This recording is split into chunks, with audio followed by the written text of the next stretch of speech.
Well, good afternoon and welcome back to continuing coverage of the 25K WPT Global Slam. Day 2 is just, moments away, about 10 minutes before heading into our first soft bubble, Randy, and then ultimately heading into the actual bubble, one of my favorite stages of any tournament. But before we jump into that, I just wanted to catch up with you, my man. I mean, it's been, 3-4 months since Montenegro. We're here.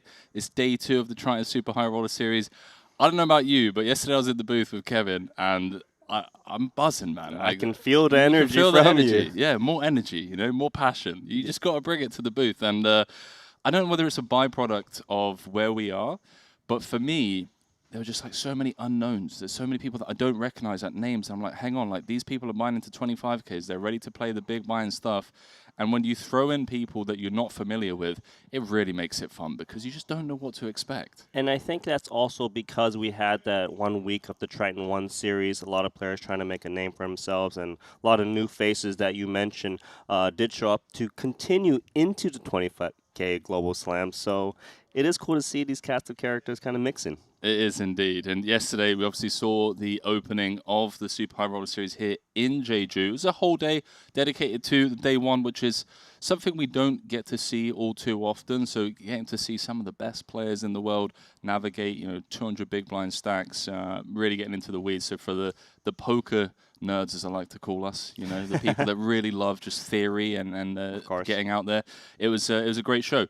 But that wasn't the only action in the room. There was a cheeky little 50K short deck action going on elsewhere, and it just so happens that the first title of the series will go to none other than one of the founding players of the Triton Super High Roller Series, Mr. Richard Young, taking down his 3rd title for 700K. Yeah, that is pretty sweet. Like Richard Young is one of those players who's obviously was here in the beginning of Triton. And I'm taking a look at the app, and you can see he has 3 titles now, 10 million in Triton earnings. And the thing is, if you scroll all the way down, you can see, keep going, that it was back in Montenegro 2017 showing support. He got 2nd in a no limit main event, but it is the short deck where he really does his damage, although he did win a Triton title in Montenegro 2018. But in short deck, you see all these short deck caches. Jeju 2019, he got a 6th place, 15th in the short deck main in London. But he did pick up a title. There it is, Cyprus 2023, 25K short deck cash for 323,000, a 4th place finish, and of course capturing that title here today. It's so sick because he is obviously ever present at the Triton series, but plays a much lighter schedule, mainly staying for the short deck stuff, but also plays a lot of short deck cash. And if I had to pull a random kind of fact out of I'd have to say he's probably top 20 lifetime for the amount of hours of short deck that he's played versus, rest of the world. He loves the game, and it's so good to see him get his 2nd title in that format. Yeah, it's very cool because, like, a lot of, Richard, he doesn't play a full schedule when he comes to our Triton slots. When he feels like playing, he'll play. Yeah. And short deck is one of those games that he always tries to gravitate towards because, I don't know, you got 2 titles in Triton short deck. He definitely knows what's going on. Can we talk about the field that he beat, by the way? He beat Michael Zhang, who's arguably one of the best short deck players in the world, heads up. Zhang picking up his 3rd second-place finish at a Triton series. But there was also other snipers in there, short deck snipers, likes of Nielsen and RVK at that final table. And yet it's Richard Young coming out on top, beating the perceived best short deck players in the world. Yeah, and the thing is, we have those specialists. Michael Zhang, he actually came out to a previous Triton stop, only plays short deck, just skip all of the no-limit hold'ems. Martin Nielsen, he loves short deck. But then again, it's the founding player, Richard Young, at the top. There he is. Yeah, so, hopefully we see some of those short deck snipers, dipping their toes in some of the no-limit hold'em stuff. I know Nielsen was in the mix, came 5th in the Triton 1 Genesis event. And maybe some of them will be flicking in the 30K today. But obviously, for now, our attention could be turning to day 2 of the WPT Global Slam. 25K buy-in to kick things off in this Super High Roller Series in Jeju. 199 uniques, Randy. Why did you not jump in and make it 200? Well, then I wouldn't be in the booth with you. Why didn't you jump in, buddy? good point. Yeah, good point. I can't blame you for that one. But yeah, 311 players from 199 uniques, which is pretty huge. That means like an average of, 1.5 bullets. 47 paid, min cash of 44.5K, and a casual $1.5 million up top for the win. Just a casual 1.5 million up top. But taking a look at the top of the leaderboard, is actually 3 players that we've seen playing the Triton 1 series. Yes. And they are going to work. 3 million chips for our chip leader, Manuel Fritz. But I want to point out RM Bajanian because he's sitting on 63 big blinds, and he's the type of player that I got to witness a whole week of poker playing, and he did final table the opening event, the Genesis, and he was just splashing. And I wonder if we have that kind of new player unknown factor come into play here in the Super High Roller Series, where some players have ventured out. First event they're playing WPT Global Slam, but they're just a bit unsure about these new guys. That's a really good point because it was actually Bajanian who was involved in a 160 big blind pot yesterday when I was in the booth off the feature tables with Timothy Chong, where Tim Chong got in 80 bigs with ace king, and Bajanian had aces. And it's one of those things where it's like, okay, maybe against some players he doesn't stack off 80, 85 big blinds, but against that kind of character, he was willing to. And you have to ask yourself, like, is it the unknown factor? I don't know, but it's a great point that you bring up. The likes of Fritz, Win, and Bajanian, they've been here for the Triton 1 stuff. And I have to ask you, Randy, if you had to pick, what do you think leads to a better performance? Is it being here for the preliminary stuff, if you will, warming up the wheels a little bit, beating jet lag, getting into a bit of a routine before the bigger buying stuff? Or are you more of a, I want to be rested, I want to only come in and only fire the big stuff? What kind of camp are you leaning towards? It's a really good question for me because I'm in the camp of warming up. We do have 2 players who have warmed up that are big known players in the Super High Roller Series.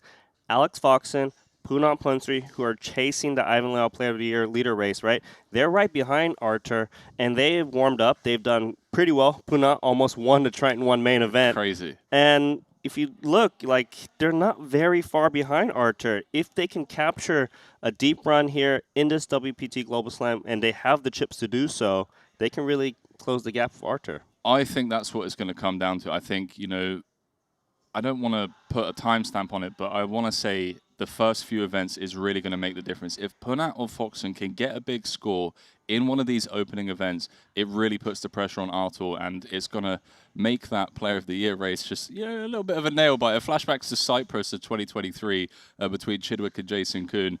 Maybe it's going to come down to the final event here in Jeju. We'll see. We'll see. But I don't know. Should we take a look at the featured tables, perhaps? Let's take a look at the featured tables. Foxon, as you mentioned, table 5.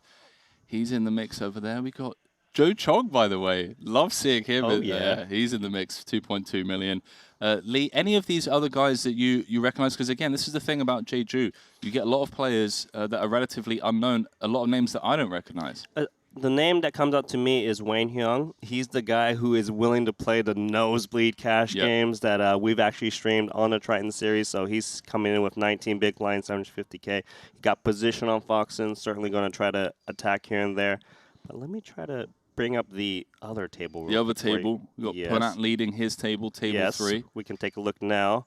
Punat 2 million chips, and a lot of just more of the unknown players here, so we'll see if Punat can navigate accordingly. But the thing is, he showed up to Triton 1. He probably already knows all these guys. Yeah, and he's got the chips to really just stick it to them, especially, soft bubble. People want to get that monkey off their back. First Triton series for a lot of people in Jeju. They want to get that first Triton cash, and I've got a funny feeling we're going to be seeing some tightness. I think it's going to be a bit cagey out there.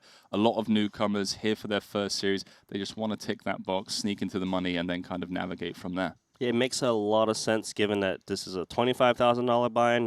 The main event in the Triton 1 was an $8K buy-in. Some of these players did play the previous Triton 1 series, so if they can make a min cash here, which is, it is $44,500, like, that's a pretty good payday if you can get that under your belt. Yeah, so 67 remain, 47 paid. So a bit of a ways to go. It's, not guaranteed you come back today with 20 big blinds. You've still got some work to do. 1.5 million for the eventual champion. The plan today is obviously to get as close to the FT as possible, or down to a champion perhaps. Depends how quickly these guys blitz through this, but I am buzzing. here, day 2 for Jeju. It's just, it's one of those ones where, we start things off with a 25K, all of the big names are out there in the mix, but you've got these newcomers that are saying, hey, guys, don't sleep on us, okay? Like, we got some moves up our sleeves as well. So, Randy, you ready? I'm ready. Let's go, man. Let's throw it down to the main stage for day 2 coverage of the 25K WPT Global Slam, where Punat Punsri leads his table, and Foxen is chasing all-important Ivan Liao Player of the Year points, as they both chase current leader Artur Martirosyan. Lord Vogel. Hello. 1.9 million, 47 big blinds. Lord Vogel. Players taking their seats for the first day 2 of the series. Good luck to the rest of the field.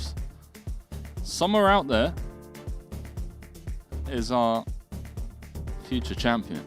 Is it going to be this young man, Samuel Muller? 26 big blinds. Picked up a title in Triton 1. He did. He's warmed up. Oh, how about this man? Clemens Reuter, one of the most informed players in the world right now. Well, how about Xuan Liu? Going back to back? Going back to back in the WPT Global Slam. First female player to ever win a Triton event, taking down this very event in her maiden event, maiden series, you name it, she did it. First ever to go back to back. There he is, Clemens Reuter, as I mentioned, one of the most informed players in the world right now. Pretty sure he won a bracelet this year. He did. He took down the Millie Maker, then won a bunch of stuff at EPT, Barcelona. Who we got over here?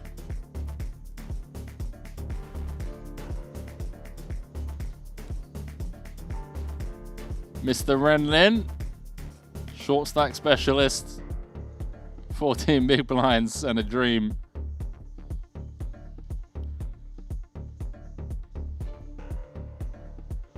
See in the top right hand corners of your screen. Before we start, download the Triton Poker Plus app now.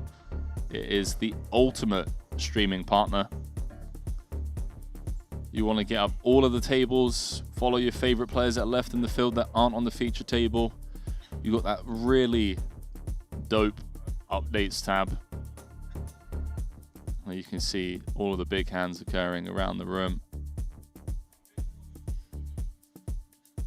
Oi oi, Josh McCulley, bullet number 3, still in the mix. There's that name we mentioned earlier, Aren Bajanian. 63 big blinds. He's one of those guys as well that doesn't mind splashing about with those 63 bigs.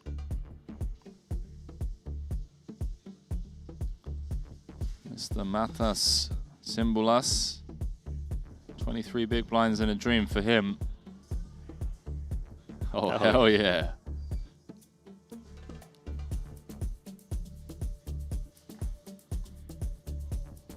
Mr. Pitavi. What's the dealer doing? Dealer's throwing gang signs. What's going on? Dealer's out here putting up, representing. And we got over here, Mr. Soiser. Coming in today, 4th in chips. We've got Ben Heath as well. Coming back with 17 big blinds.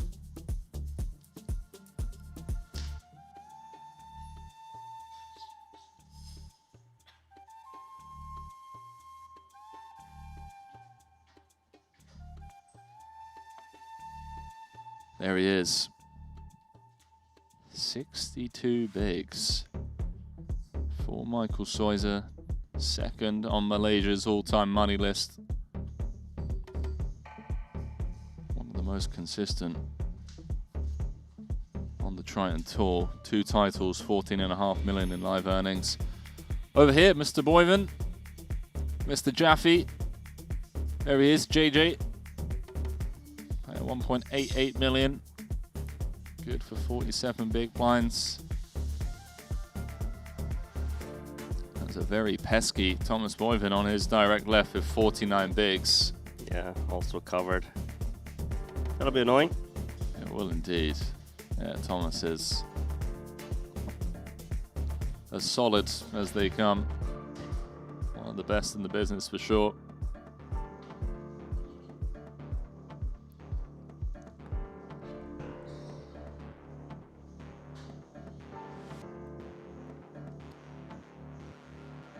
Where are we going? Where are we going? What are we looking to for? this side of the room. Is that There he is. Artur Martirosyan? It is indeed. What was he? Late? He was having breakfast. Just 9 BBs. So it needs to really spin up this stack. Not let Punat or Foxen close the gap.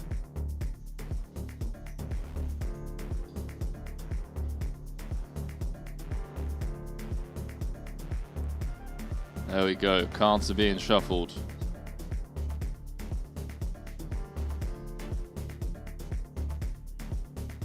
$67 players remaining. 311 entries. Top 47 make the money. $44,500. Here's the 2 feature tables. Punat Punsri leads the roost on the red table. That is a headline we've read oh so many times. One of the most consistent in the world right now. Fresh off that second place finish in the main. Triton 1 main. Another 7-figure payday there for him.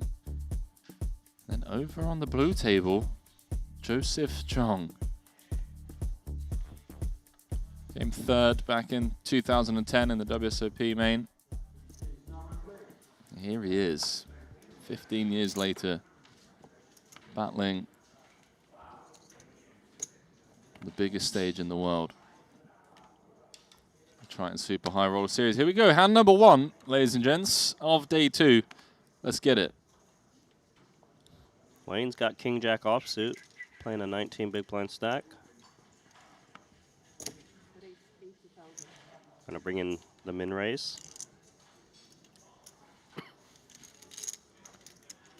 Shu Song, Pocket Queens. That's a great hand to start off the first hand of day 2.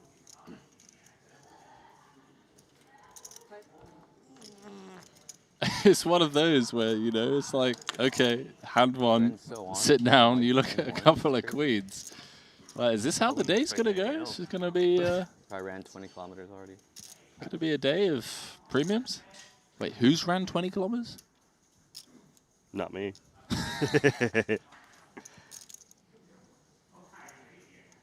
Ace-9, contemplating with the 5 EBs or so. Yeah, I mean, Yagmai's one of those stacks that knows he's gonna have to do something at some point. He's not gonna be able to sneak his way into the money. He is gonna be forced to spin the wheel. The question is, when does he want to take that spot? This isn't it. So there we go, hand 1, queens, taking it down pre.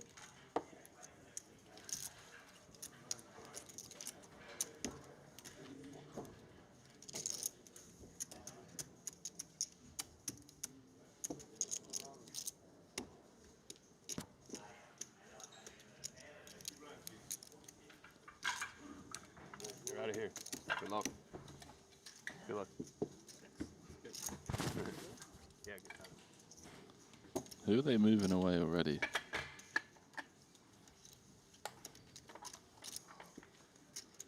Looks like Zhang Yang is leaving. See ya. This table draw sucked anyways. Hand number 1.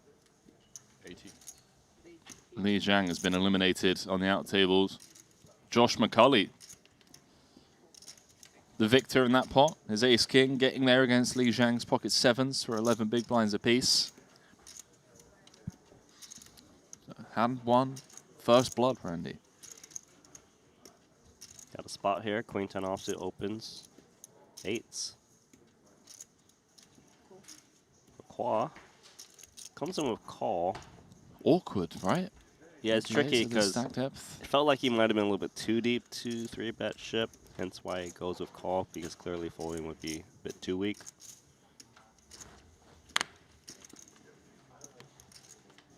Yeah. It gets trickier. On the king 5-4. All diamonds, but facing the check. Cure not asked for more chips. Check back. And now even more comfort for the eights. Making it less likely that Junli has a king. Still losing to nines through aces, obviously. I would bet here because of the 3 diamonds out there. Want to get some protection. Just fold out 6 outs, such as this. Yeah, and sometimes your opponent even has like a queen 10 with a diamond, and you don't want to let that hand get a free look.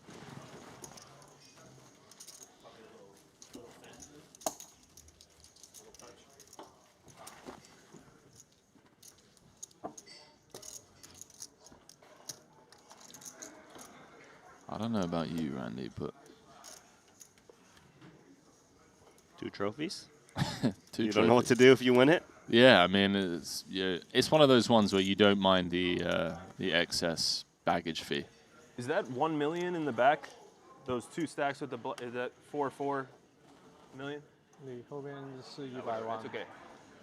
啊 Yeah. Thanks. 1 million. Yeah, yeah. Good read. Thank you. Wow, so Yagmai is going to have to... He's folding under the gun, meaning in the next hand, he will be putting in 40% of his stack blind. Yeah, so very likely he'll be playing all in on the next hand. Let's see who's being brought over to the feature table. It looks like a healthy size stack, around, what, 1.6, Yeah, 1.7? There's no such thing.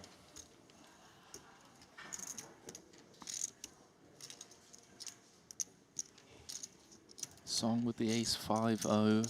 It's one of those ones where I think under normal circumstances, maybe want to defend against the chip leader, hijack open, some reverse implied odds your ace could be dominated, but you could just bring the heat. Wow.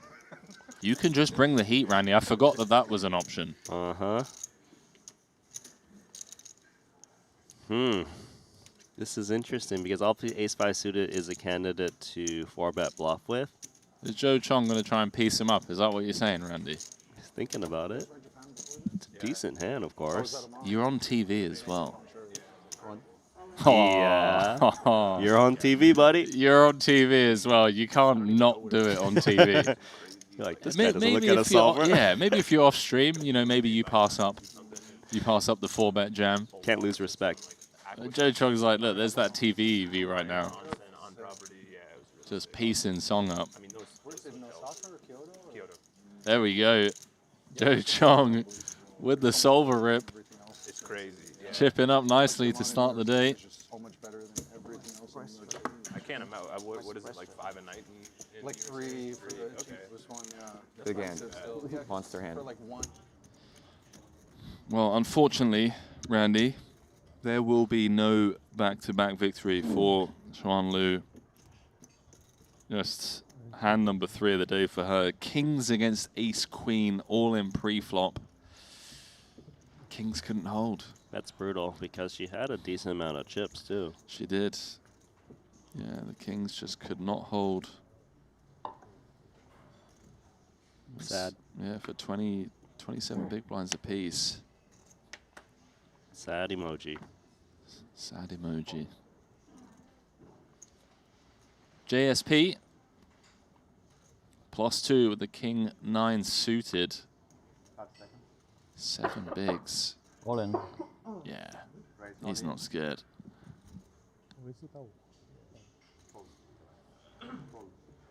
Yeah, it's kind of hard to see from 1 to 9. Yeah, you can see it. Just because. Oh, Nevin Just Chang. for the dealer to make sure. Gonna ask for a count. I think this could 如果溝得同埋 certainly be a 嗰個 call 放得西咁 see it. against 7 big blinds. 285, 285. Only one player to act behind you. Is the chip leader putting out Punsri though? It's +2. But I have to agree, Randy, I'm leaning more towards call. He should know that Johan is a bit desperate with the big blind coming around off of this stack. Call makes sense. Just got to dodge the big blind, which he does. Well, Chang is in great shape, as they are dropping like flies elsewhere in the room. Is the story going to be the same over here? JSP, 1 foot out the door. Looking for some hearts. Some connectivity with that 9 dangler. I say dangler, I mean a deuce is a dangler. 9, you know, it's a healthy card. Let's see.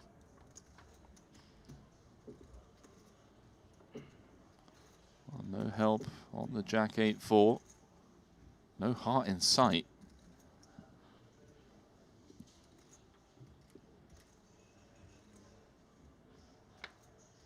Nine and a 9 only. The JSP to survive in this 25K. 3 outs once. Oh, 3 outs here. Maybe a little bit of joy. A little slow roll there from the dealer as well. Just the way it kind of like peeled off. That one hurts. 9 of clubs.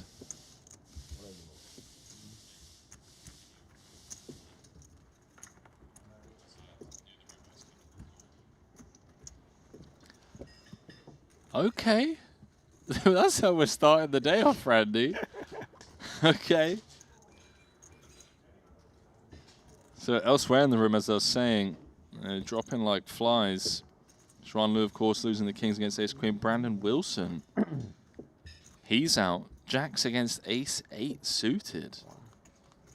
The big pairs going down.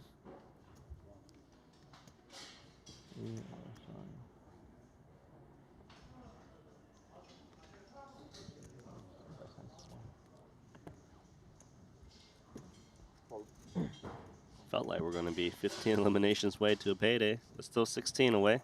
Ace Queen. That's quite the upgrade from King 9 of Hearts. Doesn't need an open jam, given he's much more deep. Yeah, now he can man. come in with raise. This is brutal. Could he go back-to-back 3 outers, Randy? That's what I want to know. Well, Bao Xiang Ho is definitely going to be 3-betting and calling off Ace King. Here we go.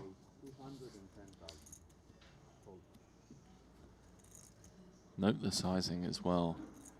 Doesn't need to go big, just 2.5x. Yeah, mainly because the opener is rather shallow.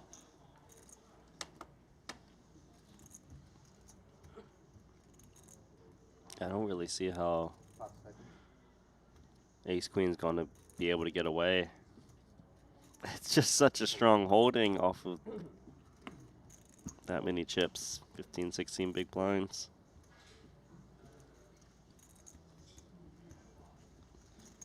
So here we go. JSP. Can he go 1-2? Gonna need help from the deck. Like, I just got these chips. Feels like an impossible task to fold for 16 bigs. Put them back in Calling. motion. Yep. And a call. Snapped off. And once again, gets shown the bad news that he is dominated. Does have 2 live flush draws. That's very optimistic. I know. Whatever he can take. He did just find the 3 outer on the river. Let's see if he can do it again, Randy. No help on that ball, but note the 2 spades. The live flush draw. It is live. Do you think he's noticed the spades? No spade, but that does bring chopportunities. A 4 or an 8 would chop it. A queen for the outright win. One pull at it. The JSP has been in before. He's not going to do it again. Good game, sir. Unfortunate. Busting outside the money. With that elimination, 62 players remain. Nevan's like, those are supposed to be my chips. So how did my chips end up over there? So, JSP was just an intermediary. Yeah. That's not fair. There must be something with Hawaii though, because of course, like if they allowed it, it would have already been there. I'd have to assume. Yeah. It's like ideal location. Lots of Japanese go there too. Japanese love onsen. Yeah. I wonder if it's something to do with the like activity of the volcanoes, maybe. Yeah, like protection of it, and so, however they want to do it. And Oman's got to get in there and be like, don't worry, we'll preserve it for you. So we traded our Chinese player for this man, Bryn Kenny. #1 in the world. Yeah, on one the thing all-time money the US list. is so lacking on is like spas, like nice outdoor spas. Most Yeah, winningest Like Triton natural player of all time. in Europe, China only. Yeah, we used to go to Some this. Canada. We used to go to this. I don't think place I've that was, ever like, an seen hour him outside short of stacked, Toronto Randy. called North Yeah. He's got a massive amount. This of always chips here. has a stack. 2 million. You have like they have the offices. Shoe Song is getting out of line. 8-4 suited, and the hijack brings in the heat. It's like this huge sauna where they have, they have the stone, like a big stone platter in the middle, and somebody has like a towel, and they're basically like dancing, but like I using saw the this for towel the first to time. They have it distribute at Resorts World. Well, he's now. going to Okay, get punished. It was sick. I Yeah, loved it. it's amazing. I mean, if you sit on the top row, He's during got that, ace it- queen of Yeah, clubs. all, It'll, like- it'll, like- that they're like burning into. Yeah, it and yeah, yeah. stuff They'll with the have like towel. these snowballs. 22 with bigs. incense in them, and- Yeah. I think Rip the City? girl who did it, she was saying that she trained in like Amsterdam or something. So Oh, I, guess yeah. it's like, I think it's a Nordic thing. Yeah. Confirmed. Yeah, there's a nice one out like an hour outside of Montreal too, if you're ever there, called Okay. Balnea. Okay. But those are the best. Like I wish Yeah. I wish it was like in every city that I travel to. Yeah. Yeah, I wish, like, it's something that I could see, like, opening one Yeah. in Vegas, because Vegas is sorely lacking that. Yeah, I think But it's I like just there's one that opened in one of those areas that's like an hour and a half outside the like the hiking area, the famous hiking area. in Vegas? Yeah, it's Mount like an hour Charleston? outside. No, it's like one of the more famous ones. Charleston's like 45. Oh, This like is like Ring of Fire or it's something like an that? hour and a half to 2 hours or so. I'll check it. But it's supposed to be nice, and it's like that. Yeah. Yeah, those are. It's You much feels of so a good when you leave hiker, something like that. Randy? You been hiking outside of Vegas? No. You know? Be honest, no. What about you, my friend? I done a couple of the Red Rock trails, yeah. Okay. So, you know, spend a lot of time in the casinos. You're like, let's go and spend some time in nature. You're a much more fit man. I try. More garbage for Yagmai. He has doubled up, though. Got that double courtesy of this man here, Joseph Chong.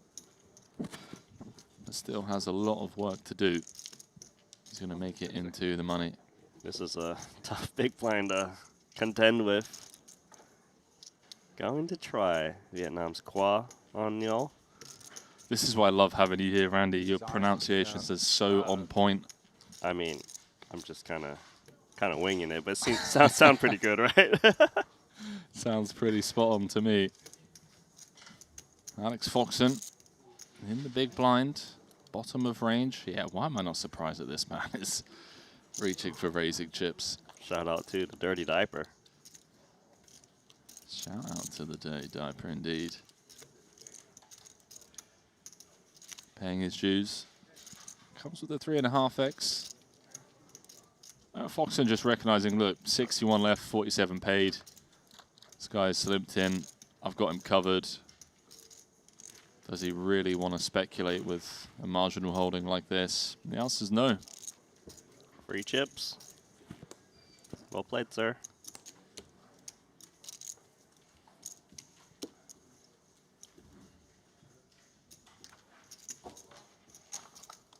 Queen deuce. Queen deuce off. You got the deuce right. The queen deuce off. Fuck that, no. Don't be silly. Queen deuce is a lot of respect. King 5 off.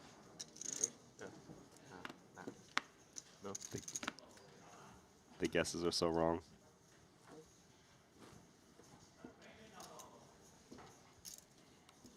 I love how Foxen hesitated. And he's like, nah. You're close there, buddy.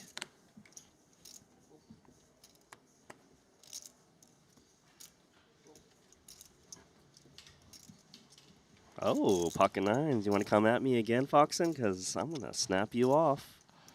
How sick must it be, like one of your first Triton events, and you just got Foxen and Bryn Kenny on your direct left? With covering stacks. Yeah. Oh, there is Bryn Kenny. 8-3 suited. Yeah, the suitedness is going to make him call.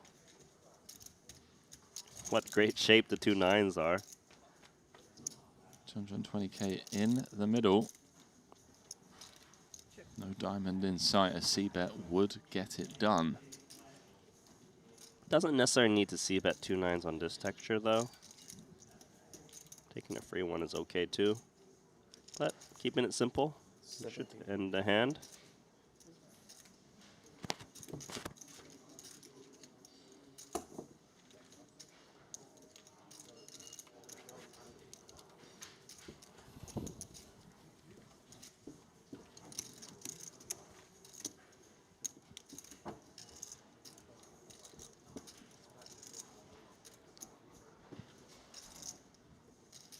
But when I just did a search, it said there's like, it said top 9 hot springs outside of Vegas. Have you been to any of them? No. I didn't even know they existed. Yeah, me neither. Neither did I. Now we know, Randy. Next time we're in Vegas, I'm taking you to a hot spring. Nice. Yeah. 5 hours Yeah. outside of Vegas. Yeah, that's a pretty generous range. I Yeah, think. because I think that if like they existed in a short vicinity, we'd have to know about it. Yeah, I'd imagine so. Or if we, Or or it's unless- pathetic. Yeah, exactly. Either they're terrible or they're really It shows far. how like zoned into Yeah. one thing you can really get. Don't feel like the Vegas hot springs would be enjoyable. You think that'd be too hot? Yeah. 1-star review for sure. Are you a review leaver, Randy? Yeah, if it's scummy or grimy, yeah, I'm gonna leave a 1-star review. Yeah, you've left 1-star reviews before. But anonymous. I respect it. Oh, here we go. Jack 9 suited versus Ace 4. Fair fight. Very fair fight. 5% edge. Advantage Wayne. This is a hard man to beat. And that man just picked up a gut shot. Keeping it fair.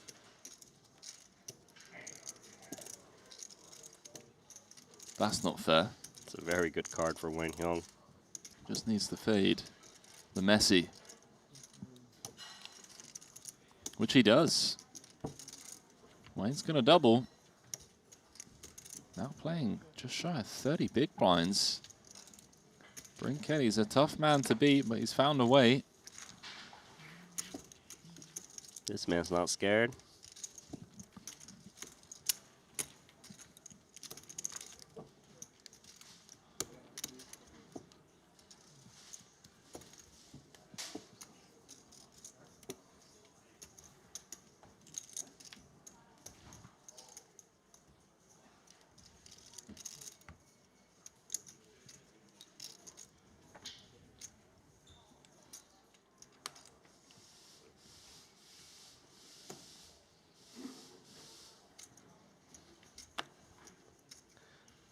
Dusty hand once again for Yagmai.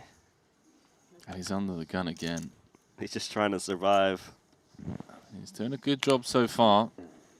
He got the early double.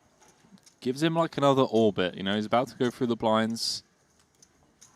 He's playing 9 bigs. He'll have to invest 2. But he has given himself a chance. Qual's got ace-jack. Pocket 5's right behind. Bit awkward to flat at this stack depth, though, Randy. It is, but Sensei, it's one of the best. Going to try to outmaneuver post-flop with position. Yeah, I guess being on the puck does give him that positional advantage.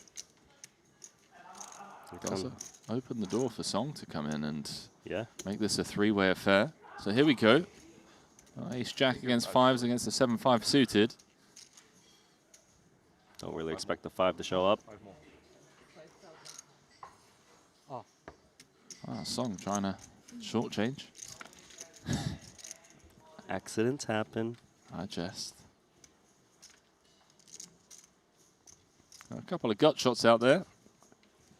5 still ahead, although I'm going to be thrilled about any further investment should it be requested. Yeah, I'm not surprised ace-jack isn't stabbing on this flop. There's just so many hands that connect in some manner, whether it be pairs, straights, but the 5s is attacking when check 2. This is bold. It might work. There is just that bring Kenny factor as well.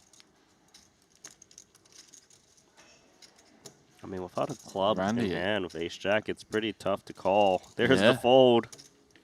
Bring Kenny, ladies and gentlemen. This is what Randy was saying. Like, he's in position, on the button. He can maneuver post-flop. That is precisely what he's done. Yeah, if you only play fit or fold with pocket pairs, you're probably burning by flatting there. But if you know when to stab at the right times, you can really just pick up uncontested pots.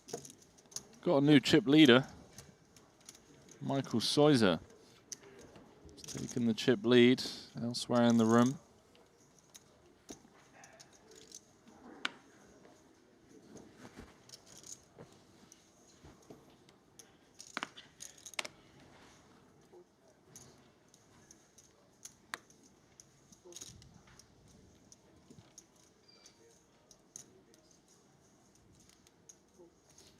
Qual's like, yeah, I'm no longer playing hands with these two guys in position. He's like, I tried. Here comes Bryn Kenny. Mamacita?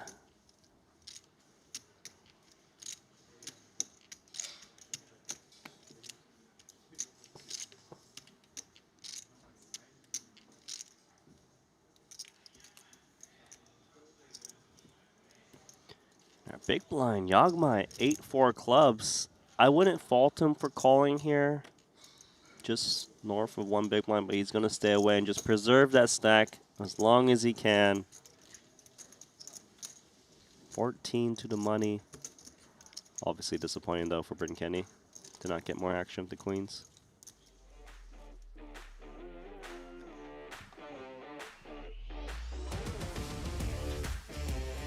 BK taking it down. Chipped up nicely after losing that flip to Wayne. Sois is at the top. What at the bottom? Sois is at the top. People at the bottom right now who are struggling. The likes of Goryachev, Yagmai that we've got over here. What about Archer? Ketus. What about Artur? Just 10 big blinds. Yeah, currently sat in 56th. He is winning, though. He has 395,000 chips. Started the day with 375. He's up 1 small blind. Hey, look, man, a win's a win. You gotta find ways to celebrate.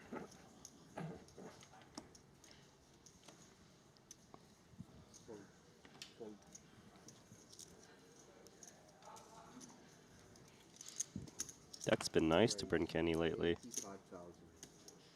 Queens into ace king.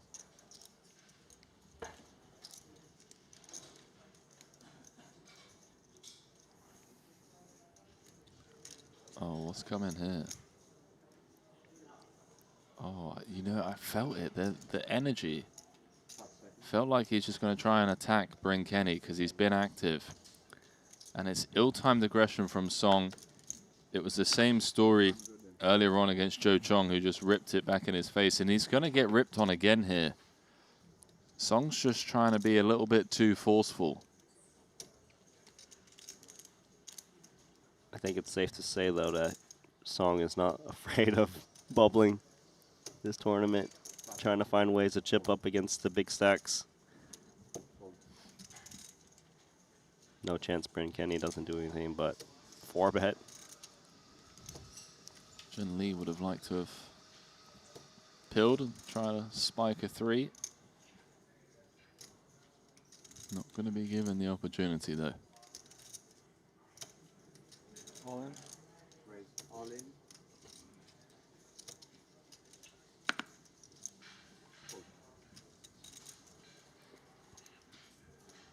The Song, who started the day with, I want to say, 1.6 million or so, without even seeing a flop, is now down to 740K. I think it's safe to say his image is shot. He's 3-bet folded twice. He raised folded 8-4 suited earlier. I think he needs to chill out a little bit. He does, yeah. Chill out is one way to put it. I think people come back for day 2 and those day 2 nerves, yeah, they're just trying to make something happen immediately. They you know, they're just trying to force it, and You can be patient. you can. Like, you've got the whole day ahead of you. It's going to be a long old grind. Just sit back, relax.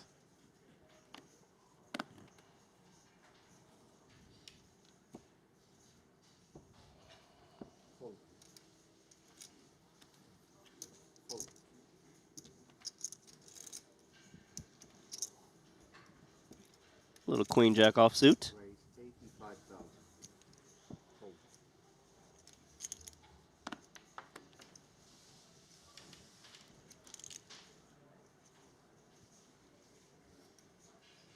Fold. Dogma like, Mike, can I ever get a good hand? And Bryn's been getting after it. Bryn Kenny raise every hand. I get this every hand. Unfair. But it's okay. Take your time. No shame in it. Joseph Chong.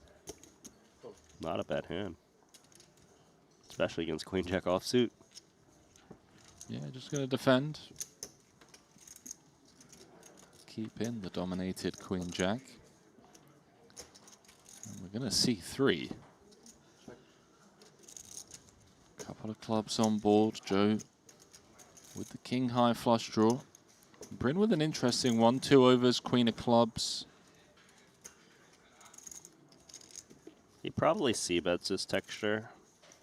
Just having 2 overs, a little bit of connection with the 9, single club blocking flush draws that can continue, but the flush draw is there for Joseph.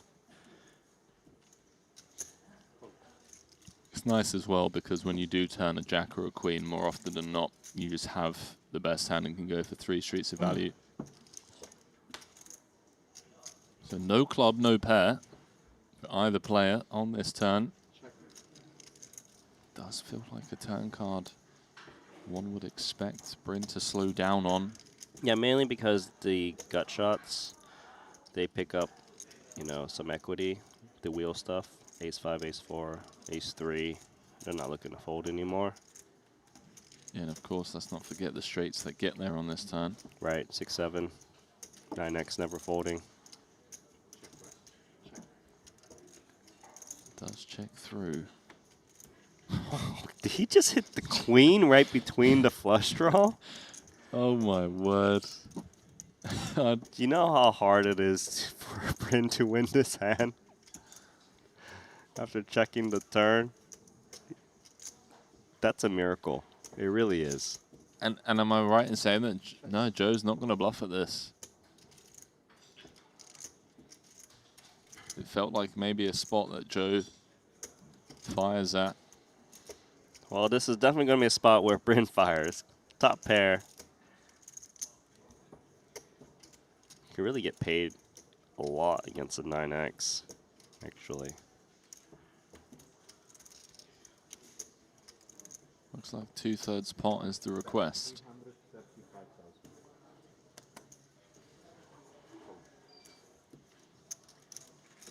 No nonsense from Chong. Very unfortunate run out there, as we have ourselves a new chip leader at the table. Bryn Kenny, he lost that flip against Wayne just an orbit ago, blind v blind, and then since then I think he's won like 4 of the last 6 hands or so. There we go, 57 big blinds, he's bounced right back. Yeah, pretty impressive, especially because the Wayne, and he lost about 14 big blinds. But bounced back down some. Down to 60 players here.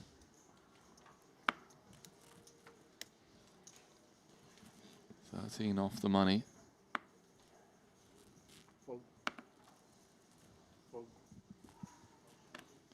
$13 off the money, Randy.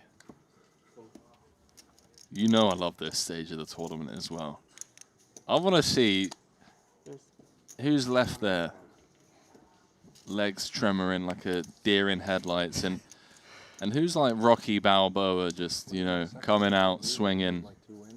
The song's been swinging, just been missing the punches as of late. Yeah, not landing any of those haymakers so far. Unless if it's like something like this. This one I think would be like. Let's go, Yagmai. Yeah. Not supposed to have favorites, but this guy's been trying. Oh, come runs on. into aces. Come on. He went for the uppercut. What's going on? Third contender comes into the ring. He's got aces. The ref's getting involved, Randy. The ref's coming in. Is it just points or it's like top 10 points or something? That's a Songs Open hijack. This is just brutal. Yagmai jamming cutoff. 1 seat over. Yeah, it's live. Jun Lee's got the blades. 250, right? Yeah. Wants to send the Yagmai for a cut. We're sending him to the barber shop for a clean shave. There is some decision of the aces on whether he can just call or just isolate. Calling is interesting because it does give Shusong a good price to continue, right? 150 more. He's just going to isolate it. All of the aces are out of the deck. I guess kind of makes sense because the series are a little bit longer, plus they have like few PLO events. Yeah. And things have just been bigger. Also, 900. Songs Open 2.5x again.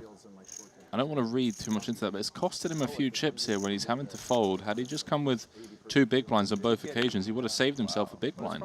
True that. Does fold. Is it really? You're going to hate to see these 2 cards, Yagmai. Well, look, 2 live flush draws.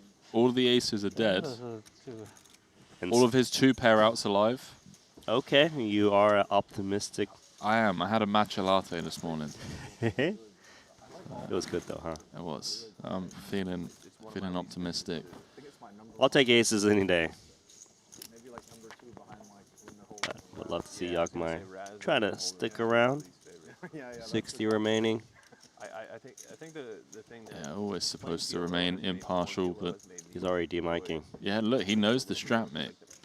He knows the strat, doesn't want to waste any time. but it's still like I don't think so much more like post-flop I'll pull out all the moves. That's looking very grim. What are you talking about, Randy? Jack on the turn. Jack on a turn and ace is dead to make it straight. That's true, actually, yeah. yeah. Dead on the turn. Good game, sir. because it was like so boring. I remember one of my first. There's the jack. Like 2017 or Interestingly, had Jun Lee just flat with the aces, maybe Song does pill, given the price. It comes 10 high. He just banks it.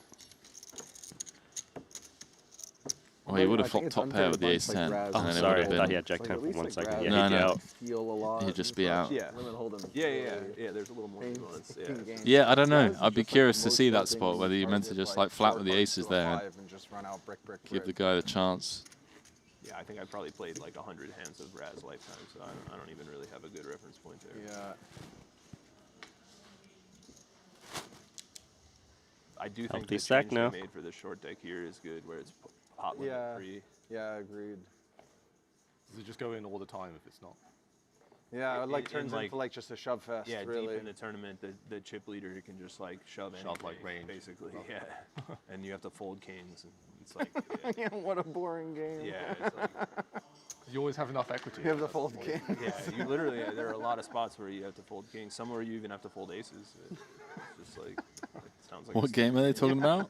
Short deck. Yeah. Yeah, any game Bryn's that's just not like, what a saddle, boring you have to game. fold I aces. like the no limit players that don't play short deck. Talking about short deck strategy. This is cool from Wayne. Note the positions. It's a +1 open. It might work. Down to ace jack. I could see it. We just saw another ace-10 hit the mark. I mean, how can Bryn feel good about this? Undergun versus Yeah, you plus just one. can't.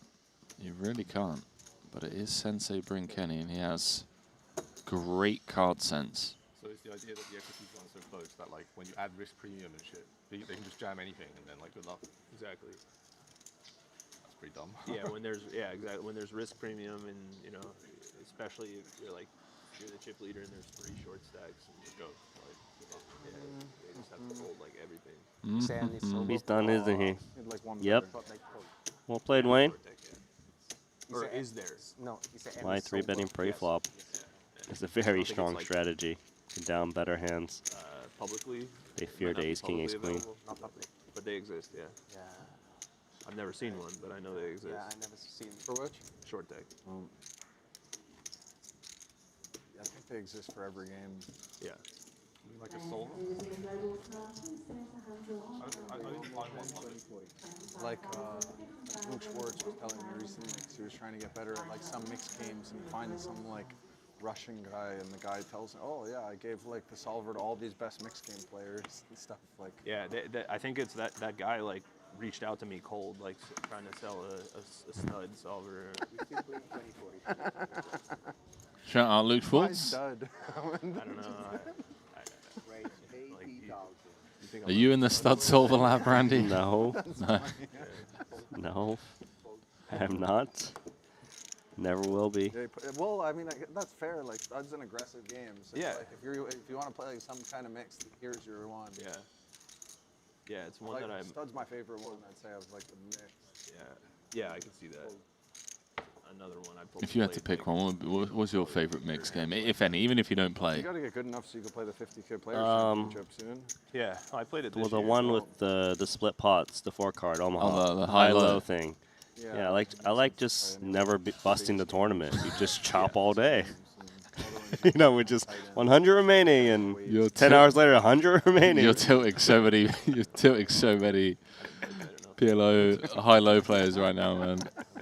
Oh yeah, 08's a tough game if you're like not playing tight against like the guys who like just It was understand like all stud the 8 was spots. where I got shredded. 08 I'm okay, but I kind of have a decent understanding of that. But That day you were chasing some bad 8s. and yeah, I stuff, feel like from the get go. Yeah, chasing like some bad two-way hands too. stuff like Yeah. that, you get in trouble. Yeah, you get trapped and Yeah. like in it then, and then when you're like calling bad bets on like 5th, it's like nightmare. Yeah.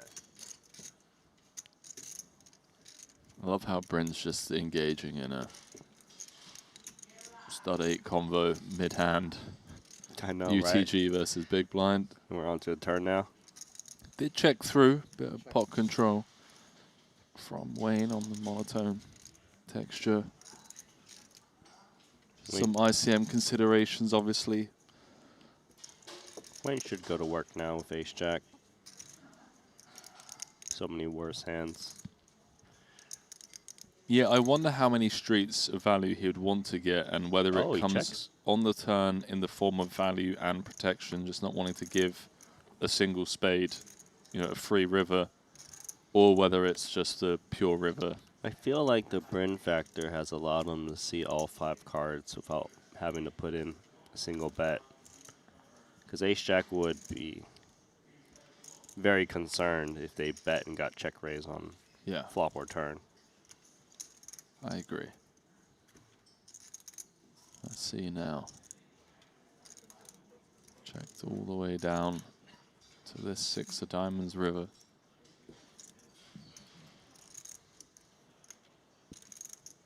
Surely a bet now, though. Ace strong kicker. Seems unlikely to. Opponent's going for the potential triple check to raise. Here we are. Shall we talk about mixed games again, Bryn?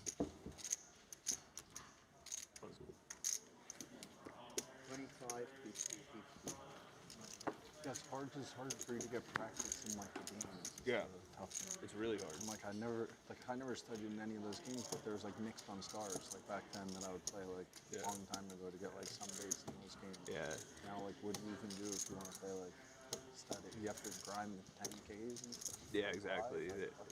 Yeah, and then you're barely, you're not even getting that many hands. Yeah. I guess you could play like cash on one of those apps that they play like the 153 It's like or King's 1, Club or 2. something like that. Racner has one. Yeah. Playing lately. But I feel like even that, it's like that's like an expensive way to learn if you're just like losing, a bunch of big bets per 100. Well, you got Hooney in there playing, so there's some other. Yeah, that's true. I didn't know that. I just assumed it was like reg battles, but I guess the threshold for special like people in there. and the threshold for what constitutes a reg battle is like pretty Yeah, exactly. pretty low bar. Yeah, for their Yeah. their bar is incredibly low. Shout out to the low bar regs, Showered. People catching stray bullets on stream, Randy. Showers to those guys.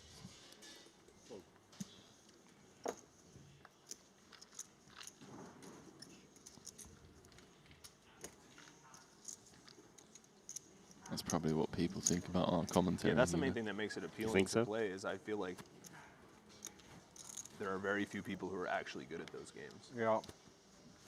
And then like the it just means like the mediocre regs can like get by and quality of play is pretty low. Yeah, exactly. Whereas, like, and then no like limit, the people you who have are to, like very good at those games, it's like a bit low for them too. Yeah. So you don't have like best players really playing them. Yeah, that's true. This is the like 4th year or 3rd year. I've been like, all right, before WSOP, I'm gonna put some work in and play those games a bunch. But then, yeah. That makes poker hard. 100,000. Blinds did go up I even mean just playing, but I just during the so conversation. much hold'em, so much PLO. And then those tournaments are so slow too. So like the amount of time that you waste by like grinding, stud and stuff. Yeah, exactly. That's the main problem. Is like this summer I would have played everything, but there's just like I'm not gonna play the 10K stud over a 3K no limit, for example. It's just like stupid. Yeah. Especially when it. You can play on Phenom Poker now. Yeah, you can play like 1K, 2K. I don't think you want to get in there. Yeah, that sounds like a bad idea for me. Wow. I was just about to ask whether Wayne's going to find this, but you'd much rather 3-bet this combo than flat. The Ace-Jack-O just doesn't play too well multi-way. Could have potentially opened the door for the big blind to come along for the ride. Really well-found spot there from Wayne. Wayne's playing very good. Yeah, exactly. You kind of need it to be, I feel like, no fear. The 2-4 range. Something like that. Yeah, they do have a live. I think at Resorts World they have a mixed game that runs. But they run like a bunch of games that like you don't care to play. Yeah, they have like Taiwanese or whatever, which does seem like a fun game. But yeah, I hate those games. For some reason, my brain doesn't work for like the Ducey and Badesi. Yeah, I don't want to have to think about it every time. Like, wait, which game am I playing? Yeah. And I've only played those games like a handful of times, and I played the wrong one somehow. Well, heading over to a quieter table for the time being. Where they focus on just no limit hold'em.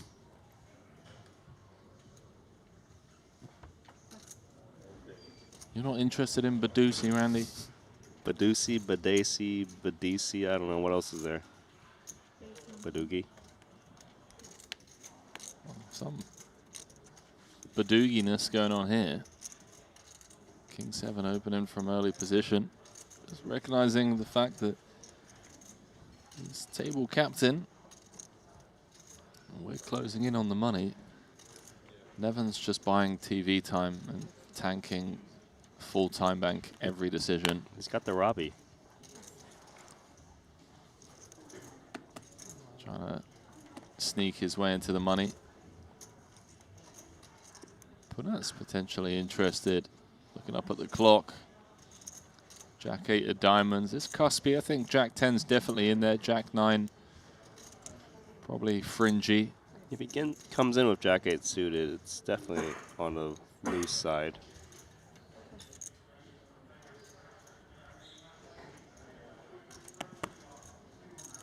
This hand sucks. Yeah, that's always rough. Out the big blind, especially when you play on a healthy stack and you want to take it to the streets. I'm happy to stall 8-3. Keep it quick.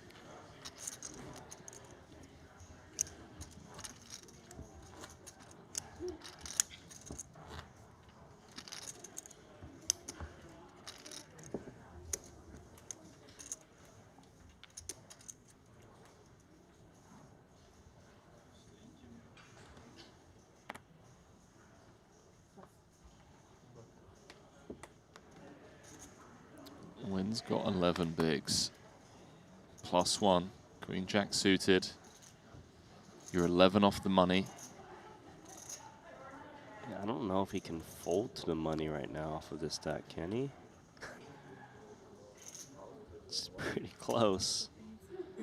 Jamming seems a little reckless too, doesn't it? It's hard to say. It does, yeah.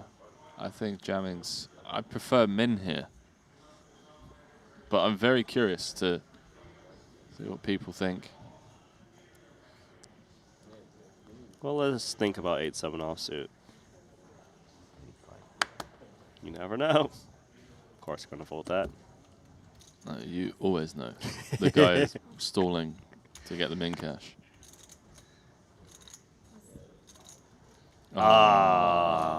And that's why min raising. Man, that's so allows you brutal. to save yourself. It's gone all the way around the table. Fold, fold, fold. You're like, yes, I'm going to get it through. And then the last man to act wakes up with the Cowboys. Yeah, why can't he just have ace-king where I'm live? 1.2 million chip pot.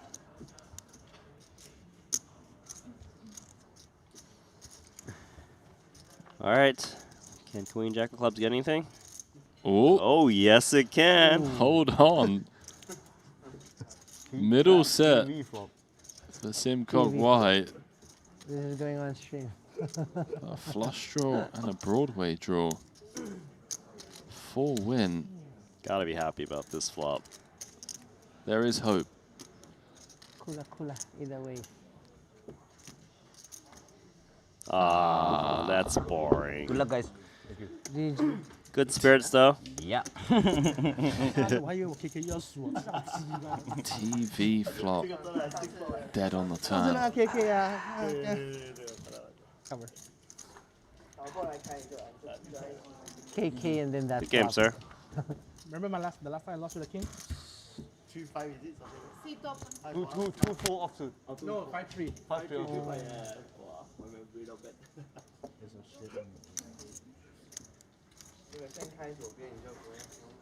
We get a player or not?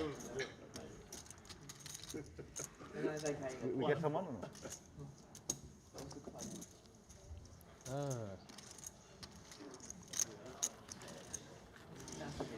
吓死我了！这有阴影啊！又是 TV table 啊， We need a heart rate monitor. 又是被推那个。对对，又是被推的。那这把还好没有 ace， 这样快死。 Flatlined on a turn. 完了，这个。 Well, I wanted to see 对啊。 the Pocket King's reaction on that Ace King 8 board. 2 clubs. I bet that's spiked. 25. Okay, ace 4 now. A quick fold, I think. Yep.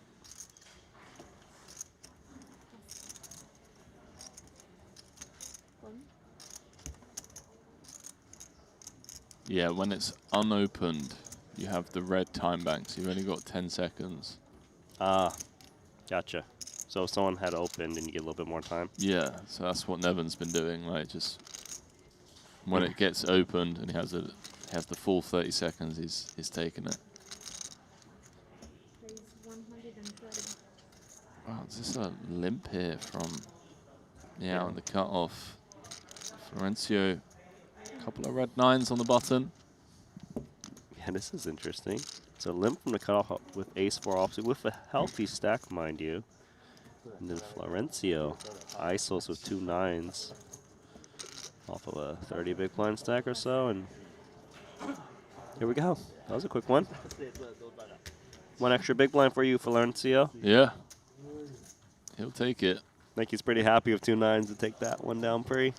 Don't really need the action.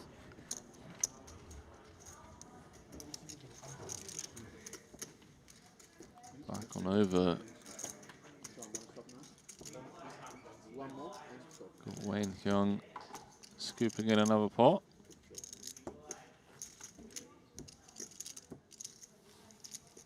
Yeah, he's impressed so far. We probably got hands ahead of somewhere else, or they're breaking a table. Yeah. Oh yeah, we're 56. Still, I don't know why it's not. Probably like soft hand to hand as well. Yeah, they Like track hands. And Oh, because it's like 9 away or something. yeah. Because we play more hands than other tables. Yeah. So Streaming tables always slow. Yeah, I'm pretty sure that's what it is.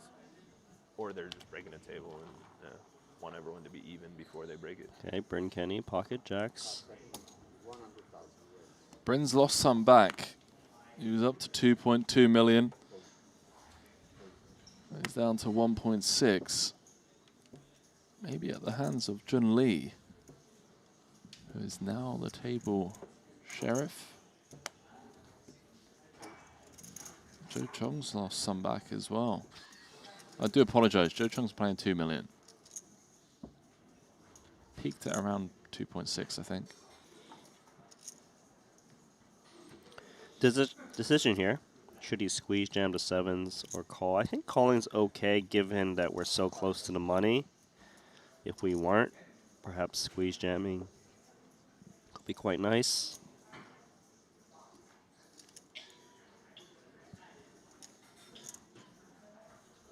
Love how Bryn just seems so disinterested. Gives nothing away. It's just impossible to get a live read on.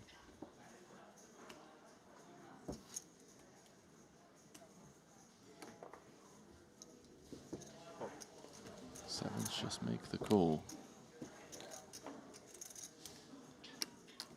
3 ways to a flop. Just 9 off the money.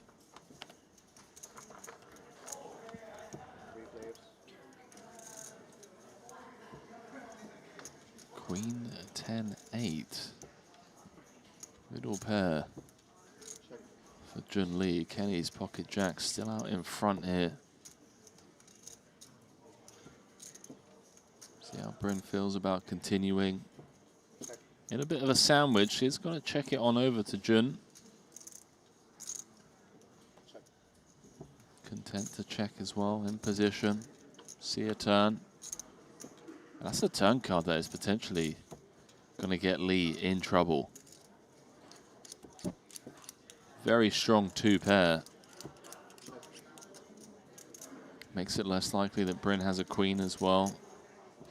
You can see he doesn't. Let's see if the jacks are happy to try and extract some value now.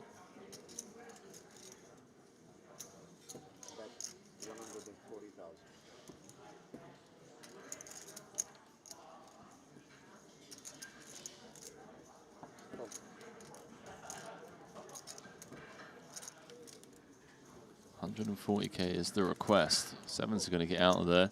So 655 in the middle.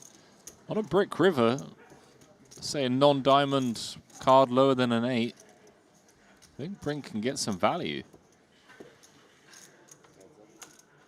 Yeah, there we go. It doesn't get brickier than the deuce of clubs.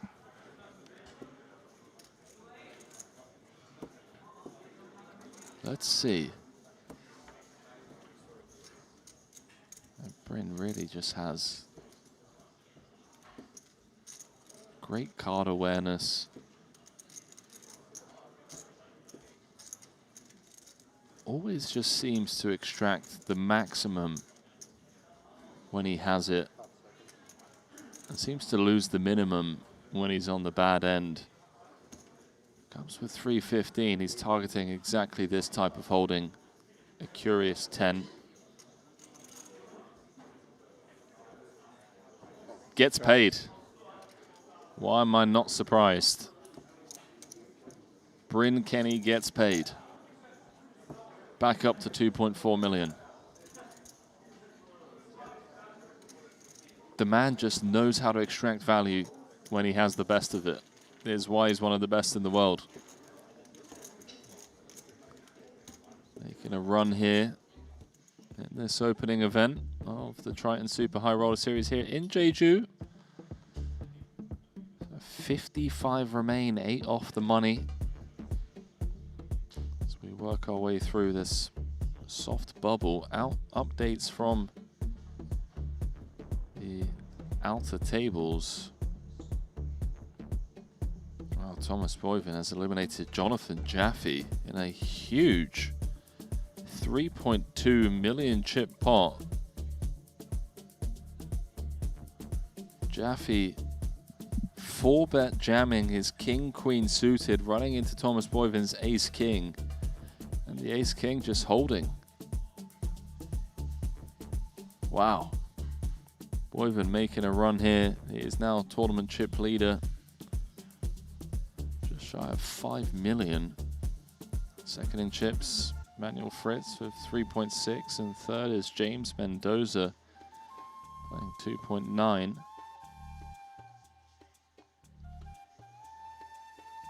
Elsewhere in the room, short stacks, Justin Celebro on 2 bigs. Artur Martirosyan on 6.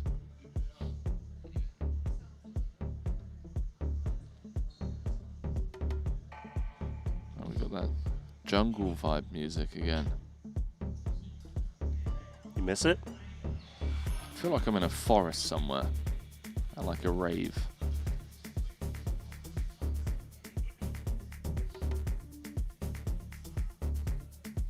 I missed you. You okay, my friend? Surviving. Trying to, at least. OK，差不多一样。哦，不是完全同。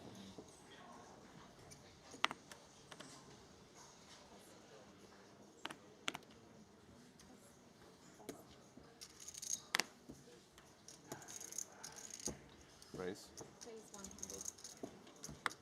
Great question being asked by Jean-Francois saying, is Jeju near Dallas?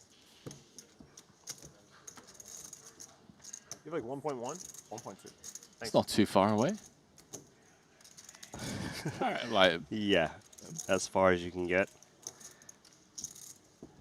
what do you think? Dallas, Jeju, 17 hours?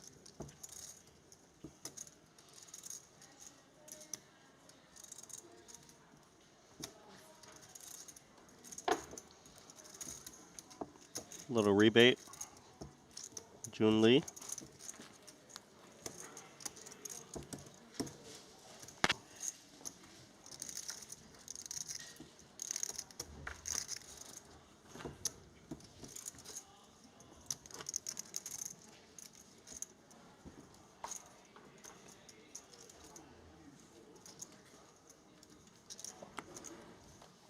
Elliot saying, go to commentary show. Thank you, mate.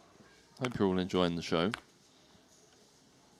Let us know, by the way, whereabouts in the world you are tuning in from. Currently 3:20 local time. If I'm not mistaken, we're about 15 hours ahead of the East Coast. So yeah, like 17 hours ahead of West Coast. So some of you guys are still on Tuesday 9th. There's some people who actually have flipped their schedule to make sure they can tune into our stream. That's pretty insane. Like, there's people watching right now, and it's like 11 p.m. on the 9th of September. Dedication. Diego Red says San Diego, Cali. What time is it, Diego, in San Diego? Diego's living in San Diego. That's funny. Chris in the chat saying Rotterdam, Holland. Shout out Rotterdam. Bring Kenny flopping full house here. Can he flop better? He has everything.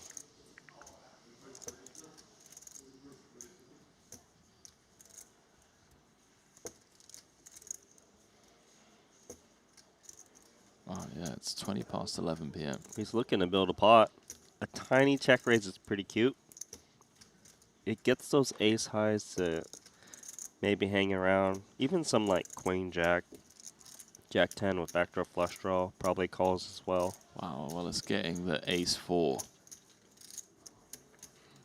The ace 4, no backdoor, no nothing. To invest additional chips. Bring Kenny. I just said it the previous hand, Randy. He just finds ways to extract value when he's got the goods. Let's see if he can slip it on over. Yeah, that was the game plan from the start. When he check raised so small, he knows there's a lot of floats. Just check back or check the turn. Sneaky, sneaky, and he built the pot.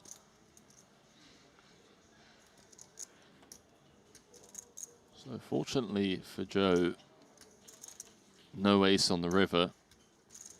Would have potentially cost him some chips. So he did check back. Now Bryn with the flopped full house, the second nuts.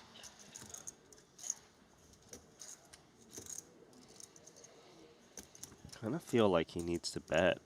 He's up against a lot of ace highs, but he's going to check it over. Nuts. Sneaky, sneaky.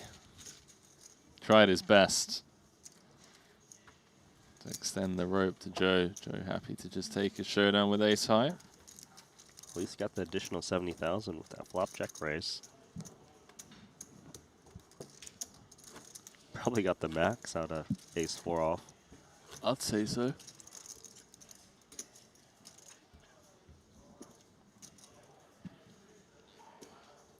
Yeah, we're living in the future, Andy. There are people watching the stream right now who, for them, it's currently the 9th of September, Tuesday evening. But it's the 10th here, 3 p.m. Randy, you're in the future, bro. I am in the future. You're speaking to people in the past. Yeah. Do you want to know what happens in one day? Tell them the winning lottery numbers, Randy. I'll probably tell you the winning Triton winners.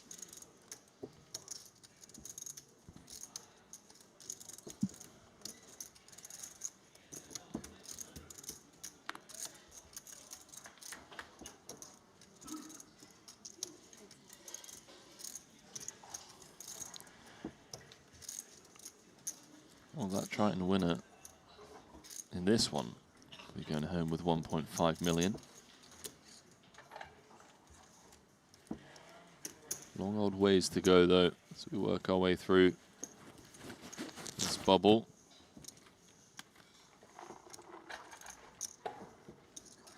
You have breakfast this morning, Randy? Unfortunately, I did miss it. Well, you? I missed it as well. I like to fast in the morning, especially when we're like in for the earlier part of the stream.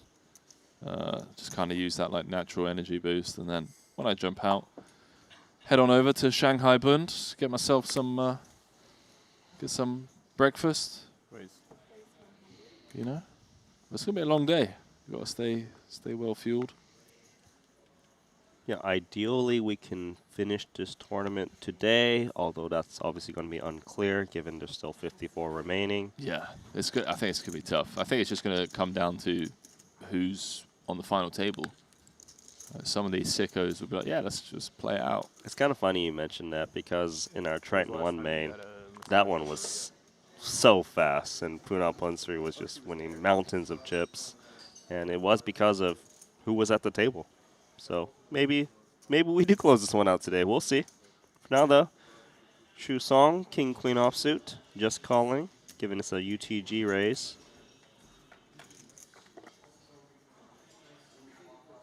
Oh, Lovely. Wow. Lovely. Spin the wheel, gentlemen. You know, if Song busts just shy of the money, I think, wow, what a turn card. What a turn card. Set for Jun. Straight with the Royal Flush redraw for Song. 9 of spades would be the dirtiest card you've ever seen. Wow, he went for the trap with the straight. I'm going back to Seoul for like 2 weeks. 2 weeks. Yeah, and then coming back. You? Yeah, me too. Maybe after this one, I'll be going back to Vietnam and then take a 2-week break. Yeah. Jun doesn't boat up. Just long enough where can't really stay No way here. to stay here for 2 weeks. No reason to stay here for 2 weeks. So now looking to extract some value. 150k gets snapped off. It's nice, but I mean 2 weeks is too long. And finally, something going Song's way. Tomorrow, the 40k, and then like I don't want to play the main event, but it's like a week away.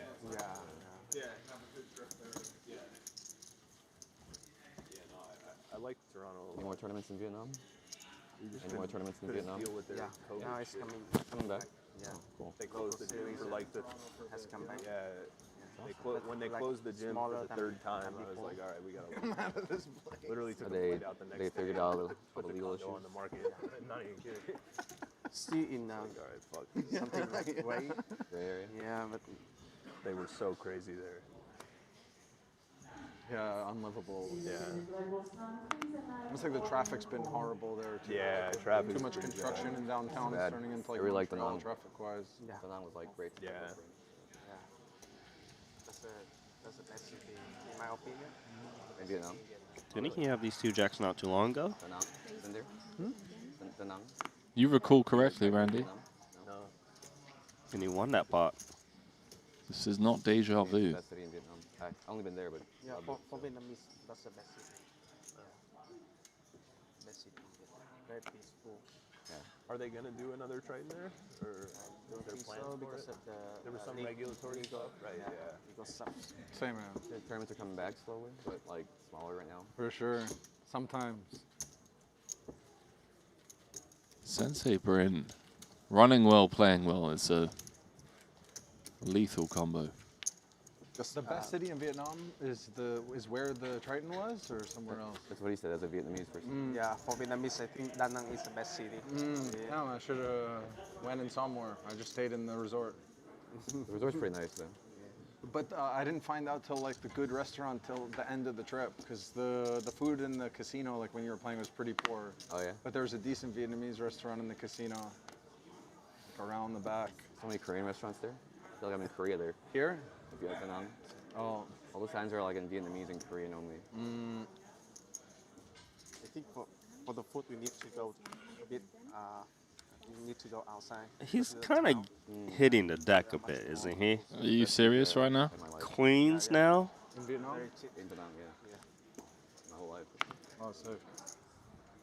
When he gets king offsuit, he flops a boat. Is there going to be another tournament there or not anymore? Now only local. Oh no. You can't fault him for going 2 10s. On the bubble, soft bubble. Jamming right into Kenny's queens. And I have to agree, Randy, you cannot fault him. Bryn, if you look at the app, Yeah, I did. I Every had month. Queens again before. I had Ace King when he 3-bet me. But there's always a tournament series. just been raising every hand, and he's had the goods every time. Yeah. Taipei's blowing. Not a great start 7 for a for sweat. 10s. 6. Oh, there you go. 7s for a sweat was called. How about the 10 of spades to give Jun the turn set? Oh. And he holds. Moaned it in. One time, I guess. Moaned it in. Moaned it in. The chat moaned it in as well. Everyone was complaining that Bryn's running good. Owning enough lately. Gotta learn from Danny. The king of moaning it in. I mentally moaned it in. I was like, one time. And out loud. Sometimes you got to moan it in, you know. Soft bubble, 25k, 1.5 mil up top. It could be forgiven.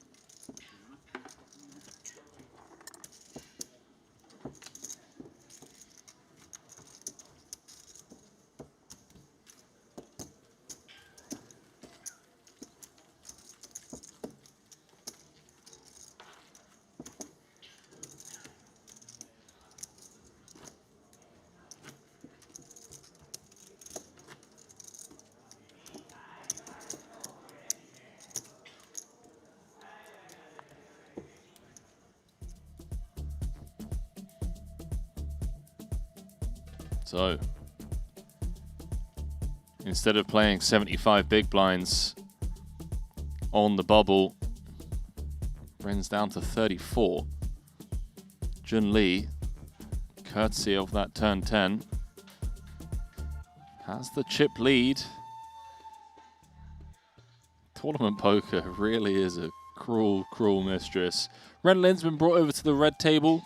Still nursing that short stack as he was yesterday late on day one. Staying alive, trying to sneak his way into the money, as is, you know, a few of the newcomers. Triton newcomers, understandably want to get that cash. That min cash in their first Triton Poker Super High Roller Series event. Randy, I did the same in this very card room last year, in 25k. Is that right? Yeah, I played a little bit snug, you know. It's like, well, got Steve O'Dwyer on my left, got Jason Kuhn on my left. I'm gonna chill out a bit. I'm gonna try and chill out a bit. You man got me, do you remember? James Chen pieced me up with the ace queen on the bubble. Oh. Yeah. I'm sorry. Yeah. I'm gonna take that out on you. But no, it was my fault.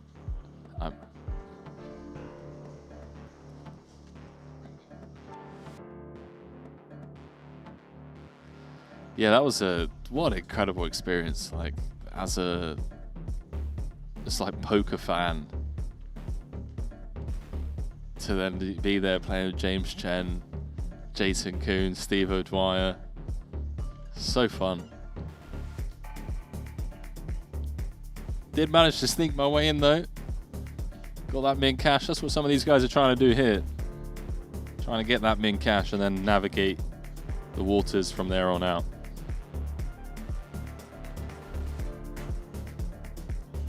I guess we're balancing some tables. And yeah, that makes sense.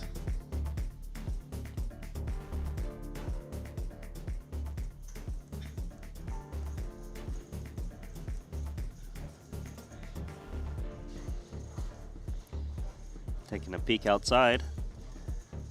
The hand is going on. What have we got going on? Players remaining 52. Saw Josh McCulley there.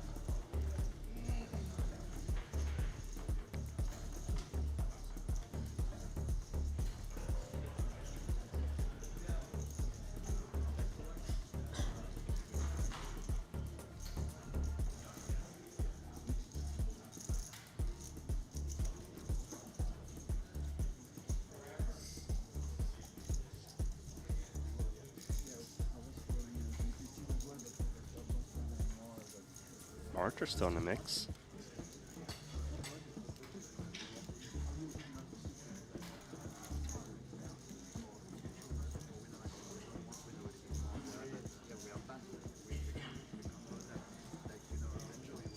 It's a 5.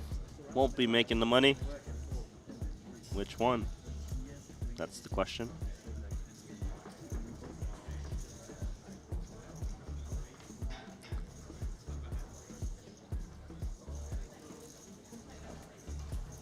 Wow, look at that tower of chips in front. Thomas Boivin.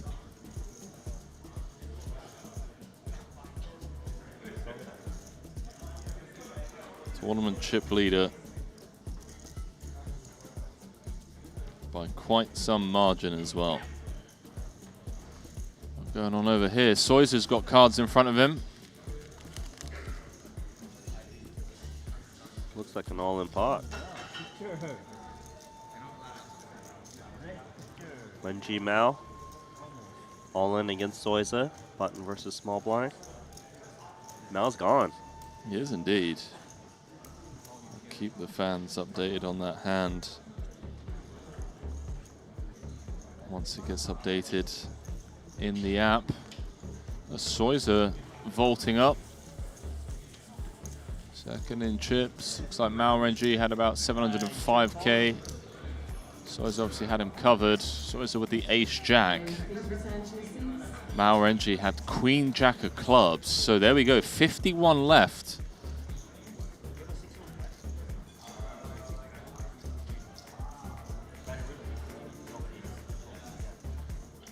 $51 left, eh? Dropping like flies today, Randy. And I mean, I'm not even surprised given the pre-flop card distribution. So now 4 players from the money. 4 players from the money. Could have very well been 3 had Jun Lee not spiked that 2 outer. Coulda, shoulda, woulda. You know what they say, Randy? What do they say? If my auntie had wheels, she'd be a bicycle. That's a saying? I think that's the saying. Must be British. Never have I ever heard that in America or Australia. Seriously. One of the worst lines I've ever heard. What? Come on, bro. It really is. Bryn Kenny, he's been demoted to pocket 8s. Still a very playable hand. You never heard that one before? Pretty sure most people have never heard of that. I would guarantee you most of the people in the chat have heard that. If my auntie had wheels, she'd be a bicycle.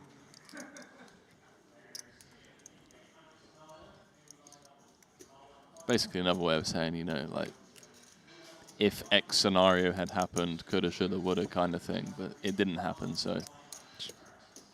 Brent's gonna take it. He's just getting dealt pocket pairs for fun.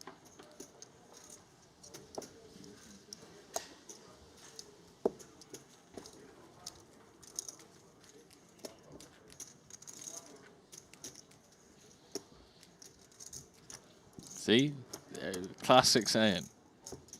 It's like the 3rd worst hand I opened, I think. Rick, that is the original line, but I can't say that on stream. Jack off. Seems like I was like raising anything. It was like just a hand every single time. I think you've gotten 10 hands better than my best hands. Yeah. Yeah, it's an Italian saying, by the way, Randy. And, you know, being that I'm quarter Italian. I see. Definitely. That's the PG version. Yeah, the PG version. There we go. Can I get the No, you can go ahead. PG-13? You go ahead. Can I get the MA? You go ahead, my friend. Okay. 1.7 probably? Joseph speculating with ace-9 offsuit on the button with a flat. About 1.7-ish. He flops top pair. Not bad. Yeah, now Jun gets to try and play the role of table captain, 4 off the money. But look, this is not an easy crew to push around. Some restraint shown by Jun Lee to not c-bet the flop, but gonna take the bait on the turn, trying to fold out better king highs, maybe some small pocket pairs. Do appreciate the speed that Joseph Chong plays. Quickly calls. Kind of feel like you have to give up king 10 now, as played.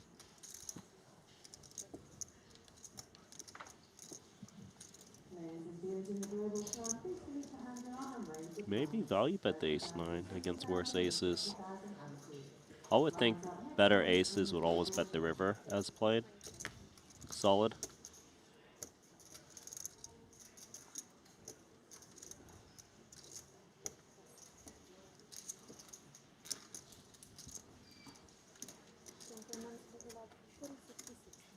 There we go. Blinds going up. 30, 60, 60. That means those short stacks, my friend, are going to be feeling the pinch out there. not only are we on the soft bubble, but the price of poker just got more expensive. For the likes of Artur Martirosyan on 3 bigs, Matas Symbolos on 4 bigs, Vyacheslav Gurachev on 8. They are not liking that blind level increase.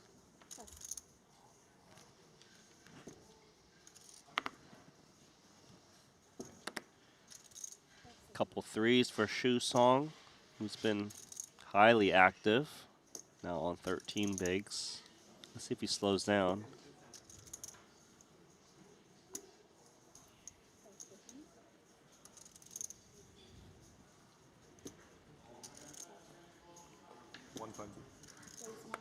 Like that.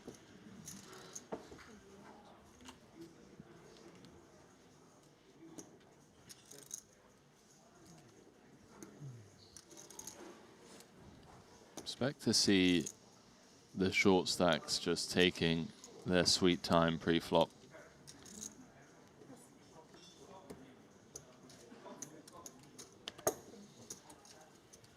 Bren Kenny, Jack-6 offsuit. Not very good, but good enough for him to try to outplay his opponent post-flop. Maybe revenge on Bryn's mind. Both players see the 10-9-8 board.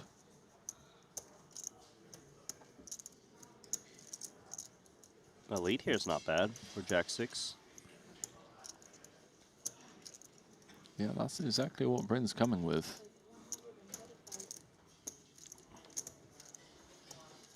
135k into 330. What's really nice about the lead is on a board like 10-9-8 that's so connected, your opponent can't really raise you on the flop with even a hand like an overpair. Even 2-pair probably would play cautiously. Wow, so look at that. Get that cheap turn card or just win it now. Yeah, I'm somewhat surprised by that. The gut shot, backdoor hearts. Jun just not interested in tangling with Bryn. Can you blame him? Can't blame him when you're 4 from the money. Especially not against Bryn Kenny. Well played. Love watching Bryn Kenny navigate this bubble time play. You really get to see how he builds. When he usually gets to those final tables, he has a big stack, you know? I don't recall a time So that might offset all the people where I've seen him short stacked. I really don't. For sure, but Yeah. 270. He'd rather not be at the final table. that's a fair guess. Might be a little high. Yeah, maybe 250. 250, I'd say, is like fair total. Yeah. Bunch of guys with high hopes and then probably 3 in this and they're in cash.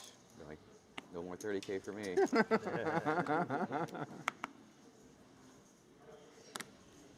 Did they do any kind of like promotions to give tickets for this tournament? Or not really. this. No. Just the Triton Makes one. sense. That's why last time it was so much bigger. They had some promotions going on. I mean, the 15 was like essentially the 15 last time. Yeah. Yeah. I assume, right? King Jack now for I Kwa think there was on more Yo. the last time. Contemplating In what, the 15? 15. Yeah, it got close to 400, I think. for 10 big blinds. And then This this had This like had often be a 400. shove from the 391, cutoff. Pulled A down lot a little of bit. considerations Pulled down a of little. being so close We're down decent. to the money. Down, That's down a lot. A big drop. Another one was like 100. How many did the 15 get? I don't Like mind just 200? letting this go. 350 something. He's 44 of 51 remaining, but he's going to go and push it in. Hope for the best. Got 1 down. Yeah. Make that 2 2. down. What about the third? It was like a 50K short deck. It's gonna get it done. There you go. For one in. I can't be playing this 25. Preserve that I stack. think this one would have done Now so he's much very better comfy. if they just put it the day before instead of like that day off, because I think a lot of There's people left. 2 'cause players there with was 2 that big gap blinds day. out there. They're like, I'm not going to stay an extra. Yeah, there hour. should never be a gap day. Yeah. No, there was a 15. Oh, but like if you busted the 15 on day 2, just like sitting about doing nothing. Yeah. Oh yeah. That was me actually. I was like, oh, Yeah, same. You know, I'm just gonna, like, For sure, yeah. If you bust that on like day one, end of day one, or early day two, you're like, not waiting for like tomorrow for day one. Yeah, I get it. Like, yeah, I think you're right. It just seems like they should have done the 50K short deck on the same day. It's me. Thank you so much. Love me some Ren Lin. He's getting multiple dishes delivered to him. He's trying to show the poker gods that he wants to stay for a while.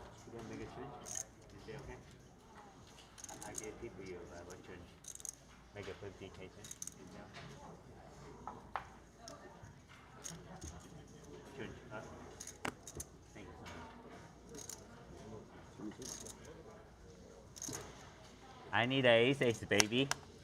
You got Jack 10 suited. Looks like aces to some players. It's pretty tempting.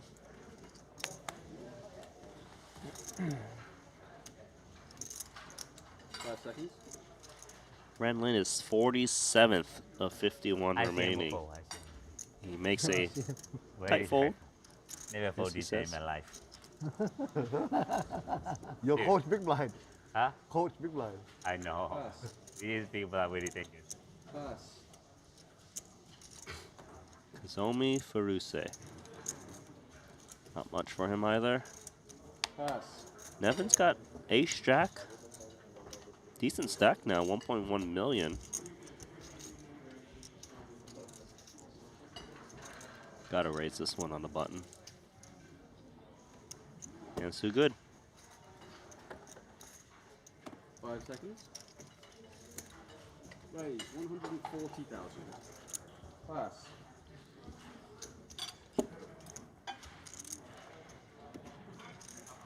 $2.8 million chips. You can afford to see a flop of 9. Yeah, Meows. Metro 9. He's loving this spot that he finds himself in. Not loving the 6-3 suited, but as Randy said, come with the defend. Yeah, this is cool. I love this. Wow. How about doing the natural 9 against the natural 8 Pro? Ace Jack's going to the muck, isn't it? You think it's going into the muck? I think it is. Oh, nice Don't play. be silly. Come on. I was just saying, he was kind of like taking his time and folding earlier. Spike call. Get him. Get him. Natural 9, yeah. Good. Come on, spite him. Send him out in 51st. No way. Come on. This would be ambitious. Well played, Nevin. Well played. Yeah, really well played. You know me. It's very cool.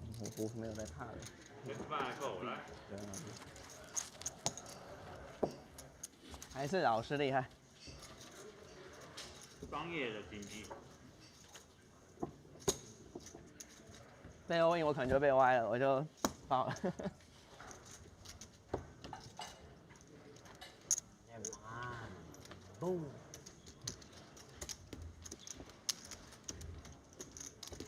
老师来台湾吗 ？APT？ 你要来拿抢冠军了。台湾挣钱。哦。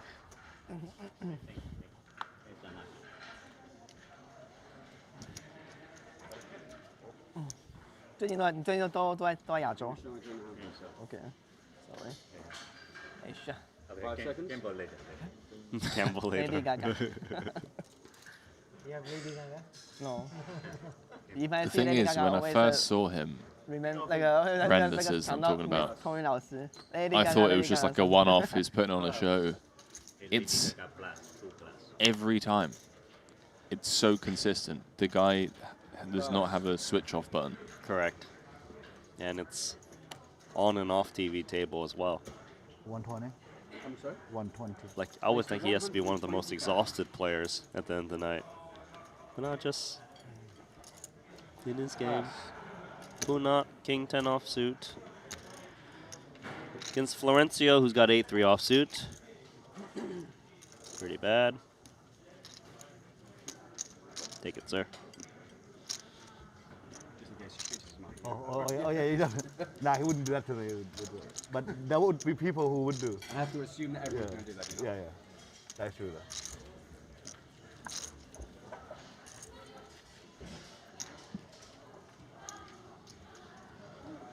So we are waiting again? We are, sir. Huh? Waiting, yeah. Always very fast.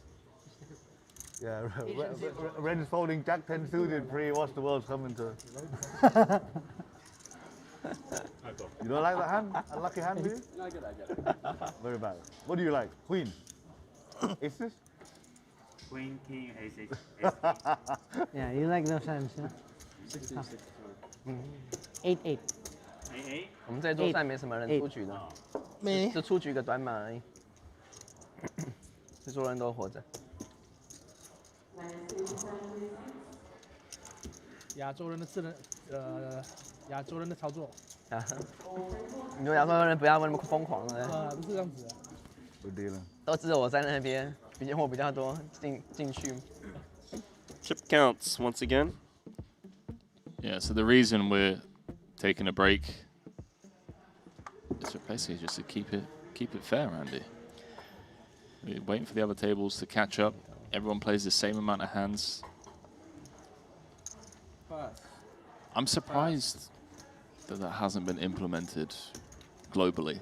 Like, it's such a fair rule. It makes so much sense. Like, it makes the game as fair as possible. It also speeds up the play. Speeds up the play. You don't get people just like exploiting the clock and doing anything ridiculous. Like, it should be a universal rule. I mean, there's so many things we need to fix in this game, and I feel like Luca and his team are doing a really great job at being the change makers. Let's see if Florencio attacks Renlin's big blind. I think Queen 3 offsuit could certainly consider it. Time.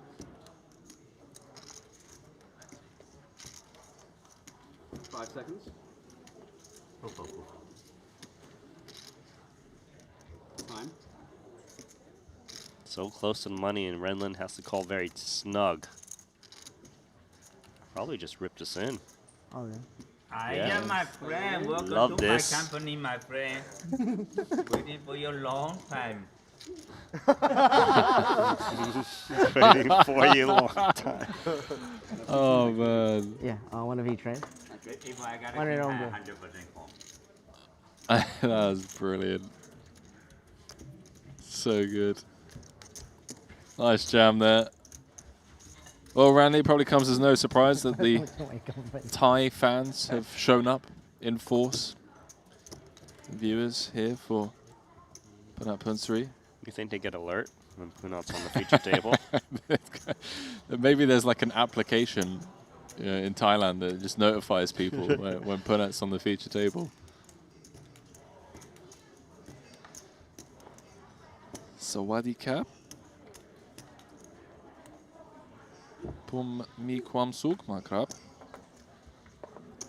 What's that mean? I might as well ask. I say it every time, man. It just means I'm very happy. Oh, but I never know. You always what forget. It means.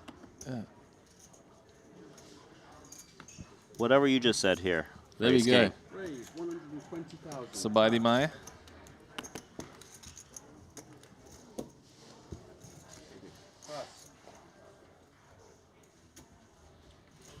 No action for Punat. Next round will be 4. Most winningest player on the Triton Tour since he joined back in 2022. 22 million. Note the watch he is wearing on his left wrist as well. Is that custom Jacob & Co. Triton X skeleton. Cannot be bought, Randy. That has to be earned, my friend, and you can only earn that by winning a Triton main. He's also up 1.2 million already here at Jeju too. Not bad. Honestly, yeah, if he had won the Triton 1 main at this point, it would have just been, yeah, it would have been too crazy. 5 seconds.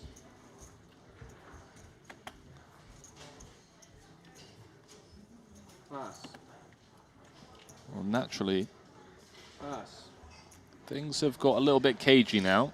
Raise 125. Based on the out tables, no eliminations for quite some time. Pass. Do have a situation here. King Queen offsuit for Sim Kok Wai. It's strange because you want to get involved, but then again, you also don't want to all of a sudden be at risk. So close to the money, and I don't fault the King Queen folding there. You're very healthy off of 19 bigs. This, however, I would like to see a flop. Cheaper price in the big blind. You got very healthy stack that really cannot bust. 4. You say that, Randy.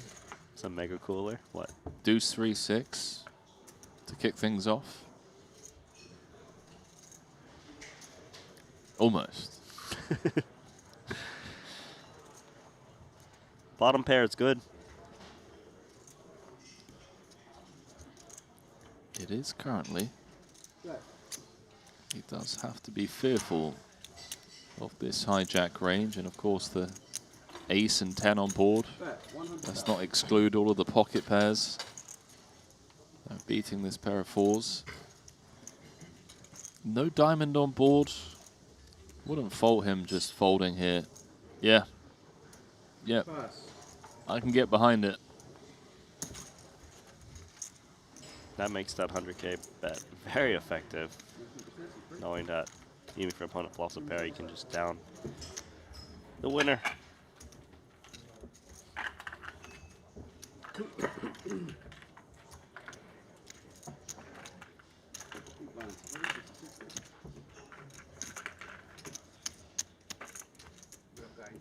Thank you. Good luck, man. Oh, Clement Deng up to 2.5 million. One of the out tables taking some chips from Manuel Fritz. Good luck, my friend.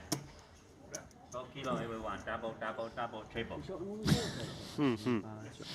We've had an elimination. Guess who, Randy? Tell me. Artur Martirosyan. Oh, no. Which, when it comes to those all-important Ivan Liao Player of the Year leaderboard points, Foxen's still in, Punsri's still in. Artur is out.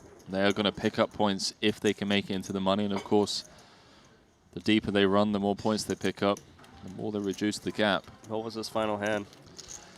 Ace-8.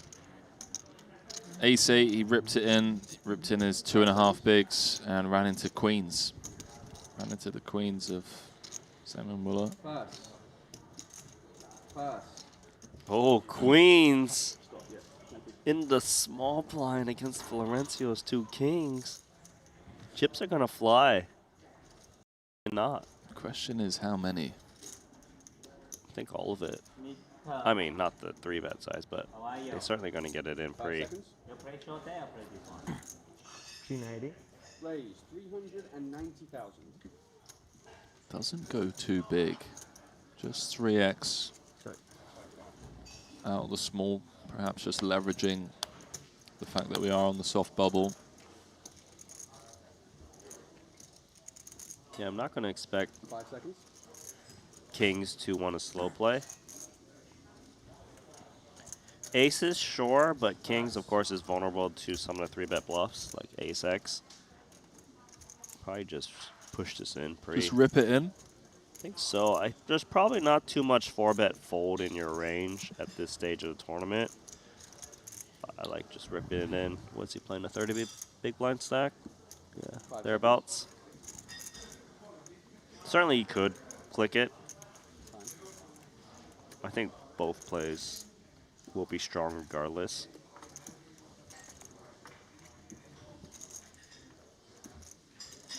Probably supposed to flat like aces in the spot, to be honest. Gotta throw out another time extension. Gotta be careful of those. Those can prove really valuable further down the line. Time.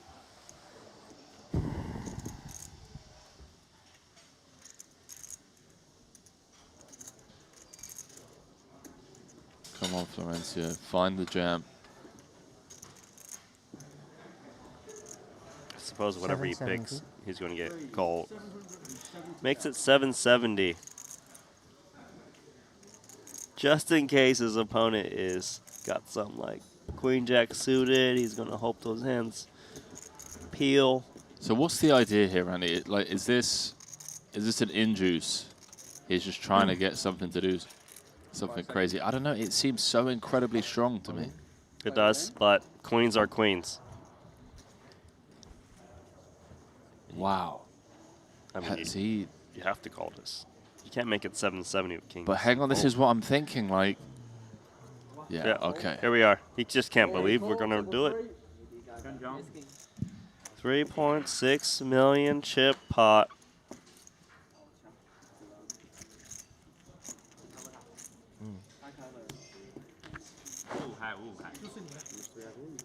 Barok tayo.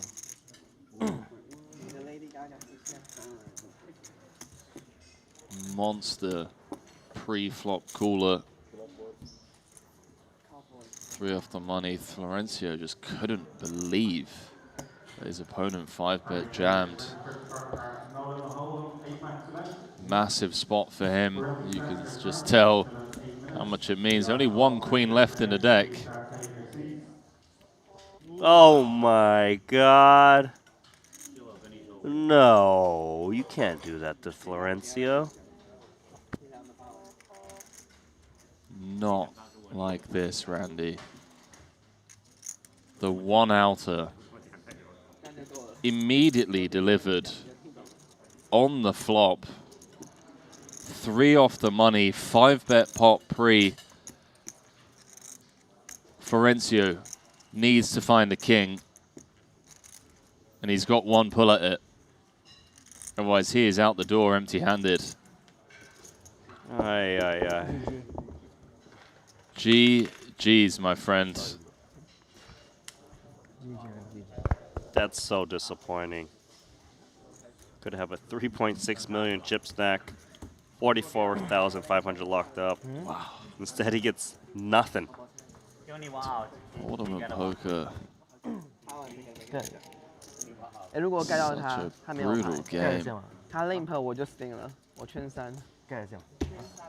It's hard to recover from that. Long extended break might be needed for 我跟你 Florencio. 打法一样。发完才敢跟你讲。 Sauna, go to the gym, go pump some iron or something. Maybe go for a 15-kilometer run. Just run in one direction. away from the here. casino. just non-stop. Just keep running. Just go full Forrest Gump mode. Well, that was disgusting. How's your day, Randy? Not as bad as that. I can tell you that. Cannot be worse. 5-bet pot on the bubble. 1 outer. And just to let you know, if he did hold with the 2 kings, he'd be 5th on the overall leaderboard. Thanks for that, Randy. Really just adding salt to the wound now, aren't we? We both have lots of it. Yes. So 2 from the money now, I believe. 2 from the money. all in 70，他没秒跟，我以为你遇到 AK 了。对对，KK 都会很开心。哇，他 KK 想 KK 不能 tank，tank 没秒跟是多么舒服了嘛，对不对？运气就没了。哎，他很像 AK，就是摇头才跟，我以为是 AK，就怎么是 KK？ 他一旦没秒跟，没秒跟我，他的气势很强啊。打牌一定有气势，他秒 call 你就凉了。对对。他讲一下你的。他的。 Some outer table coverage. Look at that tower in front of Thomas Boyven. Anyone else want to be a victim?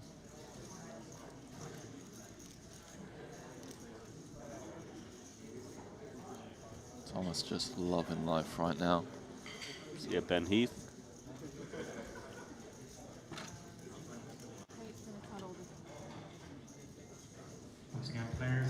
Short stacks holding on for dear life. See Michael Soiser. In 5 minutes. We'd ask our registered players to please take their seats. Soiser second in chips.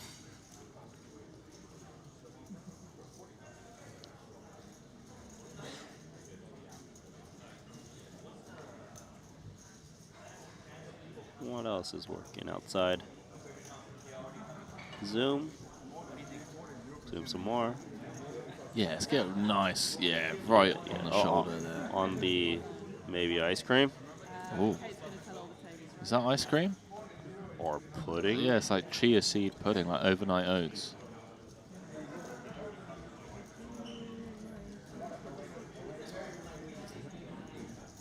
Looks like Matas Symbolos is playing an incredibly short stack. Got it in 3 ways. Against Ace King and King Jack, he had pocket 9s and he was unable to hold with the 9s. Everyone was short. They all had about 7 bigs. He had them covered by 1 big blind. He's managed to stay alive. Yeah, but he might have some interest. He's come Ace 6 deuce, and his opponent James Mendoza has put him in. Oh, he's gonna fold. That's the fold, yeah. Only has 115K back. Must be bad. Defended is big. Nothing he could do about it. He is holding on for dear life right now.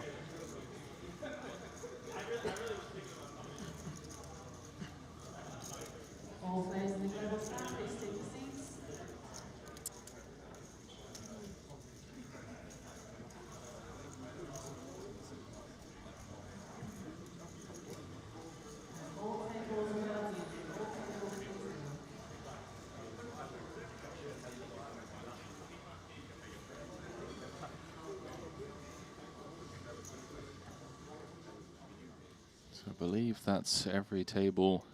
Like every decision is like you have wrapped to up. like 30 seconds. That's every summer in Vegas. You hear just like from everyone, like the pros and the random people, just talking about like, oh, yeah, all tables that come in, like. No, I remember the first WSOP I went to. That was like a the long first table, delay like just now. Maker or something. I got We in were just early, chatting for like 20 minutes. And it was like, this guy's having fun, right? And then some like French reg shows up. Like he's got the whole outfit. He's got like the backpack, he's got the fucking sunglasses, he's got the whole thing, right? And then like someone's just being nice, like, hey man, what's up? Like, where you from? You know? Like, he's like, just like, what are you doing, man? He's just like, bro, like, just be nice. Like, Yeah, you can say hi. yeah, you can say hi. I'm They're not not gonna going to take get away your EV, buddy. Like, I think the problem is like the people who like then would watch it on TV, they see other people doing it, and they're like, oh, like I've got to do it too. Yeah, it's just like role play. In like the States, it ran like all the VIPs out of like the highest stake games, and they're just like never coming back because they don't care. Yeah. It's insane to do. Like people here have fun, it's like staring them down. Because if you think about all the recreational players, like their time is worth so much, and they're like here, like they'll play this like because they like poker and want to have fun. But if they're then sitting like and waiting, like having to sit here still, not be on the phone, and wait 30 seconds for this guy every decision. And then you say hi to him. I have to agree with Bryn, yeah. No, he's got his headphones on. They're not even looking either. They're just like staring straight down at the table. Yeah, I get it. Like obviously the whole library stuff. Theaters in the 8 max. The button has been drawn to seat number 6. Tanking 30 seconds for every Please decision. place them all With that in seat 6. Texas Bill isn't gonna like trying to get a read on. Okay, so C-bet of 80K, and Britton Kenny has 8-6 offsuit on King 4 deuce, 2 diamonds, and he's put in more than 80K. Jesus. He's here for fun, you know, like, He's an animal. Street poker, baby. Mm-hmm. Sensei Bryn. Right. Lead position open. And it's funny because last time he did this, he flopped the full house. So Yeah, fuck it. Take it. Not this time. Felt it.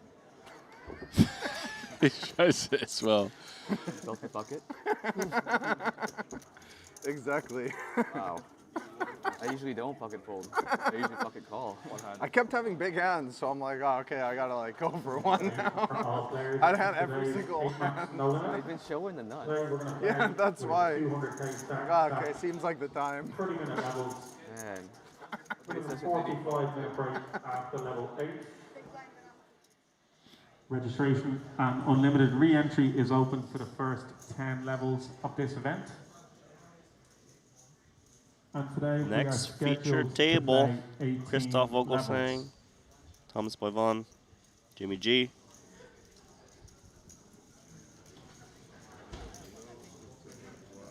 And the next red feature table.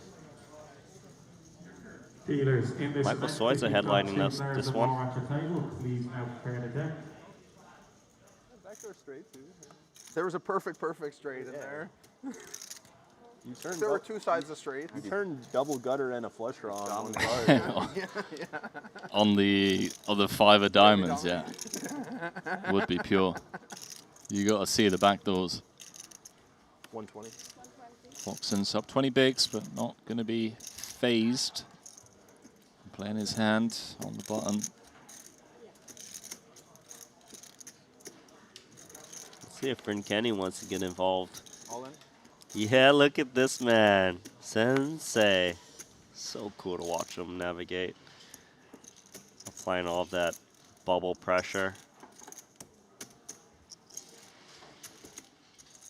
Just can't be a call. Well played. Bryn Kenny, ladies and gentlemen. He was 2 cards away from eliminating Jun Lee. It was definitely possible. We've been up to 4 million. The deck had other plans, as he got 2 outed. But he is You needed Joe's ace-8. fought valiantly. Ace-6 off. One of the best. I was looking for any excuse to fold. I was like, all right, if my ace isn't a diamond, then I'll just fold. Yeah. And it wasn't a diamond. Yeah. All right, you can have it. Ah, that's not such a nitty fold. Ace-6 off, no diamond. Such a nitty folding on 6 of diamonds, buddy.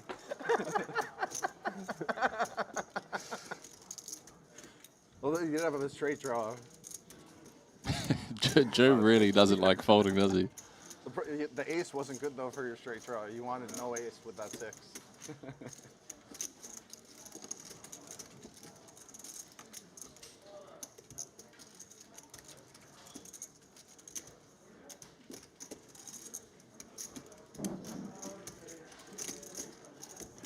The guys are having fun at least.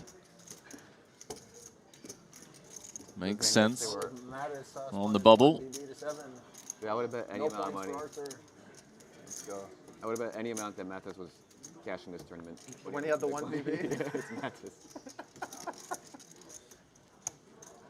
The one, yeah, like those 1 BBs, like, is so nice. Like, I mean, it's not nice to have 1 BB, but when you get all in, you get like 4 to 5 to 1. Yeah. Yeah. Well, Mathis has spun it up that they're talking about. How much? He had 115K now. Yeah, he's up to 405K now. No longer the shortest stack in the field. He's got 7 bigs. See Ren on 6, Michael Wang on 5, Frank Brannan also on 5. And we just heard Bryn point out that Artur has bust the tournament. We saw Foxen say, let's go, those all-important Player of the Year leaderboard points. I've got a feeling it's going to be a bit of a nail-biter. That's your read? Yeah. I mean, Foxen could just make a deep run here, and it's just a very close race. Yeah, if Foxen FTs this. But look at Punat, he could do it too. Yeah. Yeah, they are the 2 contenders, that's for sure. Punat's got double Foxen's ships at the moment. Obviously, this being the last stop, Artur is currently in first with 4,132 points. Foxen is in second with 3,247 points. And Punat, that we mentioned, is in 5th with 3,075 points. Yeah, I know. Yeah, it was a bad bet. Especially if Ren got you. Yeah. I think he's like 7 of 7 in last longers we've booked somehow. Once again, information for players registered in our 8 match. I eventually was just like, all right, no more. I lose Producer every James turn. Dempsey hasn't run the numbers, but speculating that if either of those finish like top 2 or an outright win, would actually put them in front of Vartel. So, you know, like 12 times. that race isn't over yet, my friend. Yep.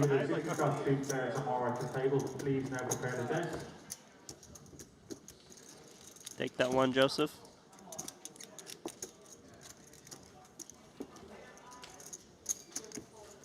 Hand for hand, or we? Okay. You do some trading yourself, or just like putting up your buddy? I mostly just buy.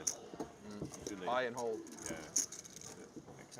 It's a good strategy, Randy. I know you do the same. Hodl. You've been hodling for what, 15 years? Not 15 years. Okay, let's take a look outside.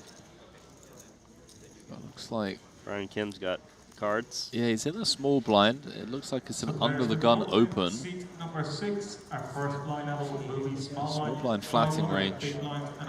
Really pretty strong, We'd like to Randy. wish all players the very best of success. The opener was Dai Ming. Reaching for chips. Yeah, he's got a very healthy stack, playing around 3 million. Brian Kim's only got 350K back, and he folds. I'd be very curious to know what he flatted out the small blind. Oh, but it says he was in the big. But now he's on the button. No, he's in the small blind. Oh, okay, so it was a dead button. The button was in front of Clemens. We got there eventually, Randy. Worked out perfectly. Then. No worries. Because I don't think he'll be flatting out of the small blind. I was thinking that as well. I was like, that's like, is he just got aces or something? Like, what is he trapping? And if one's like 2 ahead, they stop.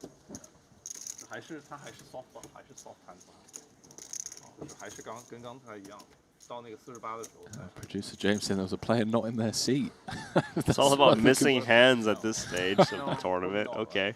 Well, look, at least if you miss the hand, it's close. you can't misplay it. Right? Because, like, And you can't bust. Can't get yourself in trouble. You can't bust. Yeah. Can't accidentally get kings into queens in. Yeah, get one outed. Hand for hand after they have to catch up and then hand for hand. Yeah, I think it's hand for hand after we lose one more.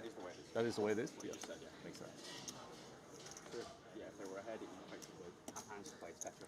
Not quite hand for hand, but hands are being counted.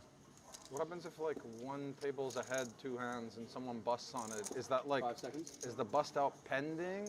No, I think so. Okay. That's how it should be. So then tanking has 0 value. Yeah. I'm pretty sure it's 0. Yeah. Shu Song's been very quiet as of late, as he should. I'd like to see him pitch to full. Yeah, but I think it's redundant though, right? The 10 seconds is unnecessary if you're counting hands. Yeah. And then 10's a bit short to give to like recreational players too, I feel like. I mean, to anyone, 10 seconds. We could play on 10 seconds. Yeah, it's fine, but I'm just saying it is quick. Like I feel like it could have be like 15 or 20 or something. But it's like especially if you're counting hands. It's like first in, right? Yeah. There's not that much. Yeah, but it's also like these Because that's the thing, you always don't have really them, care and they about get replenished too. Yeah, they have no value to like your tournament.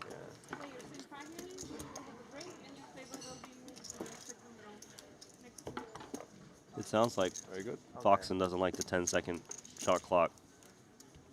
But Britton Kenny's okay with it. Britton Kenny does play fast.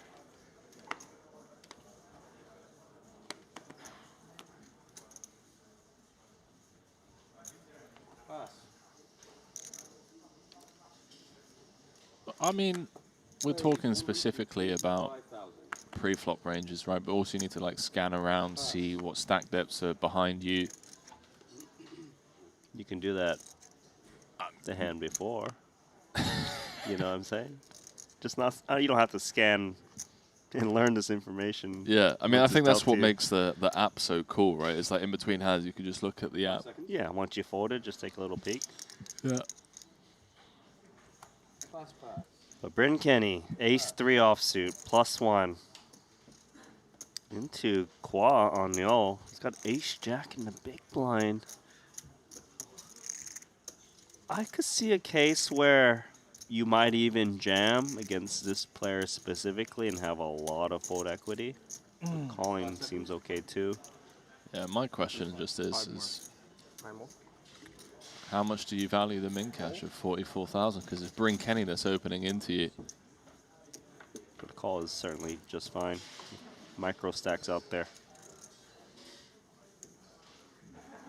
Queen, deuce. Check. 340 in the middle. Bryn should be range betting this flop against a short stack, expecting a lot of folds. So tough. In what would typically just be a easy pill. Under different circumstances, this one on the bubble, you just don't want to be speculating against Bryn. It's hard to fold ace jack though, man. 5 seconds.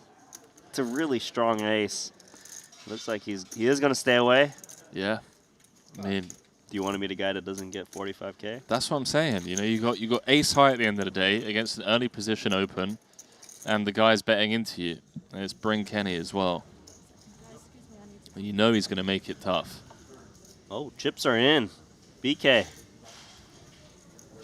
Brian Kim, that is. GG's, mate. Sevens against, what's that? Ace 8?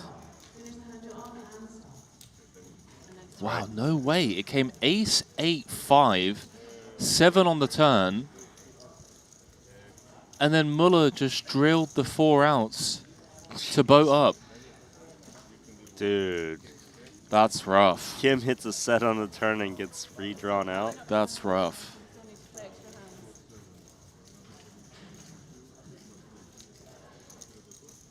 Must be nice. Well, not for Brian. Definitely not for Brian. So, with that, another just brutal cooler on the bubble. That elimination of Brian Kim means we are now on the Stone Bubble. Stone Bubble, Michael Soiser of Malaysia is the overall tournament chip leader. Thomas Boyven of Belgium, second. The only 2 players with more than 5 million chips. Stone Bubble here, the opening event. Hey, bottom left. Tournament short stack, Ren Lin. That's you. 205,000.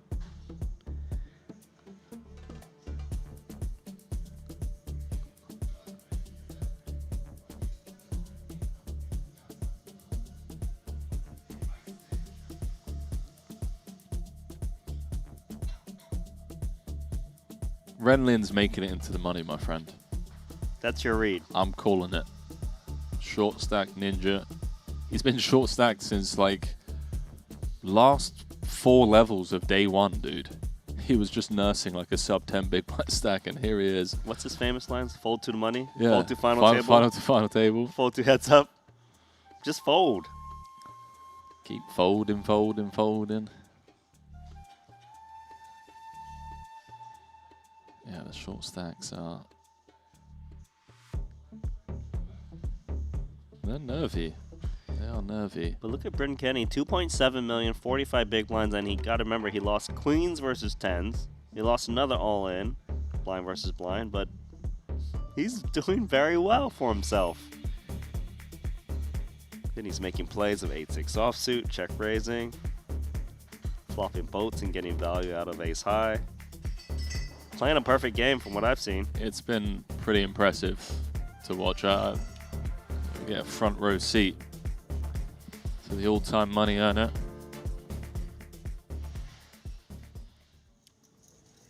So more outer table action. I see 2 all-ins. It looks like Christoph Vogelsang and Sarman. No, it's not Christoph. Was it a multi-way all-in? It was Yang Li against Jimmy G. Ace Queen for Yang. All players in the Global Slam, please remain seated. Ace Queen was good. That's something I can guarantee.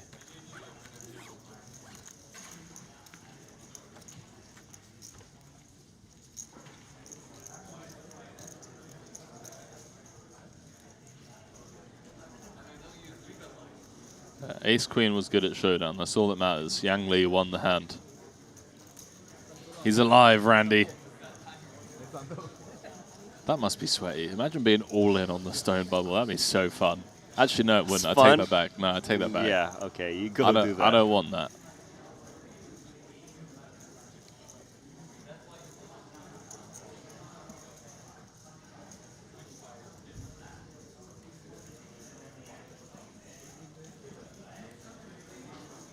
Just waiting for all of the hands on outer tables to wrap up. Hey, look at Matas. Remember, he had 115,000 not too long ago. He looks smiley. Players in the global slam, please remain seated. We are just breaking a table.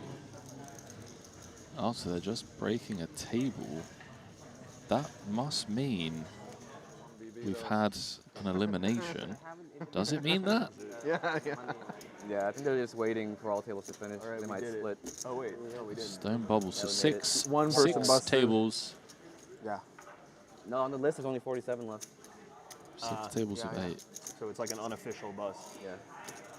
Oh yeah, they're like, I guess they're tracking. Yeah, so now only 47 left. Already in. All right.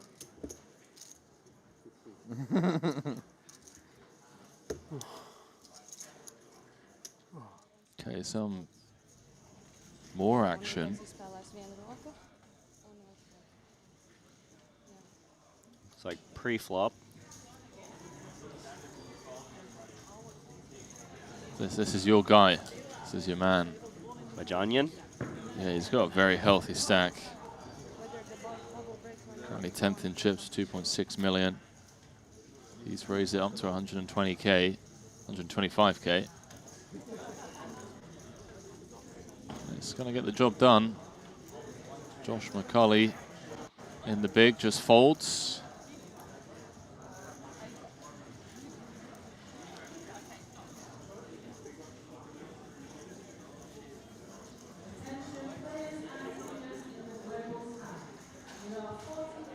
I believe Bajanian started the day with 2.5 million. Yeah, they're about the same stack. Yeah, it's been a swingy day for him.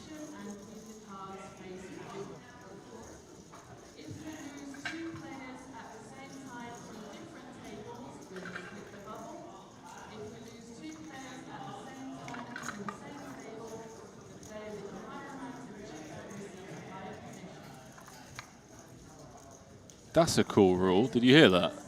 So if 2 players on separate tables bust, they will split the min cash. But if 2 players from the same table bust, the higher stack person would get the min cash and the shorter stack person would bubble. Yeah, so that's obviously clearly quite nice if you're the overall tournament short stack, right? If you get it in, someone else busts out there, you're basically anti-sweating someone so hard. Remember this. I remember because our table finished first and there had been a bust out on one of the outer tables. I was like, okay, cool, we're in the money. And then they've come over and they said to us, because we're on a TV table, they're like, yeah, you guys are behind. You've got one more hand. I was like, no way, what? We just celebrated that we're in the money and then we get told we've got one more hand to play. Mm-hmm. Here we go, hand for hand. 6 tables of 8, put out Punsri, ace king.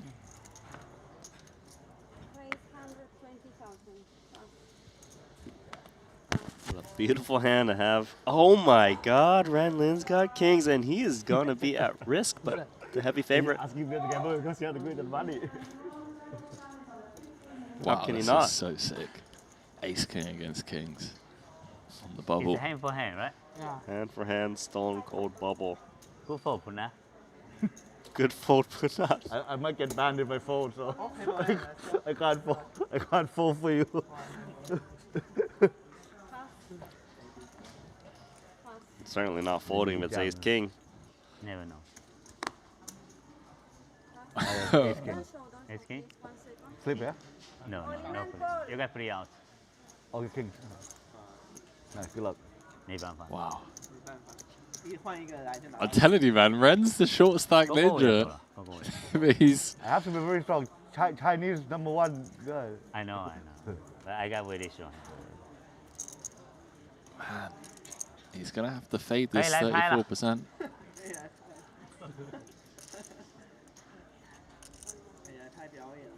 First hand on hand for hand.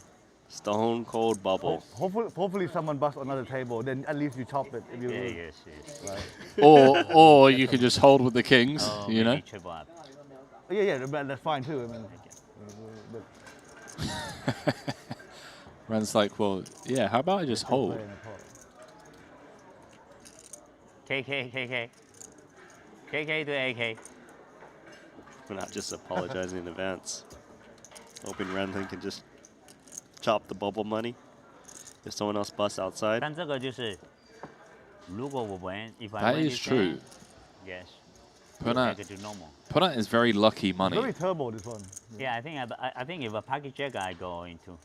Yeah, of course. Yeah. Pocket Good 10, choices. pocket 10 maybe, I don't know. I think I still go. Pocket 9 for. Because like if you win the hand, you can almost guarantee cash. You know? Yeah, and then, like I'm not playing too tight anyway, so. Right. Like,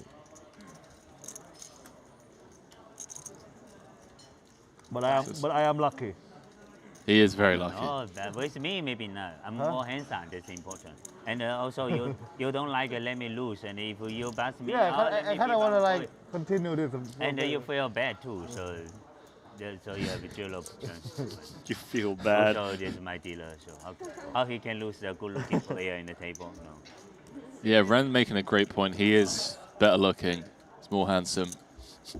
Most handsome player in the field. His words, not mine. Is that how it works? That's what he said. Well, let's take a hand outside. Oh, we're going to the streets in this hand. There's a lot of chips in the middle.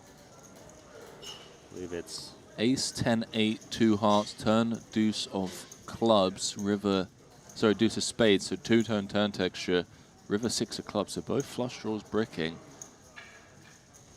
It's your man, Bajanyan. Raise things up. He's double-barreled it. Yeah, from early position he opened. And Zhang defended the big. There's 1.4 million in the middle. Yeah, other than like 7-9 of spades or 7-9 of hearts. Would he comfortably...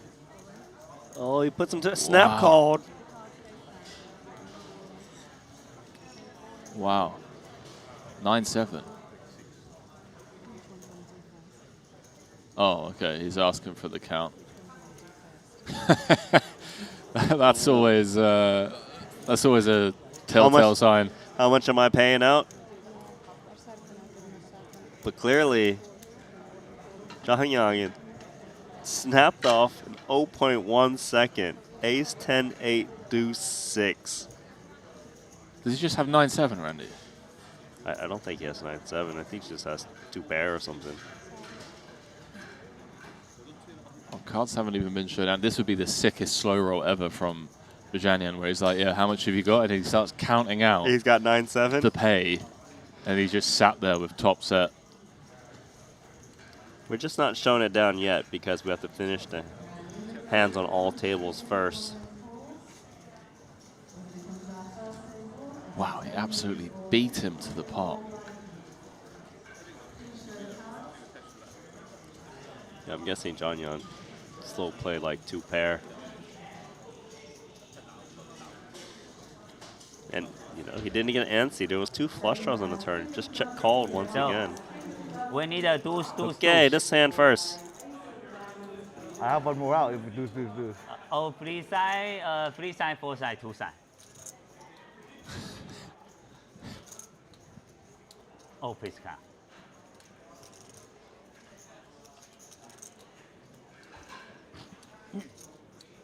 Ren just looking to hold.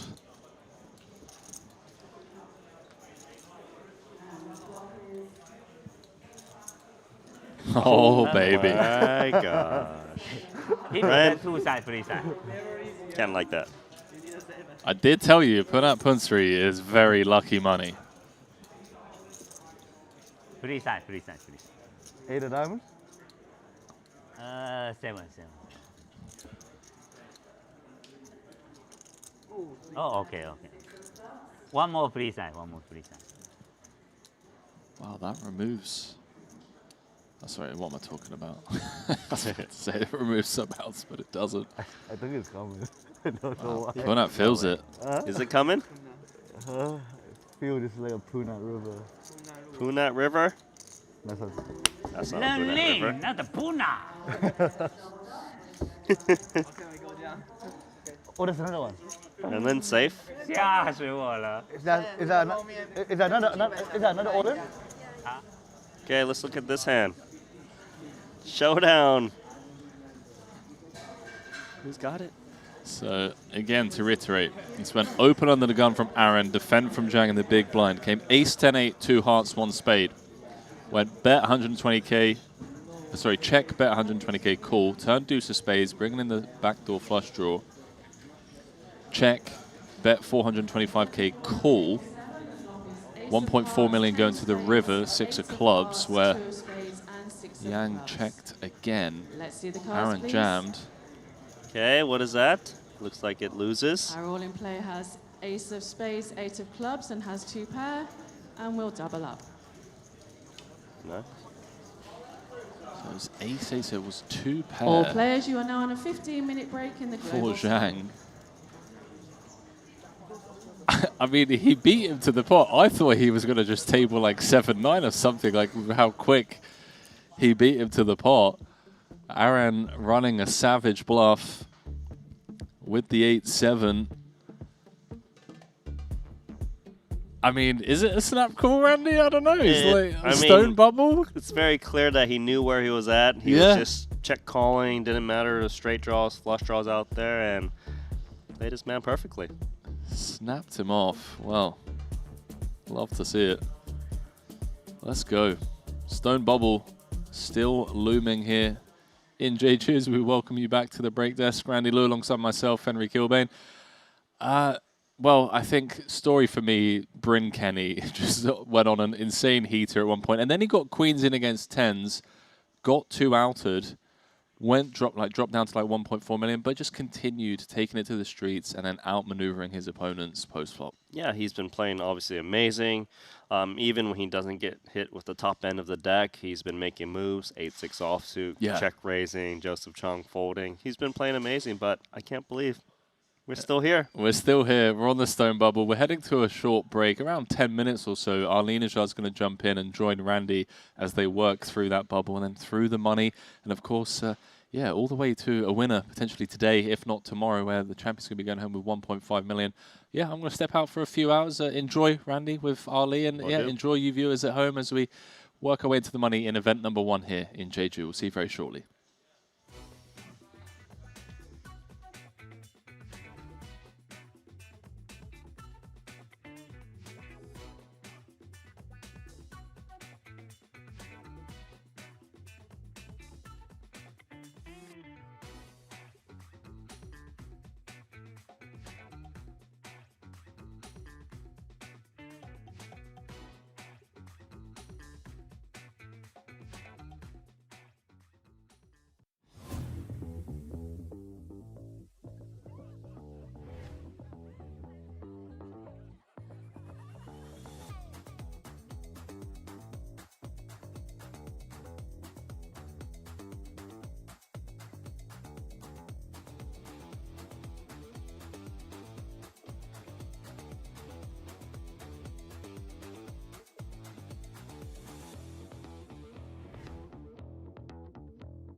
I've played against the best, I've won on the biggest stage. But what if I told you, it's not just about luck or talent. It's about using the right tools. GTO Wizard is the fastest and most efficient way to study any spot in poker. This is how you level up your game. This is how you unlock your potential. Don't get left behind. Get GTO Wizard today. Beat the best, crush the rest.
I've played against the best, I've won on the biggest stage.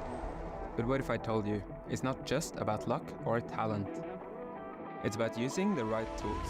GTO Wizard is the fastest and most efficient way to study any spot in poker. This is how you level up your game. This is how you unlock your potential. Don't get left behind. Get GTO Wizard today. Beat the best, crush the rest.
I've played against the best, I've won on the biggest stage. But what if I told you, it's not just about luck or talent. It's about using the right tools. GTO Wizard is the fastest and most efficient way to study any spot in poker. This is how you level up your game. This is how you unlock your potential. Don't get left behind. Get GTO Wizard today. Beat the best, crush the rest.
I've played against the best, I've won on the biggest stage. But what if I told you, it's not just about luck or talent. It's about using the right tools. GTO Wizard is the fastest and most efficient way to study any spot in poker. This is how you level up your game. This is how you unlock your potential. Don't get left behind. Get GTO Wizard today. Beat the best, crush the rest.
I've played against the best, I've won on the biggest stage. But what if I told you, it's not just about luck or talent. It's about using the right tools. GTO Wizard is the fastest and most efficient way to study any spot in poker. This is how you level up your game. This is how you unlock your potential. Don't get left behind. Get GTO Wizard today. Beat the best, crush the rest.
And welcome back to Stone Bubble coverage of the WPT Global Slam, event number 1 here at the Triton Super High Roller Series in Jeju, second edition of this particular festival. Ali Najad back in the saddle, Randy Liu still with you, along with 48 hopefuls, one of whom is going to have their heart broken shortly, Randy, as we are going to find the difference between $0 and $44,500.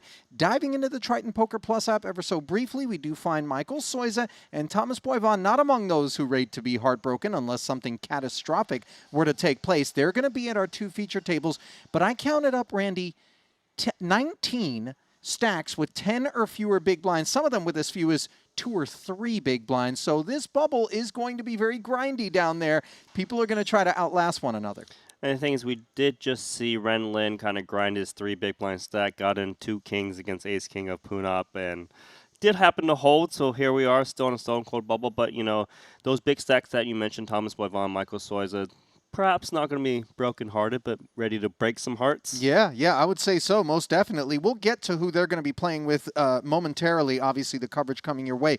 Down at the bottom of the leaderboard as we go back to the app, which of course is available for download to those of you at home who still somehow may not have it as they watch this coverage. Frank Mignano Brannan, 3 bigs. Vyacheslav Goryachev, 3 bigs. Those are the 2 official shortest of stacks in the room, but just look at the sheer volume of company they have. There's so many micro stacks remaining, and the thing is, even the 4 big blind stacks, sure, they got the lead on 3 big blinds, but they're going to have to push it in. If they get a high equity hand like ace, king, kings, queens, you know? And remember, 3 or 4 big blinds, 2.5 of them get shaved right off once you go through an orbit. So obviously, a lot of jockeying out there. Break out the whips, and let's see what goes down as we send it back into the arena for the resumption of play from here in Jeju. Shinhwa World. Coverage brought to you by Club WPT Gold.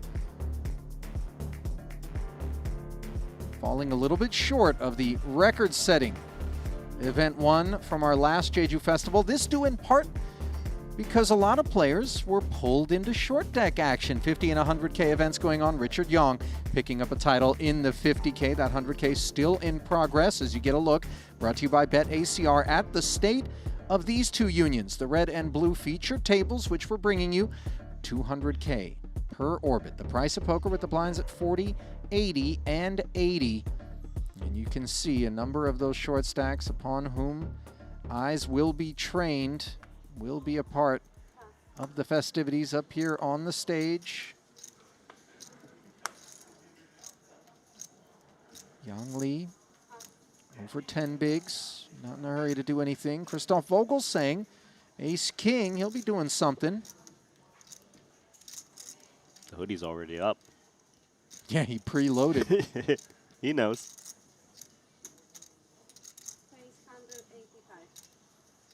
Upstairs we go, 185. And Randy, is it fair to say that at this specific Stone Money Bubble stage that people who do elect, those who have the stacks and the luxury with which to maybe play post-flop, to call against an open from someone like Vogel saying, are going to have a tighter range than they might under other circumstances? They should, unless they have the covering stack where they know that Vogel saying is going to c-bet a lot less. 450. Holy. You know, that is a covering stack. It is not, however, the one that we would have anticipated to push back on Vogel saying, and look at this, Christoph training his eyes on Vietnam's Tan Tung Nguyen, thinking, what on earth are you doing? I have an ace and a king. You're repping really premium kit here with this behavior. And there is the all-in from Christoph Vogel saying he just knows what's up. Listen, if the 3-bet is supposed to be strong from Nguyen, a jam 4-bet effectively from Vogel saying is absolute top-notch stuff. That's premium liquor. Would never, ever risk getting showered with so many stacks smaller than his in the field right now if he didn't have a hand that warranted doing so.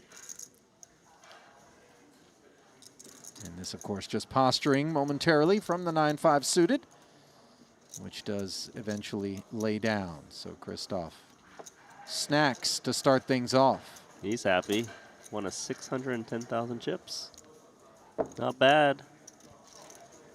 Yeah, uncontested in terms of post-flop needs. Take those little packages all day. Let's take a peek over at what looks to be an all-in and call situation developing. We know there's going to be a number of them, and they're probably going to come at breakneck pace. Of course, those of you that are trying to keep tabs on these outer tables, a reminder that you can do so in the Triton Poker Plus app. Every single table, seat, hand, chip graph, a wealth of information at your fingertips, synced up with our delayed stream, of course, to protect the integrity of the game. The players, of course, are able to access that app in real time in order to help navigate. Looks like Josh McCauley is all in. Start the hand 40th on overall leaderboard with 48 remaining, and he jammed on the button. Called by RN, Bajanyan. Yeah, he left himself 30K back. Bajanyan then asked for the rest of it. He's the man on his feet. McCauley doesn't look particularly worried. They have not turned their hands over, of course, Randy, allowing to ensure that action is unadulterated at other tables. Correct. A lot of times players will sort of tip one another off just to prevent the anxiety. Doesn't appear that they've done that here, as best we can tell.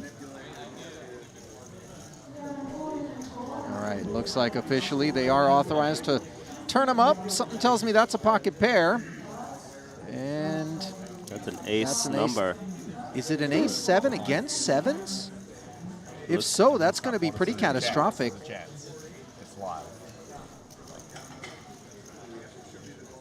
Here's a flop. No ace on board, that much we can tell. 9 of clubs. Let's see the turn. McCauley very much at risk here. Turn is the king of hearts, and let's see the river. Gathering his belongings.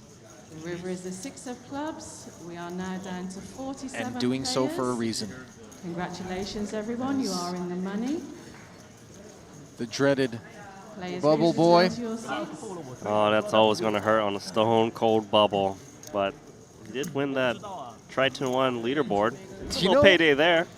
I admit, Randy, I feel like there was maybe a little bit of lemon and salt in the wound as you have to stand there and listen to the mic announcement that congratulations, quote, everyone, you are now in the money. Not quite everyone.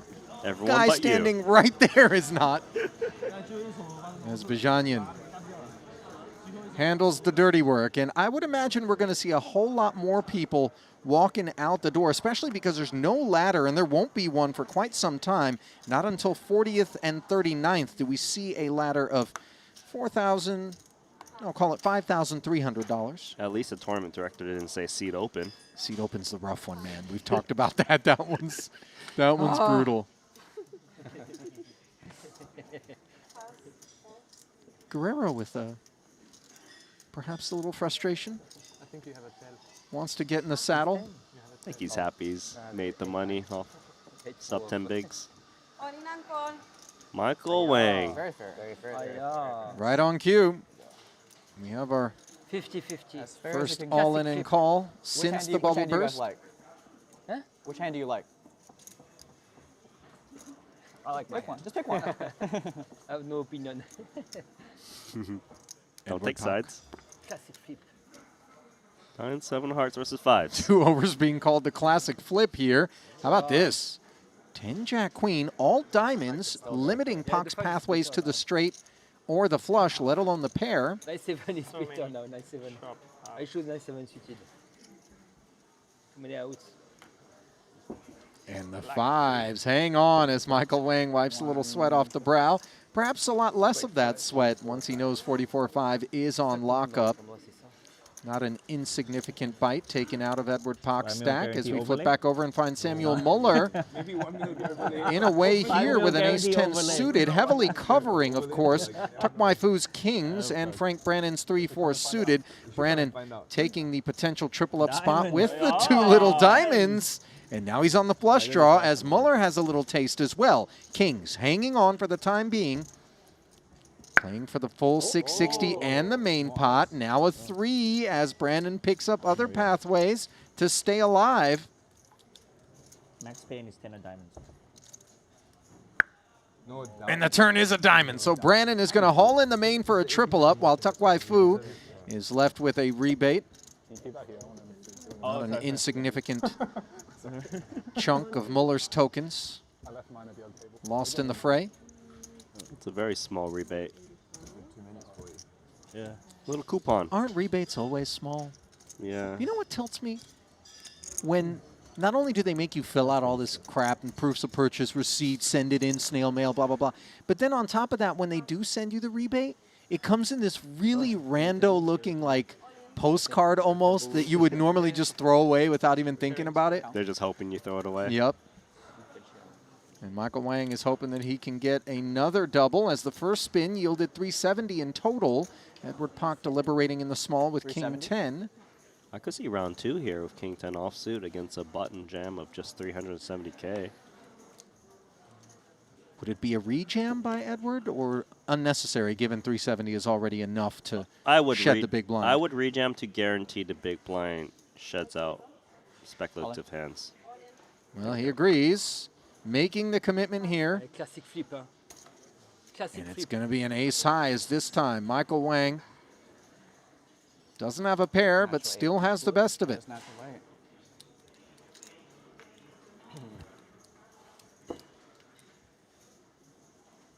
900,000 chip pot with the blind money in there. That'd be good for 11 big blinds if he can hold with ace-7 off. Yeah, be a whole new ball game for Wang. And perhaps the ball game is coming to an end on a 10-4 tray flop where Pak 5 is fair. hops in front. Strike 1. Wang calling for the 5 and instead being rewarded with an ace. Perhaps the lack of greed smiled upon by the poker gods. Binking. Turn has been dealt. Wang is in front and he stays there as Pak has found a new nemesis. I'm not going to be happy losing 2 in a row against this man. Edward, enjoy the 220K you got remaining. Yeah, I was just thinking it's been a bit of a role reversal between these two. And all it took was a couple of pots. All right, more all-in and call action. This time, Tuck Wai Fu involved again. The rebate with the 2 kings. Left him with 660, ace-king. That which has him motivated to rip, and he shares the ace-king. Pakanai Lisawad is not in a good way here. The covered man playing for the 1 million plus in the main. Fu and Heath play for the whole thing, including 700 on the side. King Jack picking up a gutter. It's not bad for Lisawad. He can scoop it. There's a lot. I saw some dealers, like we should invite them too. Jack of spades. But I think they don't have their phones here, so like we kind of have 8 of to hold on a piece spades. of paper and give it to them. Added pathways to a straight. Removal of the spade iterations for Pakanai. Can he get there? You check it often? 7. You see Heath free rolling.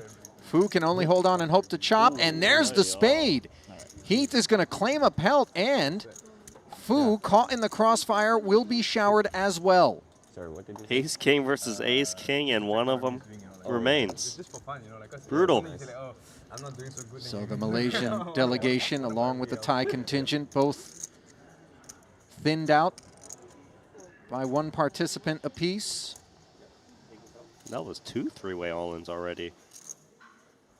Oh, Is it weird that when we flipped over, I just expected it to be another all-in? Not quite yet, of course. We're almost there, though, as Jimmy Guerrero's ace-3 suited. Early position, almost jam. Thomas, one of the deepest stacks in the field, flatting. Oh, red alert. Jacks. 3-way all-in incoming. Yes, sir. 2 hooks in the money. Let's go, Young Lee. Mm-hmm. Single tower. You know Jimmy G is like, seriously? But I've already invested 675K. Yeah, I mean, part of the whole reason that we keep the 45 back is in case of emergency break glass. But with no pay ladder available and obviously plenty of urgency, Guerrero compelled to get in there and take a spin at the main pot, which is what he is going to play for ever so slightly. There's some extra on the side.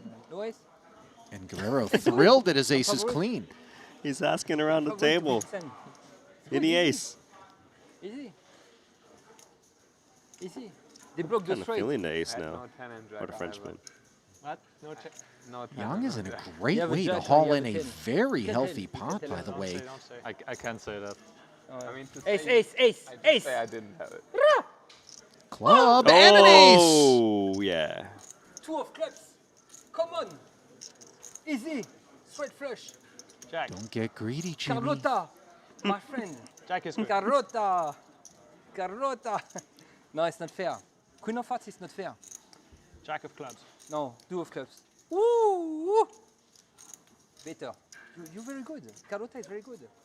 One of the best dealer. Can I squeeze You know, it's the- not the over river? yet, Give me the Guerrero. river. Can I squeeze, yeah? Okay, This give is me. making me No, nervous. Carlota, please, don't do that. 4 of clubs. Oh, Carlota. Gracias. So Ace is up for good measure on the end. GG, huh? Yang Li still has chips here. It's not fair for him. 40K by our count, although he is on his feet and walking out the door. Carlota, stay here. We may have to track him down, Randy. He feels a bit defeated. Given he could have got a clean triple up.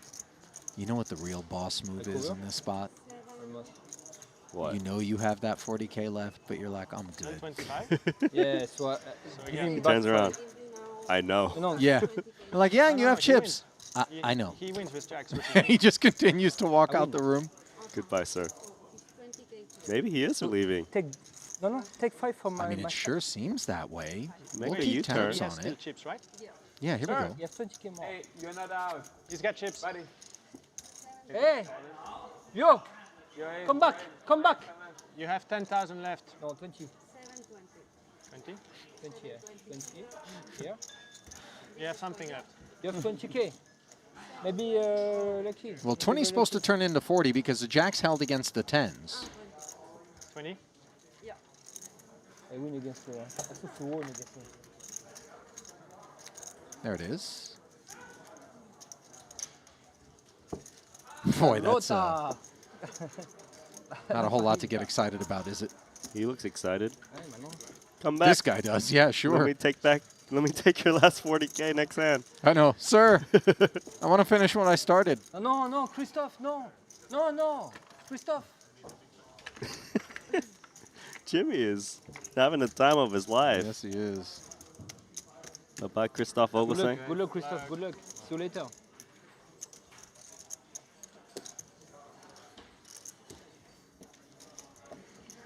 Oh, those chips are forced in next hand. Yeah. Forced in. Sorry. I kind of like it because I don't have to make a decision. It's just Jimmy, let's spin. I like Jimmy. Jimmy very nice. Jimmy very nice. Guerrero, by the way, 29 bigs deep on the back end of that ace tray coming in. Of course, paling in comparison to the 53 bigs that Thomas is playing even after the losses. Oh, Bernhard Binder. Cowboys mounting up on the button. I call.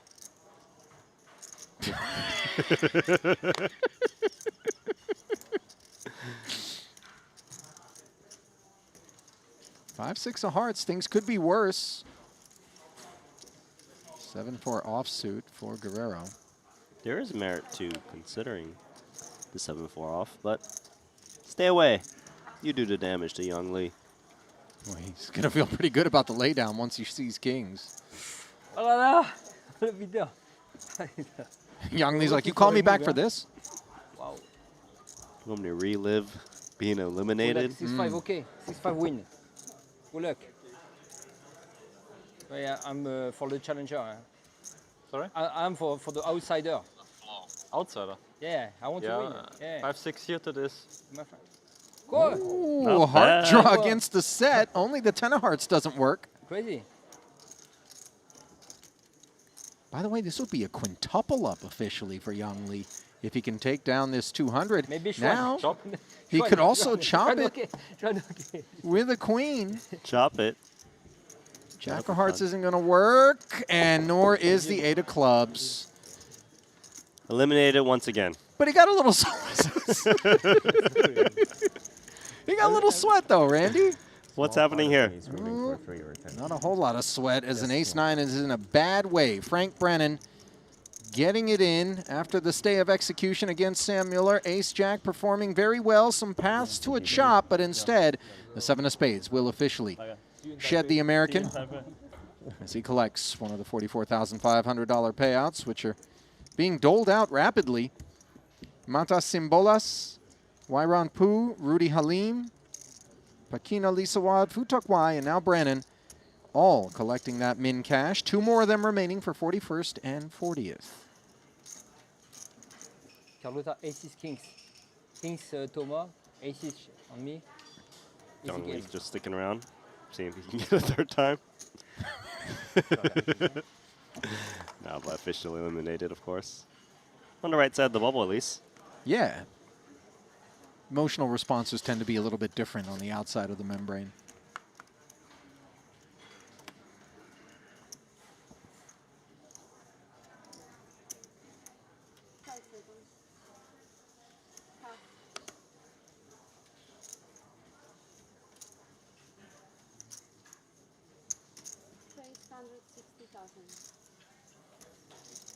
K9 unit. Binder downgrading from kings.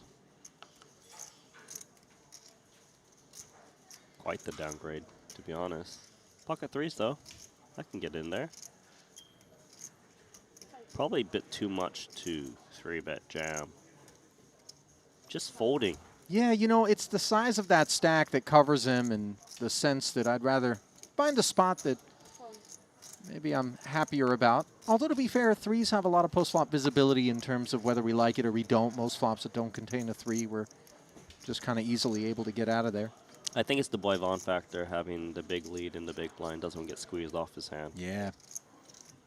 Thomas, the defender with the ace, outflopped by Binder, who connects with a king. Guy's a king magnet. King magnet.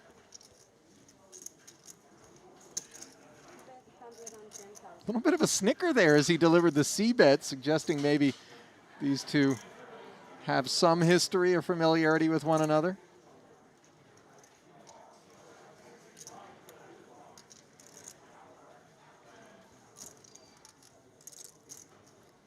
Here comes Thomas Boyvon.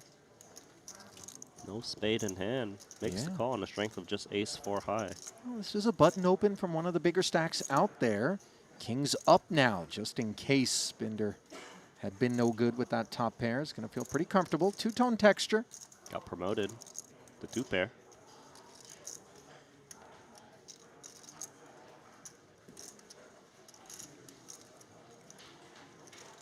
Should see a healthy bet. 2 flush draws out there. Although he blocks all of the hands that can really pay him off. 575. See ya. Easy release there. And of course, an easy turn barrel as well. Looking at Binder's Triton track record, 73,000 plus in career earnings across 3 caches, all of which took place during the Triton 1 portion of the program. And did you have opportunities to observe his procedures, Randy? Hold the thought. I didn't. As we do take a moment to pay the bills. Never guess at a final table ever again. GTO Wizards, 50,000 plus ICM solutions. Make sure you are prepared for every pay jump and pressure spot. Be ready when it matters most and join the herd at GTOWizard.com. Elite players use GTO Wizard, the #1 learning app for poker players.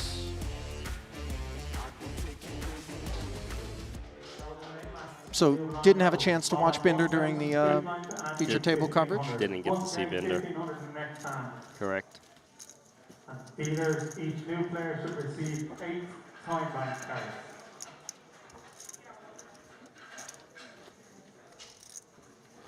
You a bucket hat guy, Randy? You ever buy a bucket hat? Nope, but that bucket hat, it's a premium bucket hat. Yeah. Burberry. Yeah. What are we rocking an inhalant here? What's... Do you know what that is? Randy? No, I do not. Oh, that looks like something I don't think Kilbei it's might be familiar with. It's an air freshener. You're right. Every time Henry comes back from Thailand, he's got some sort of exotic balm that he's sniffing, like eucalyptus and somewhere in the forests of Asia. Yeah, like smelling salts, man. I mean, even when I'm sitting next to him in post-production, I can get a little contact.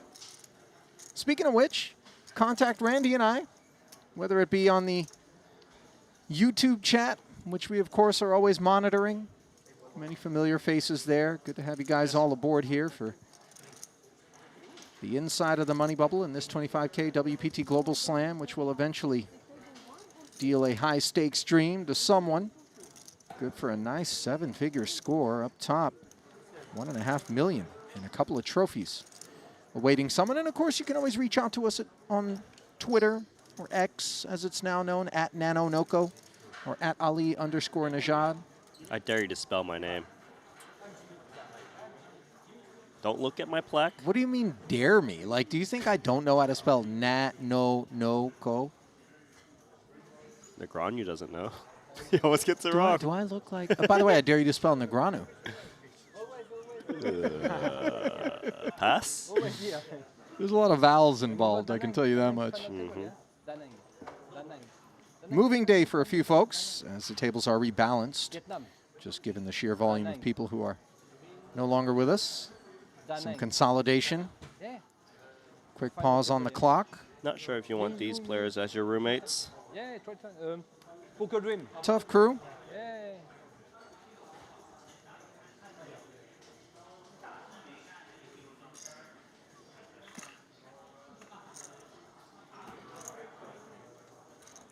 Peek at the chip counts as we await the resumption of play, where Michael Soiza is going to be coming over with 5.1 million. Actually, he was already on a featured table. That must be... I had it the other way around. But in any case, Thomas, 49 bigs. See some good runway, by the way, between Soiza and Ben Heath. Did Vogelson get moved to the red table? Because I remember Jimmy G saying, oh no, Vogelson, you're leaving. Yeah, he did actually get collared and put over there, and I'm not so sure he's thrilled with it, given that there are some deep stacks he's going to have to contend with. Tight cluster midfield at that red table. Edward Pock with real issues on his hands. Glimpse brought to you by GTO Wizard.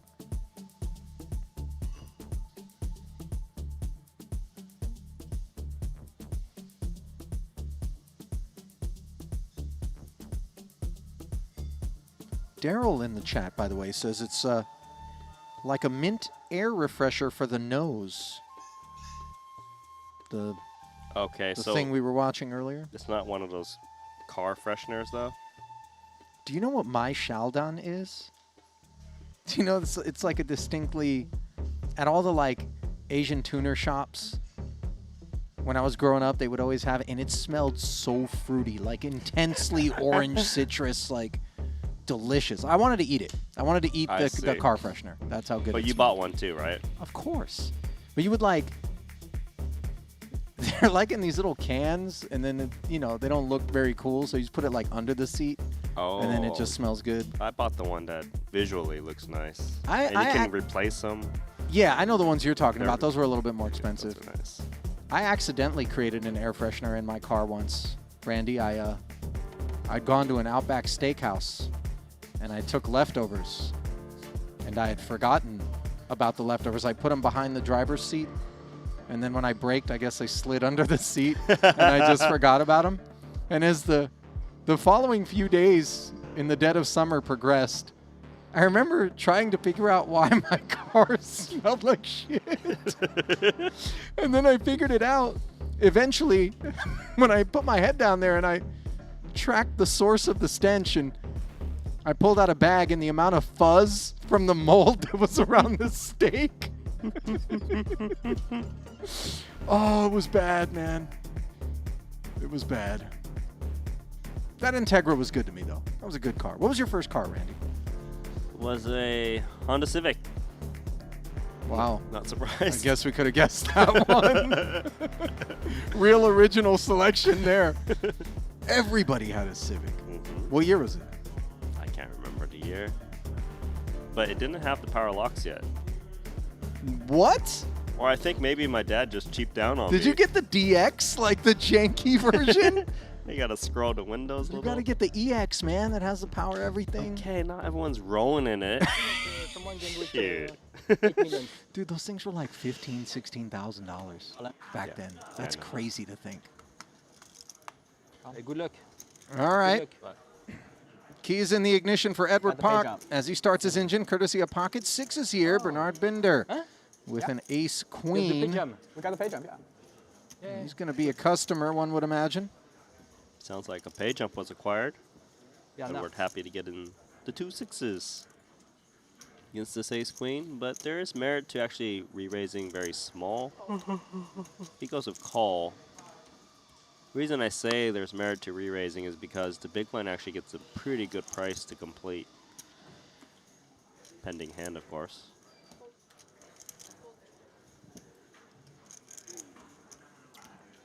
Guerrero, ace 4 off. Steps aside. And the big blind, and ace 4 off as well. You will do something. 220 is just shy of 3x. Tempting. Yeah, me, I need to be careful against you. It's tempting because you also create a dry side pot, which allows you to see more turns for free. In case your opponent just playing a high card hand stays away. Well, same guy capable of 3-betting a 9-5 suited, also capable of staying out of trouble. Good to see the diversity there from Win.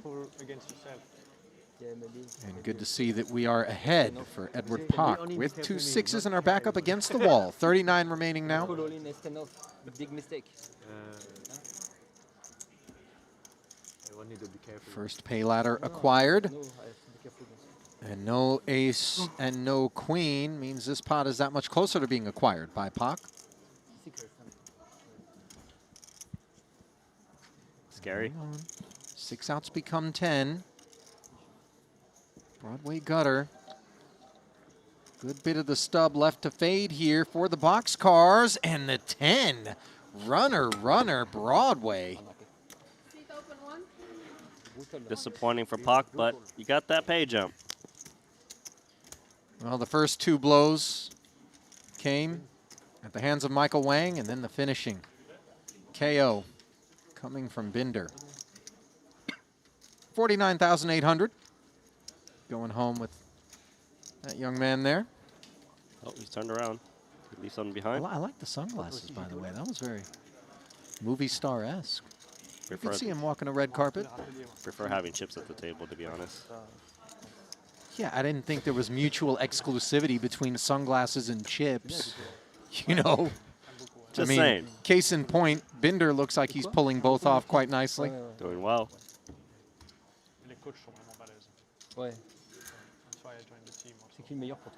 Can understand why he's wearing shades, because the sun has definitely been shining down on him thus far in this second frame. But I do think most of them are really good. The Philippines. Yeah.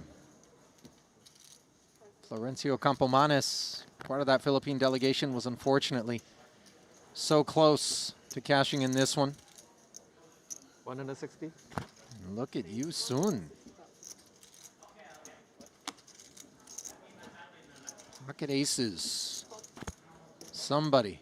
Anybody. Don't fold, don't fold, don't fold. Give me action. 7 deuce not going to do it. One more player. Michael Wang, natural 9. Randy, you haven't by chance been playing Baccarat, have you? 6-3 is a really nice hand. See, there's many ways to make the natural 9 in that game. King 9. You know, Randy, you could be one of those iGaming influencers. You know, these guys that are like playing for insane amounts of money on the internet? It almost seems not real. Like, they're like, oh, this guy won $32 million in Plinko. Plinko. And he's just like vaping, and he's like, okay, next hand. It can't be real. Can it? You know Can how there's people an really- option to use the live action dealers online? I like the live action dealers. That's my jam. Instagram's always showing me clips of live action. There's some funny ones out there, by the way. I like the streamers that are always like, oh, who's that? Like asking about the dealer in the background that's shuffling.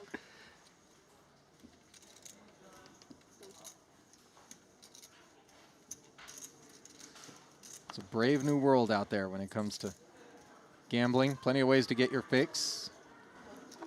Most would regard what we're watching right now not as gambling, but a game of skill, as evidenced by the fact that there are so many names that we just consistently see winning the money, winning the titles out here, but anything can happen, especially in fields like the ones produced in these 25Ks, such a broad array of skill and experience. The aces have been passed over to Thomas in the cutoff. This could be a spot where Michael Wang just doesn't believe Thomas Boivin.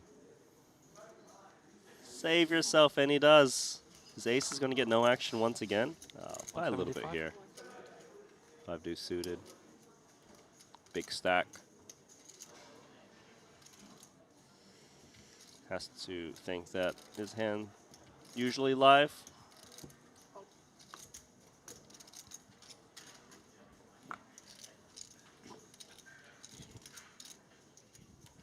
Jack 8-4 and a couple of clubs. Just the 4 diamonds interacting with Binder, who defended.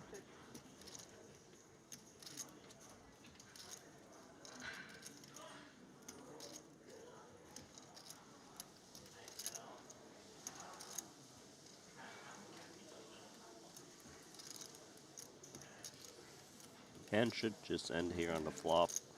Aces doesn't have much reason to still play. Needs to build. Yeah, there's enough texture out there that you want to make sure you're charging a price to anybody that might be on the hunt.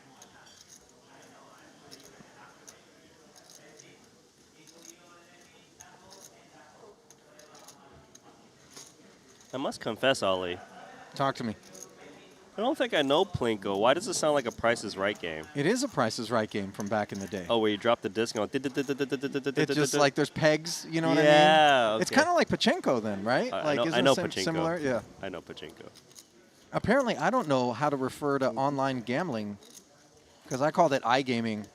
Internet and Russell Nichols on the YouTube chat is suggesting that I'm a boomer now because that's the oldest thing I've ever said on the stream. He might be right about that, by the way. What do you call it? Just online gambling?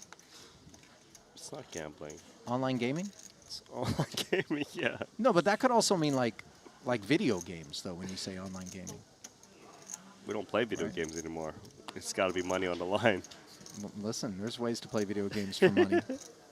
How do you think Monarch spun up his wealth? With that CSGO site that you can bet on. First one to get a headshot wins money. That'll be sure cool. There's all kinds of bonuses, weird things you can do. Nothing weird about the open here from the Belgian. King, queen off.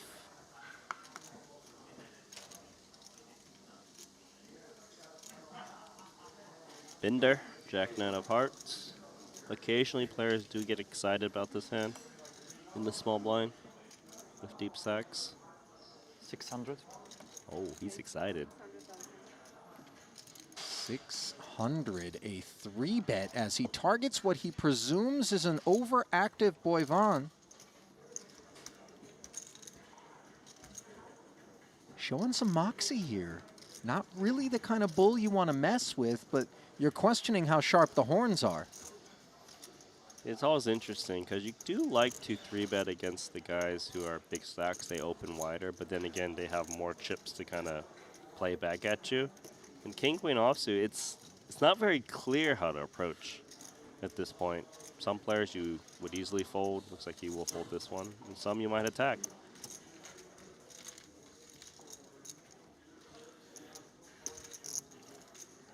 Nice execution there from Binder as Thomas does concede. Kind of hand you could fight with, but you know, these two respecting the depth of one another's stacks.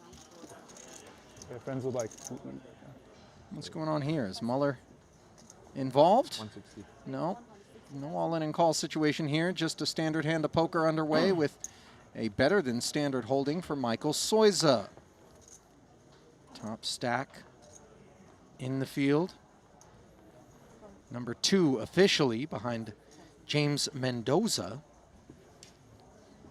Far from a top stack here. Goryachev, pocket fours. Go time?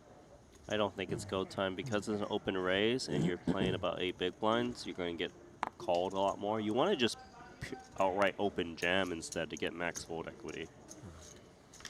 Some of your friends, like some of the Australian guys, I don't think they come out to Asia. Like, you know, Sean. Which Sean is it? Luke Martinelli. Yeah. I know them quite. I used to go. I mean, like Australia used to be the spot, right? Yeah. Back in the day, yeah. Mr. Martinelli, he's like crushing. He was crushing. He was. He just like took a break, or I think downswing and then like playing cash. Fair enough. Australia very much is the spot, by the way, Randy. You know that as a man that calls it home. Not, however, the spot apparently for Mexican food, per you. Yes. Dude. Guzman and Gomez. Bring back my haters. We might get sued by them, by the way, if we keep showering their food. DoorDash sales have dropped tremendously at Ghostmon. What if we actually had that kind of influence? Feel very powerful. Yeah, exactly. You can see the look on my face right now. I'm like excited at the prospects of holding the fate of an Australian eatery in our hands. Right now, I feel like we can boost the sales of Shanghai Boon. I'm not going to do that. No? Like 2 million? Pocket kings for Yanjing Yao as he boosts things to 160K. Ace-3 suited for Mueller. You know, these sorts of holdings, Randy, sometimes ask questions. Sometimes they make it 550,000. Sometimes they fold, sometimes they call. Really, all options on the table. In the hands of Mueller, though, I think he will activate. He's just a hyper-aggressive pre-flop player. Bye-bye chips. Yeah, this 560 is ill-fated, but of course a delightful sight.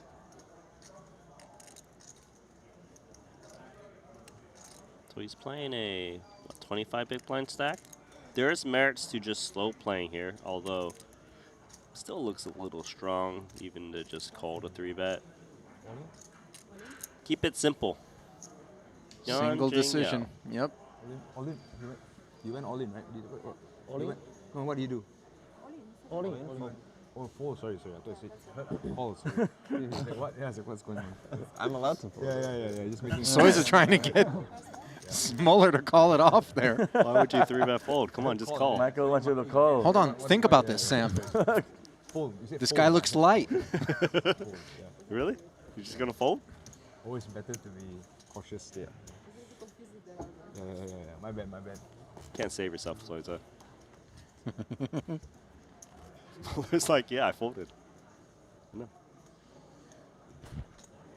I'm torn, by the way, as we navigate a heavily represented Chinese player base between kind of the anglicized arrangement of the name, where we would say Jingyao Yan, as opposed to Yan Jingyao, even though in Chinese, of course, the surname comes first, and then the first name. Taipei is just a good hub. I get confused sometimes.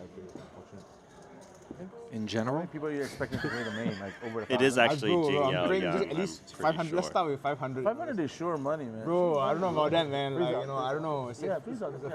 I'm bringing 12 people, so that's 12 bullets. Oh, okay.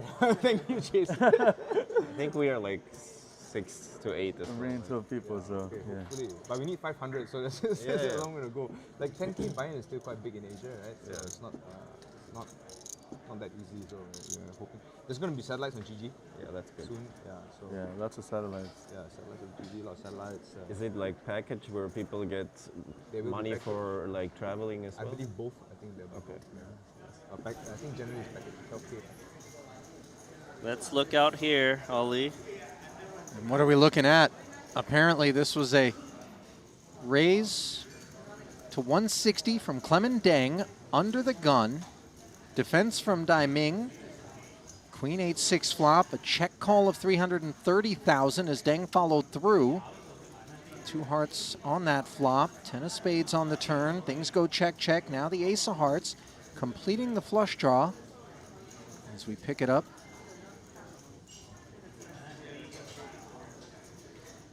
The ace of hearts looks like a fun card. rates to hit the pre-flop raiser a bit more, but then again, the front door flush gets there, and the big blind could easily have a suited hand. Checks it over. Yeah, Ming knuckling. Got to be very careful value betting in position of a one-pair hand on a card like this, where your opponent could just go for a check raise.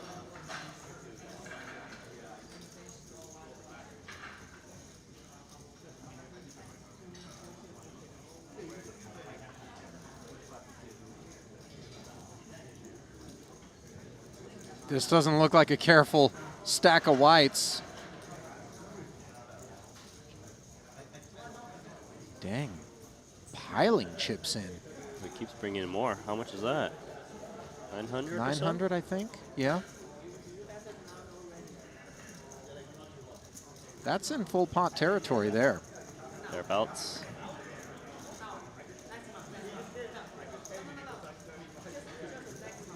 I mean, Clemens representing flushes, 2-pair, king jack. I don't think he would bet like a naked ace jack or ace king in this manner too often. And Dai Ming, by the way, putting the time banks out in front of him, suggesting he's got a real decision on his hands. As played, remember, he defended the big, check called 330 on the queen 8-6-2 heart board, and went check on the turn when the 10 rolled off, and now the ace of hearts hits, and he's facing a big test. Most likely, Dai Ming's holding like a queen as played. Not too many ace-x in his range to be able to call a big bet on the flop. Queen 8-6-2 hearts. Unless he has like some kind of 2-pair. You could see that. Queen 10 is not sure what to do against a full pot size bet. I mean, how do you feel with something like 10-8 in this spot? You really don't love it. I don't love it. Folds. And into the bin it goes. Into the ether as well, as we'll never know exactly what it was that left Dai Ming with the decision.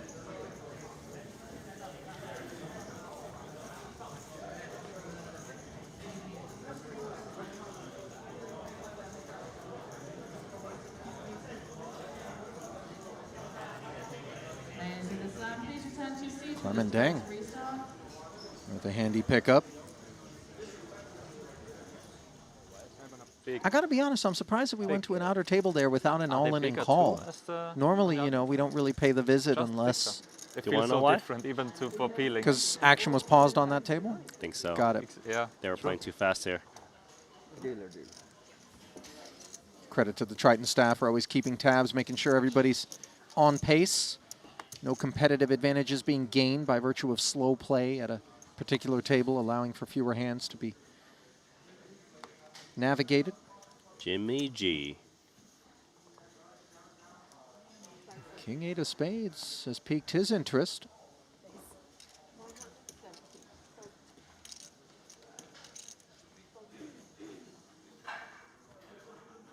Michael Wang, ace-10 offsuit. Interesting because, of course, ace-10 qualifies with 9 big blind territory, but then again, it's an undergun open. Might be some better spots to wait for. If anything, if I would reshove ace-10, I'd want to do it against the big stacks of the table.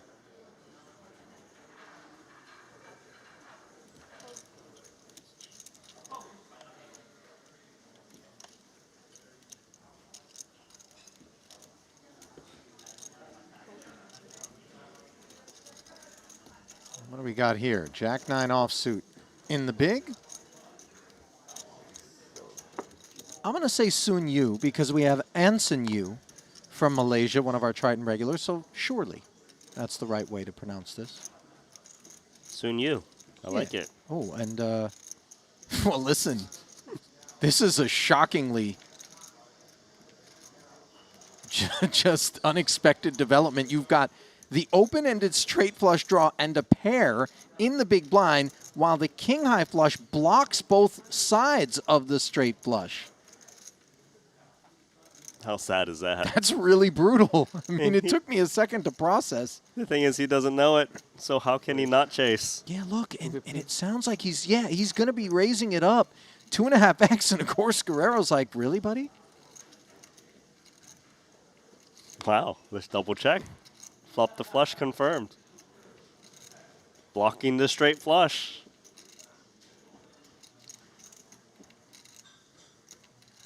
There's a chance he moves in, mainly because his opponent is check raising off of a short stack. They're usually not check raising a fold too often. Of course, calling would be okay, holding a really strong flush. I kind of like re-raising, to be honest, just in case your opponent is holding a hand like 2-pair or a straight, and you don't want to see another spade drop off and kill your action. But let's see, what's he going with? Looks like calling chips.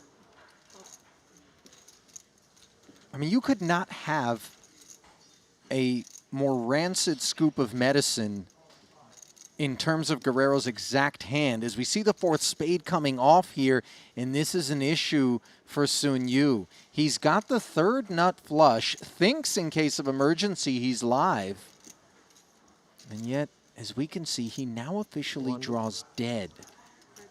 The boat was the only path forward for him. No pair on board here means no hope of that, and a hopeless 400 of his remaining 705 has been barreled. And if we're Guerrero, do we make the assumption that we can jam and get the other 305 in 100% of the time, or do we just flat and try to get it in on the end? So as played, of course it looks like your opponent's committed with just 305k back, but I would always call in this spot, because on a 4 flush texture, if your opponent's stabbing, if they've got air, they're not clawing off the last 305k, but they might be bluffing. So continuing to allow for that bluff. Guerrero does just that. Dry river. And of course, Sun Yu has real concerns about what Jimmy G's sticking around with in what is now a 1.7 million plus pot. I think he should strongly consider slowing down, yes. You just never expect the ace of spades across the way if you're Jimmy here. 100%. You feel like asking for that 305 is safe. If your opponent was betting the turn of the ace of spades, they wouldn't be checking all of a sudden on this river card. Unless they were really trying to make you lose sleep. You would talk to yourself if you ended up... This is cute. Really cute. Oh, wow. Didn't even ask him for the full 305. It's almost insulting, Randy. And I think it's going to price in. There we go. Well played. Jimmy G. I won. Yeah. Wow. So many space. Can't believe. No, straight flush for you. I have the 8 of spades. Yeah, I block you. I block the straight flush. What can I do? Yeah.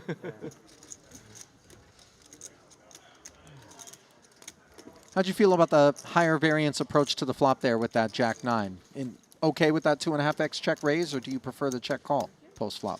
It's interesting because he does have the straight flush redraw. It is possible he can get a better hand to fold. Say he check raises there, gets a 10x, it's not feeling good. Maybe jammed a turn. I probably would have went with check call, but I could see merits to check raising. Yeah, every now and again you do take that particular line. Just because the result was as poor as it was on that occasion doesn't mean you suddenly get PTSD and prevent yourself from ever approaching a similar spot like that in the future, but they don't all go our way in that spot. Things very much been going Jimmy Guerrero's way, though. Now up and over 3 million in front of him.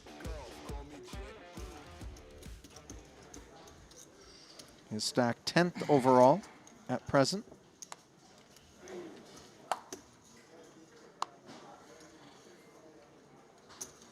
All good.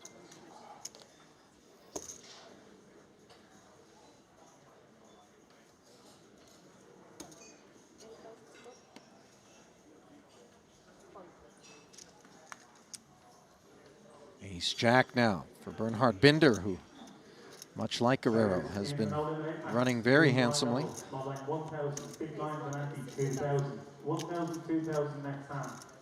Bidders, each new player should now receive 7 point bank cards.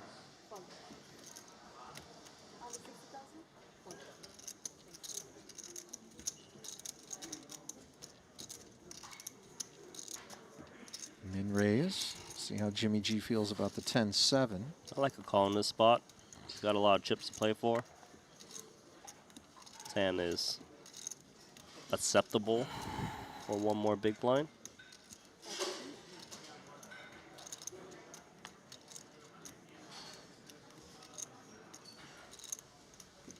Oh, just stays away.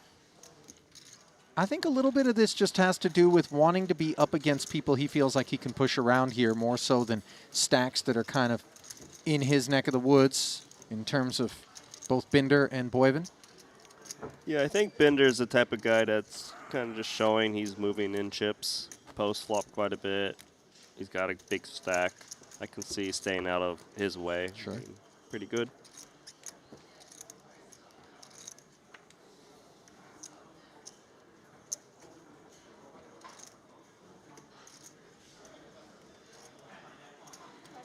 Little ace-3 suited. I'm circling this as the one guy at this table that could all of a sudden make things weird. Randy, for lack of a better adjective. Just based on a data point we had earlier with that 9-5 of clubs. And here's Michael Wang. He's a disruptor. Pocket eights. 700. It's going to be another 540 of the remaining 2 million, provided it gets back around to win, which is not a given just yet. A few hands still to go. Yeah, it's actually pretty rough because the price is amazing, but he knows he's never in good shape. No, you almost don't like having the ace because so much of Wang's jamming composition here is going to consist of those dominant aces. And I don't think Michael Wang is jamming all broadways, given it's +1 versus under the gun, which you are slightly ahead of.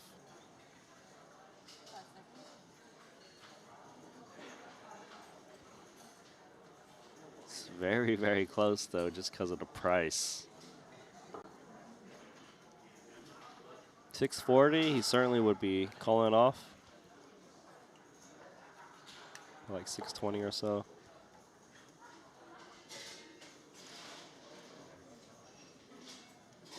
He's really chewing on this one. Feeling lucky? You sound like Clint Eastwood. But you left out the punk at the end of it. Not feeling lucky, apparently, as Wynn does relinquish. Not a mistake with the ace-3 suited to lay down for 540 more?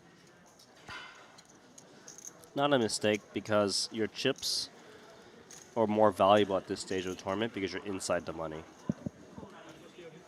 You know, say he calls and loses, he's down to a stack that plays a bit more straightforward. But now he still has that wiggle room of 2 million. And there's a lot of value in having that wiggle room because clearly people who are forced into playing more straightforward poker based on their stack depth are going to have a tough time when you start to bob and weave a bit, having the luxury of maybe getting it wrong a couple of times and still being in good shape. Right on, punk.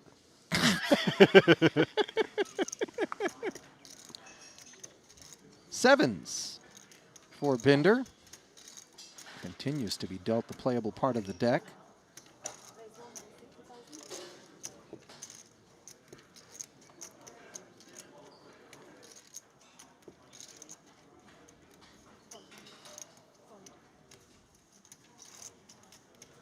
Ace-Jack suited, and this time Jimmy G is going to end up in an altercation.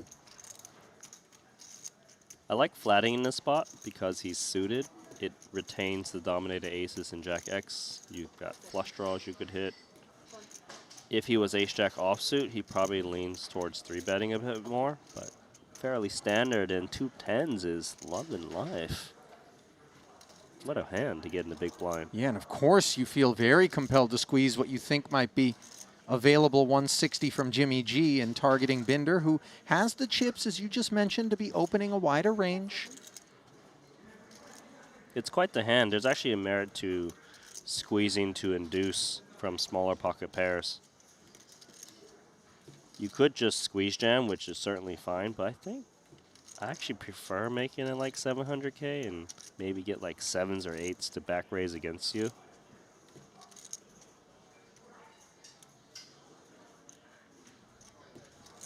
Right. 6-5. Like this. 6-5. 650, the announcement. Very good.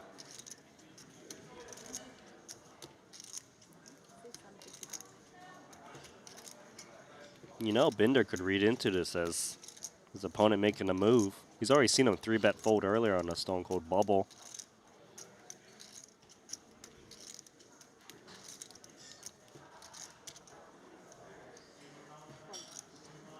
One fold.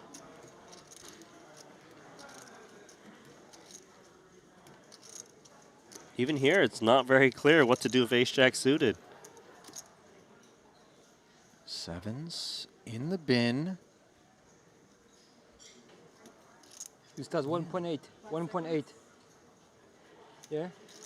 How troublesome is the specific depth of the stack for win? Apparently not that much as Guerrero decides to rip. And now the awkwardness is volleyed right back into Win's corner, Randy. Has to call here. He just has to. He shouldn't be that worried about a bigger pair too often. Some of those hands obviously would 3-bet on the button quite a bit. Aces, kings, and queens. Maybe there's a little bit of jacks that would flatten the button. But pocket 9s and 8s is a real hand that Jimmy G could back raise. And against a hand like ace-jack, ace-queen, you're actually the favorite with 2 10s. The thing is, not everybody has that risk appetite, Randy. And I don't mean to get ahead of ourselves. Clearly, we know that the call rates to be what Win comes with eventually, though he is going to chew on it here. But best case scenario, we often do think it isn't really the 9s or 8s, and I'm going to have to C5 against the 2 overs, and I don't have that much of an advantage, as we can see, 54% here. I hear where you're coming from, but you got to call. If you plunking in 25K to play a tournament, you got to have some risk appetite. You're not wrong. And this has to be a slam dunk at this point. Well, I think it's going to be a finger roll at best. I don't see the backboard glass shattering across the court. No, it's not flames on the ball, you know? No boom shakalaka here. No boom shakalaka. Perhaps a layup, but a layup that needs to be a point. 2 points. Please continue, and he does. Yep. Took his time, and he's going to be thrilled that obviously the dreaded overpair, which, as you suggested, the lack of the 3-bet preflop kind of made improbable. I didn't. Isn't what he's up against. Good luck, good luck. But he is going to spin here.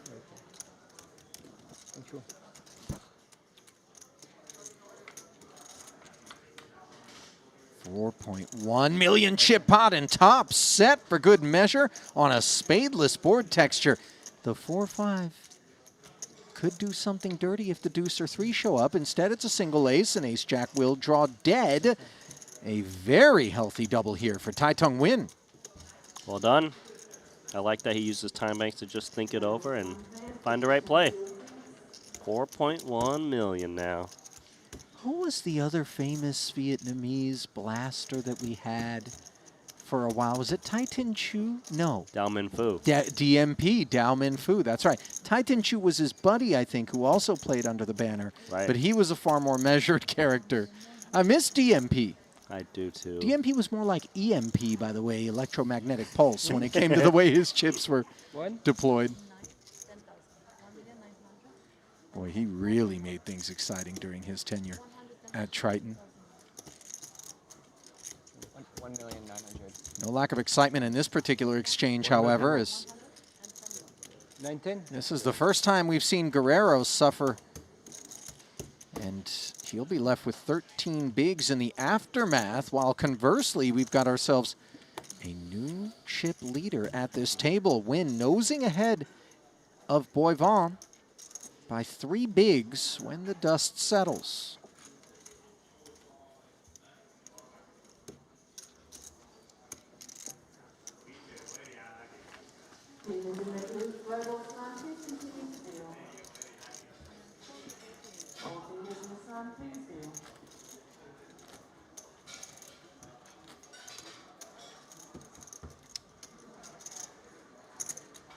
I don't think I've ever seen that much care involved in placing sunglasses on your face. That was remarkable. Did you see that? You don't want to scratch them.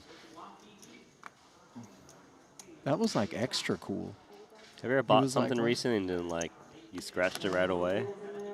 Like glasses? I don't know, anything. Maybe your phone. Oh, like mess it up? Yeah. Yeah, that Louis hoodie that I had when we were in Montenegro that I got freaking tomato sauce on.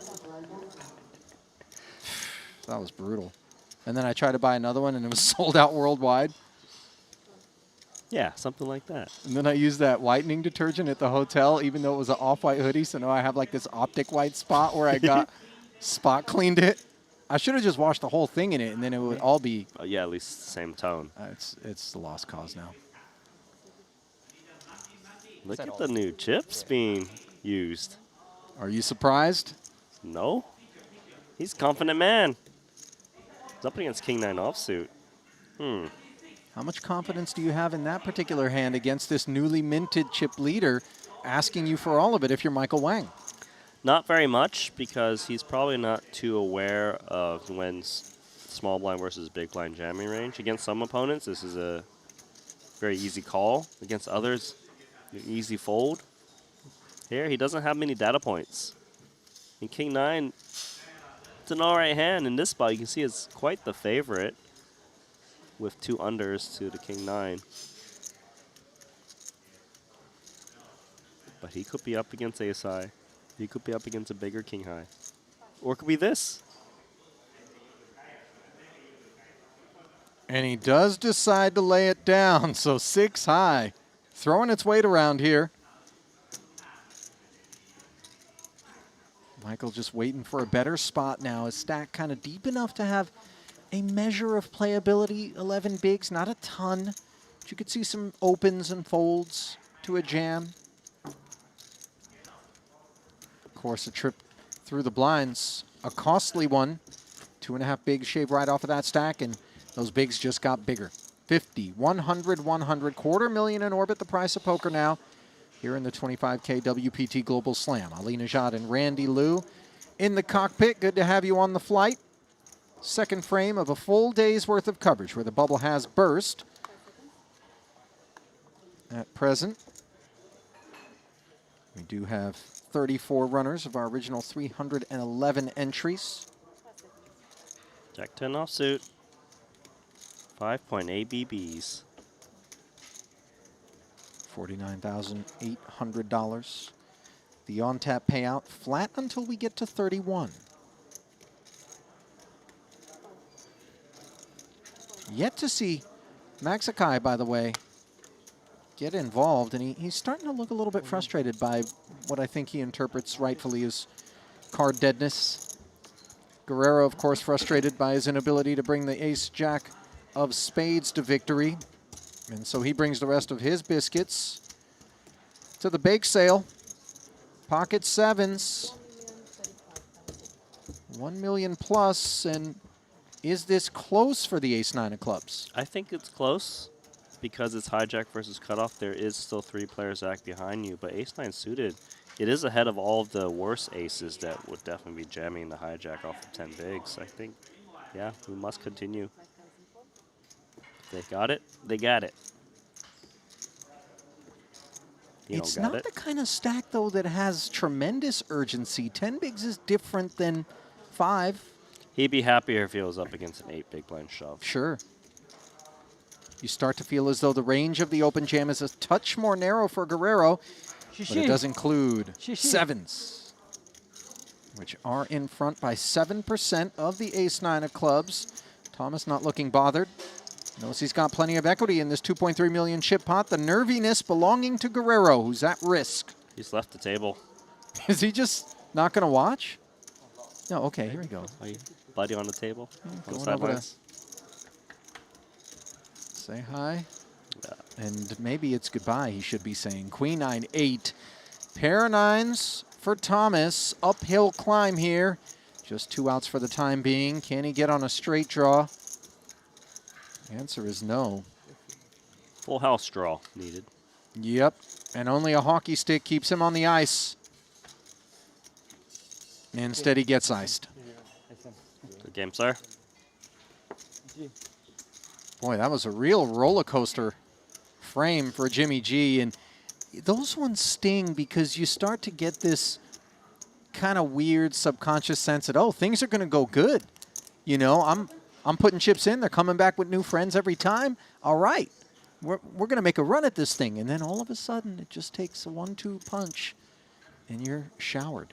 Yeah, and then obviously, if you couple that with the decision he made of ace-jack suited, where he did lose all of his chips, it was a coin flip, but is he happy with the play, I suppose? That's what you got to look back on. Well, you know, when it doesn't work out, of course, you're a lot less happy with it, but you're not supposed to get results-oriented, just trusting in the fact that good decision-making over time will be profitable. All in. All in here from an ace-8 of clubs. Not a whole lot of chips. About as good as you can hope to have before you take the trip through the blinds for Sun Yu.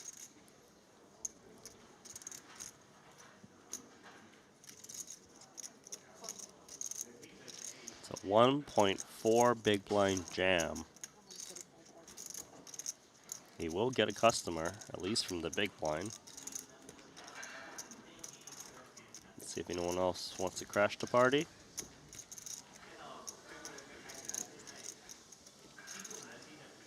The Queen 4 diamonds. Tan Tong Wen. Get him. Show me, sir. 260 is the raise, trying to isolate it. Yeah, a little bit of insulation.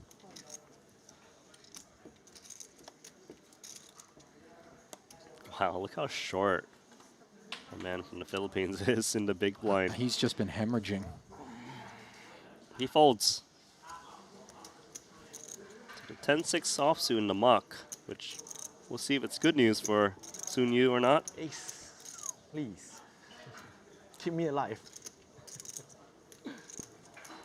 I wonder whether or not this decision with Queen 4 of diamonds to put a cheeky 3-bet out there is something that everybody's logging in terms of Win, who is not looking like he's going to win this one. Ace high is a gut shot, a flush draw, and leaves TTN with just 4 outs. One of them come right on in, but it ain't over yet for Sun Yu. No, it's not. Clubs, aces, tens. And there is the club. There we go. Fist bump. Damn. TTN stone cold on the back end of that one, by the way. But you take all the 8 king at once. You can tell he wants to win every chip. Big blind's happy. He saved 40K. Thank you. Would have had to call off with the 10-6 off. Yeah. Thank you. Tan Tong Wen. No matter what, you will double up. No matter what, you will double up. It's okay. Now still can double up. Like the Mr. Bangti Triton one I play. 2 BB and then I play until 12. Okay. The last 12, yeah. That's the plan? Okay. Yeah, double up again. Okay.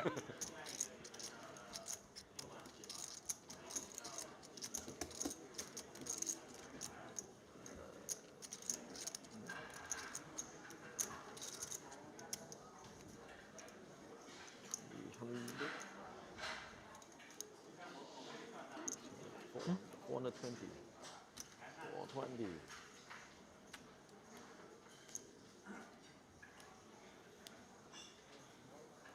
So we'll rack it back up here momentarily. Action paused while I assume some of the other tables in the room are catching up. Just getting you briefed on overall chip leaders. Guess who's in the dojo up at the top of the leaderboard, Randy? And the fact that I use the word dojo should be a clue. Oh, Sensei Bryn Kenny, and that there guy? He is. 5.7 million plus in front of him. 58 bigs, north of James Mendoza and Michael Soiza in that order. When I saw Bryn Kenny go to our feature table earlier, he had just 2 million in chips, so clearly did some heavy lifting out here. Is there anybody that knows how to construct a big stack in a tournament better than Bryn Kenny? I mean, if you don't hear his name, it's because he just quietly exited stage left. But if he's in the building, he's generally in there with heavy artillery. That's right. Big army or no army? Yep.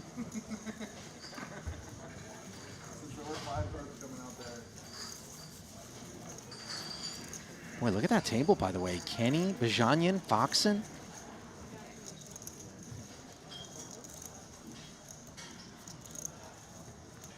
Quite a few chips. Look at this stack here.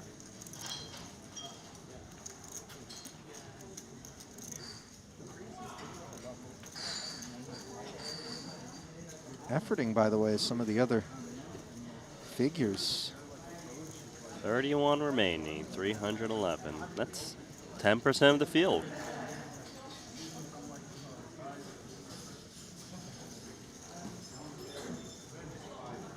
Trying to figure out, this is... He lost, Ali. You want me to help you? Yang Zhang was the one? Zhang Yang? Yeah. Oh, yeah, he was... Oh, I remember. He was the one who snap caught off on a Stone Cold Bubble with 2 pair against a bluff. It was like a huge pot. Played a full slate here at his first ever Triton Festival. Across the Triton 1 portion of the program, did Zhang Yang.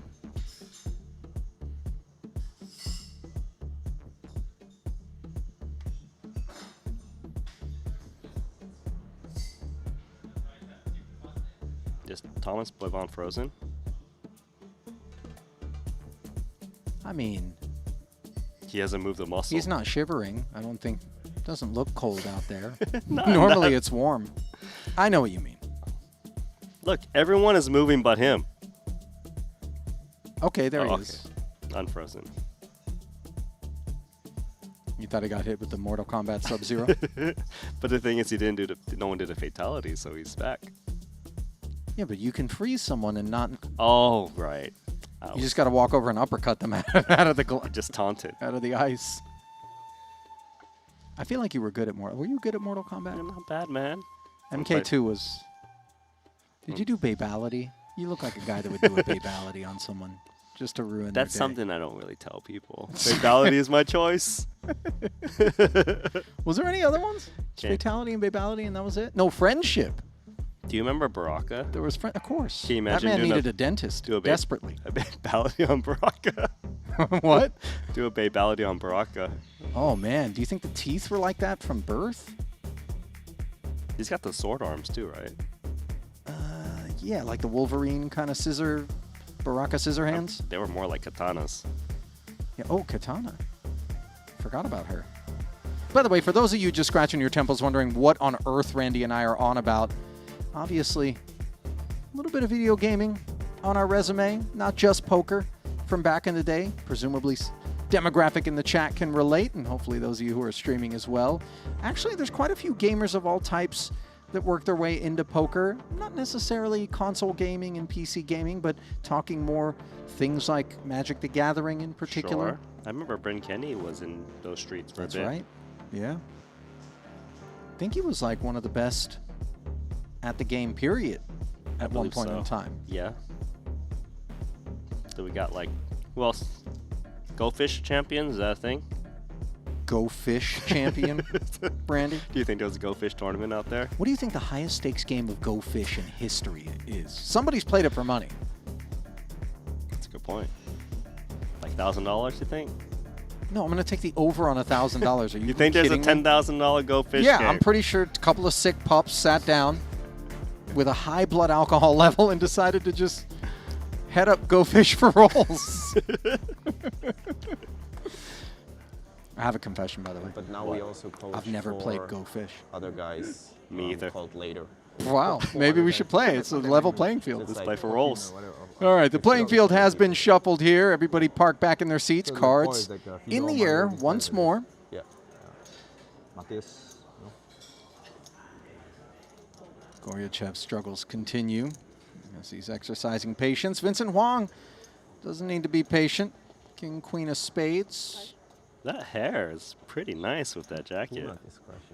Are you suggesting that if he wasn't wearing the jacket, the hair wouldn't be nice? You think the jacket is what brings it home? First off, the look, period, by the way, is drip. And the hand drips him in raise to 200,000 into the pot. Chase Kokaliong. Queen Jack. Yeah, it's the kind of hand that we don't mind playing under other circumstances maybe, but just here, out of the way. And the ace-queen, of course, will not be conceding. Instead, the full clip delivered, 1.4 from Miller. 1.4. This is frustrating for king-queen suited, because if you call off here and you're wrong, you're down to crumbs. But Muller's the type of guy where, sorry, king-queen suited looks pretty solid. I call. I call, and I'm behind. Yep, covered in more ways than one.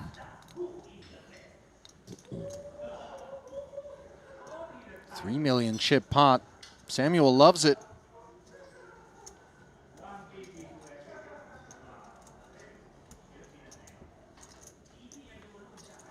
Dominating and holding. No, king 7-6. Vincent connects with the cowboy, and all of a sudden, Samuel at risk of being bucked right out of this rodeo. An ace will be the only relief as Muller's eyes dart around the table. Can he find that no-sider? Yeah, but not the right one. A deuce takes a lot of talent out of the field there as the Austrian knocked out by Huang. Say anything. Still in, right? Good game, Samuel Muller. I'll say this, though. His last cash was actually at the Triton 1 series, where he won a little trophy. There you go. That one being the 2K One Night Bounty Quattro. I happened to be in the arena when him and his crew took that winner's photo. He rolls with such a think tank, such an illustrious group that travel to all these Tritons and support one another.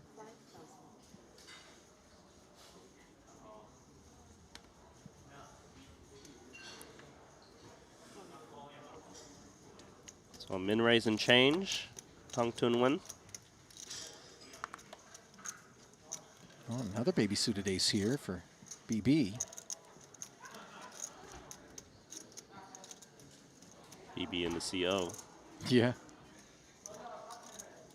600. Oh, look at that.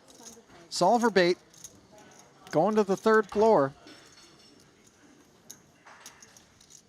There's going to be less spades available as Bernardino's hand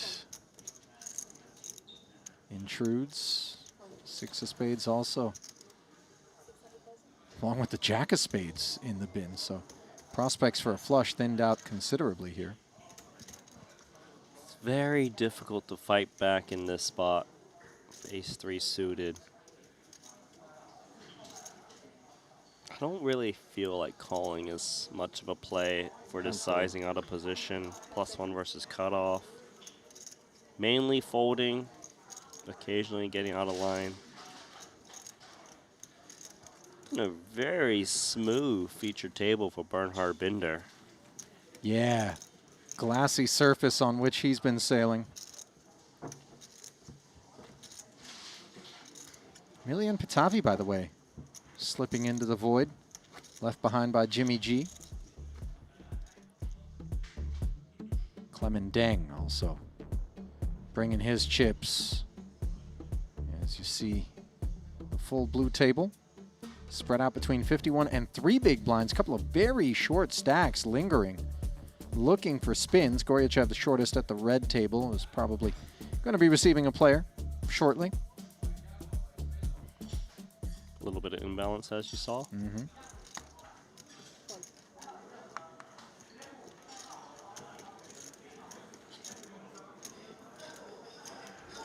Deuces now for Binder.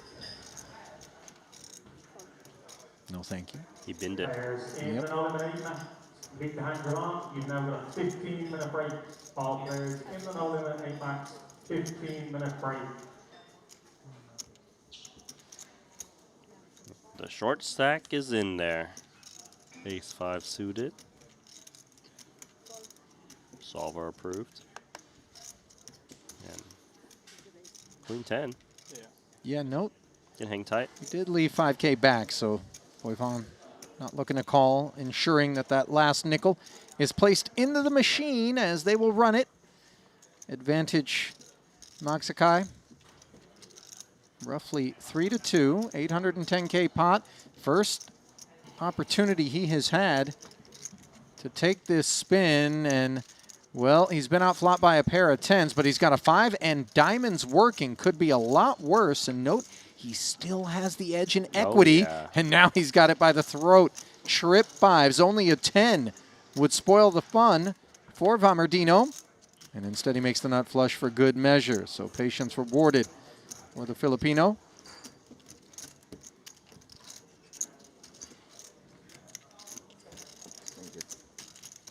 You ever go to a Jollibee? Jollibee, yeah, I know Jollibee. Famous Filipino fast food establishment that's made its way to the U.S. Do they have them in Australia as well? They do not. No, no Jollibees. No Chipotle, no Jollibee. Life sucks down there. I don't know about all that. It's probably better for you that they don't have some of these places. But it's my type of food. Randy, you would be 450 pounds if Australia allowed most of the restaurants. I like Taco Bell, but it's so far from where I live. There's a Taco Bell in Australia? There is a Taco Bell. How far, Randy? I know you know. Airport, so it's like 40 minutes away. It's pretty far, man. I'm looking at you, and I want you to be honest with me. What? Have you ever driven all the way to the Taco Bell at the airport because you had a hankering for trash? Look, I did not go out of my way to drive there and eat it, but I've eaten it. So what, like you were flying anyway? Perhaps. That doesn't count, man. Taco Supreme. It's the hard shell? Hard shell. I Yes, do not sir. eat soft. No, that's trash. You know what the worst is when you get home and you're like, they left the sour cream out, or like the tomato, and you're like, it's not even supreme.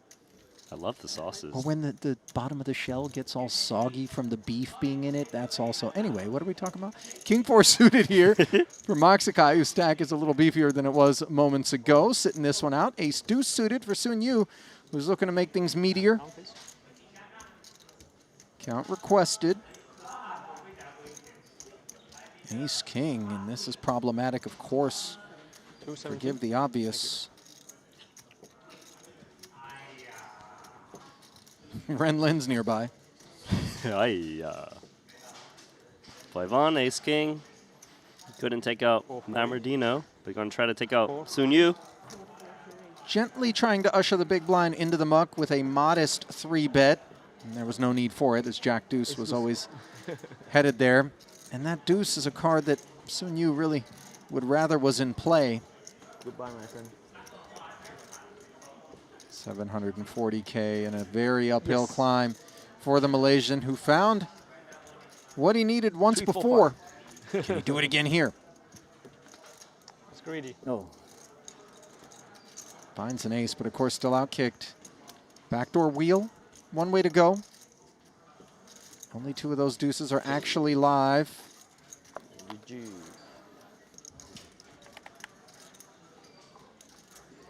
And that'll do it. Knuckling the felt and exiting is Sun Yu. You really just had nothing to work with throughout our featured table. Good news for him, of course, is that he does pick up $57,000, second of the pay ladders from the min cash of 44.5 through to the 49.8 pay band. Not bad ROI, depending, of course, on how many bullets you're in for. I think he's all right.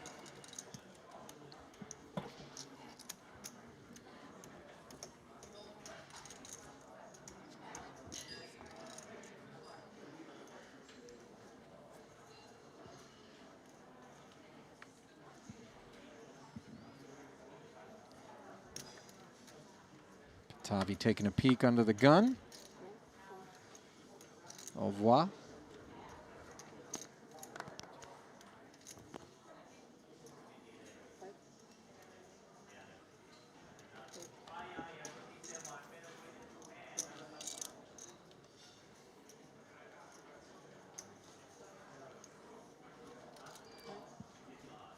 Thomas has got the button. Big stack. 270. Any ace should be able to raise. Ace deuce off qualifying. He went with the size up. I'm going to assume that's because the big blind is on the shallow side. And that is Michael Wang in the big blind with sub 10 BBs. Pausing on the queen 8 for the time being.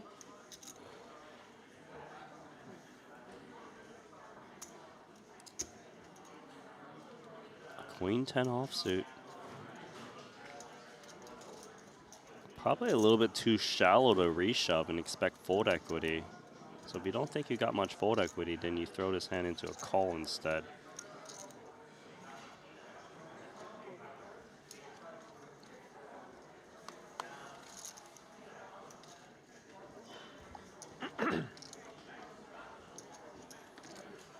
Got shot straight draw after the defense for Michael, plus the club dangler, which of course is covered by Thomas. Both parties unpaired. I like a stop and go here for Michael Wang. He's got 480K, 690 in the middle. He can actually fold out better hands that haven't connected.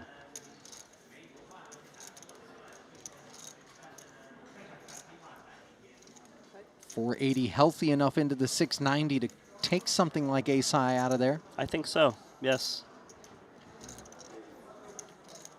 Seems like precisely what he is thinking about. I actually think it's very clear it's the best play with this hand and stack size. You can get some like king highs to fold.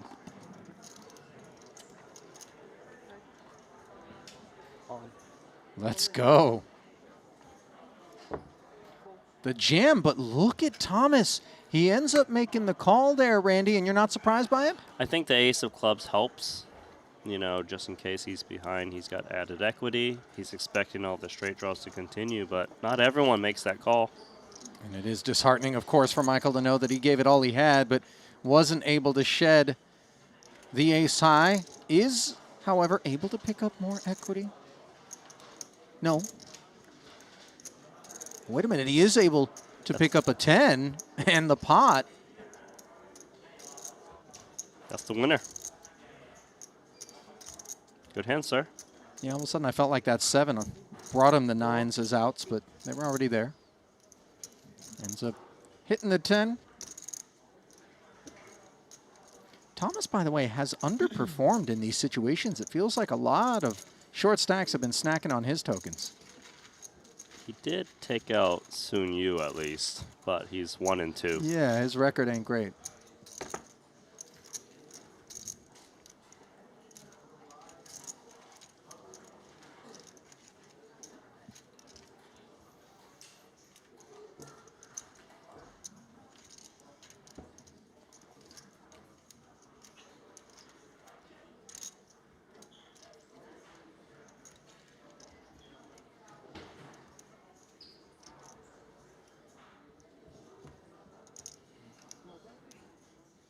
Rack him back up. I do like Thomas's poise, by the way. His table presence, Randy, is really just a guy zen, kind of in the zone, not letting any of the outcomes bother him one way or the other, stays relatively unemotional.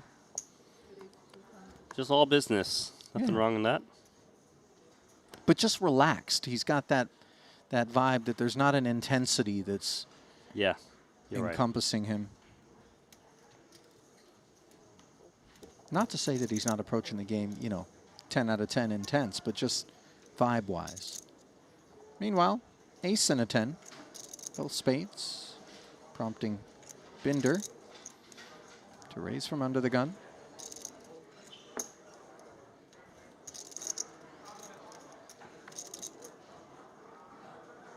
Not much to work with, King Deuce offsuit.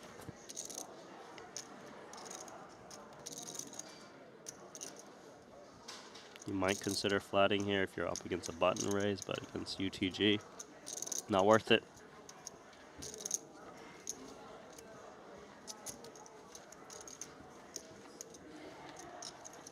Uneventful conclusion.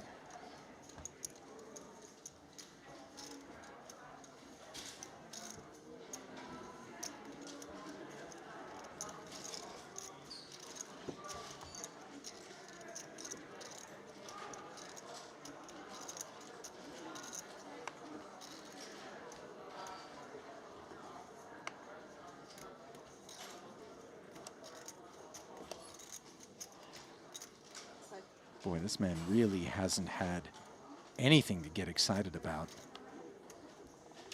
Just one pot played for the double. 210. You can see here that Thomas has adjusted his pre-flop raise size due to who's in the big blind. That big blind belonging to Binder, who's very deep, so doesn't need to size up to try to dissuade him from calling.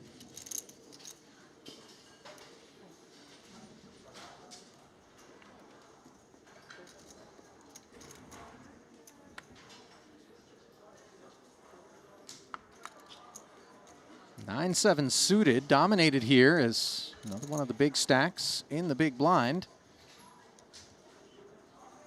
You know, suited connector, one gapper. It's a lovely hand. Books a trip to a flop with Boivin. 570 in the middle. No connections for either holding.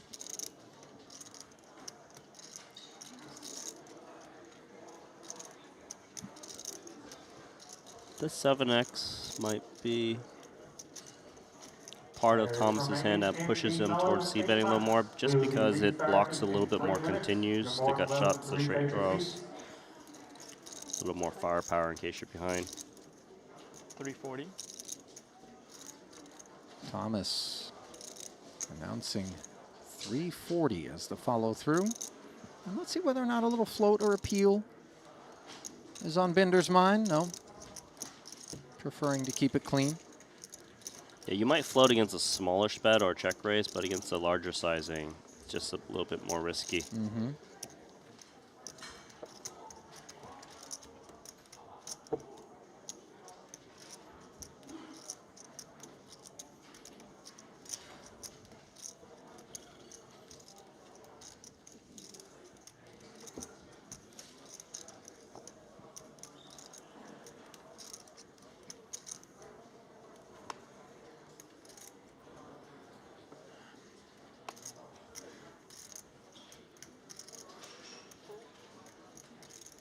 Scam players in the no limit 8 max. We're going to restart in 2 minutes.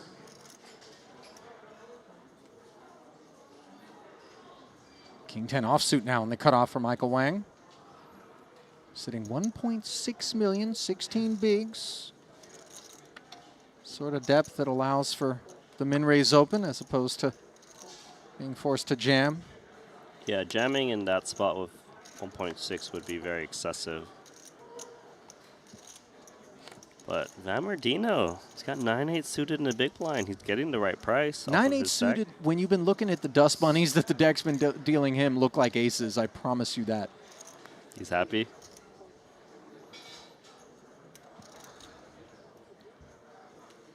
Now this is expensive in terms of the proposition, and that is a poor outcome after defending your big blind. Ace-Jack 5. Gut shot Broadway draw. Certainly happy to see bet is Wang, and even happier to see the swift fold across the way. Dealers, if you have 2 players or more now at the table, please prepare the deck.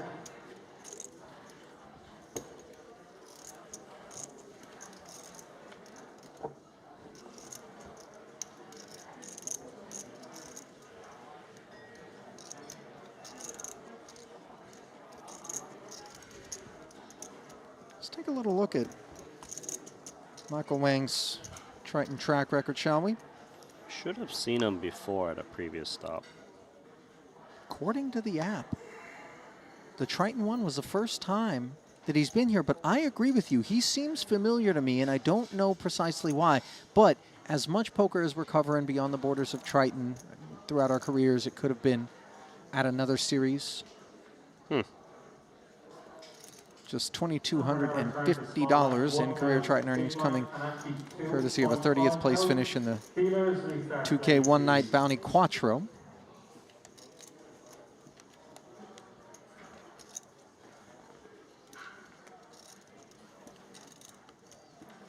Jack 9 open here on the button from Binder, dominated by Vamardino, who really should be feeling positively about this King Jack offsuit. All in. Yep. In comes the jam, just another 310,000. This is nice because The Jack-9 is pretty much forced to call for 3 big blinds more, and he's dominating with King-Jack offsuit. Yeah. Kind of a best-case scenario for Vammerdino.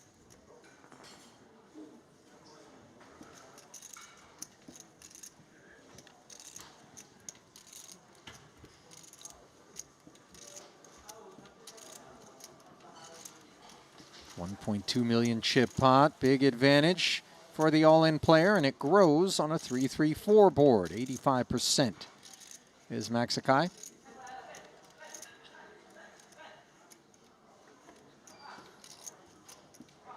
Ten isn't troublesome whatsoever, and only a 9 would see Vammerdino packing his belongings. Instead, the deuce makes it official, and he is doubled once more. Batting 1,000 when his back's against the wall. That's the way to do it. He's grinding. That's okay, as long as you don't lose the all-in where you're out of the tournament. Yeah, just a flesh wound for Binder, of course.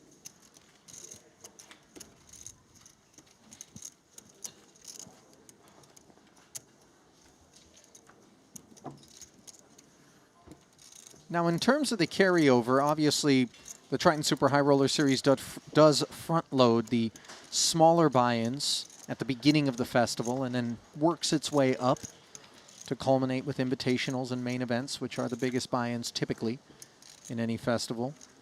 So unsurprising that a lot of players from the Triton 1 portion of the program that was the inaugural have stuck around to play this 25K, in particular if you were able to get yourself into the black, because obviously 25K is 10K bigger than the high roller for Triton 1 was. That was a 15K, which was the final event.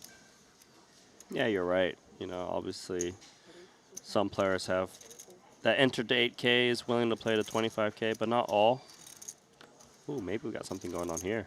Ace-Queen suited in a couple of 8s. As all of a sudden, things heating up for Vammerdino. Sitting 12 bigs. What do you favor in terms of the approach for him? I think this is a slam dunk all-in.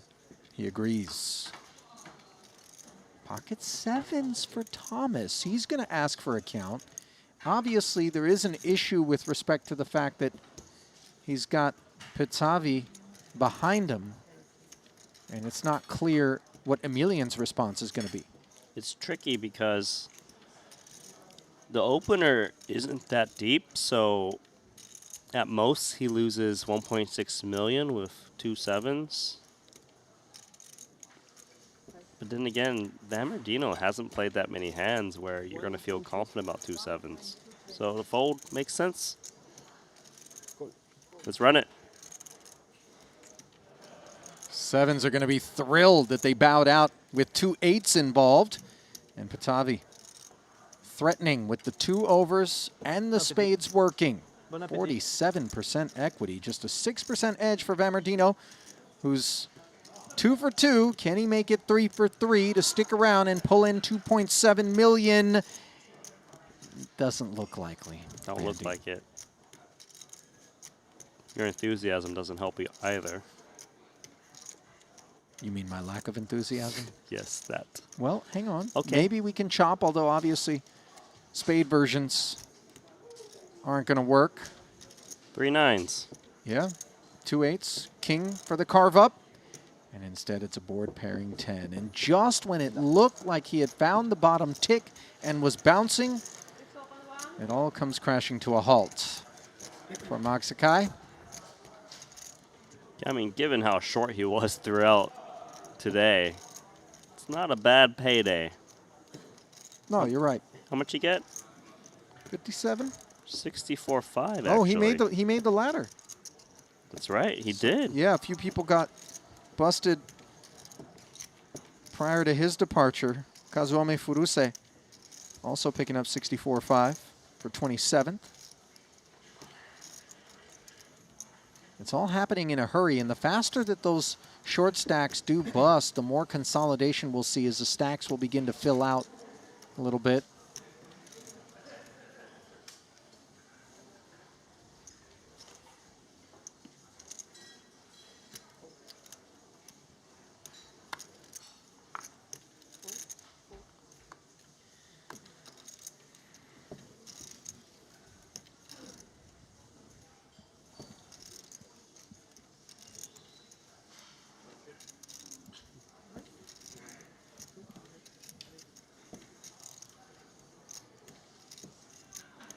Queen Jack for Clement. Understandable open. Pretty one for Boivin. Could see Boivin get in there. Could even just flat as well. Yeah, like this. Doesn't need to 3-bet this holding. A little bit too pretty to 3-bet fold versus a 26 big blind open.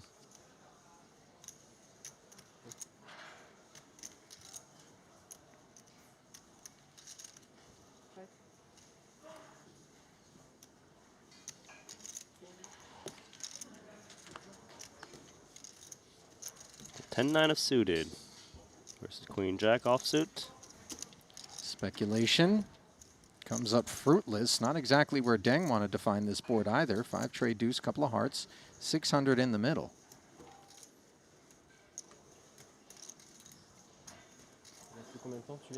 Kind of tough c-bet to make a Queen Jack high. No connection at all. The type of hands you'd want to fold out by betting the flop is usually broadways, and you're blocking that a little bit. Yeah, but the small blind flat different than the big blind defense in terms of range advantages on a board such as this, right? True. And does bet. Nice to fold out 10-9 suited.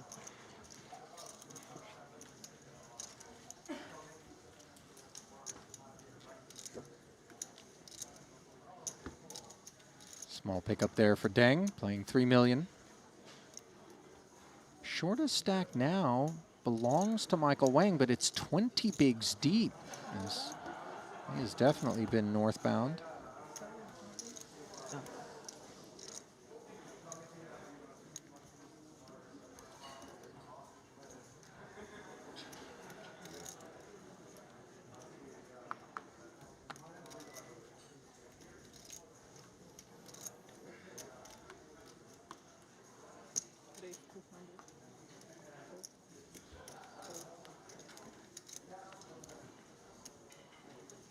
Aces for Binder. High Jack open. I think in terms of card distribution, he has irrefutably been the beneficiary of the best of it at this table. What do you think of his t-shirt? You know, I'm only noticing that for the first time. How'd you know it was a t-shirt? Oh, because it says t-shirt. Did you ever hear about this clothing designer that was proposing to manufacture a t-shirt where every single version of this t-shirt would be exactly the same, with the exception of the number on the front of the t-shirt, which would be consistent with how much you paid for it? So like there'd be the $100 t-shirt, the 1,000, the 10K, the 100K. No way. Yeah, yeah. And there's no difference between them except what it says on the t-shirt. I'd go 1 cent. Wow. I don't think he's going to sell it for 1 cent, Randy. But, you know. Oh, okay. I mean, I can't tell. How high did it go? I can't tell who's more embarrassed in that spot. If you show up to the club and you've got like the $100 one, and then the dude with like the 100K one is there, who's the idiot? You know what I mean? I hear you. I think we know the answer deep down, but I confess I'd still be wanting to rock the 100K t-shirt just because what it would mean about life. 16.09. Punat Pansri still in this one. Came in second in the main event of the Triton 1. That was an 8K.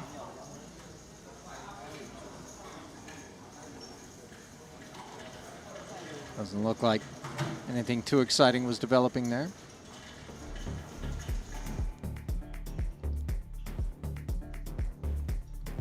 Glimpse at the features. A couple of 4 million plus stacks. Jingyao Yan has performed nicely.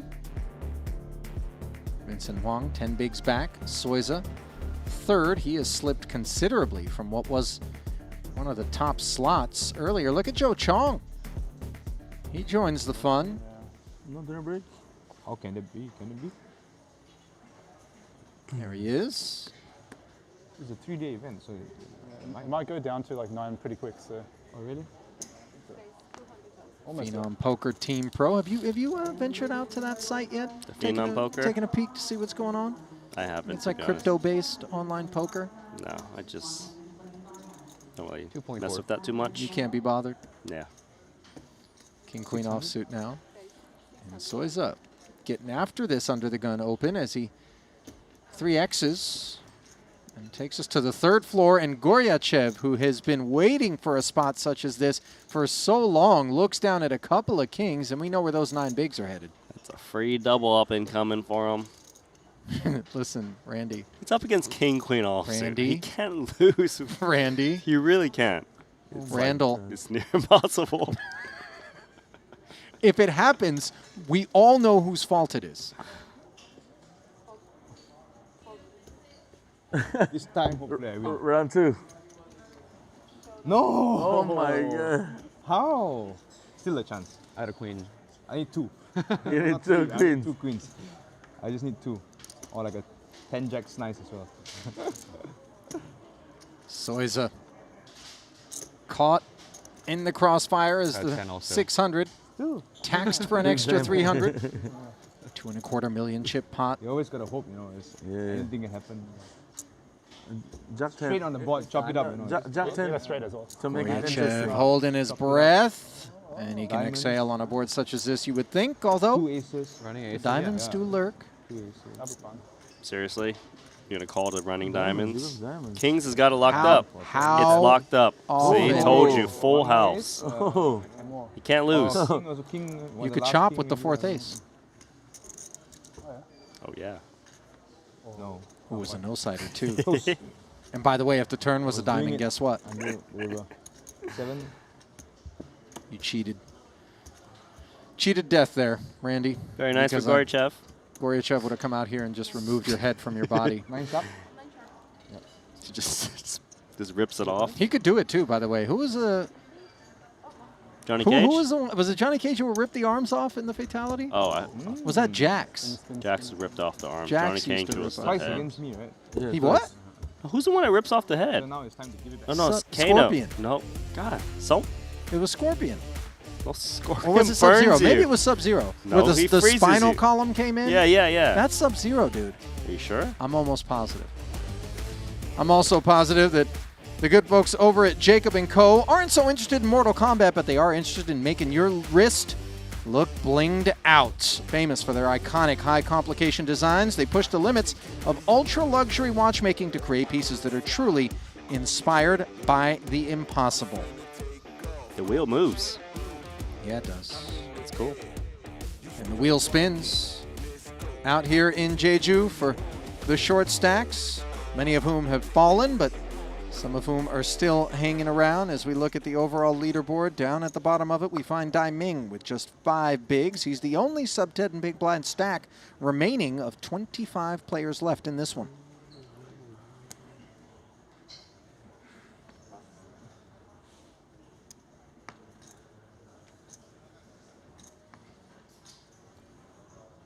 Here comes Jing Yao.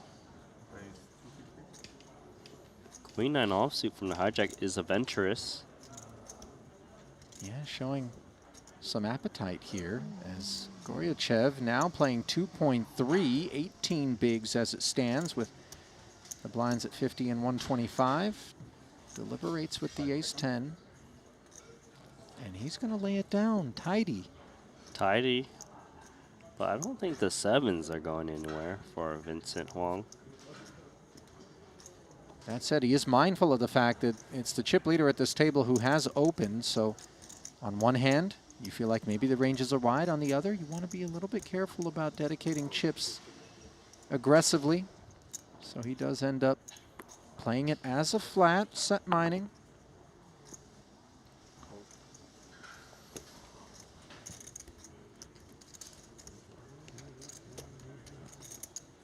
A 6 offsuit for Joe.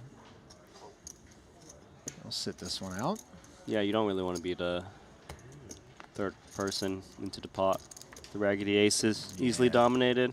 And that's a really bad one too, the ace-6 off. True. Which wouldn't have connected on the queen 5-3 board. However, Jing Yao Yan now hops in front with top pair. Texture where you could see standard sizing retain Huang 7s, especially with the 4-6 prospects. You want to go small in these textures. We're just one big card, two little ones. He does check it over, but before we get to that, what do we have going on out here? RN. He's in. Are those aces? Yeah, they sure are. Bryn Kenny looks like he's got a bunch of chips in front of him. I think that might be pocket tens over there. It's like James Mendoza. Yeah, Bajanyan on his feet, covered, and looking like he's in trouble, and that'll do it. Cold deck. Aaron Bajanyan eliminated. The open was from Zhang Yang to 275. Bajanyan jam for 2.9. The rejam from Mendoza. And the cookie crumbled as the board ran out. King 7, King 7, 5.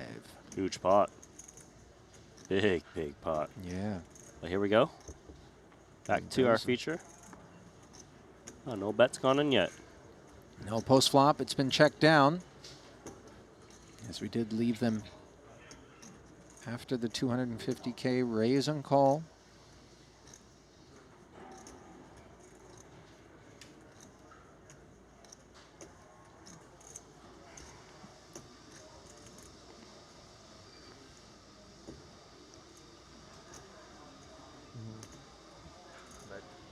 Queen 9's got to feel good given the action so far. And Yeah. Shoots out 520K. You don't expect a 4 to be a part of the equation. So a little bit of value being pursued. Vincent asking to have the pot spread, I believe, just so he can get a sense of what the math is on this particular call. Pot laying him about 3.5 to 1.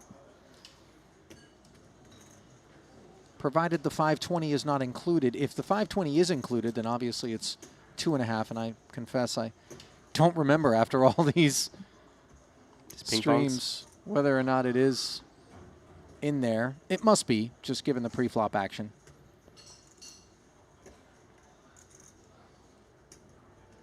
It's a guessing game with the 2 7s right now. Is his opponent pulling a fast one? I mean, wouldn't something like Ace-X be more inclined to simply find showdown, and it would have to be King High or Jack High that would be doing this? The thing is, some King Highs and Jack Highs would actually bet the turn if they're single spaded.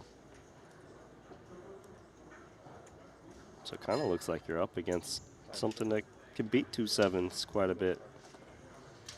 Pay the man his money.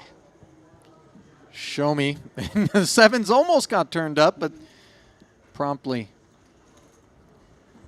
put into the muck by Vincent, who saw the bad news there. And the rich getting richer at this particular table. Up and over 5 million now goes Jing Yao Yan.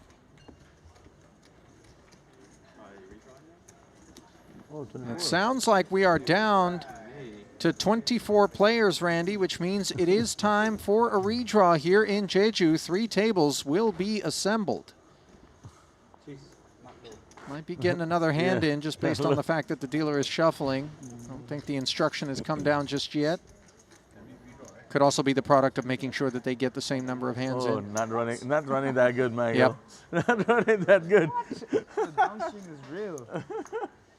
Soiza in the big blind was hoping that the redraw would come and spare him the commitment. And Jing Yao Yan not going to be sparing anyone. Ace-10 off suit and heating up.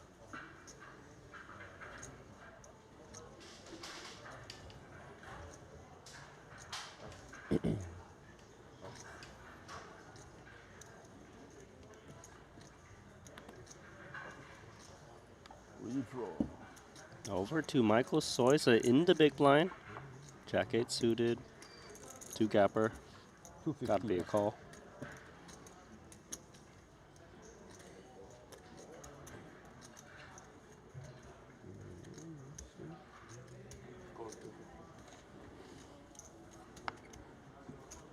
Soiza defending.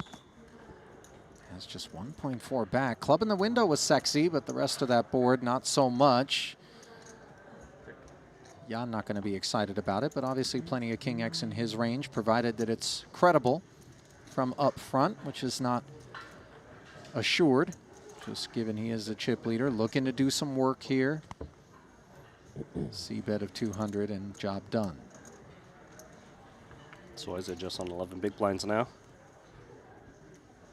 I mean, he was neck and neck with James Mendoza for some time at the top of the leaderboard, Randy, and it's come undone in short order. Racking up. And not before a couple of bigs shaved off of the ever-dwindling stack of Michael Soiza, who said the downswing is real, and we're not going to argue just based on this visual. Chip Counts brought to you by BetACR, as we will draw for seats as we bring you back to the desk. Ali and Randy back with you now. Didn't have that overall leaderboard that I wanted to bring up because we were just about to talk about that downswing for Soiza. If you take a peek at things, Mendoza at 9 million, Randy, Soiza was right there with him. Now he sits all the way down toward the bottom of the leaderboard. Just get a look at how much scrolling I got to do before we see him. 23rd of 24 runners, while Mendoza has been surging. And that's a huge lead, yeah. Huge gap. Yeah, no doubt about it. All right, listen, it's not going to be a huge break. Just about 5 minutes. We're going to bring you right back here, and we're going to pick things up. 3 tables left in the 25K WPT Global Slam. Stay close.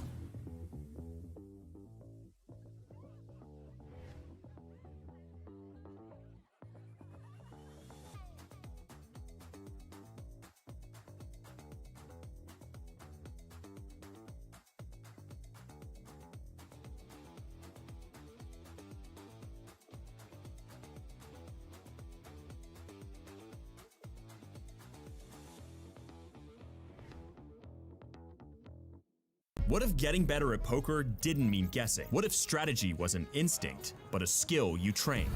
It's time to enter the poker arena. The moment you join, you begin your climb. Choose your path. Start playing. Dive into competitive mode. Play for glory, ratings, and bragging rights. Track your stats. Climb the global leaderboard. Then go back. Analyze it all. Leak by leak. Line by line. Play on desktop or mobile. Poker arena. Compete. Analyze. Rank up for free.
Ace queen, but there is merit to actually re-raising very small because of call. The reason I say there's merit to re-raising is because the big blind actually gets a pretty good price to complete, pending hand, of course.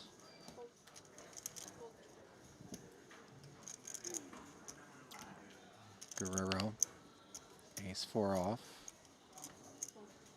steps aside. And the big blind, and ace-4 off as well.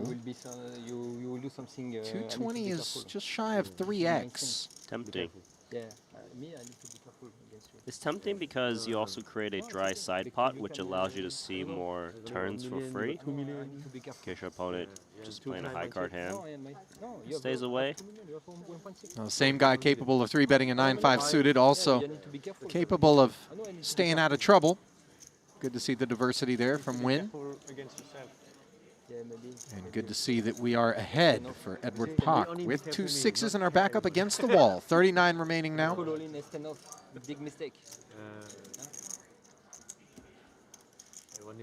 First pay ladder acquired.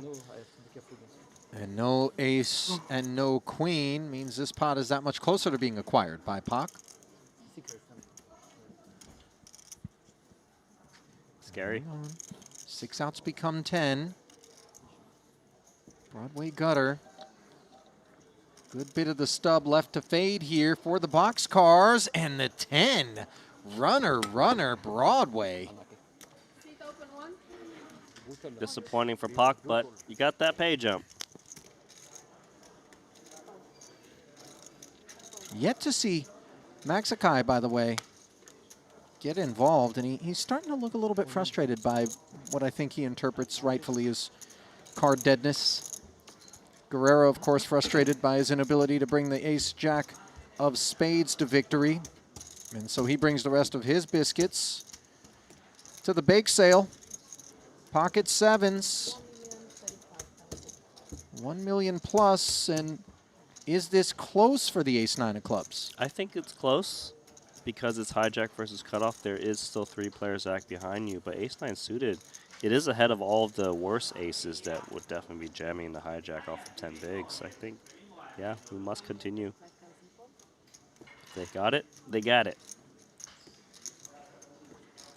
It's not the kind of stack, though, that has tremendous urgency. 10 bigs is different than 5. He'd be happier if he was up against an 8 big blind shove. Sure.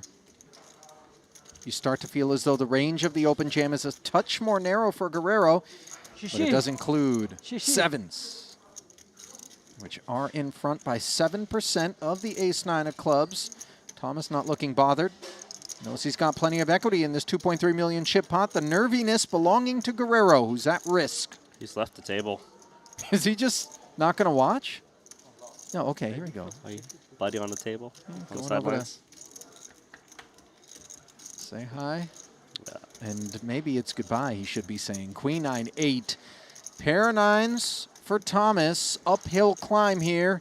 Just 2 outs for the time being. Can he get on a straight draw? The answer is no. Full house draw needed. Yep. And only a hockey stick keeps him on the ice. Instead, he gets iced. Good game, sir. Boy, that was a real roller coaster frame for Jimmy G. And those ones sting because you start to get this kind of weird subconscious sense that, oh, things are going to go good. You know, I'm putting chips in. They're coming back with new friends every time. All right, we're going to make a run at this thing. And then all of a sudden, it just takes a 1-2 punch, and you're showered.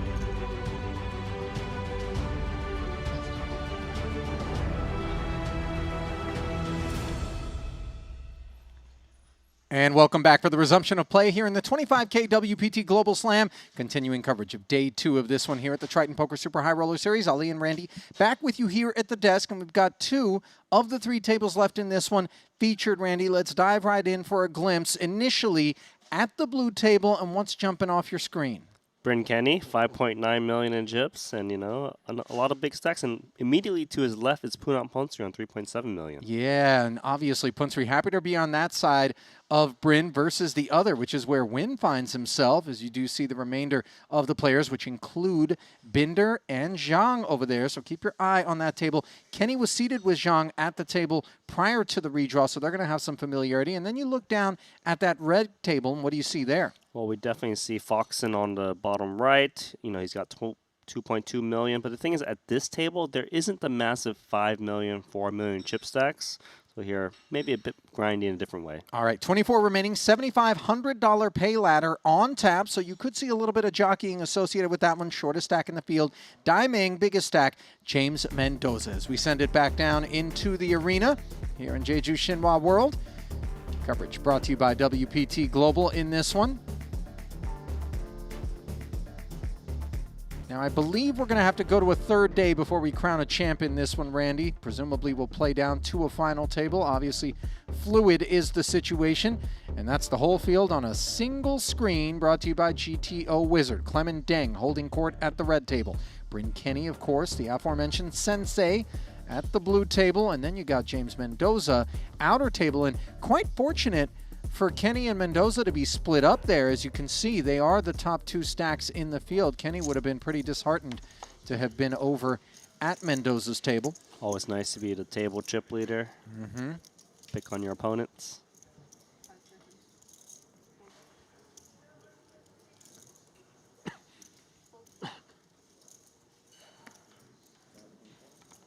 Since we were talking about like the tilting thing to lose, like Michael beat me like heads up in one of my like more tilting ways to lose. It was pretty bit cooler. Because we were just saying like dominate like the whole final table and then wind up like standing around when someone else like holds the trophy up. Yeah. You're like, wait, what the fuck just happened? It's gotta be super fresh. Ours was what, like 8-1 I had you or something like that? It was something like that, yeah. For a bracelet too. Yeah, I coolered him like second nut flush versus like third nut flush. But then you had to double a few times before that, right? So you doubled a few times before that, and then you cooled him. I think I played one hand bad, if I remember right. I really don't remember that. Well, we're going to slip it back over to the other feature here as conversation continues between Kenny and Co. But this one in progress involving Clement Deng and Christoph Vogelsang. Vogelsang's got a little gut shot with the backdoor hearts.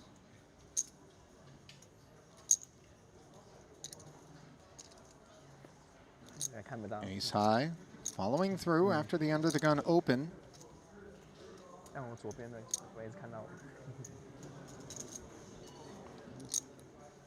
Certainly could consider check raising this flop from the big blind, but calling's okay too. Against the undergun c-betting on this board texture, sometimes a little bit worrisome that your opponent has a hand that can bet call. Yes, not all hands will blindly c-bet on this flop. Yeah, it does feel a little bit tempting to try to end matters right here and now, and it looks like that's what's on Vogel's mind as he brings forward 650K. Maybe you feel like specifically the ace-jack rates to be the most likely under the gun open from Clement in terms of hands that hit this board? Yeah, I mean, I guess queen-jack, king-jack as well. I know. But still, though, it's really nice to check raise and likely take it down on the flop. Yeah, kind of tough to find an excuse to continue for the extra 375 being demanded here, although we have seen some players very willing to get into the weeds. Deng, understandably, not going to be among them as he does concede, and nice activation there from Vogelsang, such a fixture on the Triton Poker Super High Roller Series. Long-time professional player with tremendous results over the arc of his career. Many of those results coming in super high roller fashion. Yeah, that's one of the dangerous things about c-betting a lot of flops against such a accomplished player, and they're not going to just play fit or fold. Well, for all of his accomplishments, 11.3 million in earnings for Vogelsang. Just a lone title, Randy. 25 cashes. But that title is worth a lot, if I recall correctly. Can you find the prize? Which was that title? I threw it to you to tell me. Okay. Now you throw it back at me, now I'm confused. So you just have kind of a hunch that it was a big one? I know it's a big one. It's like a $2 million score or something. 2.6 to be exact. That was the Monaco 100K that he took down. Meanwhile, Alex Foxen has been taking no prisoners since his return to the Triton Super High Roller Series. King, queen offsuit. Oh. Pocket kings for Vogelsang. The medicine here for Foxen. In the small, you like a 3-bet that's going to retain a lot of Foxen's holdings here, or do you try to make it big? No, I like a small 3-bet because Foxen's the type that likes to take flops in position or 4-bet attack. This is pretty good. 675. And the 4-bet attack would obviously be a dream here for Kristoff. It's not out of the question that it could happen. His profile more on the aggressive side, Randy? Foxen? Foxen, yes. Vogel, he's more of a solid player, but will attack from time to time. I mean, not to infer, of course, that Alex isn't solid. We know he is. But, you know, Foxen's not the type to let close spots slip past him, but it will be ill-timed.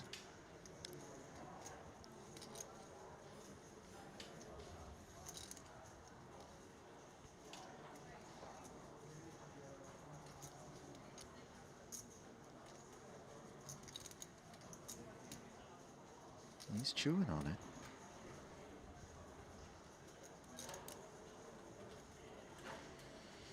Taking all the variables into consideration before making his decision, and that decision is mercifully to flat. Let's see whether or not the board will disconnect itself from his hand, allowing an escape with just 1.6 million back. SPR of 1 exactly.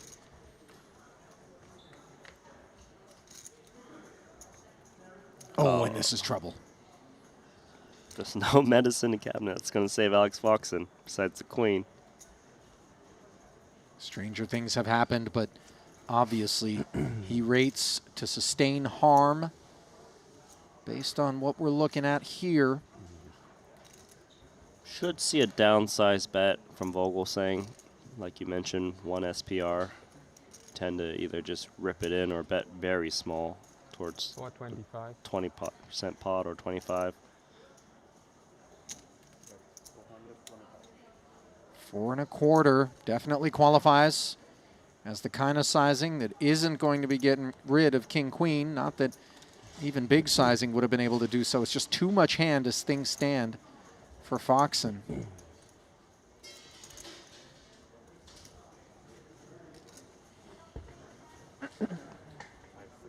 Yeah, it doesn't really matter whether he calls or jams.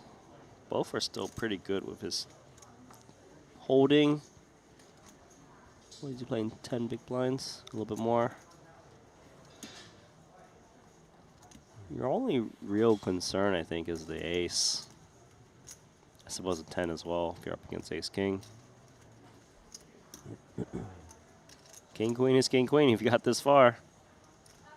How can you not want to go with it?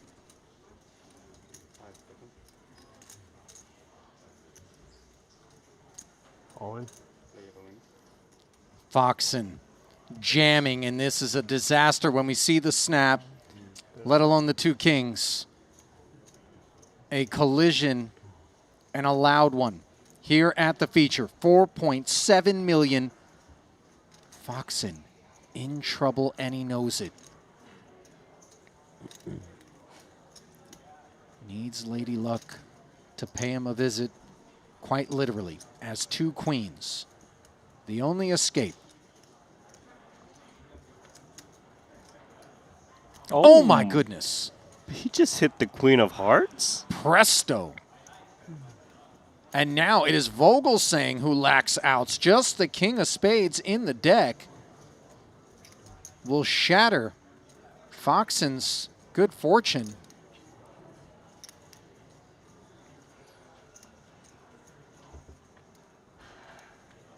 And not to be had.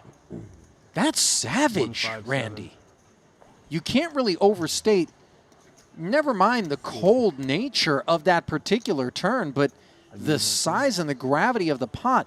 You go from, if you're Vogel saying, hauling in 4.7, picking up a pay ladder, vaulting up the leaderboard and getting rid of Alex Foxen in your way, to sitting now with just 2 bigs. That's just brutal. I don't know what else to say. I mean, Lady Luck on Foxen's side. Not so much for Vogel saying. 7 bigs, actually. Yeah. Still not great. Not great. You could be table captain, but now you're at the bottom. Yeah, 7 and 2 obviously pretty different, but sub 10 at this stage, not great, especially when he had so much equity versus that particular holding. Foxen, of course, hauling himself all the way up to 4th. Overall, average stack at present, 3.2 million, good for 26 big blinds. Vogelsang now shortest stack in the room.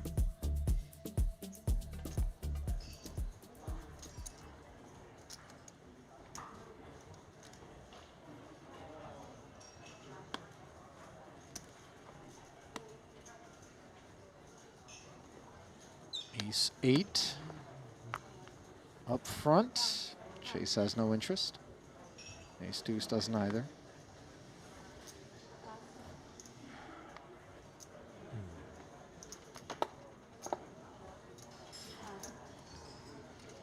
Now a baby suited ace for Goryachev. His pocket kings performed quite a bit better than Vogelsang's did, and he was up against a king-queen as well. It's perfect timing to outright fold because Vogel's got jacks right behind him. You surprised by the fold from Goryachev? It's a little bit on the snug side. Yeah. But sometimes your timing is just right. And let's see if anybody's going to get these jacks on their backs. Not going to be Clemendang, and Soiza folding as well, so modest is the rebate.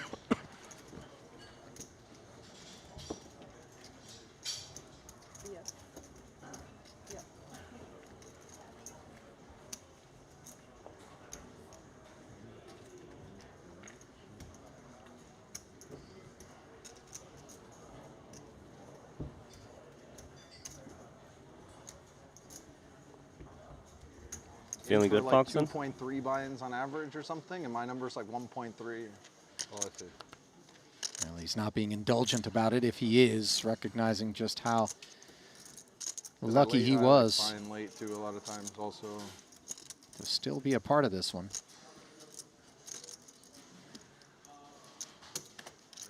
Is he rocking the same glasses as Foxen, Bryn Kenny? The yellow shades?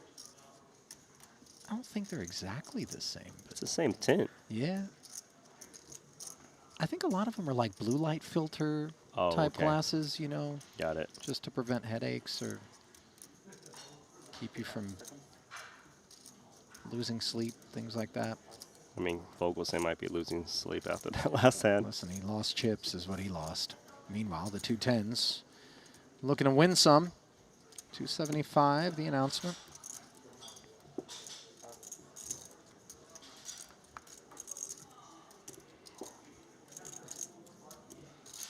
Good time to see a flop in the big blind. Sure. Hand plays very straightforward. Could win a big one. If you do flop a set. Right price. All in. Oh, he just jams. That is the choice that's going to get him stacked. I didn't see this one coming, Randy, and it's the moment where it could all come undone for Bernard Binder, and Bryn Kenny can do this to you. He's got the high VPIP. He's got that reputation as playing all parts. You think, oh, let me just snatch this open from Sensei because he's got so many raise folds in his range. And instead, it could be your tournament life that gets snatched, and steps closer to that is Bernard Binder, who was just performing so beautifully up until this moment. Tens hanging on the Queen High Rainbow board. No crab on the turn as the adjacent deuce of hearts is close, but not what's required. A black tray to pull the 5.4 in, and instead a second 9.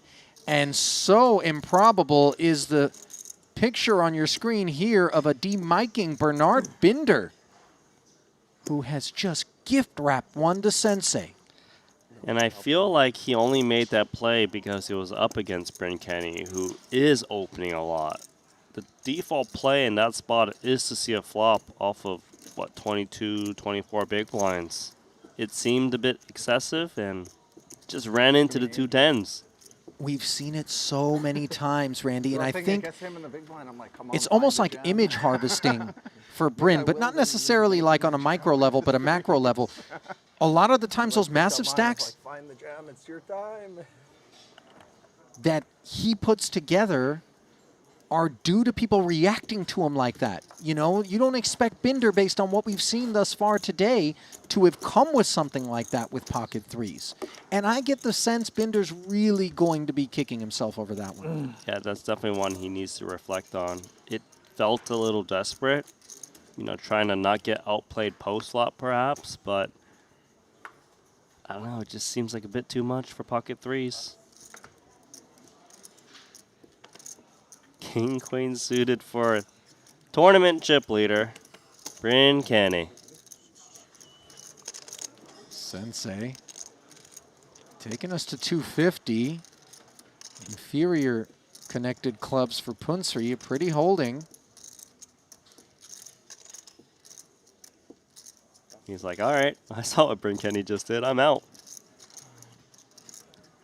Disciplined from Panat.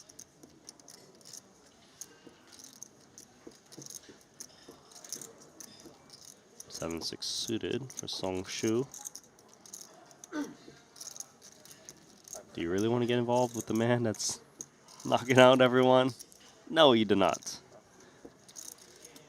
Sit out button.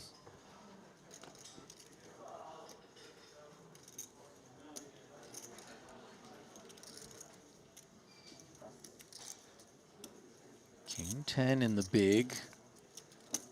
Michael certainly happy to defend against the minimum. Won't be happy if it comes king high with no 10 on board. He's in a world of hurt.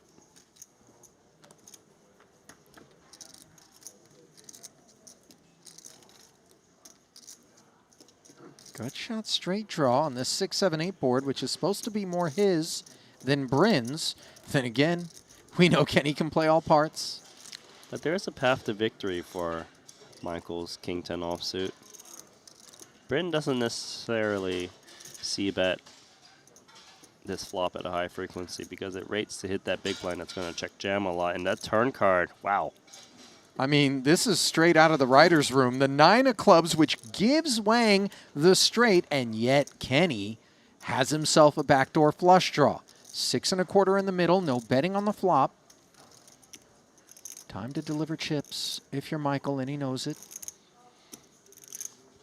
Yeah, he could build a pot against the 2 flush draws. He's expected to stab anyways if he didn't have it.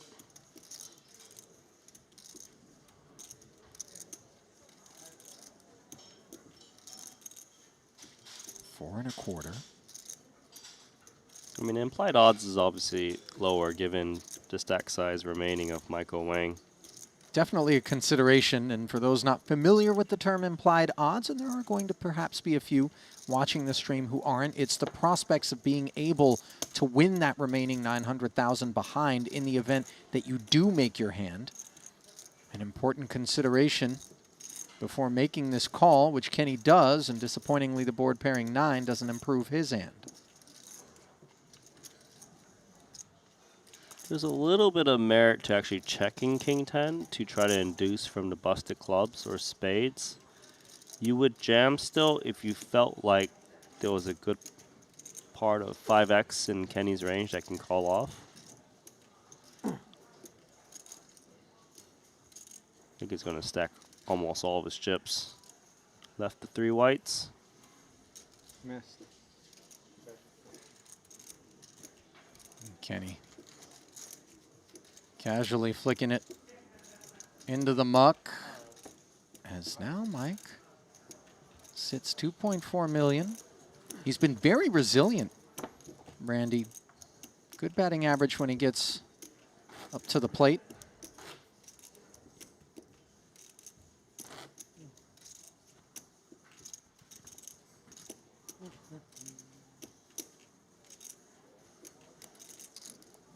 Some of the chat very much centered around the decision by Bernard Binder to jam those 3s. Quite a bit of criticism being levied in his direction. And for me, it illustrates on both sides of the coin the Bryn Kenny effect. It is in part what allows him to put together the big stacks. And on the other side of things, it's the kind of play that, as you pointed out, we don't really think Binder is making with 100% frequency. He's just looking up at that guy that he's probably watched countless hours of on streams and thinking, well, yeah, this is a free. Free couple of big blinds. Yeah. And he was dealt back 0 big blinds. He was dealt a trip to the payout desk. First involvement here from China's Song Shu. Forgive me. King, queen offsuit. I was going to say, I would like to see these deuces not re-raise all in and just call. Well, kind of similar idea, right? Did he jam? Oh, he did jam. Yeah, he did. That's crazy. This is really remarkably high variance decision making that we're seeing deep in the late stages of this one, Randy. I confess I'm very shocked to see it. Maybe a little bit less so from Win, given some of what we've seen from him, but certainly from Binder. It's definitely not for the faint of heart. I mean, these guys are really getting after it.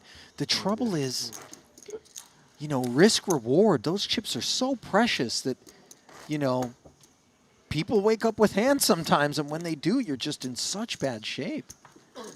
Best case scenario, you're up against 2 overcards. Worst case, it's a bigger pair. And I mean, in either situation with deuces, you're just hanging on for dear life. You're barely a favorite against 2 overcards. Yeah.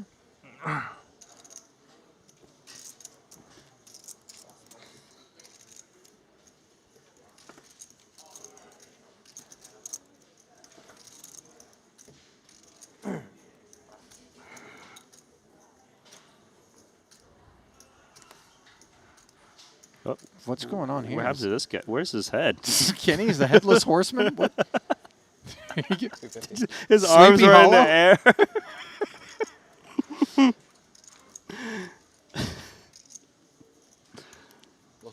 Sleepy Hollow down, that's right.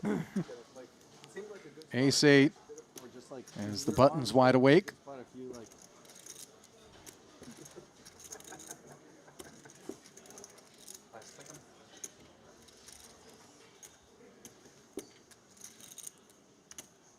Ace-5 for Kenny. And that 8.3 million chip mountain. You think he wants to throw his weight around against a button open off of this stack depth for Wang? It's actually reasonable to jam big blind versus button for about 20 bigs. Yeah, and there it is. And let's see what Mike's response is. I mean... Throw up? Yeah, this is... You can wave goodbye to these 2 big blinds comfortably, but you do feel like, oh, it's Bryn. He could just be dancing, leaning. He's got the boss stack and a reputation. What a golden opportunity it could be. Yeah, wow. Bryn Kenny down the better ace. He makes it look so easy, too. He's a master of his craft. You know, I sometimes wonder because Bryn, when you compare him to a lot of the other regular super high roller players, you can tell that he's not of the same ilk. He approaches the game way more from a street poker and field-based perspective. But let's consult the fact that that can be very successful, as evidenced not just by Bryn Kenny being one of the winningest to ever do it, but also Michael the Grinder Mizrachi at the World Series of Poker this summer won his 4th Poker Players Championship and then followed that up by winning the main event. And that is a guy who at one point in time, at least, I can recall having spoken to, and he, on the record, said, I've never read a poker book. And I don't know if he's deep in the solver streets. Something tells me that he isn't, and yet he's able to succeed. These are outliers without question, anomalies. We don't recommend thinking that you're a field-based player and you can come out and dance with the killers. But there are those who have that special gift, that sort of talent, and you cannot question it, you know? He does it every single time. It's been years of Bryn Kenny crushing. Yep. Not going to do it with ace-7, however, as he steps aside. Once more, it is Wang who opens. Is he playing banker? Collecting all the blues? I guess the race for chips is forthcoming.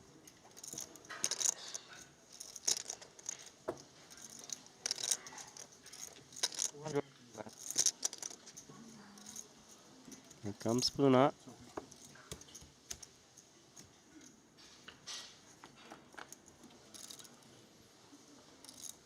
King 6 coming up empty here.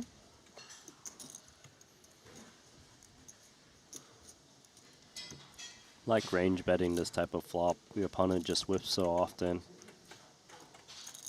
You know, Punsri, I'm not suggesting that all of a sudden he's going to decide to get into the weeds with the check raise here in the face of a c-bet on this board texture, but we have seen him really just find nicely timed moments to activate. And nothing is beyond him. I mean, his game is so well-rounded, Randy. But it's also a discipline one. I think part of Punat's success is just stopping and realizing he doesn't need to do anything extraordinary or, you know, explosive. He can just steadily operate, find the spots where he's a little bit more comfortable. And here he is, said though. that, here he is. Out of position with King 6 offsuit with the float. Now he hasn't picked up anything on this turn. Let's see how he chooses to approach it, checking. Would imagine King Queen is going to have slowdown on its mind. Certainly could see some 5x across the way. The only reason you would bet again with King Queen in this spot is you strongly feel that you can fold out ace high. He does not. Now I'm actually very curious if Punat's going to try to move an ace high out. The 4 interacts with check calling range. Punat could have a hand like 3-4, 3-6, ace 3, the 5x. I actually kind of like betting because you can fold out better king highs. Your kicker is very poor, King 6 offsuit.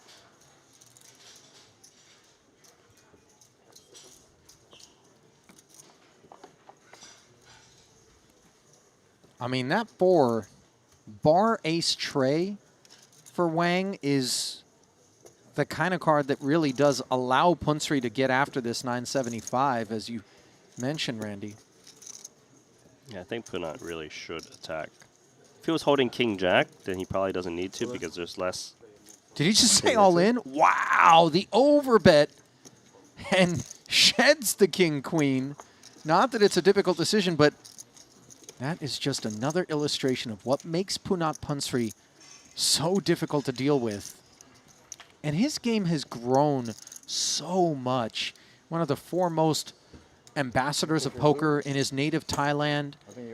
Such a modest, humble guy, you know, with tremendous results. But I can remember the first time we watched him, that's the kind of thing that maybe we weren't really seeing from him, you know, and he just puts the work in, Randy, and it's paid off. He's improved tremendously. He has big scores. You know, outside of Triton clearly amazing results. And he just knows when to step out of the solid pace and really just steal pots for free, like that pun. You know, and I think sometimes in the same way in which Kenny can do some image farming, you can be lulled into this perception that, as you put it, Punat is just solid. You know, if he's in there, he's got it. You know what I mean? And yet, as we see here, he sprinkles in those little spots and picks up a pot here and a pot there that maybe he shouldn't have, and just chisels his way up the leaderboard. As Triton Nguyen is chiseling off of the chip leader stack potentially. Bryn, ace 4, 3-betting in very poorly timed fashion. The fake aces versus the real aces. One-legged for a spades. Leaving Kenny's holding a far cry from 1-1. Counterfeit goods. I kind of like just calling of aces against this opponent. I love this. Yeah. He knows what's up.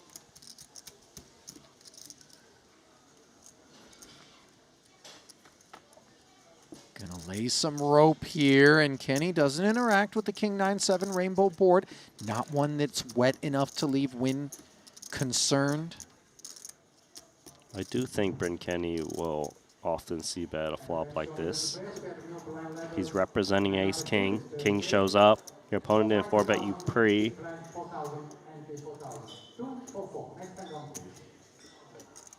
Here comes the bet. 475 smoldering in front of Kenny. Love this call of aces. There's nothing to be afraid of. And you block ace-king that you can get a lot of value from. We've got ourselves a spill in the 7 seat.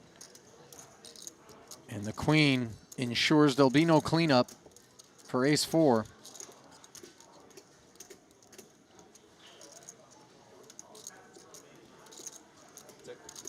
More rope being laid by ace-ace. It's a very concerning card to multi-barrel with if you're Kenny. Jack-10 got there. King-queen feels confident, but he's going to bet once more. And his bravery could prove quite costly now.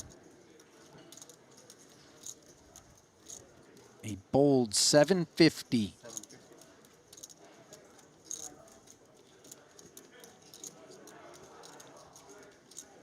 We probably just ask for all of it now because we don't want to see a jack of 10. There's a lot in there already. There's only so much back. If it was like king, 7, queen, 8, or like that 9 is like a 5 or something Yeah, where there's no gutter. Yeah, no gutter. Basically, I'd be more willing to continue to slow play. But nothing wrong with slow playing. He does opt to go that route. It's a time bank, I think. Yeah, right? Time bank. Just Yeah. more preference to check jamming when there's more action killers, I suppose. And also just charging some of the holdings that might be interacting with that equity. Yeah, there's hands like king, jack, king 10 that bets Right. turn, check back river, unimproved.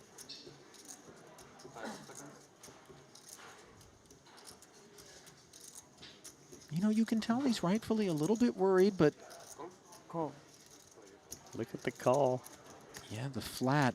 And here's the thing about this flat. If all of a sudden that 10 or jack does roll off on the end here, and Kenny bombs, 660. you know what I mean? That's potentially an issue, although 1.6 back, 4 million plus now in the middle. I don't know. Hard to say, but he's deduced that Bryn Kenny's got very few outs, and here it's actually 0.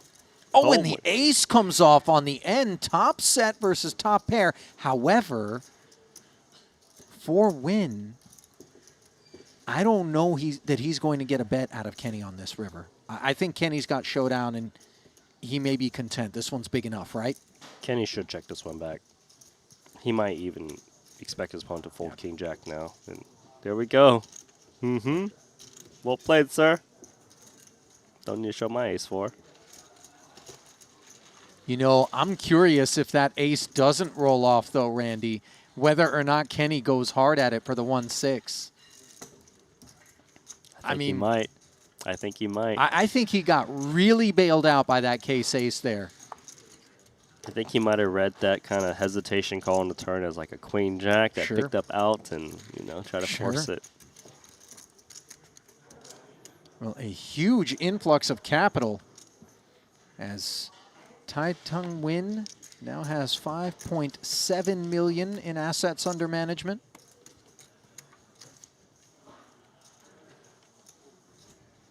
Really made the most of those aces there. Impressed by his restraint and discipline. It wasn't scared of monsters under the bed behavior, but induction. Top shelf procedures there. Meanwhile, Kenny, undaunted, back to work here. Ace 3 off this time. Punsri with a pretty one. Yeah, Punsri gonna look to punish Kenny. Might even just play it as a flat though, rather than 3-bet. Hand's quite solid. Kenny's been raising a lot, so there's more dominated kings and jacks in the range. Shoo. He's got king queen suited. I actually like shoving in this spot. Button flat by Punat looks relatively weak. Bryn Kenny's been opening an insane amount. And you got 20 big blinds. Could this be a squeeze? You could see it. If you do squeeze here, squeeze all in rather than squeeze small. Makes no sense to do so. So don't make it a gentle squeeze, more like an anaconda squeeze. Yeah, an anaconda squeeze. Sure. Well, there it is. Constriction from the one hole. Ace tray shed quite easily. Punsri looking over for a count. I don't think he's interested. Another 2 million. Rates to be a bit too rich. It should be a bit too much. Probably about 5 big blinds. Too much for sure. Might consider around 13 big blinds or so. Even then, it's pretty dicey.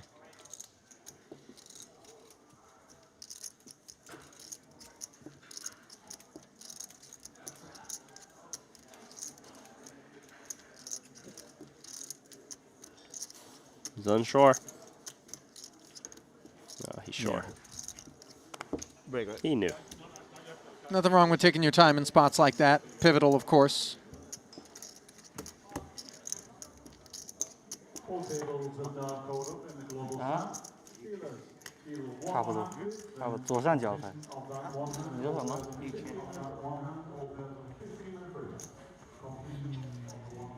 Okay, I'm big blind. I'm hit by the big blind increase next hand.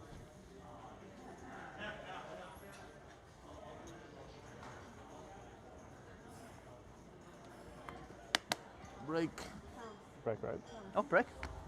Do we take these off during break? Oh, you just turn the mic off. Yep. In your pocket, yeah.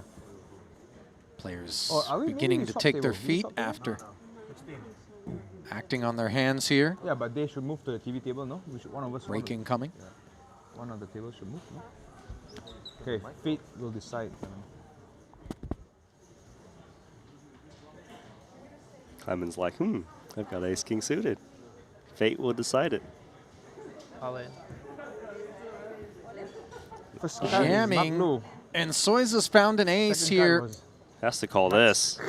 This break might get a whole lot longer for Mike. Why not one more not low? Lots of deuces around. On the duck hunt is Soiza. Yeah. Ace king suited. Yeah, like Shirley. Yeah, 2 nut lows would have been better. You know, no matter how with the nuts on the ugly second the session, it seems But like never mind. Soiza's always Lots of wearing a deuces smile, around. but Top it he'd up. rather be wearing a double up here. His final 955, underperforming here, dominated pre, and So now we need a pair. the climb just got a whole lot more uphill on a queen 10-7 rainbow board. Looking for opportunity in the form of a board pair.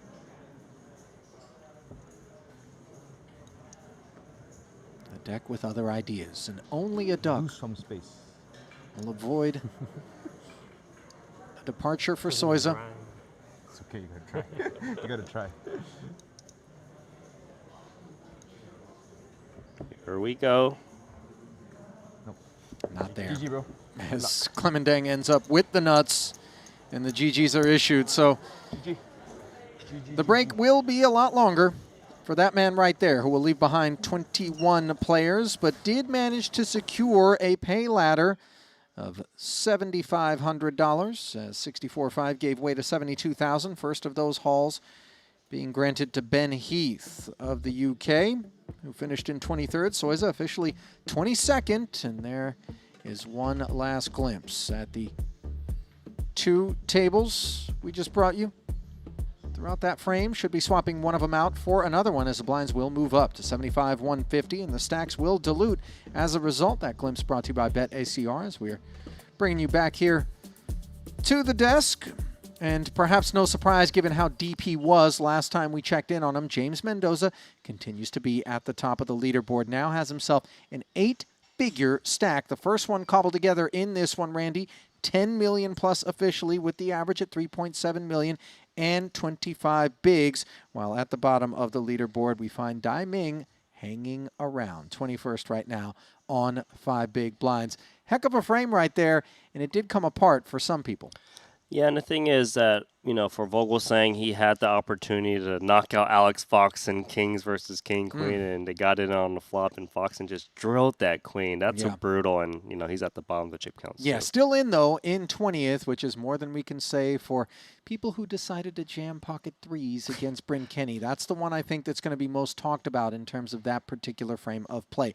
Next frame on tap in about 15 minutes, but Randy won't be a part of it. He's going to take a little well-earned break, and in will come Kevin Rabichow. So stay close. More coverage of the 25K WPT Global Slam comes your way after this.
Guerrero with perhaps a little frustration. I think you have a 10. Wants to get in the saddle. I think he's happy he's made the money off sub 10 bigs. Michael Wang. Very fair. Very fair. Right on cue. We have our 50-50. first all-in and call since the bubble burst. Huh? Which hand do you like? I like my hand. Just pick one. I have no opinion. Don't take sides. Classic flip. 9, 7 hearts versus 5s. 2 overs being called the classic flip here. How about this? 10 Jack Queen, all diamonds, limiting Pac's pathways to the straight or the flush, let alone the pair. 9-7 is better now. 9-7. I should 9-7 suited. Too many outs.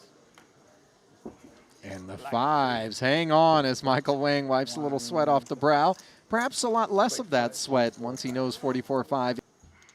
Guerrero, by the way, 29 bigs deep on the back end of that ace tray coming in. Of course, paling in comparison to the 53 bigs that Thomas is playing even after the losses. Oh, Bernhard Binder. Cowboys mounting up on the button. I call.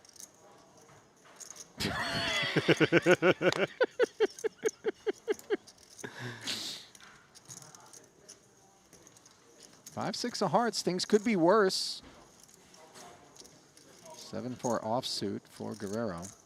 There is merit to considering the 7-4 off, but stay away. You do the damage to Young Lee. Well, he's going to feel pretty good about the laydown once he sees kings. Oh là là, le videur. Young Lee's like, you call me back for this? Wow. You want me to relive being eliminated? 6-5, okay. 6-5 win. Good luck. So yeah, I'm for the challenger. Sorry? I'm for the outsider. Outsider? Yeah, I want to win. Yeah. 5-6 here to this. My friend. Good. Ooh, hard draw against the set. Only the 10 of hearts doesn't work. Crazy. By the way, this would be a quintuple up officially for Young Lee. If he can take down this 200, maybe now he could also chop it with a queen. Chop it. Jack of hearts isn't going to work, and nor is the 8 of clubs. Eliminated once again. But he got a little he got a little sweat though, Randy. What's happening here? Not a whole lot of sweat as an ace-9 is in a bad way. Frank Brennan getting it in after the stay of execution against Sam Mueller. Ace-Jack performing very well. Some paths to a chop, but instead the 7 of spades will officially shed the American as he collects one of the $44,500 payouts, which are being doled out rapidly. Matas Simbolas. Jimmy G. King 8 of spades has piqued his interest.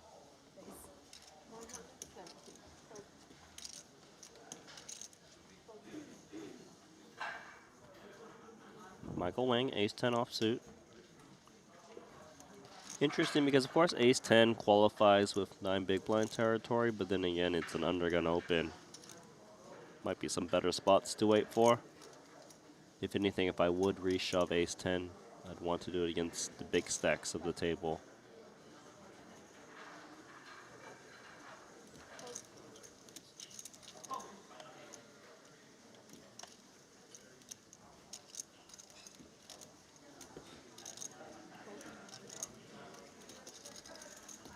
What do we got here? Jack 9 offsuit in the big. I'm going to say Sun Yu because we have Anson Yu from Malaysia, one of our Triton regulars, so surely that's the right way to pronounce this. Sun Yu. I like it. Oh, and, well, listen, this is a shockingly just unexpected development. You've got the open-ended straight flush draw and a pair in the big blind, while the king high flush blocks both sides of the straight flush. How sad is that? That's really brutal. I mean, it took me a second to process. The thing is, he doesn't know it, so how can he not chase? Yeah, look, and it sounds like he's going to be raising it up 2.5x, and of course, Guerrero's like, really, buddy? Wow, let's double check.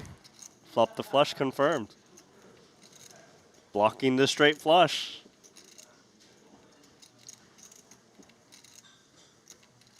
There's a chance he moves in, mainly because his opponent is check raising off of a short stack. They're usually not check raising a fold too often. Of course, calling would be okay, holding a really strong flush. I kind of like re-raising, to be honest, just in case your opponent is holding a hand like 2 pair or a straight, and you don't want to see another spade drop off and kill your action. But let's see, what's he going with? Looks like calling chips. I mean, you could not have a more rancid scoop of medicine in terms of Guerrero's exact hand, as we see the 4th spade coming off here, and this is an issue for Sun Yu. He's got the 3rd nut flush, thinks in case of emergency he's live, and yet, as we can see, he now officially draws dead. The boat was the only path forward for him.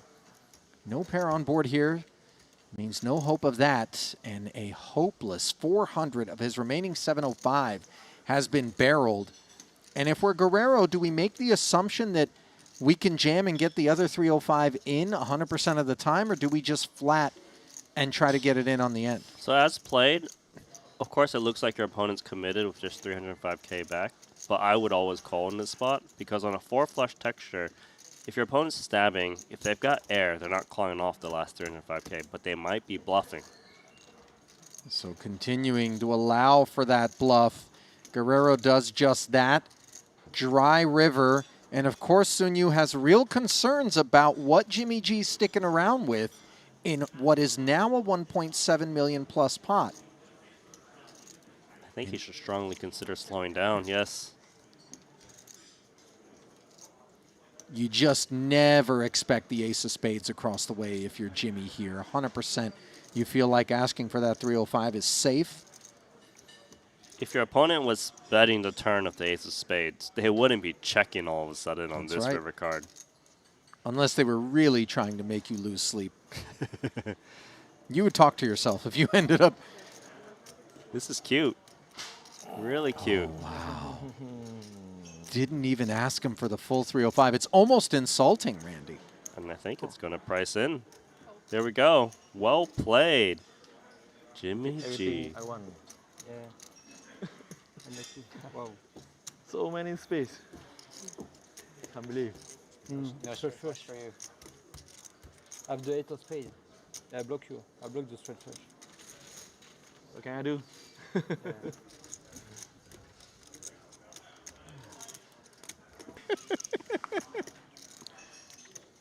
Sevens for Binder. Continues to be dealt the playable part of the deck.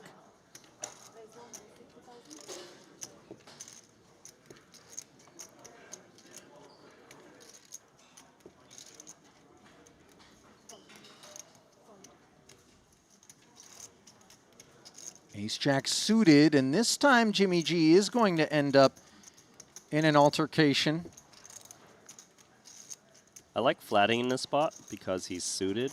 It retains the dominated aces in Jack X. You've got flush draws you could hit. If he was Ace-Jack offsuit, he probably leans towards 3-betting a bit more, but fairly standard, and 2 10s is love and life. What a hand to get in the big blind. Yeah, and of course you feel very compelled to squeeze what you think might be available 160 from Jimmy G and targeting Binder, who has the chips, as you just mentioned, to be opening a wider range. It's quite the hand. There's actually a merit to squeezing to induce from smaller pocket pairs. You could just squeeze jam, which is certainly fine, but I think I actually prefer making it like 700K and maybe get like 7s or 8s to back raise against you.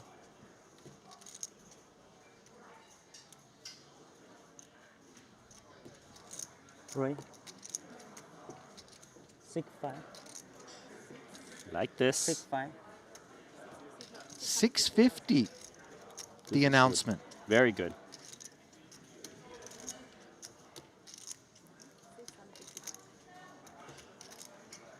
You know, Binder could read into this as his opponent making a move. He's already seen him 3-bet fold earlier on a Stone Cold Bubble.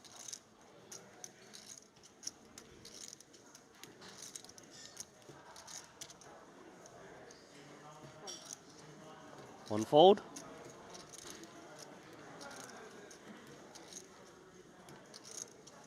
Even here, it's not very clear what to do with Ace-Jack suited. Sevens in the bin. This does 1.8. 1.8. Yeah? How troublesome is the specific depth of the stack for win? Apparently not that much, as Guerrero decides to rip. And now the awkwardness is volleyed right back into Win's corner, Randy.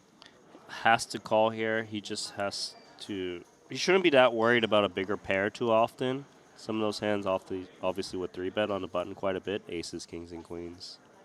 Maybe there's a little bit of jacks that would flatten the button. But pocket 9s and 8s is a real hand that Jimmy G could back raise. And against a hand like Ace-Jack, Ace-Queen, you're actually the favorite with 2 10s. The thing is, not everybody has that risk appetite, Randy. And I don't mean to get ahead of ourselves. Clearly, we know that the call rates to be what Win comes with eventually, though he is going to chew on it here. But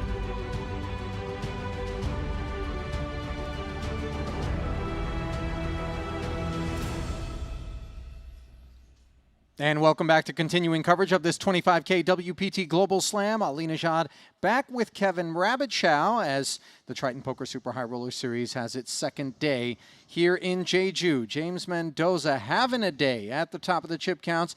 8-figure stack, only one in the room. There it is, a glimpse in the app, 67 bigs, quite a bit north of Sensei Bryn Kenny, Kevin, who's also been doing it, but he's had some assists, and that's the Kenny effect that we've been talking about. Down toward the bottom of the chip counts, we find Dai Ming. He is the shortest stack in the field, and Christoph Vogelsang, who didn't have any justice done as he got cracked by Alex Fox in King Queen against 2 kings, and that's what's bookending things right now. So, your first stint here today, Kevin, did you have an opportunity to soak up any of what's been going on the stream at all, a glimpse here and there? I observed a little bit, Ali, and you know what strikes me is just how many of the names that used to be at the top of the leaderboard are now out or at the bottom of the leaderboard. I mean, things change really quick, and these things, we know the blinds are moving up somewhat rapidly at this stage, and I'm seeing an average stack of just 25 big blinds. Yeah, and when you say average stack of 25 bigs with 21 players left, how does that kind of play out in terms of what we're about to observe?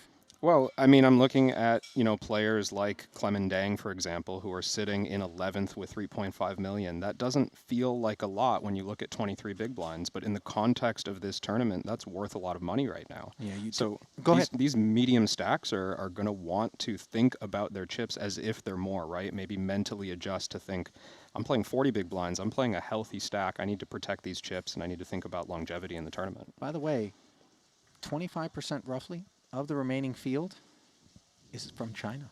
Really? A quarter of the remaining field. 5 players in total. To be expected here in Jeju, of course, just given the volume of support and the number of people that they field. As we get back down underway, deepest stacked of the Chinese delegation is Jingyao Yan in third, north of 6 million in front of him as you look at the Triton Trident Trophy along with the plaque that will be awarded, along with 1.5 million plus to the eventual champion in this one, who will be crowned sometime tomorrow. $72,000 payout, that's what's on tap as you get a look at the chip counts across the entirety of the field, which will be playing 75, 150, 150, 375K in orbit. The price of poker, the glimpse brought to you by GTO Wizard, and an $8,000 pay ladder is upon us and immediate now. So 7-handed action across all 3 of the tables as we are set to get things back underway here in Jeju. By the way, if you are out there and you happen to be watching on Twitch, the Triton Poker Plus app, or specifically our YouTube channel, by all means, do us a favor.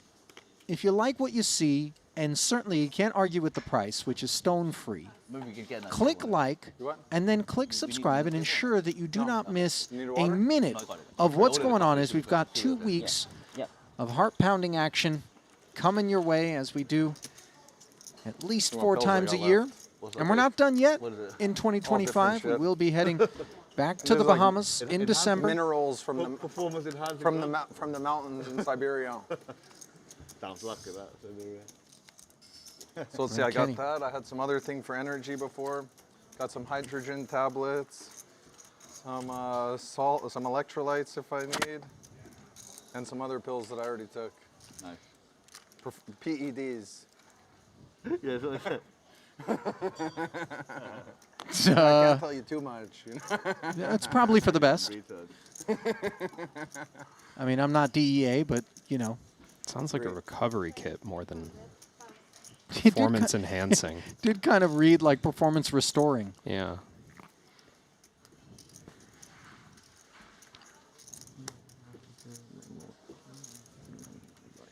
$300,000, a min raise now at this level. Jack 7 of spades. Showing Kenny's willingness at present. Mayor at this table to splash around and use all parts of the deck to do so.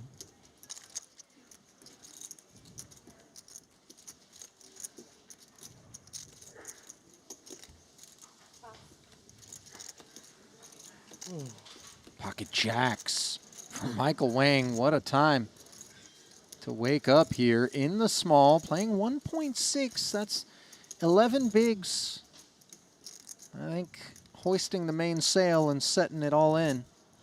Nothing to do here, but move all of it in. Maybe leave a little bit behind in the event of pay jump opportunities.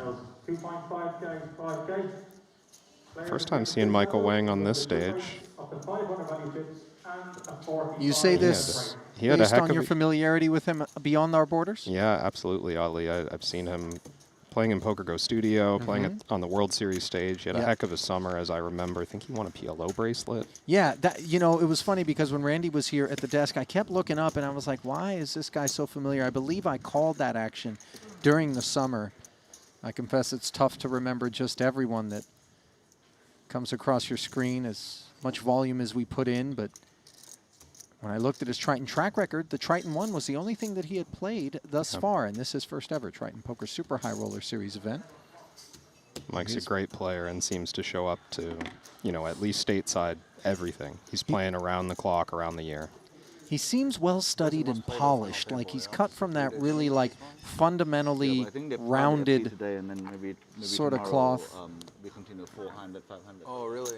They normally have that time, I think. Oh, I thought last time they like. And it's so important, by the way, Kevin, especially if you're splashing around in these Triton streets where the best in the world lurk around every bend, it seems, to have that sorted. Because if you come out here and you're uncertain about spots, you get exposed in a hurry, and it's tough to hide it. I have to agree. That would be a great problem to have. You don't anticipate how much pressure you're going to be under in these things, and then, well, 20 left in the opening event. He's certainly feeling it. Yeah, 1.5 up top. Side have ended as early as possible. Let us have some sleep. Be a great way to kick off your maiden Triton voyage, wouldn't it?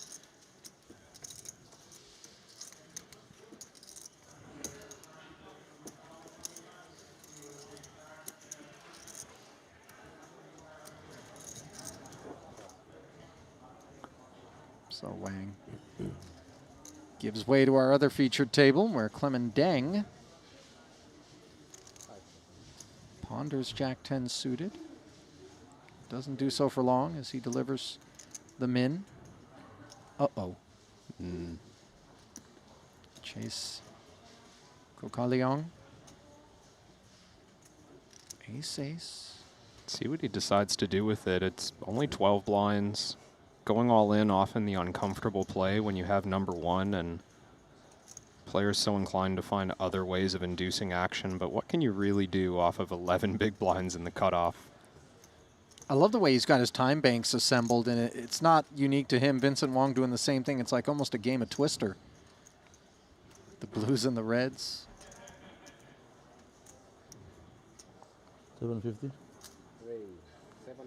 Well, it's not quite an all-in, but it is an amount that suggests he is ready.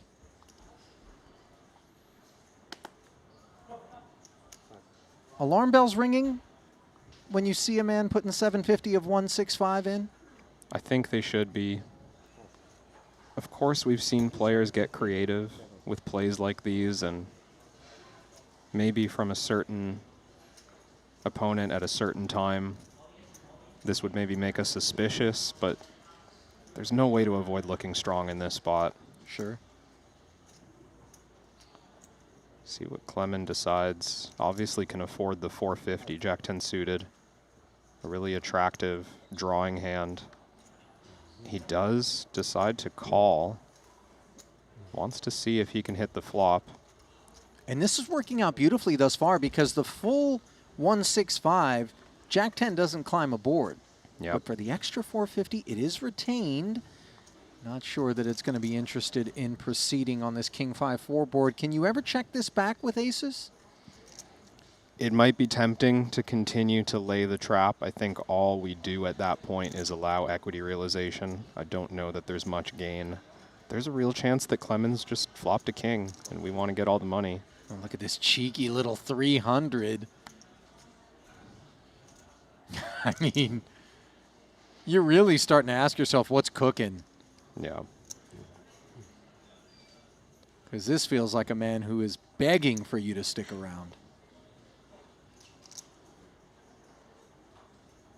Clement's still thinking this one through. mean, is the price right to hunt backdoor spades or a backdoor straight draw? 300 for a shot at 2.2?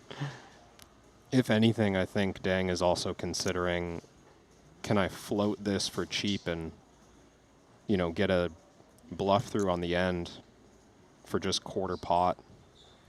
Maybe there's a world where Chase checks behind the turn, gives up with something, but I think we're just seeing a sticky customer not wanting to let go of his hand right now. Credit to Chase, by the way, looking very stoic. I don't think Deng is gleaning anything off of that, but there is plenty of implied data based on the pre-flop and now post-flop procedures. And the fact that there's only another 600 left to win is dissuasive in terms of peeling.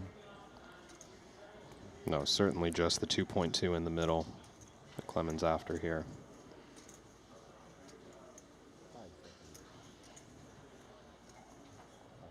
Lets it go, but not before spending a couple of time banks to give it a good chew. Is that 2 time banks? Wow. Really didn't want to fold that one. Eventually made the right decision. Like what I saw there out of Chase, really suggests that this is a man who isn't guilty of over-enthusiasm. Sure.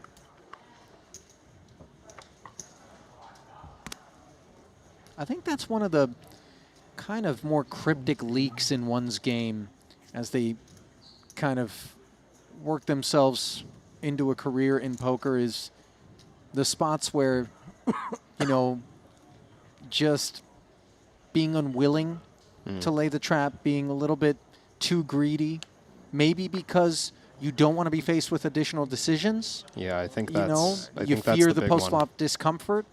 Absolutely. I think that's something that's got to get shored up, Yeah. because you really leave a lot of meat on the bone. Yeah, I totally agree. Ollie, I think it's the fear of what could go wrong if I leave space, if I leave extra decision points. A lot of times that loses you some EV. Vincent, ace-5 off, and now a baby-suited ace for Goryachev. He has been very conservative. We actually saw him open fold one of these from the hijack, I believe it was, earlier, and he had more than 1.6 in front of him. Here he is, big blind, of course, already 150 in, and yet he lays that one down. So confirmation there that we are dealing with a snug operator. Yeah, I really would have liked to see a jam there. Vincent min raising off of what I believe was 12 or 13 big blinds. That's a polar opening range. Having a suited ace, such a nice one to fold out the bottom of Vincent's range, and if you run into the top of it, you've got 30+% equity.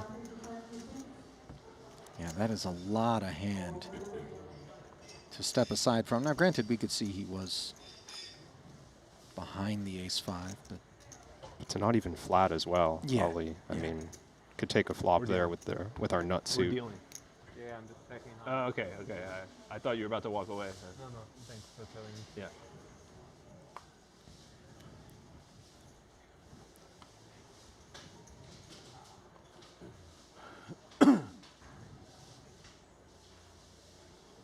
given his presence here down to the final 21, though, referring to Goryachev and folding now on multiple occasions hands that both you and Randy before you felt as though qualified for involvement,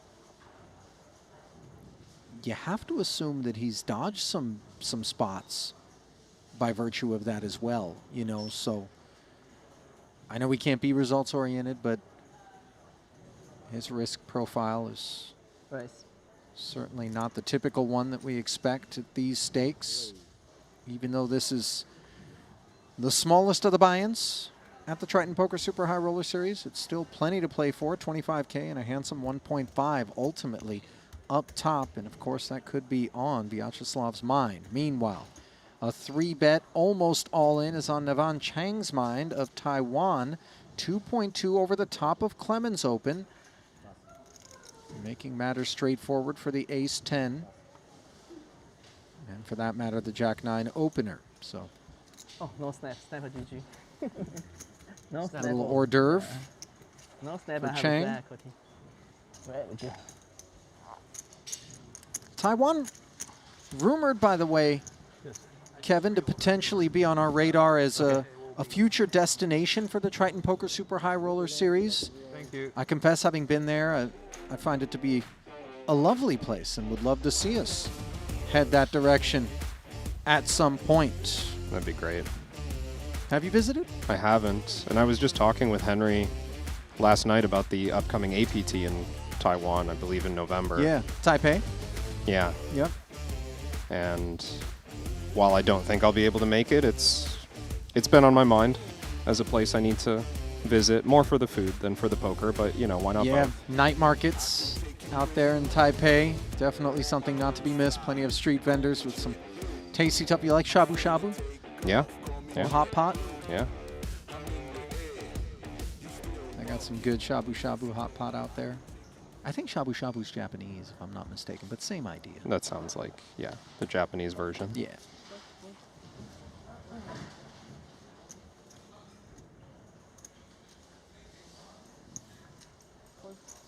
You know the one you got to avoid if you do go out there to eat. What's that? Stinky tofu. I hadn't heard of it. Yeah, stinky is, I'll take the over on stinky. Okay. Although a fragrant little ace-6 of spades here on the button for Goryachev, and yeah. Open jamming a little more comfortable than the 3-bet jam, certainly. How much? And fours, you know, I don't know how long these two have been playing and if Clemen's gotten word of some extremely tight plays. I'd expect the fours to be a call in general when we know that the button can have hands like perhaps ace-deuce offsuit. Sorry, my bad. He does call. So the pocket fours, defending against the all-in of Goryachev and in front, ever so slightly by 5%. The pot swells to 3.3 million as the Russian looking for the double up. 2 overs and a suit.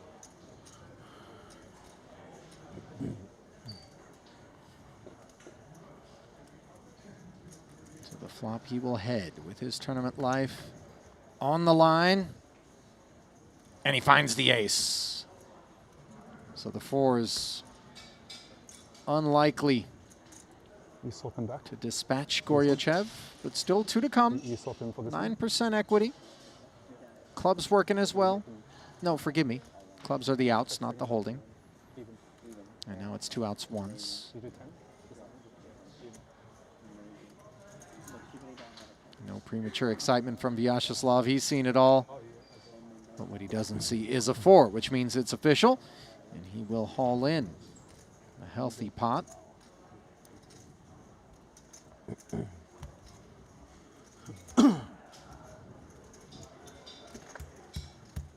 This is Goryachev's first visit to a Triton. First ever event. Finding the money. Good way to kick things off, isn't it? I was looking back through Goryachev's chip graph on the Triton app, and he was sitting sub 10 big blinds for quite a while in this tournament, like going back probably to the bubble and even earlier. This might be the deepest he's been since early stages of the tournament yesterday. You know, impatient is not the way to describe him. That's for sure. But you did point out jamming as an opener far more comfortable than calling off or, you know, 3-betting, things like this. You want to be the person getting into the pot. Yep. You rate to perform better on average in those spots. Certainly the better opportunities, though one can't rely on the idea that we'll even get them. At an active table with Alex Foxen on your right, you might never get given the chance to open the pot. Oh, you're absolutely right about that.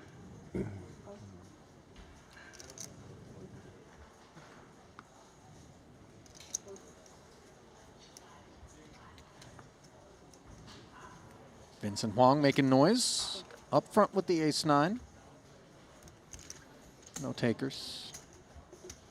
I worry about those heavily mirrored glasses. I mean, that is a crystal clear reflection. You better be squeezing your hand real conservatively when you look down at it. I can make out his fingernails in his glasses. Does he need a Manny? Let's keep an eye on. No, they're looking crisp. He might have visited the spa on this trip. What's it called? Fights? You're one Fits? short on the big line. The Mosul Clubhouse? Yeah, but like the spa has a different name. Oh, does it? Yeah, PH something. Oh, yeah. Fido something. Yeah, you're right. By the way, I got a massage in the spa last time around. Yeah. As we see the Jack 10 of diamonds massaged into the muck, despite the fact that Goryachev now plays 22 bigs. I mean, boundless chips, restraint. Yeah. But you got to be careful, because if anybody starts to get wind of that, you can get exploited so easily, pre and post flop, as people know that you are just so reluctant to get in there. And then when all of a sudden you are volunteering chips into the pot, they can lay down a lot of hand. So yeah, I mean, speaking about getting those opportunities to open the pot, he's going to see fewer and fewer of them once the players take note of how tight he's playing. You can count on your opens getting through when someone's passing on such big hands. Well, no big hands here, although a big flop for Chase. Blind versus blind. He picks up a pair and a flush draw. Dust for Vincent in the big. And it looks like the type of board that the small blind limper should attack. Bunch of high cards that Vincent can't really represent. I like this bet from Coco Leong, even though it's certainly just going to win him the minimum. Indeed, the 2 1/4. Ending matters.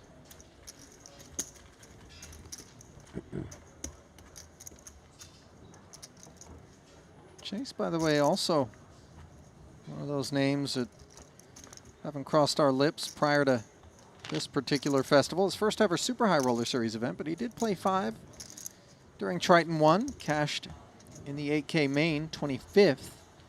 Not a small feat, considering those were 1,300 entry fields, both the main and the 3K Genesis. Really kind of doorbuster success for Triton 1. See Goryachev rocking some of the special merch. Available at the Triton Poker Store, by the way, online.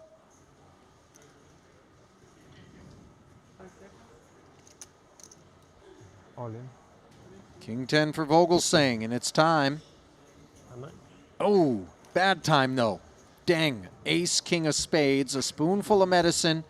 Despite not covering, this is the bulk of Christoph's chips that will be lost if he can't improve. Riding very much on the wall here.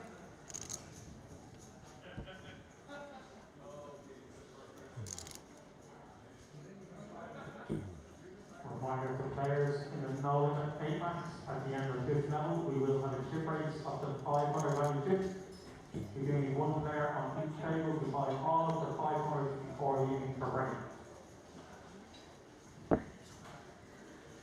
In it goes. Pocket 8s. And, well, that's an honest expletive. 2.8, 115 required.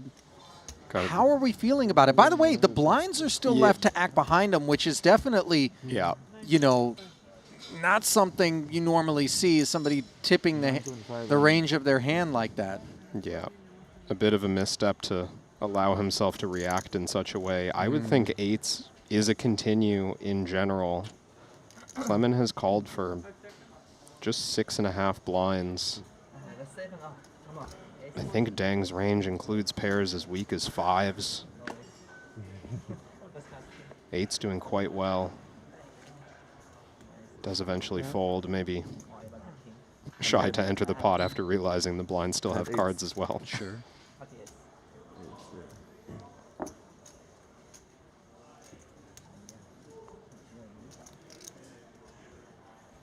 Walang hiya tayo. Di, lamang ako.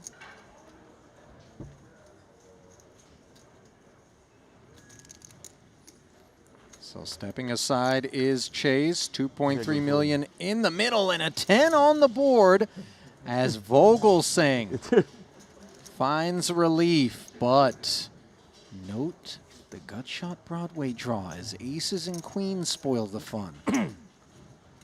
Now you got to take the club version off the board. Still sweet, many outs. As the 9 gives Christoph a flush draw. 5 outs to fade. 82%. Can the German hang on?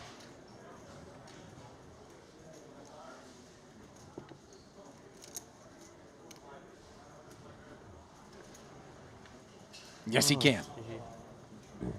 Panalo tayo. So Clement Deng ousted despite having such a terrific spot there pre-flop. No justice in this 25K. The one never knows whether or not he was on the fortunate side of taking the worst of it on a few occasions en route to this point in time. Certainly haven't seen the last of him. Got the last one. Apparently. It's Bobby B. Such a huge swing for Christoph there. Oh, yeah. As well. Not only the fortunate 10 on the flop, but also the fold from Chase with the 2-8s that would have scooped him and had him out the door. 80K pickup, by the way, for Chase, given that Joe Chong slid into 21st, nabbing the final 72K off stream. So 8K ladder is some silver lining, I suppose. Yeah. 2 more 80K hauls available in 19th and 18th. Before the next ladder of 12,000 if you can crack 17 plus.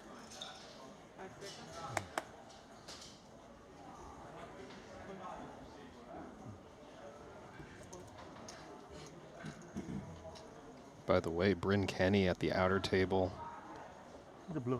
working his way Send the towards blue. the top of the chip counts after a hero call with pocket 5s against a bluff attempt from Yang Zhang. All in. Queen 10 of spades announcing all in on the button and a snap all in over the top of it by Chang. Boxing with ace jack offsuit asking for a count covering both parties, but they're fairly deep in terms of their stacks being 16 and 18 bigs respectively, and both willing to get it in. The speed with which the small blind rip, for me, Yeah, the real concern. That's going to really weigh into Foxen's decision here. It has to. Because against Vincent's open jam, ace-jack offsuit is a very strong hand. You rarely expect a hand better than ace-jack offsuit to open jam the button here, but it's Chang's snap call out of the small blind that's going to lead to this fold from Foxen. Sometimes when you're asking for the counts, over-enthusiasm with respect to the countdown being delivered can also usher us away from a hand like ace-jack, and Foxen validated by the revelation of ace-king. And Huang is covered and in trouble. 3-2 dog. He blocked a jack and don't have a strat. Thank you. Now even. 5.1 million plus in the middle. 6. Come on. Club in the window was useful, but no others. As a demonic trip 6 board. Chop with my friend. It's okay. Leaves Vincent grasping at queens and 10s as he was before. Oh no, hang on. Backdoor clubs. Adding to the array of cards that would allow him to retake his seat. For now, he's on his feet. Will he be on the way to the payout desk? River. The river holds the answer.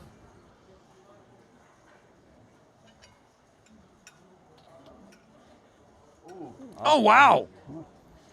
7 of clubs as the queen 10 gets it done the hard way. How much? 2.4. So brutal. Chang is going to be left with vapors. Chip only Less than 2 big blinds in the aftermath. Those ones hurt. Ace King versus Queen 10. As we flip it over and find another Ace King. This one for Bryn Kenny. Piling over the top of this Tan Tung Win pocket jack small blind 3-bet.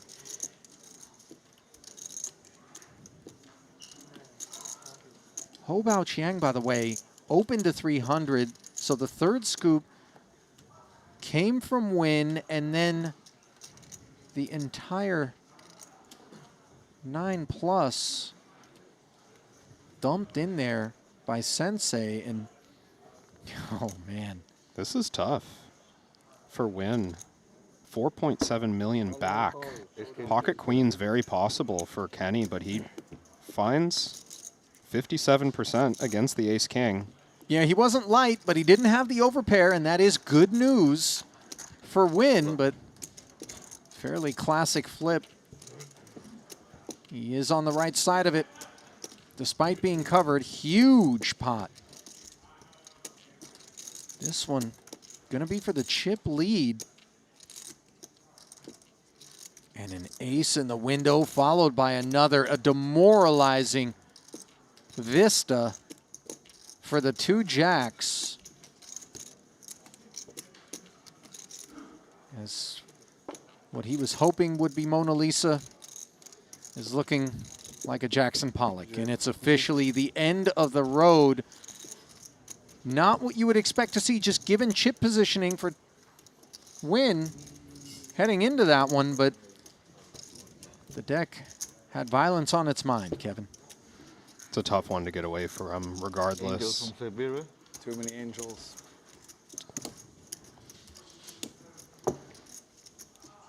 Does remind me of how far above average that 35 big blind stack was, but still, once you've 3-bet and there's so much Ace King in that range that just jams.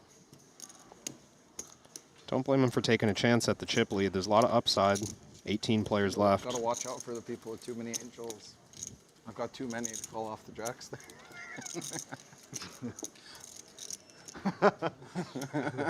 Sensei suggesting Divinity played a part in the outcome? I don't think I'd shove 10s. Too many angels, he said. And you heard him say, I don't think I'd shove 10s. Yeah, hoping for a flip, exactly. Sort of an important thing to bear in mind, because you are hoping to have some excellent outcomes in a spot such as that. You hate to be taking, at best, a thin edge, you know, which is why you were talking about it being tough. But yeah, compulsory in the end? Because I think Queens is always making the same play. Of course, the other 2 jacks would as well, but if 10s is never there, add in the risk premium, got 4.7 back. I do think you could justify a fold, but if you've got an indication, if you knew it was Ace King, you'd call, of course, right? It's the doubt that maybe it's Kings, it's often pocket Queens. By the way, you still have that nasty feeling in the pit of your stomach when you're hoping for the Ace King, which you know if you were shown you would call against, because you know you just can't overstate the gravity of that spot, and it's one that you're not asking for in that moment. Yeah. If you had any indication that Bryn Kenny was going to enter that pot behind covering you, you'd maybe just flat the open, manage the pot size. Well, a flat from the small is what Bryn's brought, but I would imagine Punsri isn't going to allow it. Finger wag forthcoming, courtesy of King Queen of clubs in the big. And yet, no. He says, let's run it, Kevin. Perhaps a little bit of the restraint being brought on by the sheer volume of chips across the way? Yeah, it's kind of interesting from Punat. I get the idea that this 4.1 is worth a lot. Still above average, although very close to the current average. And we don't want to get jammed on, but it's a bit passive for my liking, because there's the possibility that Bryn just limp calls with some hands that you're way ahead of, and then you go post-flop in a really good spot with the King-Queen. The players in the Northern Night match max, complete the hand draw, 45. Jack 10, 6 board. Goes check, check, and now Punsri goes from open ender to top pair. And this feels like a clear strategic, don't get our hands dirty against Bryn approach from Punsri. Yeah, and it's inducing action right now from the bottom of the deck. Bryn trying to represent some of the top-end stuff that Punat can't have. And I don't think Bryn expects Punat to have checked back a hand this strong. No, I tend to agree. So just seeing the 3 Broadway cards on board, he says, yeah, this is stuff I can represent. I could have been trapping pre-flop. Let's start bluffing. Put pressure on a 6, put pressure on king high.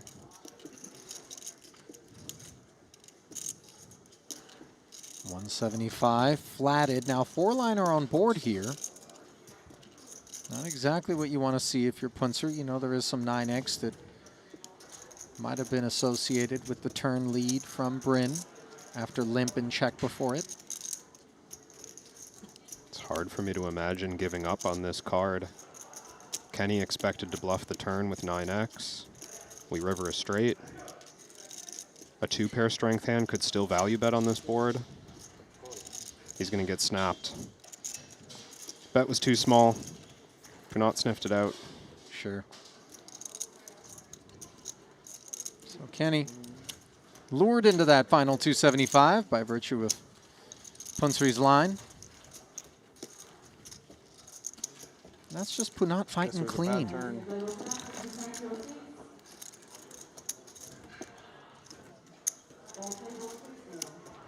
And Bryn, little footnote saying, I guess it was a bad turn. Yeah, safe assumption.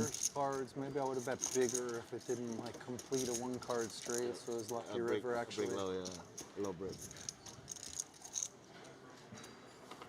It's true. He suggests it could have been worse. Yeah, then River deuce and he bluffs for more. Just trying to win it from king high. Yeah. Got to appreciate him trying to see it half full there. Kind of a good river for you. Yeah. Yeah, saves a little bit. Saves like 500K or something. Yeah. Yeah, I might have bet 550 instead of 250 or 275. I gotta say, I appreciate not just from obviously the opportunity to be flies on the wall and listen to 2 greats kind of unpack it, but just the sporting nature of giving one another credit that there aren't going to be any sort of game-changing revelations that we exchange in this post-mortem, but just a couple of dudes talking a hand, even though they happen to both have been involved and we're deep in a 25K. I do appreciate that atmosphere at the table. Yeah. I know a lot of people don't love to talk strategy at the table, but I feel like at the Triton Super High Roller Series, you know, we know everyone's here to compete and thinking at a high level. Doesn't hurt anyone. Well, Jack 8 offsuit, not a high-level holding, but on the button with what is 14 million plus. Bryn Kenny, of course, attacks, and you see once more Punsri with a candidate that he shows restraint by flatting with. And I like this one. It seems clear to me that facing the raise, we don't want to 3-bet and get into a very awkward committing spot with the ace-jack suited. We do, however, want to hit this board as hard as Punat has. Top pair. Swing and a miss for Kenny, who checks back promptly and picks up a spade draw. I see this somewhat often from Kenny in my time observing his play. He's very willing to defer bluffs to later streets, not like insistent on c-betting or being upfront aggressive with weak hands. We'll put a pin in that particular exchange as it looks like we have an altercation elsewhere in the room. Efforting the particulars for you, it is Dai Ming, one of the shortest stacks, 1.4 million, jam, called by Mendoza, who is the leader. Does this look like 2 paint for Mendoza and an ace-x, which is definitely the best hand on the 10 ace deuce 10-8 run out. Not sure if that was a pocket pair or not. Looks like that was king jack of hearts for Mendoza. So flopped the gutter and didn't come in. Yeah. Meanwhile, we resume with the Kenny Punsri exchange where Bryn has now brought 725,000 to the turn after checking back the flop. Yeah, exactly what I was talking about here. Taking his opportunity to bluff in the delayed line,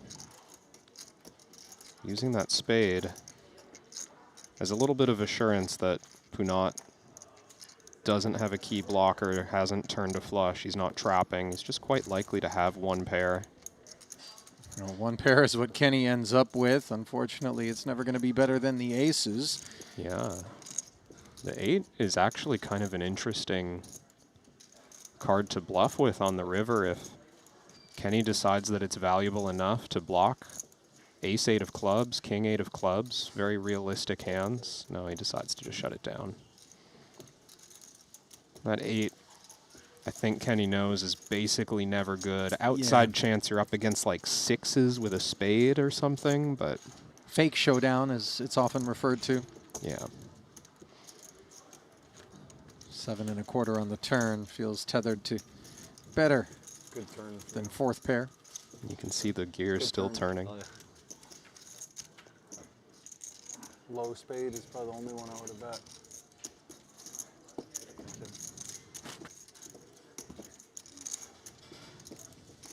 Try to get king off. Or like a pair.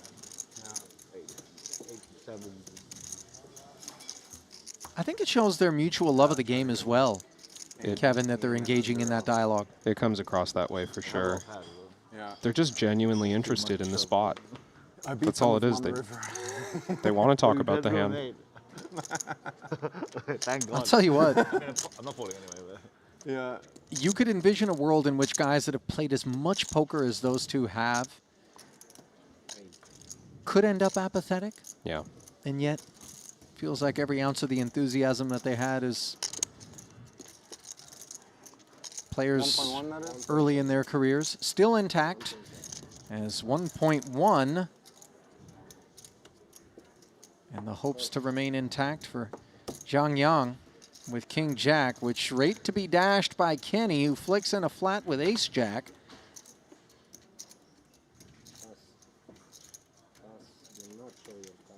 Nope. Nothing much to do here. The 7 blinds from under the gun, certainly King Jack offsuit good enough to put it in. There's still 50K back to decide with, though almost certainly going in. Yeah, I think the decision is foregone regardless of who asks for that final 50 in the joint. No waiting. Note, by the way, that he's not out of the woods, shockingly, despite having the king of clubs as well.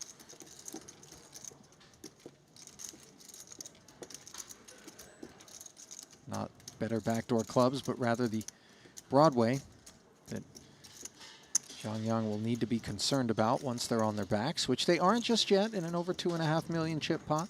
Yang seems aware of a pay jump. 18th place, getting 80,000. 17th, getting 92. So I don't think this is... he feels awkward about this. He's like, well, I flopped the joint, but I'd like to take a little time. From first seconds down. They count the hands anyway, so it doesn't matter like Really? for you to, yeah. Otherwise, I would have wasted more time for you. We went over it before. Okay, I have the nuts. Oh. I'm live, actually. Oh, we got clubs. I need one of your kings. Appreciate Bryn walking Zhang Yang through the idea that there's no point to stalling and wasting your time banks here. Hands are kept track of. Not even chop outs. It's good that you do have flush, backdoor flush draw. Yeah, yeah, true. I was gonna say I'll take a chop, but there's no real chop in there. Only ace and king. 8 is chop. Oh no, 8 is no, not you have the chop. higher side. Oh, it's a face. Red face, too. Yeah. First hurdle cleared. This would be absolutely savage. But the 6 of diamonds keeps things kosher.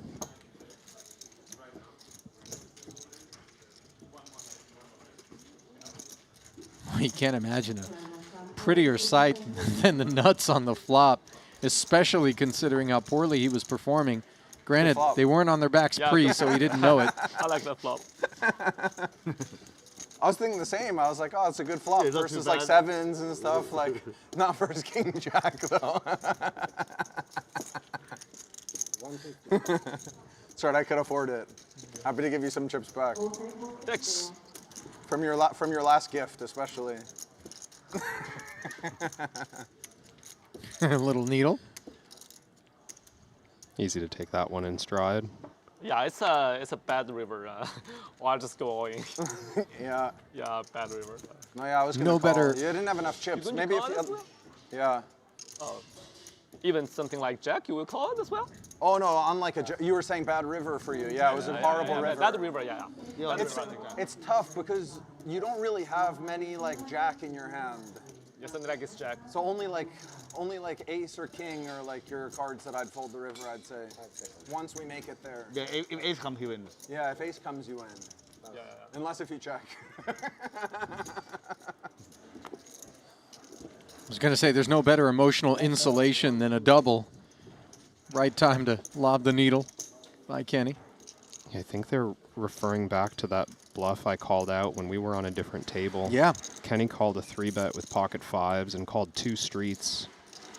I think the board was like Plus, since you instant 8, 3 4 bet, it deuce was very queen or polarizing as like nuts or not. Yeah. something of that It nature. felt like ace king with your instant 3 bet. Yeah, it's king will 3-bet, but yeah. Young had the king 6 offsuit. And then it also felt like that if you would have had aces or kings, you might not have instant 3-bet. You would have waited a little bit. So that's maybe, kind of why. maybe, but may not. Maybe, but may not. Yeah. Anyway, I'm telling that was my like how I was yeah, thinking. Yeah. Actually, it's quite random. I just. You could have done it either way. I just yeah, according to what I think. Yeah. Yeah, at that moment. Hooks now Next for time Kenny. You can trick someone like that. And and ace instant king 3-bet for the Song aces Shu. instead. Ah, okay, it's pretty good. More foregone conclusions, it would seem, out of 11 bigs, Always, which like, if you have aces, you're like happy rate to get deployed over the top of the min-raise open. Yeah, it's right. It's right. Yeah. Good lesson. Good lesson. Thank you. Thank you. You're welcome. Not the entirety, You see, no as one else 575 gives, is like, left back. lessons at the table. Or else it's just quiet.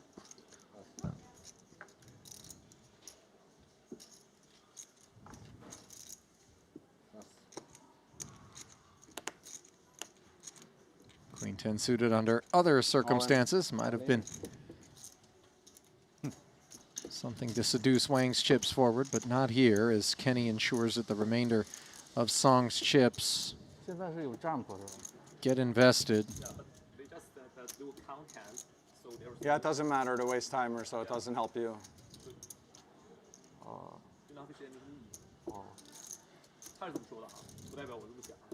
We went over it before, yeah. Let's see if angels are real. Well, this hand isn't the determination. That he might have some angels for this hand. Oh, yeah. Oh, you mean the overall? overall, Yeah, overall. Exactly. You got to be okay with the roller coaster too, but you can never like win. You can't win every hand, obviously. Yeah. You just choose to win the most significant ones. Yeah. The ones that all your chips are in are the ones that you just have to win. 5 million in the middle. The flop will bring focus, and the king rolls off. Song showing resilience. We know one of those jacks was already mucked pre. No case hook on the turn, and just one more card to fade for the ace-king. Poised to haul this one in, and it's official. Top 2 for good measure. Song Shu.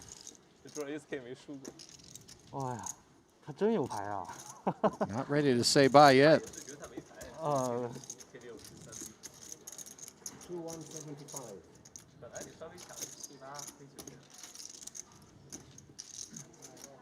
Got to give some back too.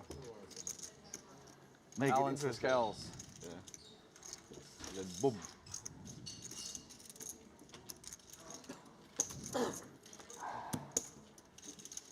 Plus, I'm happy for him to win that.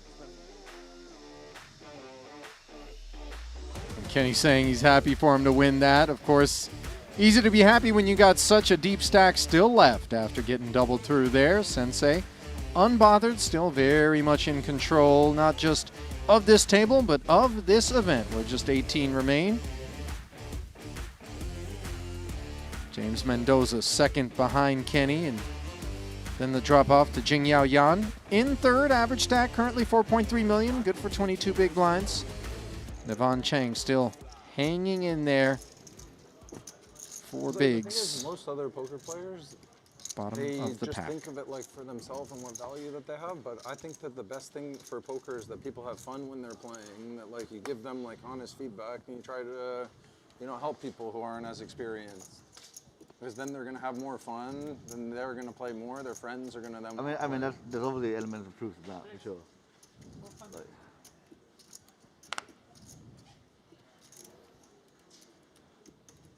Sporting philosophy on display there from Bryn. Punsri co-signing. Also signing up under the gun with King 9 of Hearts here. Ace 8 suited, fresh off the double.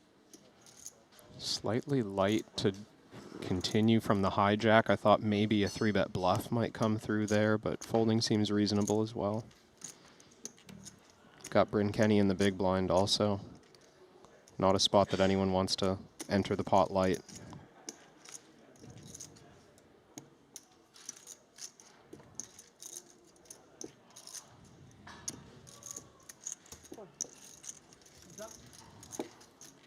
Kenny dominated, happy to defend with the suited connector. Booking a trip to a 2-heart, 2-ace flop. Punsri flopping the nut flush draw here. No spade on board and no further interest rates to be Kenny's future. This one's done before the chips hit the pot. Not a good flop for this one. very good flop for me.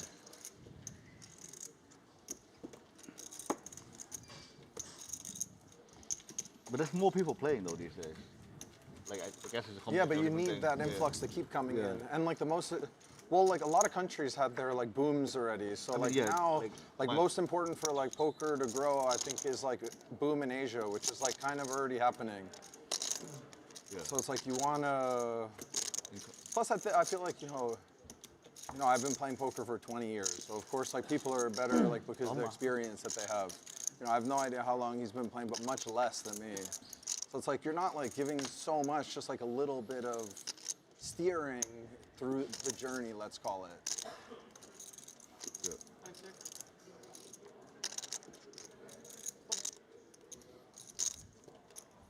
Yeah, for sure. Best thing by far is Asia boom in poker. Yeah. I think it's happening. And there's so much room. Chang Ho Bao with ace queen decides most of his stack is go time. I heard that like Club or WPT, their like biggest markets are like Vietnam, Thailand. I mean there's a. They're like secondary markets almost in There's Asia. growth into high stakes. For example, in Thailand, a lot of people now play, but they play low stakes. Eventually, people make more than my play. Yeah. Well, I mean, for like the growth, no one does better for the growth of poker in Thailand than you. It's like little small steps, right? Like no takers. Like raise awareness, people get to they play the Asian series, they enjoy, and some start to play like the mid-stake stuff, and then some might parlay into. We have like people playing the 25K some. Yeah, or like they see you playing like high stakes, and if they have money, they can be, oh, that looks like fun. I want to play. And I guess if it runs in Thailand, it's easier as well because like some were like not seasoned, they might not want to travel all the way to Jeju to play. But if it's already there, As much as we would love to sit and listen to Punsri and Kenny, do want to check in on our other feature, see what's cooking. And for Vincent Wong, ace jack of spades is the answer.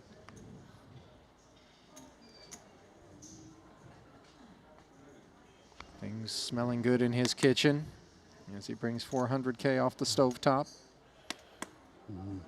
Navon Chang still here, sitting on 3 big blinds. He was a bit shorter when he lost that big pot to Vincent. Now in a tough spot with a dominated ace, 3 blinds.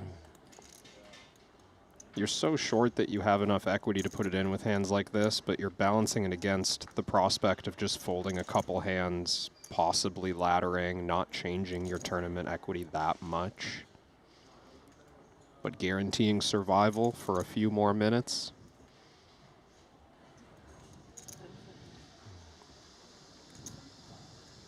Right. Well, Chang took a moment. Didn't feel particularly excited about the decision, but he will deploy 600 here with ace-4 offsuit. And it's not going to be pretty. Thank you. Thank you for waiting. Help me wait. I don't know if it does anything for what it's worth, but I'm sure, yeah.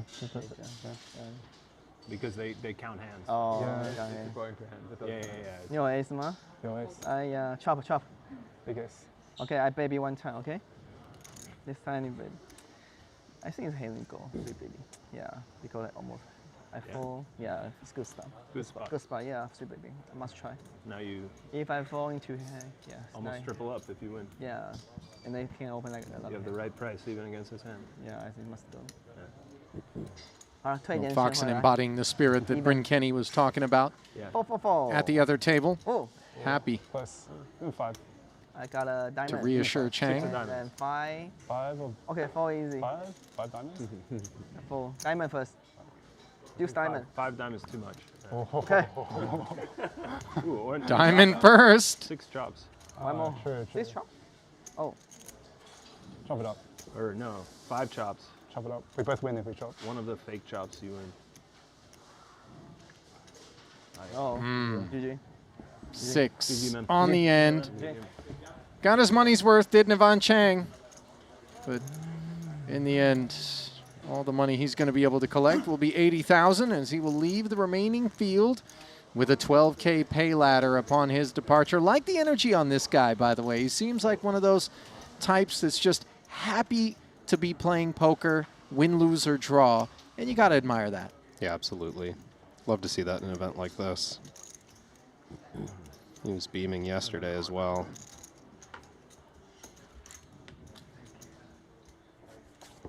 Washing down what was a bit of a bitter pill there, but never had the best of it.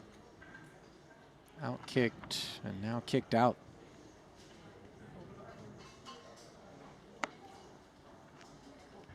Vincent will sit this one out. Chang improved on his finish in this event from Jeju 1 in March. He came 56th for 41K in the WPT Global Slam in the first Jeju series. Impressive results in this one. Not so impressive as 9-6 of clubs, but it is enough for Vogelsang to get after the 2 bigs available, and he does so successfully.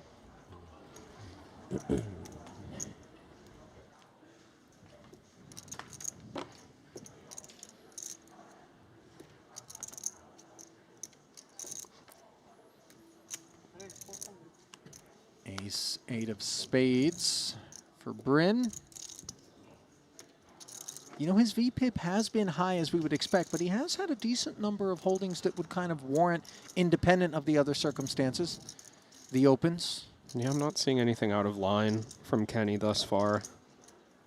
I think this is on brand for him, too. You know, he has that persona of someone who can do anything in any moment, and certainly he's shown that he can. But all in all, he's just out there, solid,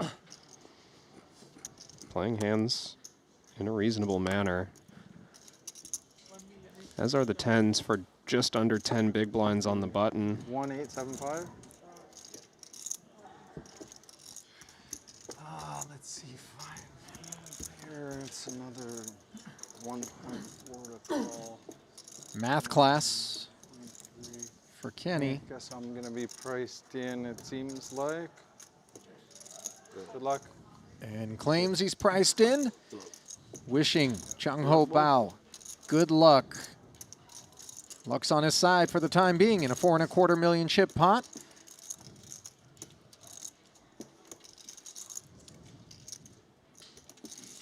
See whether or not his pocket pair can hold on. Singaporean national playing his first ever Triton, cashed once at Triton 1. This is second ever cash, and it ain't over yet. Yep.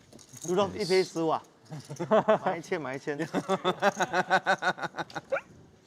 Ace of hearts taken off the board. That looks scary.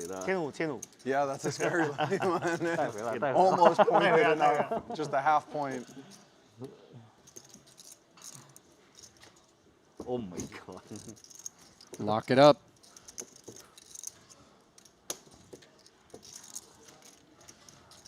By the way, not a whole lot exudes wealth like coordinating the watch strap and the Louis Vuitton t-shirt. Good eye.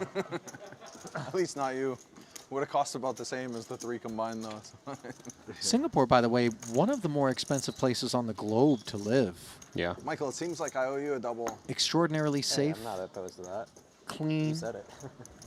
But expensive. Get what you pay for. Yeah. I suppose. You ever transited through Singapore? One of the greatest airports in the world. I did on the way here in February. Did you get a chance to go out to that mall with the waterfall in the middle of it? I wasn't in that terminal. You mean in the airport? Yeah. I wasn't in that terminal. I didn't go, no. But I'm familiar. And I guess the airport, like tram, actually stops off at the mall as well. Yeah. Meanwhile, on the button, no stopping, just starting for Vincent. Pocket kings has quietly compiled 6 million plus. And Foxen, king, queen offsuit. This is trouble. Somewhat dangerous hand. You've also got a conservative Goryachev behind in the big blind. Oh, he does say all in. I'll tell you what, he snapped Vogelsang's kings with king, queen offsuit earlier today, but I don't know if this magic trick is going to come through twice. Need to do this again? I'd hate for that to happen too. Beaming is Vincent, but that smile could get wiped off real quick if Foxen manages to trip queens again. Feel some nervous energy coming off of Vincent. Right. Yeah, you did.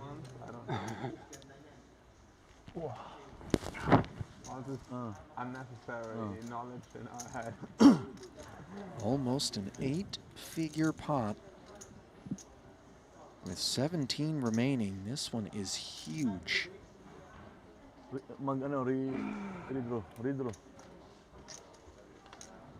And an open-ender.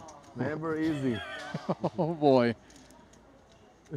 This would be extraordinary, Kevin. If King Queen can beat Kings twice for all of it, you might feel as though Foxen could be preordained.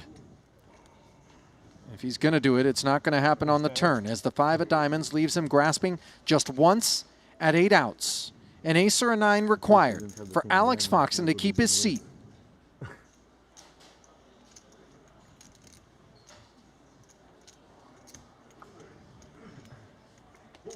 And he hits it! My goodness! That is a parlay that pays very handsomely if there's a book that'll even give it to you. It's just so silly what we've just witnessed. Can I order the same thing? No. Oh, come on, man. It's like they knew it was coming. Move over David Blaine. We've got a new magician in the building.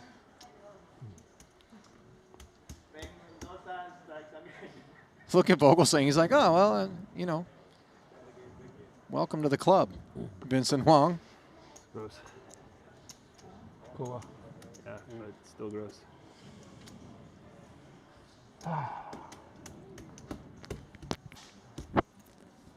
Oh, I was all ready to talk about the 11 million plus that would put Vincent Huang into the overall chip lead and other ideas as Foxen snatches the accolade now. In front of Mendoza and Kenny is Alex, and that's the kind of guy, 17 left, who knows how to get across a finish line, and he just got a big boost there. Sometimes it just doesn't feel fair. Vincent been playing with us since 2023. No final tables from what I can tell. You get into a spot like that against someone who's had all the success that Alex has had. 2.8. Thank you. Can't help but feel like, come on, just let me have one. So disgusting to take King, queen against kings. Yeah. 1925. What rates to be dog poop on the bottom of your shoe suddenly turns out to be roses. 1925. Not sure roses on the bottom of your shoe does all that. Where do you walk? Much good, but Yeah, I'm not saying it does good, but I'd rather step in roses. maybe than just dog like a poop. nice plush doormat to clean off the shoes. Or Why would you do that to the doormat? no, not Oh, you were suggesting in not lieu. after. Yeah, okay. And by the way, I Instead don't of. want a plush doormat. I want something real industrial if I'm trying to work it out of the grooves. You give me something, you know, bristly. Anyway. Blind versus blind. You know I live for those little 30-second exchanges, right? I mean, all the rest of this stuff is me paying my dues to get to that moment there. As King 4 deuce doesn't rate to be a moment that we're going to be remembering. 9 high against queen high, 600 in the middle. Goryachev not one to splash around from what we've gathered.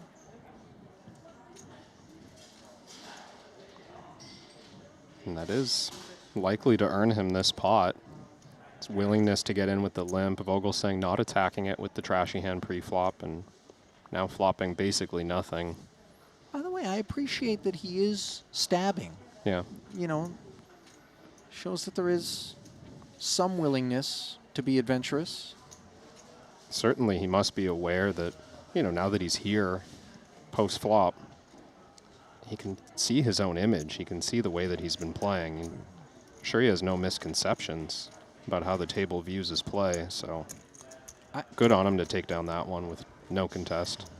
I often envy those who actually are granted an opportunity to cultivate an image such as that, which you've sown across, you know, many, many levels of play, and now deep in this one, it would really be profitable and pay off handsomely. But oftentimes we'll see people just kind of stay the course, right? They're not, you know, sitting on multiple gears in their transmission, just kind of slow and steady. Maybe this is the Goryachev playbook. Once you get down to 12 players or something, you know, turn on the jets. Nothing on the bottom of my shoes, but a pungent waft has entered the booth here, and I look over at producer James, who's actually stuffing his face with all manner of goodies from the restaurant here, and wow. Never have a hand. While James's lunch is announcing itself, so is Vogelsang's 10-6 suited. Rips and takes it. What are we working with over there, producer James? You know, talk to us. Prawns, scallops, and asparagus. By the way, careful with that asparagus, James. That'll pay you another visit later. Try your card.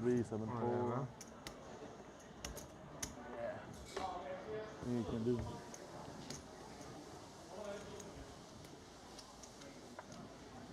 Not a big seafood guy, Ollie?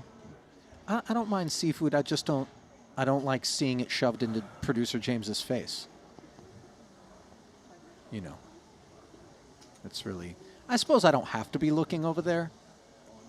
To be fair, he's not in my direct sight line unless I turn my head away from the action, which involves a king-jack jam and now a decision for Goryachev. Eights, and he just makes it look easy, and you've got a grimace on your face, Kevin.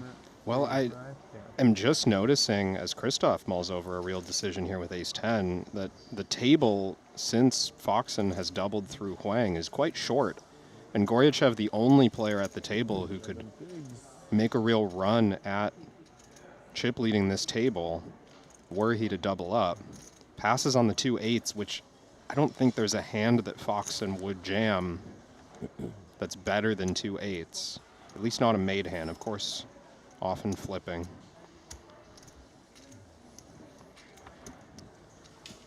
As he sees the cards on their backs now, Goryachev realizing the opportunity he passed up on. Yeah, Obviously 4 clean overs across 2 holdings that he would have had to fade, but I think he's going to be very results-oriented about his sentiments with respect to his choice, as the flop will bring things into focus momentarily. 4.75 million in the middle, along with the hopes of Vogelsang.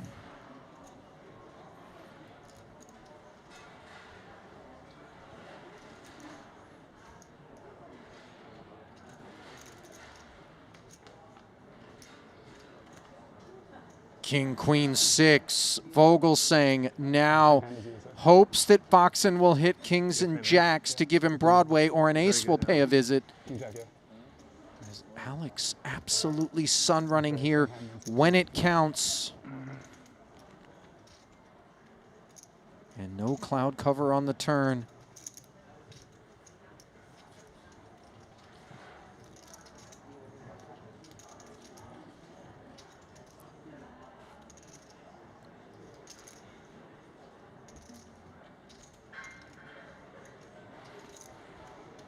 And good luck, guys. 4 of spades will make it official, as Christoph will collect his belongings, along with perhaps a bit of a disappointing $92,000 payout, Kevin.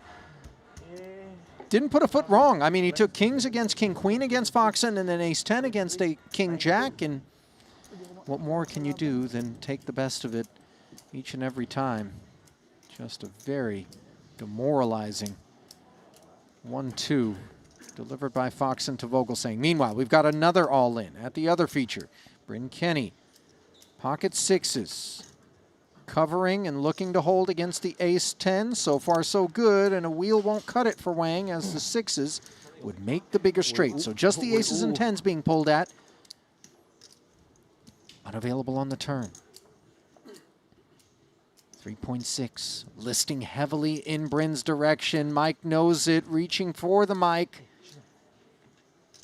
GG, Michael. And that'll do it. See you, brother. Good luck. GG's. And a handshake. As that bust You know, out. if he would have had like 1 BB more, I think I would have folded. It was like too small that I was like, oh my God, I said I was going to give him a double. And now I'm like, no, okay, can't be superstitious. I'm going to leave us with just 15 remaining. That means we're going to break down my head, I was like, oh to 2 man, tables. why'd I say I owe him a double? And now, like, now I'm actually all in against him when I just lose every pot in the orbit. So I'm thinking too, I'm on such like a slide. Do I really want to like call here? Got some back. Well, Bryn Kenny in great spirits, and why wouldn't he be? 8 million plus in front of him, holding court and out of the way of Alex Foxen, who has been a one-man wrecking ball, able to take the worst of it on 3 separate occasions and ride it to glory, and the chip lead here with the aforementioned 15 players remaining. Yours truly, and Kevin Rabichow, back with you now at the desk, and I gotta tell you, he just took the air out of the room, and in particular, out of Vogelsang's stack. Yeah, Alex Foxen, I guess, showing off how many angels are in his corner for this tournament, all in with by far the worst of it, and finding a way against Vincent Huang and then eliminating Christoph Vogelsang, as you said, looking unstoppable right now and chip leading the final 15. Yeah, Vincent still involved, by the way, as he is 14th with 9 big blinds. Taking a glimpse at the leaderboard, Chase Kokaliong is the shortest of the remaining participants with 15 remaining, as we are going to step aside. Going to be about a 20-minute break, administrative duties to get us down to these 2 tables. I'm going to check out. Henry Kilbean's going to check back in. We expect to see you here in about 20. Keep it close. More coverage of the 25K WPT Global Slam comes your way after this.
I've played against the best, I've won on the biggest stage.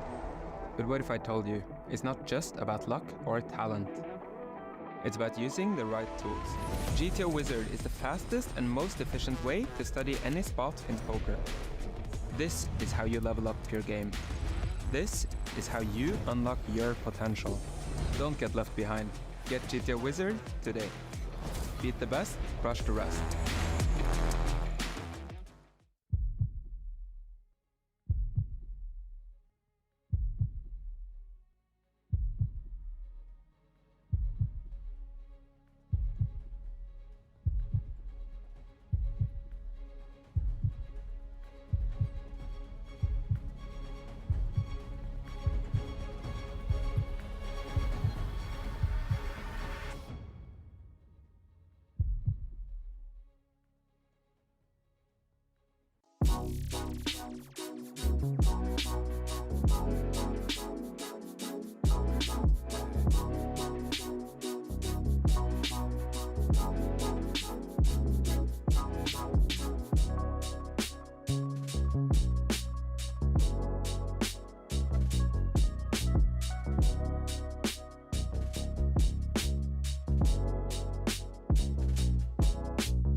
Suited, and this time Jimmy G is going to end up in an altercation. I like flatting in this spot because he's suited. It retains the dominated aces in Jack X. You've got flush draws you could hit. If he was ace-jack offsuit, he probably leans towards 3-betting a bit more, but fairly standard, and 2 10s is love and life. What a hand to get in the big blind. Yeah, and of course you feel very compelled to squeeze what you think might be available 160 from Jimmy G and targeting Binder, who has the chips, as you just mentioned, to be opening a wider range. It's quite the hand. There's actually a merit to squeezing to induce from smaller pocket pairs. You could just squeeze jam, which is certainly fine, but I actually prefer making it like 700K and maybe get like 7s or 8s to back raise against you.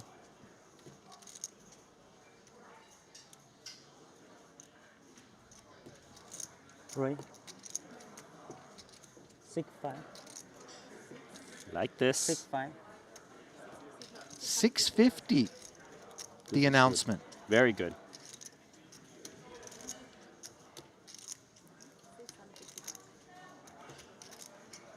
You know, Binder could read into this as his opponent making a move. He's already seen him 3-bet fold earlier on a Stone Cold Bubble.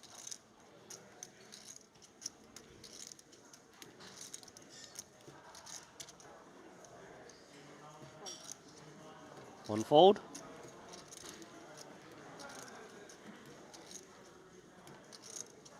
Even here, it's not very clear what to do with ace-jack suited. 7s in the bin. He starts 1.8. 1.8. Yeah. How troublesome is the specific depth of the stack for win? Apparently not that much, as Guerrero decides to rip. And now the awkwardness is volleyed right back into Win's corner, Randy. Has to call here. He just has to. He shouldn't be that worried about a bigger pair too often. Some of those hands obviously would 3-bet on the button quite a bit. Aces, kings, and queens. Maybe there's a little bit of jacks that would flatten the button. But pocket 9s and 8s is a real hand that Jimmy G could back raise. And against a hand like ace-jack, ace-queen, you're actually the favorite with 2 10s. The thing is, not everybody has that risk appetite, Randy. And I don't mean to get ahead of ourselves. Clearly, we know that the call rates to be what Win comes with eventually, though he is going to chew on it here. But best case scenario, we often do think it isn't really the 9s or 8s, and I'm going to have to C5 against the 2 overs, and I don't have that much of an advantage, as we can see, 54% here. I hear where you're coming from, but You got to call. If you plunking in 25K to play a tournament, you got to have some risk. Yeah. Appetite. You're not wrong. And this has to be a slam dunk at this point. Well, I think it's going to be a finger roll at best. I don't see the backboard glass shattering across the court. No, it's not flames on the ball. You know? No boom shakalaka here. No boom shakalaka. Perhaps a layup, but a layup that needs to be a point. 2 points. Please continue, and he does. Yep. Took his time, and he's going to be thrilled that obviously the dreaded overpair, which, as you suggested, the lack of the 3-bet preflop kind of made improbable. I didn't. Isn't what he's up against. Good luck, good luck. But he is going to spin here.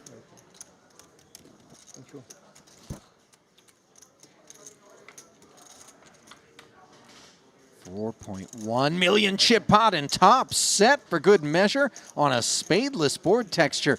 The 4-5 could do something dirty if the deuce or 3 show up. Instead, it's a single ace, and ace-jack will draw dead. A very healthy double here for Triton win. Well done. I like that he uses time banks to just think it over. And at present, we do have 34 runners of our original 311 entries. Jack 10 offsuit. 5-point ABBs. $49,800. The on-tap payout flat until we get to 31. Yet to see Maxakai, by the way, get involved, and he's starting to look a little bit frustrated by what I think he interprets rightfully as card deadness. Guerrero, of course, frustrated by his inability to bring the ace-jack of spades to victory. And so he brings the rest of his biscuits to the bake sale. Pocket sevens. 1 million plus, and is this close for the ace-9 of clubs? I think it's close because it's hijack versus cutoff. There is still 3 players act behind you, but ace-9 suited, it is ahead of all of the worst aces that would definitely be jamming the hijack off of 10 bigs. I think, yeah, we must continue. They got it. They got it. It's not the kind of stack, though, that has tremendous urgency. 10 bigs is different than 5. He'd be happier if he was up against an 8 big blind shove. Sure. You start to feel as though the range of the open jam is a touch more narrow for Guerrero, but it does include sevens, which are in front by 7% of the ace-9 of clubs. Thomas not looking bothered. Knows he's got plenty of equity in this 2.3 million chip pot. The nerviness belonging to Guerrero, who's at risk. He's left the table. Is he just not going to watch? No, okay, here we go. Buddy on the table. On the sidelines. Say hi. Yeah. And maybe it's goodbye, he should be saying. Queen 9-8. Pair of 9s for Thomas. Uphill climb here. Just 2 outs for the time being. Can he get on a straight draw? The answer is no. Full house draw needed. Yep, and only a hockey stick keeps him on the ice. Instead, he gets iced. Good game, sir. Boy, that was a real roller coaster frame for Jimmy G. And those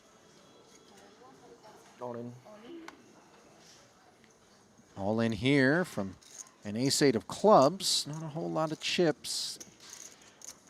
About as good as you can hope to have before you take the trip through the blinds for Sun Yu.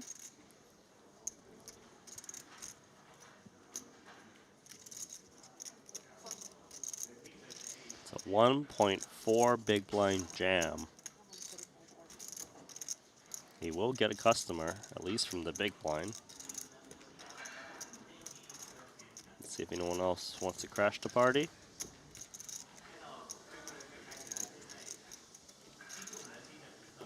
Queen 4 diamonds. Tan Tong Wen. Get him. Show me, sir. 260 is the raise, trying to isolate it. Yeah, a little bit of insulation.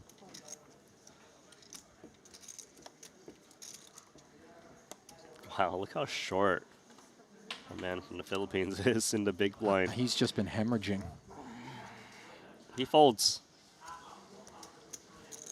The 10-6 offsuit in the muck, which we'll see if it's good news for Sun Yu or not. Ace, please. Keep me alive.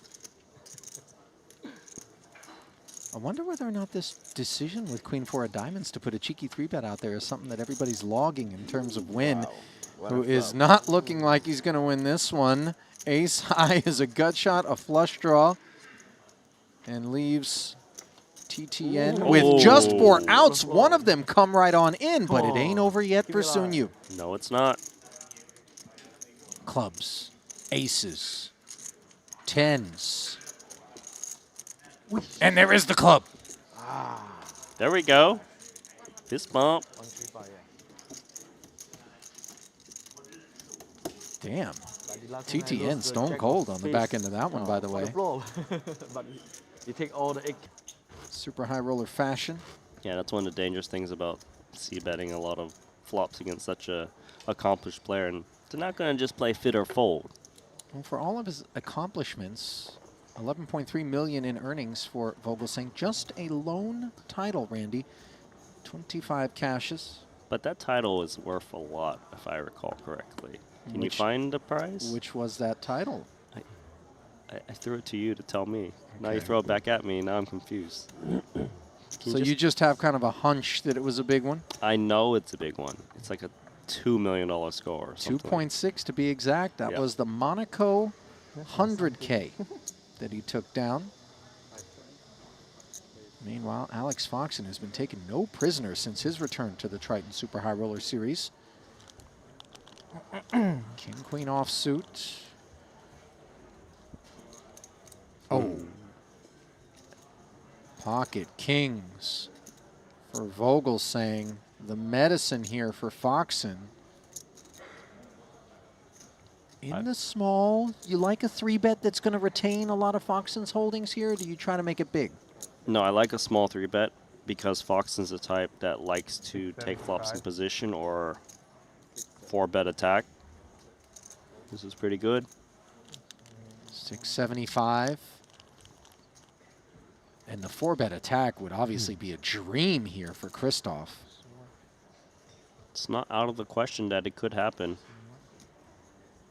His profile more on the aggressive side, Randy? Foxen? Foxen, yes. Vogel, he's more of a solid player, but will attack from time to time. I mean, not to infer, of course, that Alex isn't solid. We know he is. But, you know, Foxen's not the type to let close spots slip past him, but it will be ill-timed.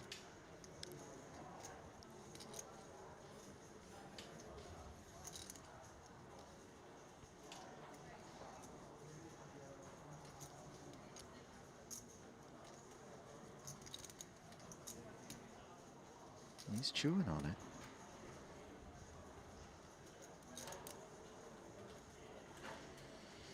Taking all the variables into consideration before making his decision, and that decision is mercifully to flat. Let's see whether or not the board will disconnect itself from his hand, allowing an escape with just 1.6 million back. SPR of 1 exactly.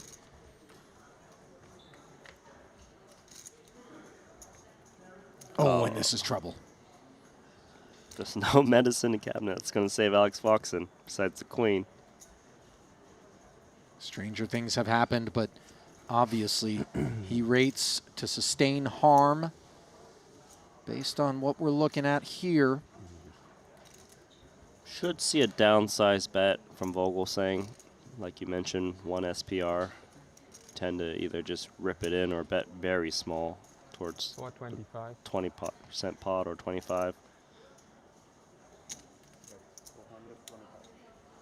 4 1/4 definitely qualifies as the kind of sizing that isn't going to be getting rid of King Queen. Not that even big sizing would have been able to do so. It's just too much hand as things stand for Foxen.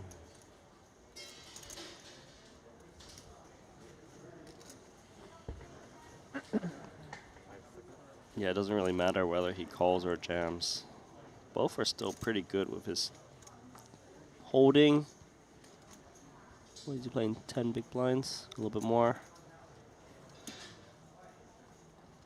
Your only real concern, I think, is the ace. I suppose a 10 as well if you're up against ace king. King queen is king queen if you got this far. How can you not want to go with it?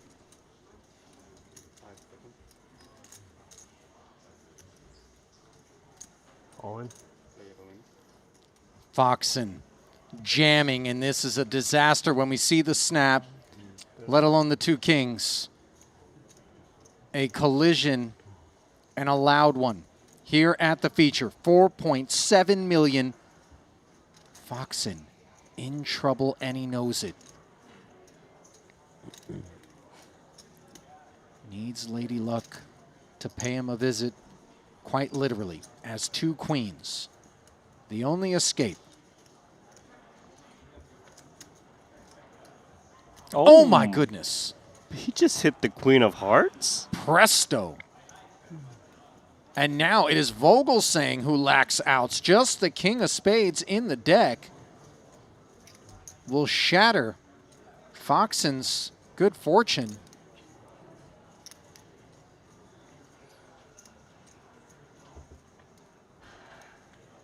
And not to be had. That's savage, Randy. You can't really overstate, never mind the cold nature of that particular turn, but the size and the gravity of the pot. You go from, if you're Vogelsang, hauling in 4.7, picking up a pay ladder, vaulting up the leaderboard and getting rid of Alex Foxen in your way to sitting. Well, he's not being indulgent about it if he is, recognizing just how lucky he was. Fine late too a lot of times also. To still be a part of this one.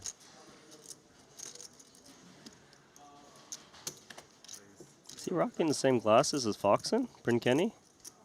The yellow shades? I don't think they're exactly the same. It's the same tint. Yeah. I think a lot of them are like blue light filter type glasses, you know. Got it. Just to prevent headaches or keep you from losing sleep, things like that. I mean, Vogelsang might be losing sleep after that last hand. Listen, he lost chips is what he lost. Meanwhile, the two tens looking to win some. 275, the announcement.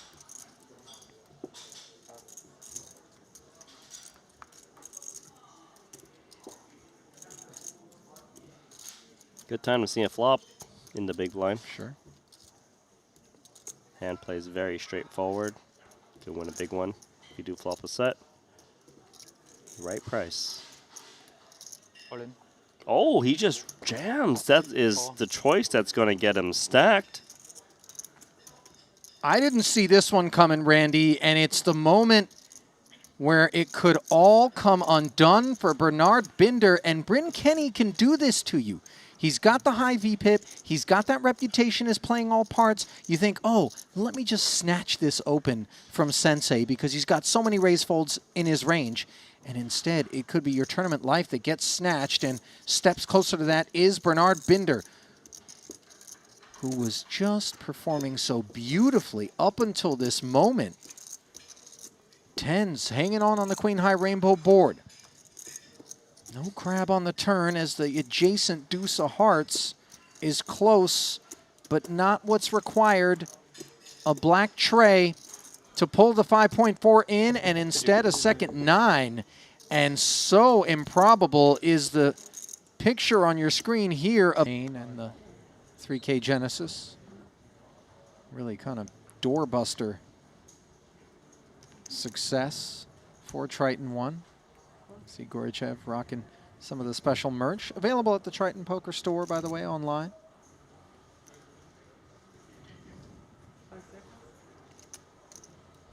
All in. King 10 for Vogelsang, and it's time. Oh, bad time, though. Dang. Ace, king of spades, a spoonful of medicine. Despite not covering, this is the bulk of Christoph's chips that will be lost if he can't improve. Riding very much on the wall here.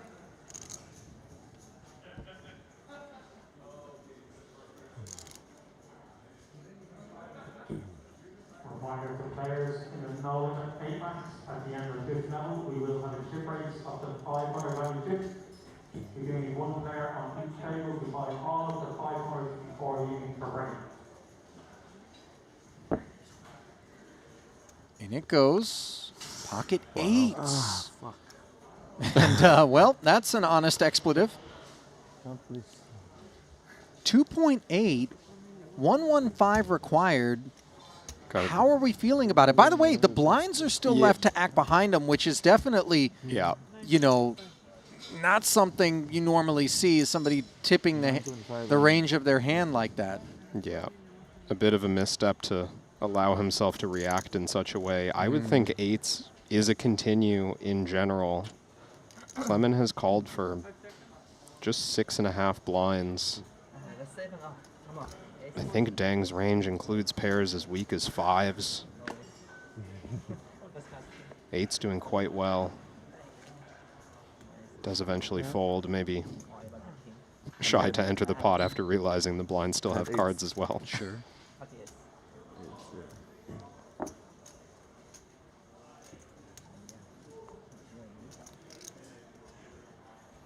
Walang hiya tayo. Di, lamang ako.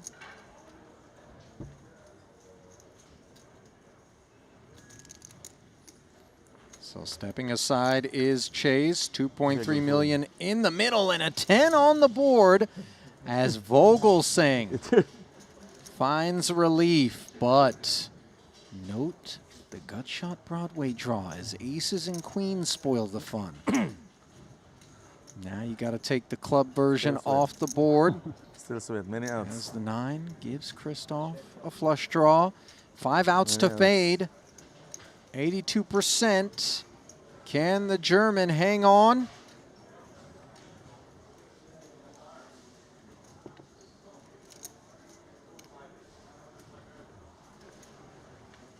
Yes, he can. Panalo tayo. So Clement Dang ousted despite having such a terrific spot there pre-flop. No justice in this 25K. The one never knows whether or not he was on the fortunate side of taking the worst of it on a few occasions en route to this point in time. Certainly haven't seen the last of him. Got the last one. Apparently. It's Bobby B.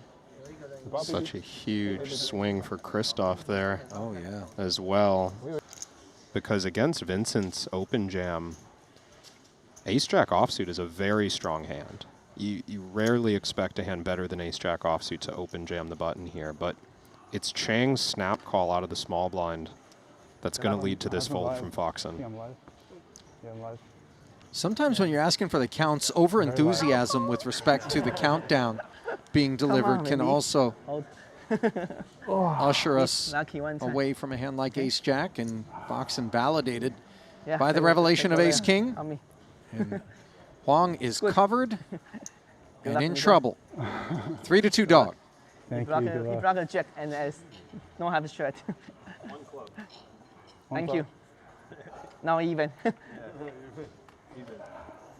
5.1 million plus in the middle. 6. Come on. Club in the window was useful, but no others. As a demonic. Okay, chop. Trip 6 board. Chop with my friend. It's okay. Leaves Vincent grasping at queens and tens as he was before. Oh no, hang on. Backdoor clubs. Adding to the array of cards that would allow him to retake his seat. For now, he's on his feet. Will he be on the way to the payout desk? River. The river holds the answer.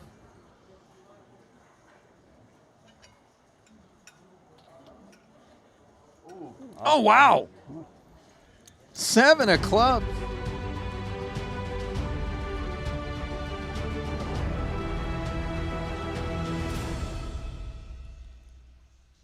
Oh man, a nice old bad beat to kind of welcome me back to the booth. Has that been the case? That's the story of this tournament, it seems. It's been the coldest of decks pre-flop, with aces against ace-king, against kings and queens, and 1 out is being spiked. And I've stepped out for four hours or so, and I'm coming back and I'm seeing Nevin Chang with a pretty unfortunate bust out there. Or not a bust out, but lost like 98% of his stack. Well, you missed, Henry, perhaps the biggest series of bad beats of the tournament, and it's catapulted one Alex Foxen to the chip lead. Alex Foxen was all in with King-Queen against Pocket Kings, not once, but twice today in this tournament, and he won both of them, and that has brought him to where he sits right now with 12 million in chips. Who did he do it against? Well, most recently, I wasn't in the booth for the first one, but I believe it was against Christoph Vogelsang. Okay. Second one, button versus small blind confrontation with Vincent Huang, left him on crumbs after getting all in for about 5 million apiece. Jeez, man. Fox, chip leader with 50 left. Let's talk about that Ivan Liao Player of the Year leaderboard implications, because he's currently first. Producer James Empty said earlier on, rough back of the napkin math says that if Foxen can get a first or a second in this, he immediately overtakes Artur Martirosyan in event number 1 of that leaderboard race. Oh, no way. I mean, a very real possibility right now. Average stack 26 big blinds. Foxen has double average right now with 15 players left. Yeah, and the thing is like, Artur didn't make the money in this, so Foxen has gained serious points on him regardless of where he finishes from here on out, but looking very likely that he's going to go on and do some serious damage as we throw it down to the main stage once more for continuing coverage of this 25K WPT Global Slam. Working our way down to our first final table of the series, 1.5 million up top.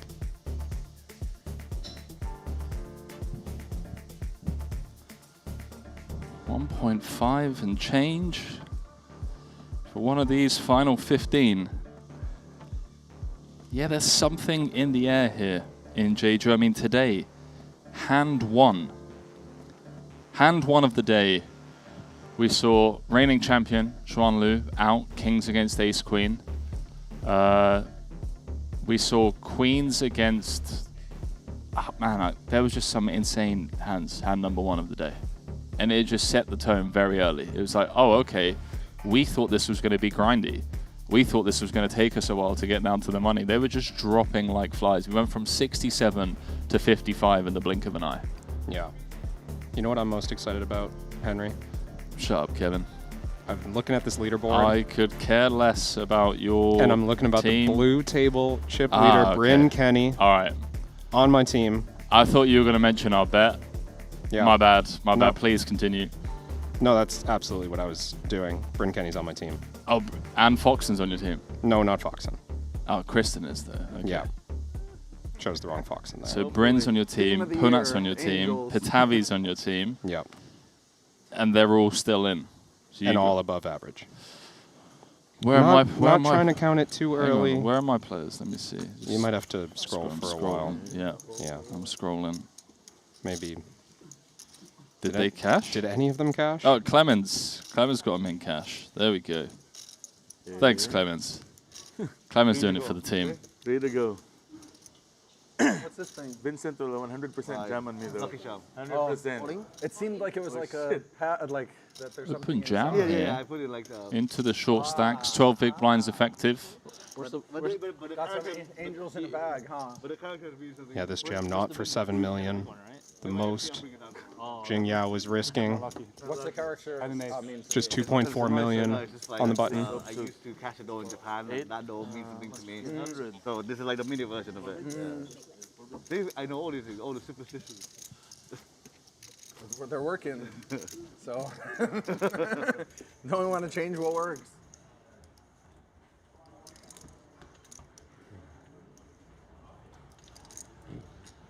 Oh, man.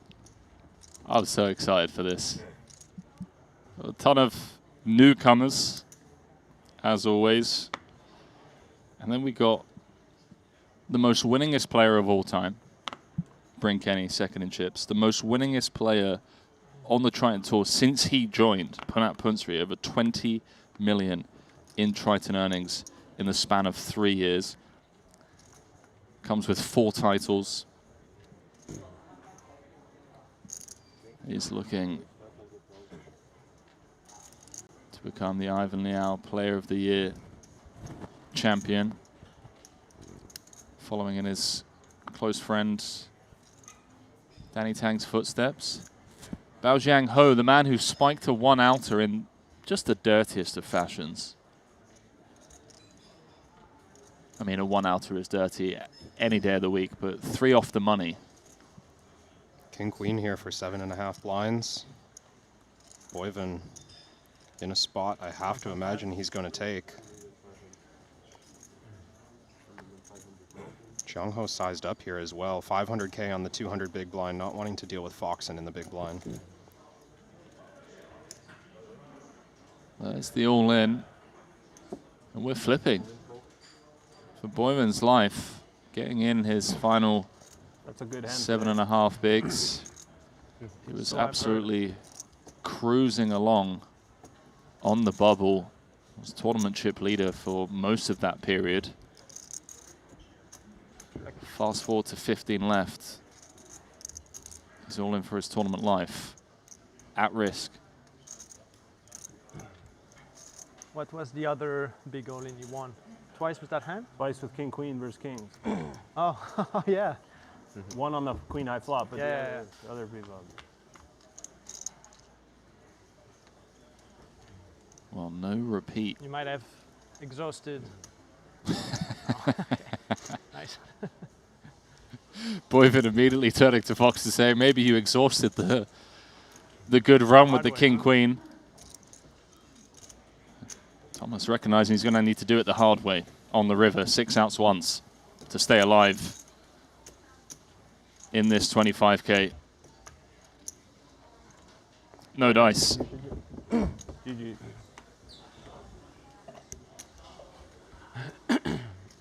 One of the most impressive on tour, I have to admit. Theoretically, Kevin, you'll know better than I, but he just seems so impressive. You could just tell he's very technically sound, understands the game on a very deep theoretical level, and again, making a deep run in a Triton event. I don't think it's going to be too long until we see that man lifting a Triton trophy. Have to agree. Henry Boyven, one of the most studied players, does his homework, does some coaching as well. Well, talking of studying, talking of homework, shout out to GTO Wizard, the #1 learning app for poker players. You can start crushing now. Want to play like a Triton champ? GTO Wizard has the tools to help you elevate your game. Now you can win a GTO Wizard Elite subscription to sharpen your skills, crush the competition. All you need to do is follow us, or follow them rather, on X and Instagram. Always giving away elite subscriptions. I think we spoke about this yesterday with Kevin. Turn on notifications, get notified when they're doing those giveaways. Yeah, being with a chance. So how much are those subs worth? They're not cheap, if I'm not mistaken. Oh yeah, elite subs, off the top of my head, I want to say 140 a month, 120 a month, something in that ballpark. There we go. Yeah, full years, that's a 4-figure prize. Do love 4-figure prizes. As long as it's not your main event finish position. Well, I have no answer to that. Good luck next year, Kev. Thanks. I'm going to try. You just can't fold against recreationals. That's your problem. I already know. You're right. Well diagnosed. You're there with queens. Bob from middle of nowhere, Wisconsin, who plays 1 tournament a year, and that tournament a year is the WSOP main. Yep. He's 4-bet you, and you just can't fold queens pre. What is wrong with you? I mean, you're talking about queens. The guy just has aces every time. I probably had king jack suited and made second pair. But like, those pot odds are going to pay off one of these days. No, and not against that guy. That guy always has the nuts. Not even the second nuts. He doesn't even show up with like the king high flush. He just always has the nut flush. How do you know? Because I've seen it. I've been watching that for the last 20 years. Don't do it, Song. Song's still in. Somehow Song is still in. He was down to 6 bigs. 6 off the money. He was 3-betting, getting out of line. He was getting jammed on. But he's done something to spin it back up.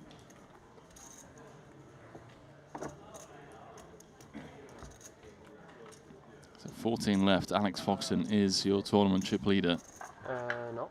Yeah, this is mine. Everyone currently guaranteed 103,000 for their efforts.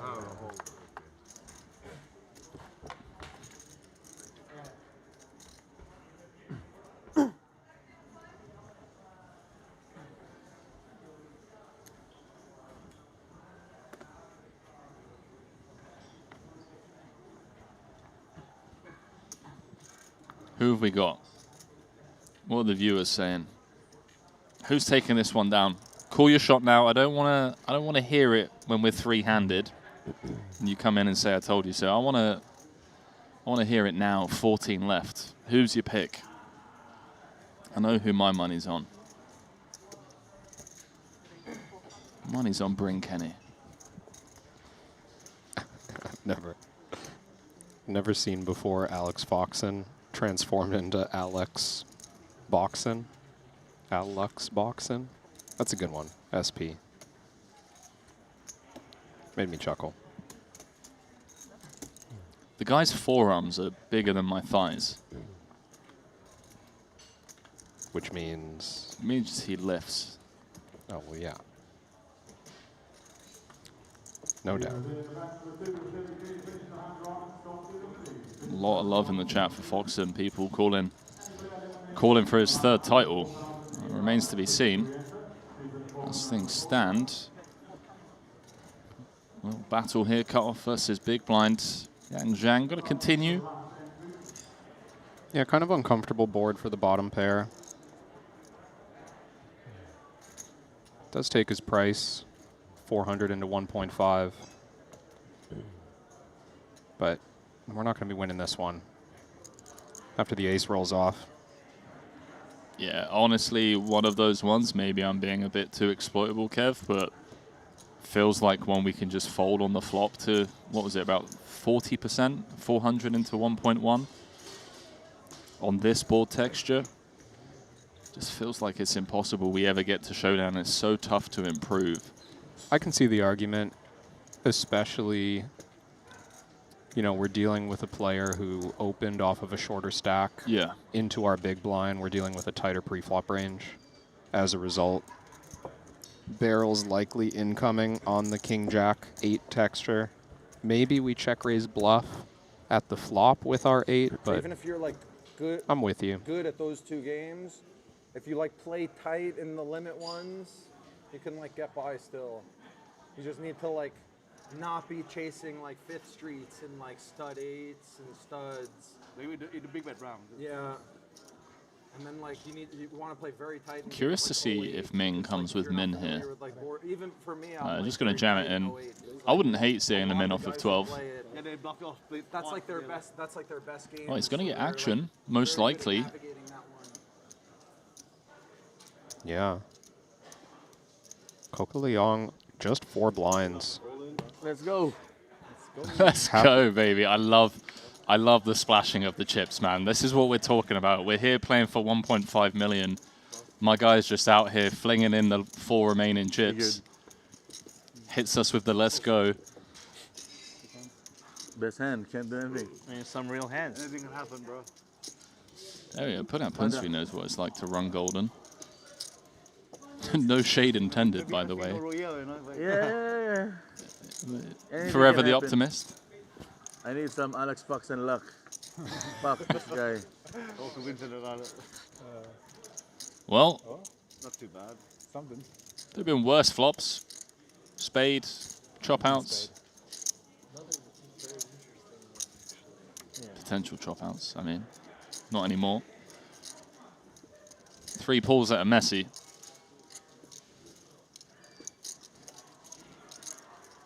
To stay in the hunt for 1.5 million. No, sir. Take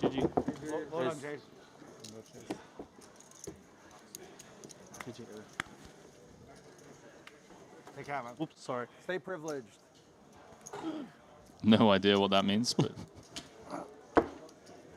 well played, mate. Good to see it. Join us for the first time ever in this very tournament. 2 years ago. Join us for the start of Triton 1, cash the 8K main. Came 25th, 38K. Parlayed that into this. Little 103K. He loves it. He's just having fun, isn't it? Cash, splashing around, privileged and entitled. Because I'm from Cebu, right? Yeah, once he learned, he tried playing big stakes. I actually Chase was wearing it on his sleeve earlier. Then after like 6 months, I'm like got into a nasty spot facing. Got really better right away. I see. Jam in front of him and call in front of him. I remember seeing your flag. It's like What did he have? Folded 2 8s. American flag. Had a chance there, but Yeah, I'm based in the U.S. now, so that's you know, a bit results oriented on my part. Born in the US, but I was He would have won. I live in the Philippines. He would have won, eliminated 2 players, and perhaps been in a better position to make a run, but still a great finish, as he said. Like it was during COVID because I played mostly cash before, so I decided to just like go there and like, and I met a bunch of people, so I did some sports also. So that's why I asked you. Oh yeah. You're still doing some sports, or? Yeah. No, Punsry with the raise and take. Like you get accounts super big before. Now it's still actually work with Taking it down on the button. You live in LA, Pen? Yeah, in Irvine. You work with like Mark too, like Canadian guy. Yeah, he actually introduced both of us like at the Win during yeah, Mark. But I don't. Since I work with his One of the most consistent. I mean, I give him some like soccer because apparently don't have any soccer. So One of the most consistent players, man. But yeah, you know, Where do you live in the States? You know Noah Boken? Yeah. Yeah. You So work with him too. Yeah. I give him the big ones before.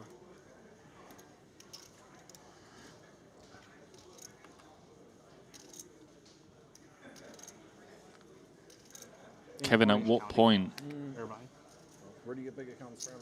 do we just have to start saying who the greatest players are? I mean, it's so tough, right, in this game, a game where there is so much variance involved. It is hard to put a label like that out there, but yeah. But how do we deny the results of Kenny? How do we deny the results of Foxen? How do we deny the results of Punat? Yeah. Like, show me a series in the last couple of years where they just haven't shown up and got the job done on the biggest stage. Punat has won 4 titles in 3 years. Brent Kenny has won 8 figures and multiple titles, including an invitational and a main event. Foxen shows up after having not coming, didn't join. Shows up, just wins an event, then wins another one in Montenegro. Yeah. These guys are doing something different. Yeah. I mean, obviously you want to give respect to those who are doing it for a sustained period of time as well, right? And you're naming players who have done that, no doubt. 2 years ago. Someone was asking me before this series who I thought the best player at Triton is, and But yeah, but things. I had the same thought as you, which is just like, how do you separate the results from the skill? If someone's put up the consistency of results, let's say that someone like Jason Kuhn or Mikita Badzikowski or Danny Tang has put together, right? Like, I mean, these guys are there for a reason. Can you really put together a top 10 or a top 5 list without the people who have won the most? I don't know. Because that's what it comes down to ultimately, right? Like, that is the measuring stick. It's trophies and money. It's like, how much profit have you made? Yeah. How many trophies have you won? Yeah. What else do we have to go by? It's like, okay, yeah, maybe this guy's technically sound, but... I get dismissing a short burst. That 100% I'm behind. You know, there's huge variance in this game. We can't just go off one big tournament result or one big tournament series, but you're talking about years of consistent success in the same events, in the toughest events. Yep. I have to agree. And if I'm not mistaken, and you're more qualified to correct me on this if I'm wrong, but I've heard from like the theory wizards that a single lifetime, isn't enough for the variance to even out at these stakes with the amount of tournaments we're playing. We're playing, what, 15 events? 12 Hold'em events, let's call it? Yeah. So let's say 50 a year if we have 4 stops a year. Yeah. Is that enough? I mean, it's one day in the online streets. Yeah. You play 50 events in a day. Yeah. And then you play 300 days a year. So yeah, of course, there's guys who have put in infinitely more volume than we'll ever see on the Triton Tour. But at the same time, you're asking the question of who's the best at the Triton Tour. Yeah. And that's different.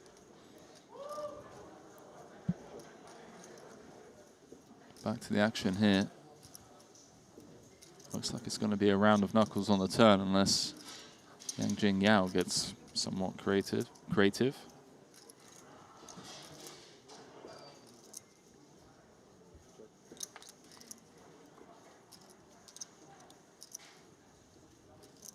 Bluffable one, perhaps.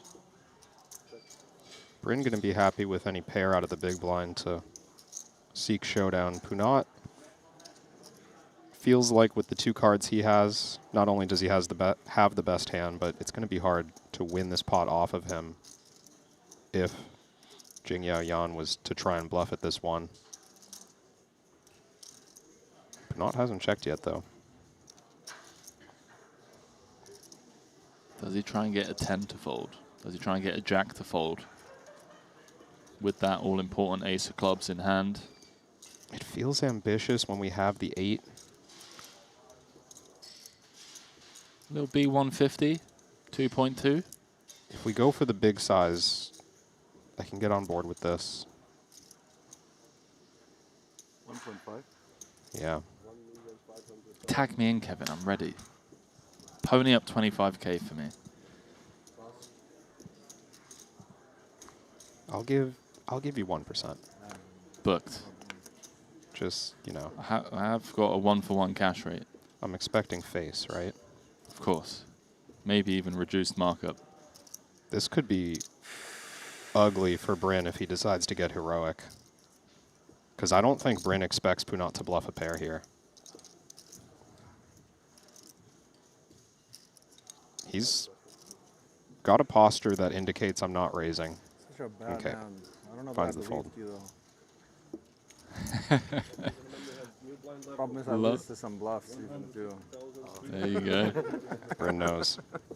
I think I would. Bryn's just got a sense for what's happening in the hand. Why do you think they call him Sensei? I'd say that's a big jump right there.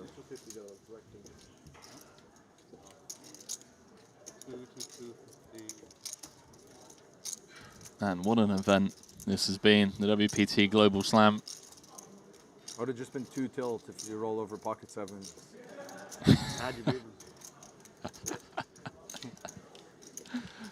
Oh man, it's so good.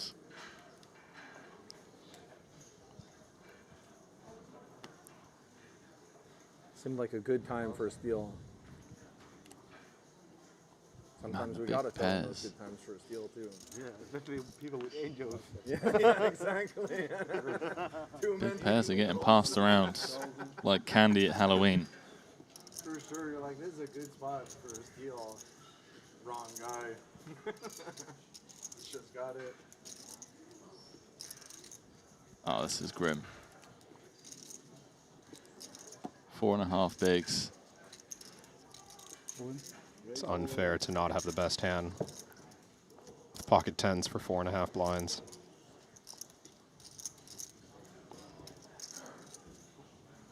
All in fold.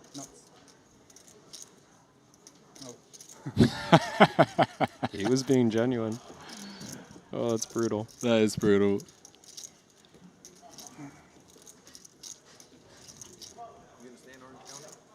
Yeah, I love it there, but there's just no poker for me, so like it's hard, you know. I have to like travel, or if Good luck, Vincent. play like some cash. Gonna need to spike a 2-outer. It's been done plenty of times today. It takes what, like an hour and a half? Yeah, it's like an hour, yeah, an hour and a half. And I used to play like the private games were like before, but when it used to Okay. be good, but it's Some just, like, opportunities. people are scared. Yeah, LA's a tough place for private games. Too much cheating going on. Yeah. Just to be good. Not to be. Now I just play more tournaments. I just started actually playing a lot of tournaments. How's the food in Irvine? Oh, it's very good. I mean, It's brutal for Vincent. Yeah, that's Takes that beat against Foxen, King Queen against Kings. For chip lead as well, I assume at the time. It 5 was- million apiece. Yeah, it was a chip lead pot. Yeah, And I was looking at his profile at Triton, and he's played here for over 2 years. 4 full series. It would have been his first final table had he made it. To Sushi Wasabi? Yeah. I like that. That one's like good. Continuing to during show the up and summer, play My well. wife and I were like talking about like moving to Vegas. Don't we get a player? But like you said, Henry, it's just Do we get a we're player? not playing that many tournaments. Yeah, I think. Variance can be brutal. Some of the best players haven't emerged yet. Haven't had their break. Where do you live now? Austin, Texas. Oh, you live in Austin now? I love it. Really? Yeah. The people, the food. What made you move there? Actually, the like nature schools for kids. Oh, okay, okay. I have a almost 3-year-old daughter. Oh, nice. Yeah. I have a son coming. Oh, nice. Congrats. Yeah, thanks, man. Like, How old are you? A first few years younger than me? I'm like 34 now. Yeah, a few years younger. Yeah. First baby though. Nice. Welcome back. Hello. Revenge. No, I'm just stay away.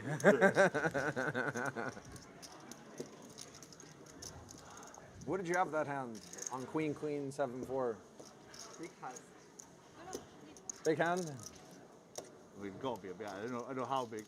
Well, maybe he just like said with like 9s. He was just like, you know, fuck you. No, I know. That's why I could ask someone and they can tell me. So instead, I just ask you. Look at the video. Big hands. Big blind, please. 250, 252. Sounds like some history. Hello. We have seen, before you got here, Henry, some pretty honest conversation about hands in the aftermath, especially between Kenny and Punsri. Of course you have a big hand. Speaking pretty openly about what they fold I don't or think you have ace high or something. what they're considering That'd doing. be savage. Why do you think that is? Just straight up camaraderie and respect for one another's game, or? I think so, and also, you know, Ali pointed out, I think just like a genuine love for what they're doing and wanting, like, to engage. Trouble here. Absolutely. No. Oh, nice fold. Just finds the fold. Against the cutoff open. I mean, short stack open. Has the option to jam some hands in the cutoff, so slightly polarized range. Not that exciting for King Jack offsuit, but he just found the right fold very fast there. King Queen has to continue though. In what fashion? I would like to see a flat in general, but I think jamming has some advantages. If Ming had an offsuit ace, for example, we just clear out a bunch of equity by getting those hands to fold. Just the lone over to the red jacks.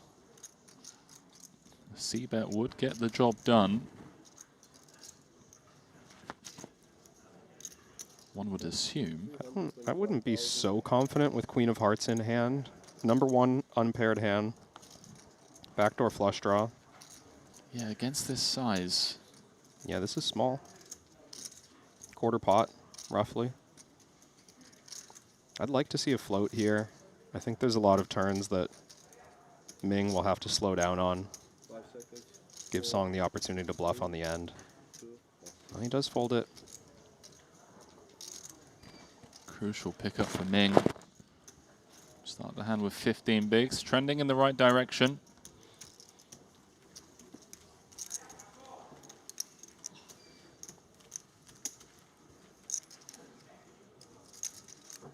But yeah, Henry, to your question earlier, just we've got some guys here who really not only love playing poker, but are genuinely interested in getting better, despite how experienced and skilled they already are. So you run into interesting spots when you play these events. You don't get that many deep runs. Why wouldn't you want to talk about the hand? Unless you're Bryn or Punat, where you just get a deep run every series. That's true. They just get the chance to do this every couple of months. Doesn't make it any less special, I'm sure.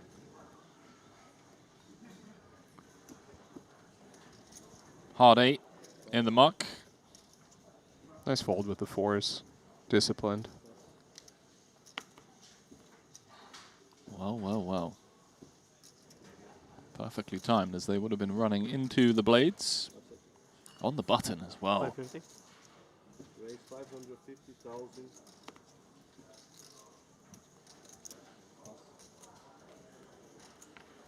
Defendable one for Punsri.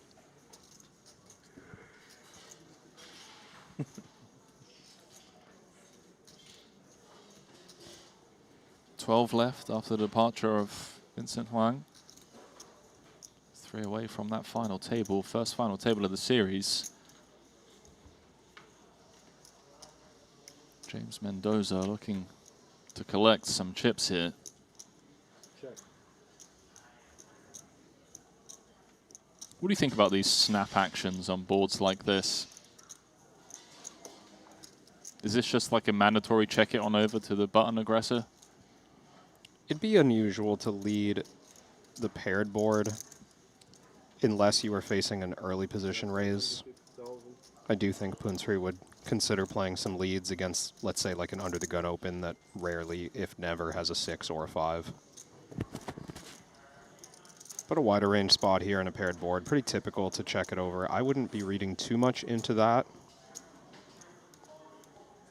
And I don't think it's a given, although this size 550 kind of chunky on the 665. I think Punat would have considered bluff raising that hand against certain players, against certain sizes, but maybe just picked up a little bit of strength there and decided not to go for it.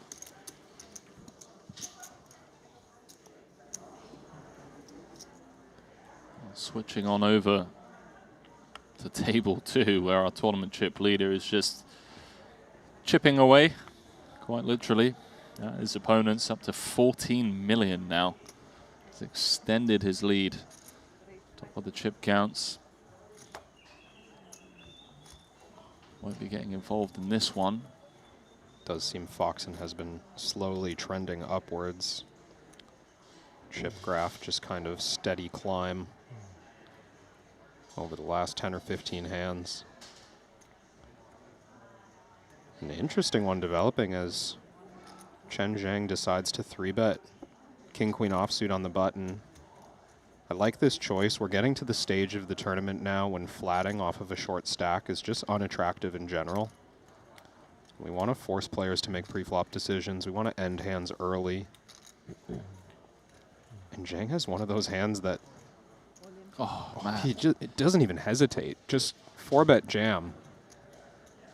The timing is just impeccable. I've been impressed with what I've seen of this player. Zhang, albeit unsuccessfully, ran a bluff against Bryn Kenny that had all the makings of someone who's been studying. Oh, has he just... Has he called it off? Meow called it off. Hang on a minute. We're playing a 10 million chip pot. You hear the expressions from the rest of the table as well. Just baffled by the fact that the call has been made. So he 3-bet to 1.2 million and then called off the additional 3.5 mil. You could see the shake of the head from Zhang, almost as if to say, what are you doing, mate? Yeah, I have to admit, I'd just kind of written this hand off and was moving on. This is for second in chips. Oh. And sometimes you just know. Call it deck reads, call it card sense, or let's call it, oh, hang on. Oh, hang on a minute. No way. Diamond one time. I mean, listen, give the guy the diamond. He kind of deserves it for the sick jam.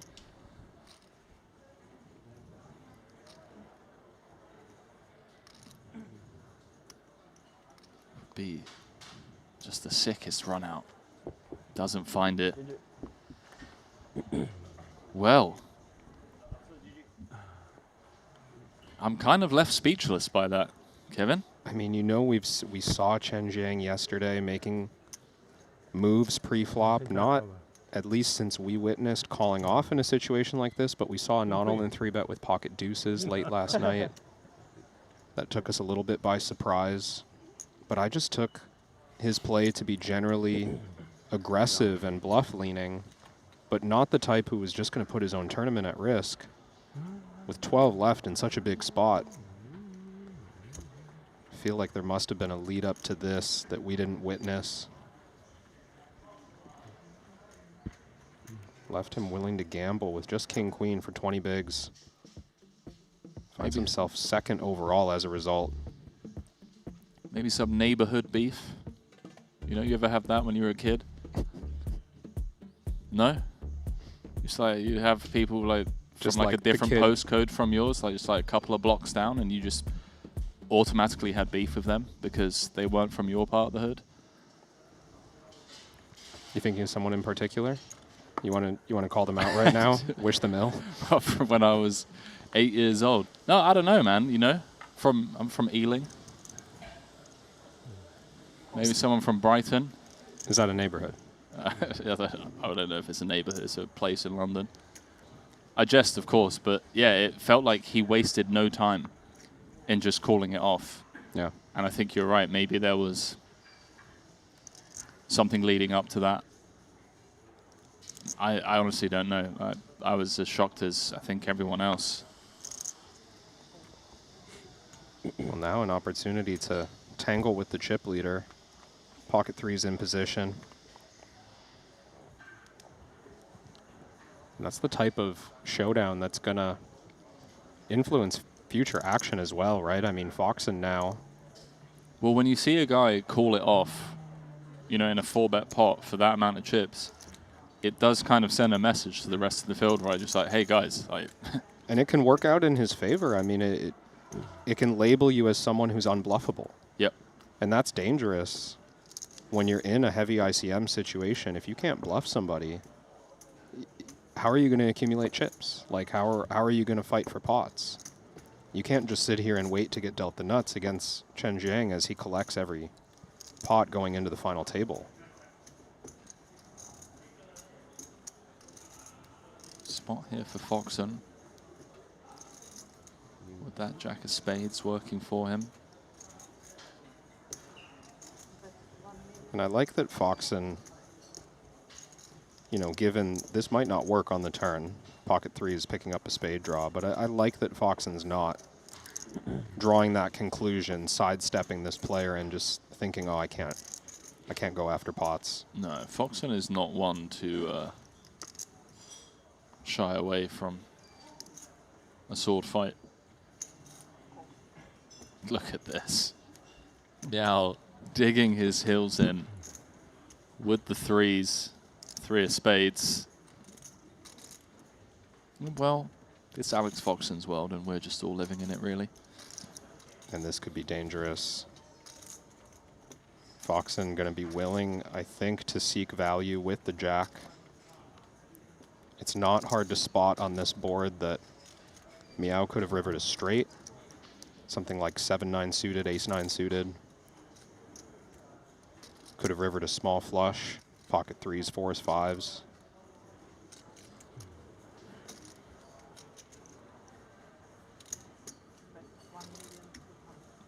Foxen's not asking for much, just 1.2 into 4 million.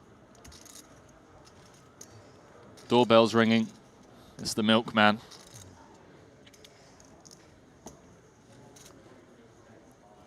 Want some milk, Kev?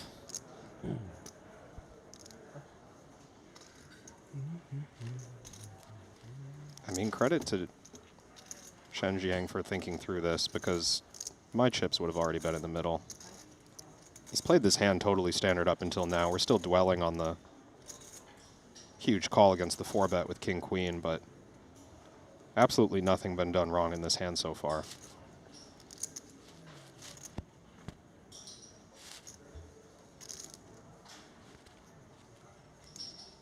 You rivered a flush against an extremely capable opponent, someone who's been showing bluffs on stream for years. I mean, how do you make a flush on the river, get this kind of price, and not just immediately pay it off? If he calls, wow, he's got away from it. Nice fold.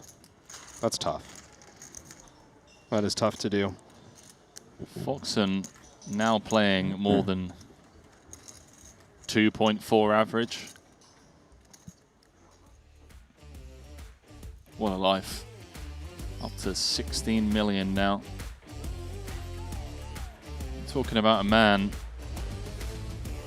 who skipped a lot of the post-COVID Triton stuff. Joined us for the first time in 2019. And then it took him 5 years. 5 years to return. Rocked up November 2024 in Monte Carlo. And in typical Foxen fashion, shipped the 50K for 1.47 million. And since then, it's just been deep run after deep run. 7-figure score after 7-figure score, including a win in Paradise. Took down the 100K main for 3.8 million. That was fresh off the back of a 6th place finish in the Triton Million for 2.8 million. It's a nice little $7 million haul for him in the Bahamas. That was less than a year ago. And then our most recent stop, Montenegro, took down the 25K there. The guy is just in form, winning 12 million on tour in the span of a year. It's just incredible. 3 titles, $12 million. How's your year going, Kev? I had a pretty good min cash at the win. Nice. Yeah. Do love that venue. I was proud of that. I think it was like 30K. I love paying $22 for a ham and cheese toasty and a cappuccino. No, you gotta go for the. You gotta use the points. $40 fried rice. That's the play. Another clean fold from Meow. Gets away from ace-jack offsuit against the ace-queen.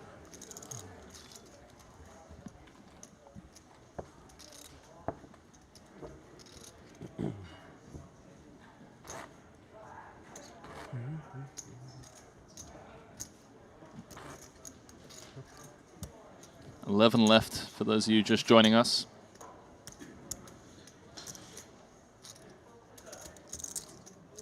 It's been an absolute car crash of a day.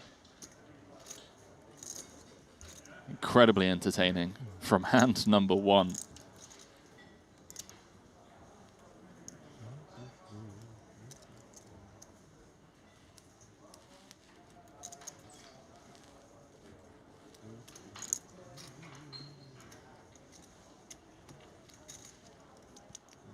It is summertime here in South Korea, but it doesn't feel like it in this room.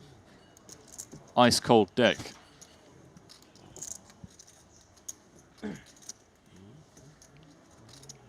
Oh, you meant in the tournament room? Because it's pretty warm in the booth, but I don't know, man. Earlier on, it was pretty cold.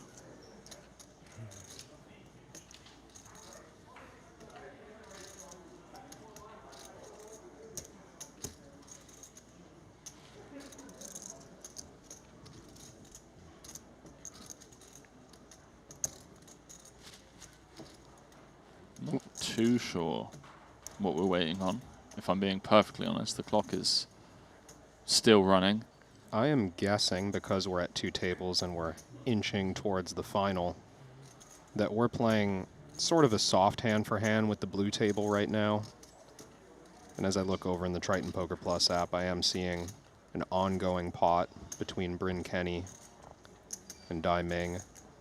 Yeah, but we're potentially a very big ongoing pot that Dai Ming just took down without a showdown. 5.7 million in his stack. And now we're back to the action. I think because one table has 5 players and the other has 6, they don't want to get the table of 5 too far ahead. Those blinds don't get reduced based on the number of players at the table. It's a full big blind, every orbit. So it is a bit unfair to the table of 5 to play at equal pace to the table of 6. Elsewhere in the room, 30K is running. 183 runners in that one. Jonathan Jaffe leading the pack. Jesse Lawrence 2nd in chips. Alto Martirosyan 3rd in chips. As Foxen flops top pair here. Blind v blind after limping in from the small. Still a pretty threatening 8.5 million in Chen Jiang's stack. Foxen out of position against the number 2 stack, not wanting to get too out of line, not wanting these pots to get too large, but King 5 now looking really nice.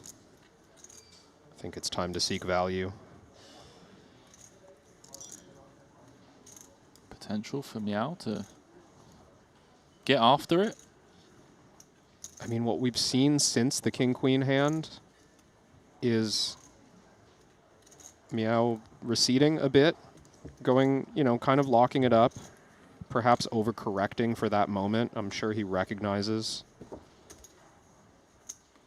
that it was a thin play, and his good fortune has put him into a spot that he doesn't want to compromise right now. That's a great point, yeah.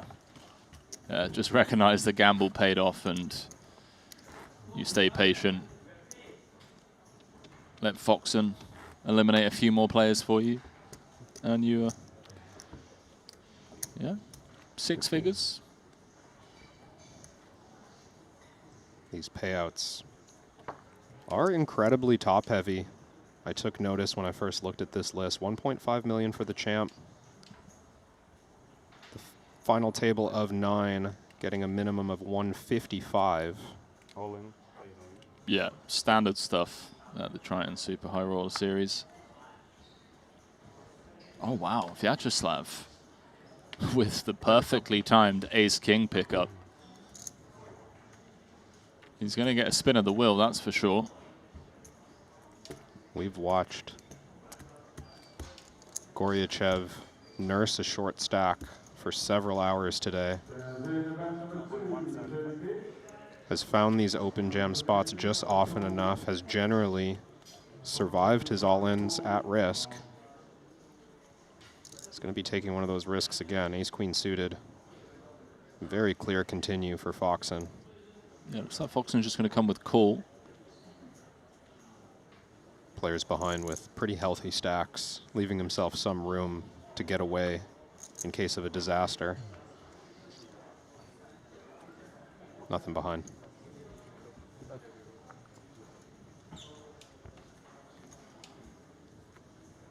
Well, good luck, gentlemen.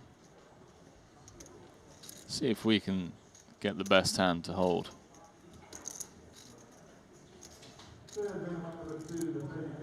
Ace-King just needs to hold across 5 to bounce back up to 20 big blinds. Average stack in this field is 28 bigs.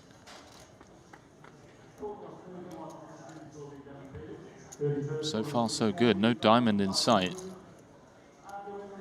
No running straight cards for Foxen. Needs to find a queen, either on the turn or the river.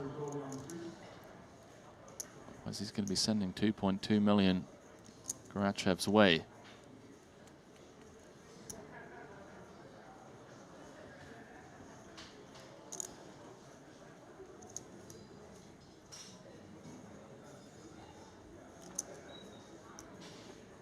Clean.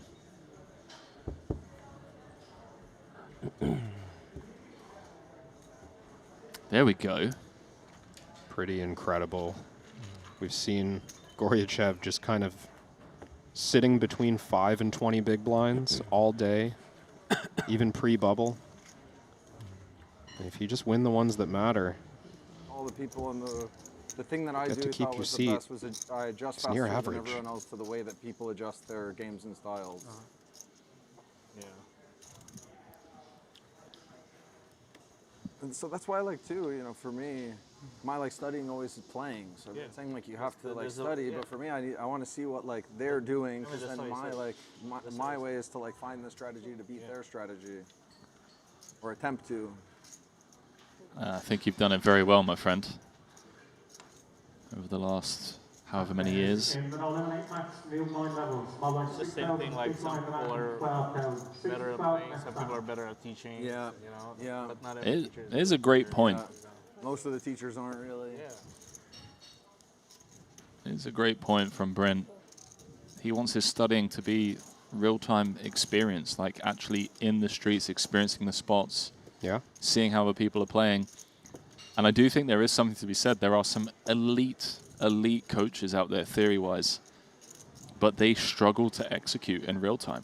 Yeah, or even just struggle to understand what people are doing against other players, like the real strategies that happen at the table, right? And I think he's touching on an important point there. If you don't know what your opponents are up to, you're kind of missing half the battle. Yeah, it's something that I think Bryn, Punat, Foxen, Chance Corneth, another one that comes to mind. They have great card sense, and you'll see them deviate. Whoa, is he out of time banks? He is. And he's limp folded Queen Jack offsuit, a really big hand for the spot. Wow. Not wanting to tangle with Punat Punsri. And you can see from the hands, 9-4 offsuit. I mean, Punsri was attacking with trash there for 3 big blinds. That's rough. Yeah, out of time banks at this stage of the tournament, you're going to feel the pressure. You are going to feel the pressure, my friend. Song currently sitting 11 out of 11 with those 16 blinds. Nobody super short. Everyone within 1 double of second place.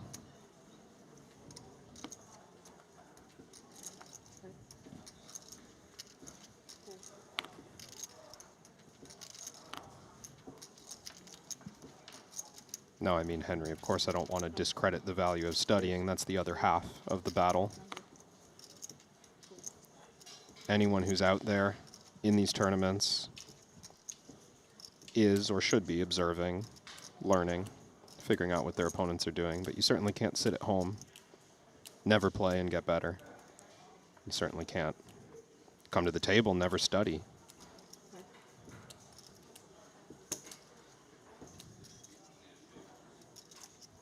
Mendoza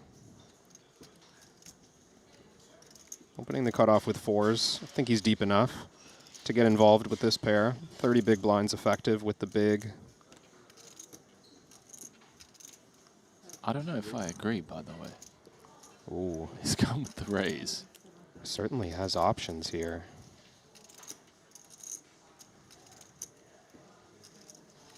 Three and a half X. Choosing. Wagging the finger in the face of Mendoza, 11 left.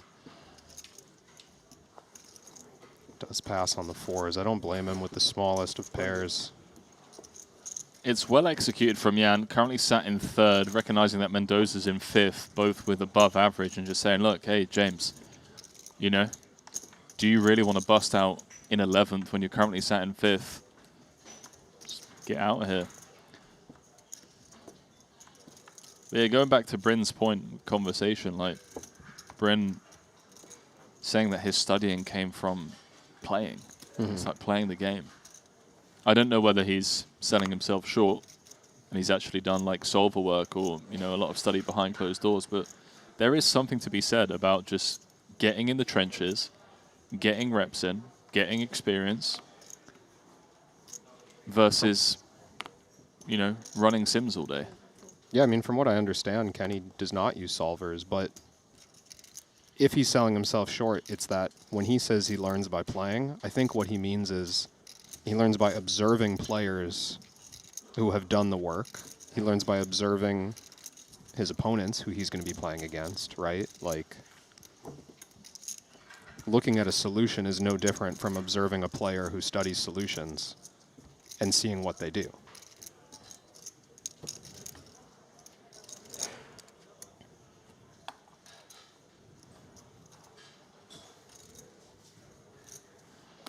Producer James Dempsey likes to say, sometimes you just got to stare down your opponent and ask him, have you got it, mate?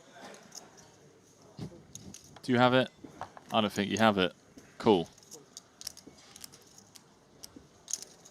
Well, we saw earlier, Bryn didn't think Punat had it and almost called with the worst hand. As Punat was bluffing with a stronger pair. Well, his read was right. His read was right, and he assessed, you know, to some extent the theory of the spot to decide that Punat might not have it and he still might have a better hand. Yeah. You have to, there's so much happening there, right? You have to understand what your opponent might bluff with, combined with the live presence of just picking up a read on one of the best players in the world.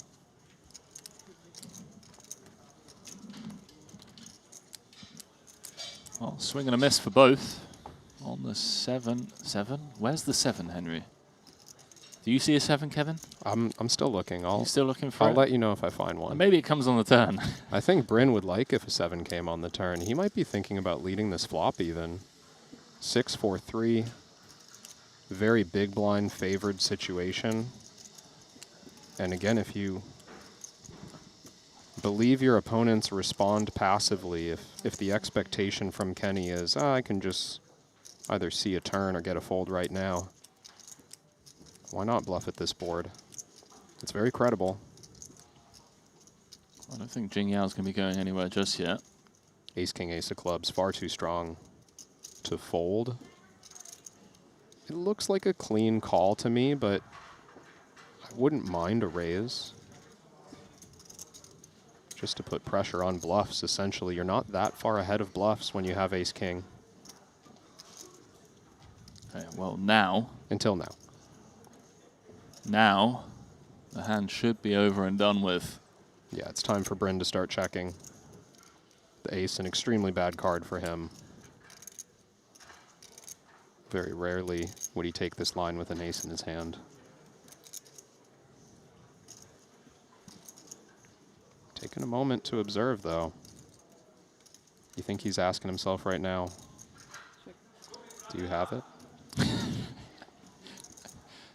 I know James Dempsey is. I mean, Jing Yao he hadn't checked it over to him yet, and he was already seemingly asking that question. Check behind with 100% equity. See if Kenny takes the bait.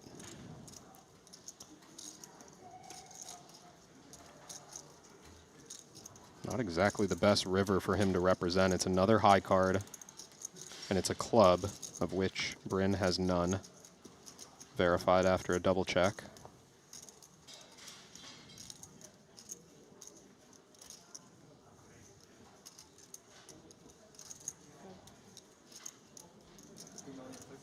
Wow. He does go for it. Sensei, sensei. Bryn Kenny. And if we're Jing Yao, we think we're bluff catching, right? It's not like Kenny has ace 10 here. But if I had to choose a bluff catcher, that's like number 1. It's this one. Check back on the turn has done wonders. We got to just click the call button. Call he does. 6.4 million chip pot going his way as he moves up to second in chips. Bryn with the misstep. Ill-timed aggression leaves Bryn playing just 10 bigs now.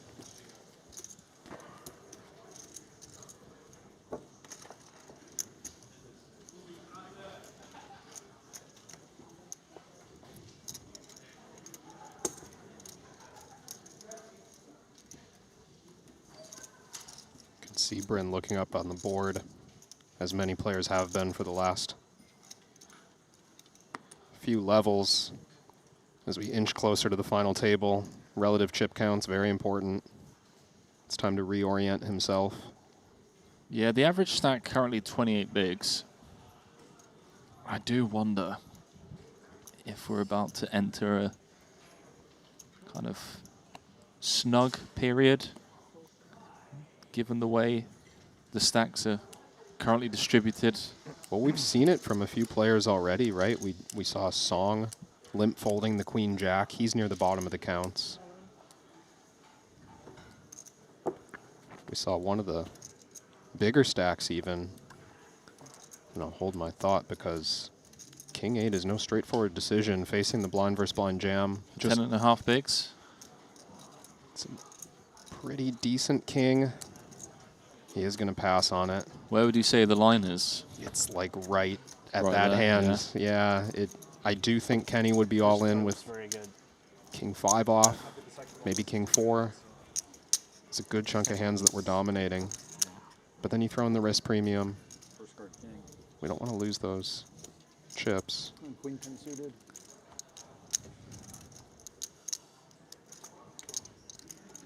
I think he told Bryn that his first card was a king. Guessing Kenny thinks he just got king 5 to fold, not king 8. Yeah.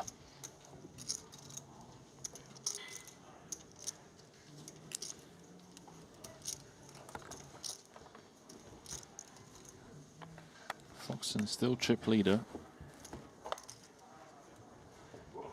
Over on table 2.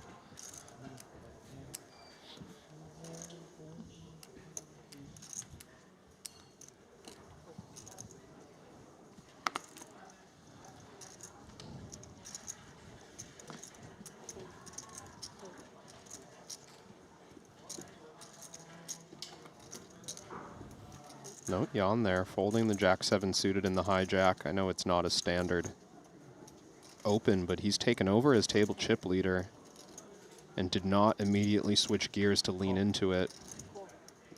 Slight indication of some opportunity for a player like Punat, who's next in chips, to run this table until we get down to 9. Elsewhere in the room, that event number 2. 81 players left in that one. 1.16 million for first. 31 players paid. In cash of 48,500. Playing 18 levels in that one tonight. Before bagging and tagging for day 2. We'll keep a finger on the pulse of that one. Jonathan Jaffe currently chip leader. Martha Ocean second in chips. So we turn our attention back here. Just headed into level 25. Or we will, sorry, at the conclusion of this hand. As James sets fire to 425k. Song will not be folding second pair. Must really be feeling the pressure right now with no time banks. Yeah, credit to Mendoza. You know, it's probably not going to work here unless he gets a favorable river to bluff, but recognizing that not only has Song visibly seemed conservative during this final 2 table period, but bluffing the guy with no time banks is a pretty tried and true strategy. It seems simple, but it's just hard to muster up the strength to make a big bluff catch. In less than 30 seconds. In less than, yeah.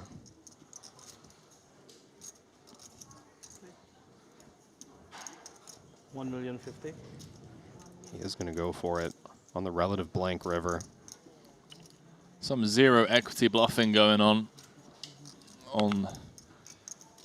turns and, well, from Bryn it was on the flop that he had the 2 overs, and then on the river Song hasn't got much time. It's a good opportunity to call here. Queen 3, after checking back the flop, one of the strongest hands Song will arrive here with. 3 out of the way of the bluffing range. He's got the calling chips in his hand. Hand's dead. Hand is dead. Oh, you know Mendoza was was looking at the 5-second countdown and just praying for the clock to hit 0. And we are witnessing the pressure in real time. Oh, it's going to be so disappointing to watch that one back. He was so close to calling. I have a feeling he even just knows that that's a call. Same as the Queen-Jack pre-flop, but something about the moment. Thoughts not coming together clearly. Feels like a lot of time from this side as we observe a 30-second timer. But when you have that brain fog,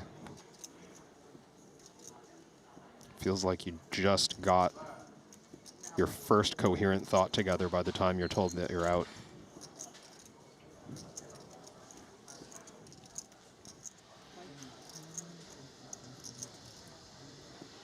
Had the chance to go check out that sauna.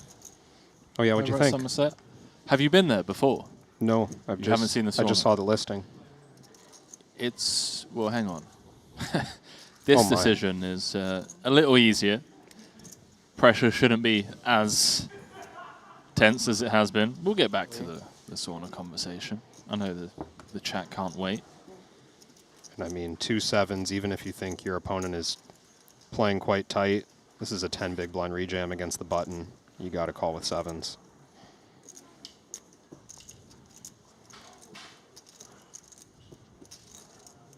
To get us down to the final table bubble,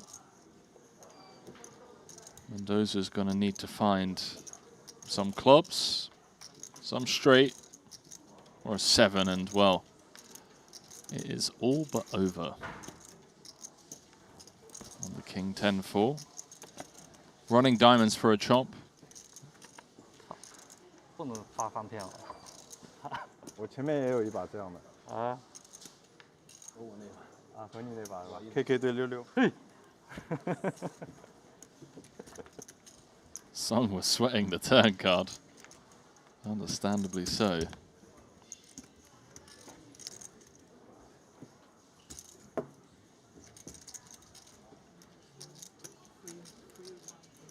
$31? 3125.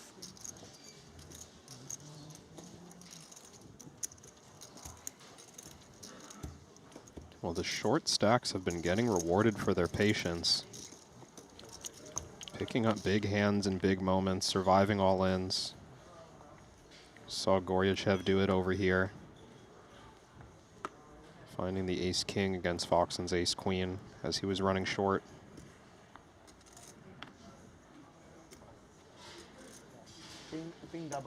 How about jacks? First in on the button with 16 bigs.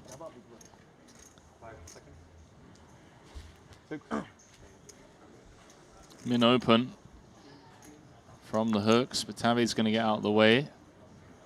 Foxen in the big blind with dust. Defendable dust for the chip leader. Might see him get curious unless there's a particular sense that Goryachev is playing far too tight. Looks like he's calling regardless. Wow. A lot of opportunities for the chip leader to leverage post-flop pressure out of the big blind. And this could be one of them. Now he's just going to get himself in trouble, surely. Wow, the cameraman just had an aneurysm. Do you want to go check on him? Yeah, maybe. Someone go and see if, did he trip over a cable or? I think I have the medical emergency phone number for the hotel somewhere. I don't hear anything though. I think we're fine. 800. It's a sizable C-bet. Into 1.6. Foxen's taking note of that. I mean, only 3.4 behind. This looks very committing, and it's not obvious with 5s and 6s that you're even behind some of the hands that are willing to commit. I mean, Goryachev might have ace-king and feel pretty good about his hand on this board. Foxen's going to wait till the turn, evaluate, see what's happening here. Such a clean turn for Vyacheslav. Undercard to the jacks. Doesn't complete any of the potential straights. Or straight draws, rather. It's gone half pot again. Just a min raise back. This is immediately a very tough spot for Foxen's hand. I think pretty clear at this point that we only beat bluffs. And you're so far behind when you're up against an overpair like the jacks.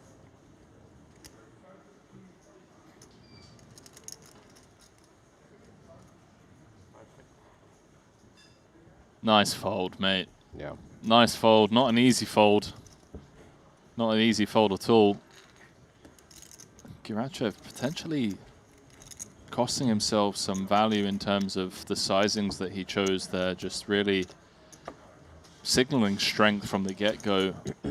Yeah, with some smaller sizes, I think Foxen ends up putting in a lot more. Put out a quarter pot on the flop, and he might check raise. Bet small on the turn.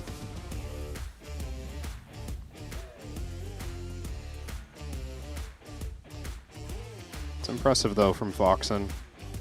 We've seen him change gears from I'm value betting to I'm bluffing as the board runs out. There, he pretty quickly went from I might have a stack off hand to I'm just going to fold to the turn bet. Yeah. Yeah, something he does very, very well. Another one of those players that seems to be very good at extracting max value when he has the goods, and very good at losing them in when he's behind. And also very good at cracking pocket kings with king-queen.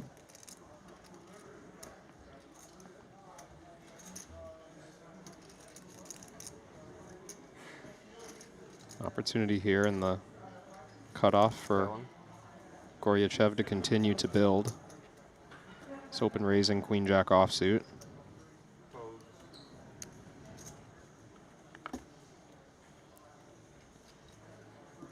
He's been pretty selective about his opens.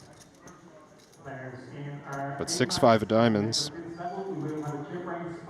Don't think we'll be going anywhere just yet.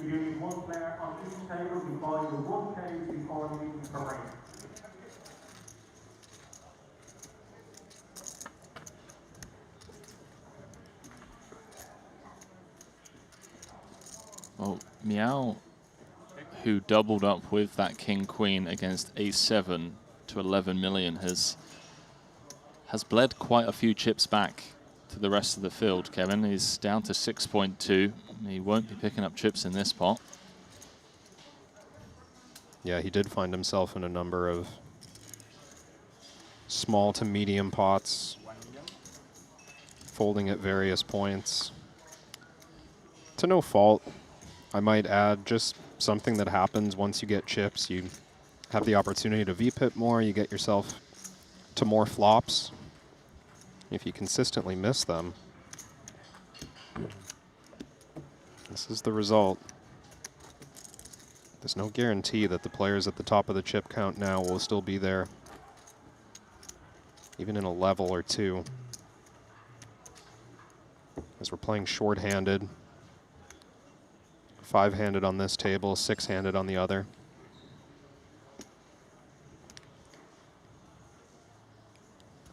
Blind's effectively larger as a result.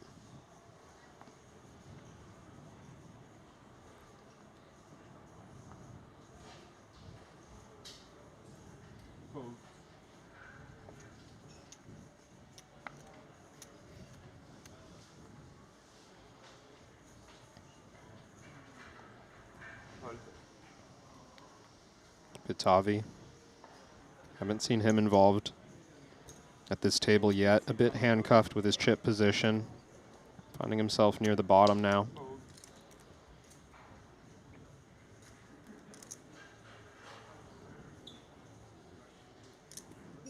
Feels like King Deuce just needs to hit the muck. Yeah, I think it would just be a fine fold.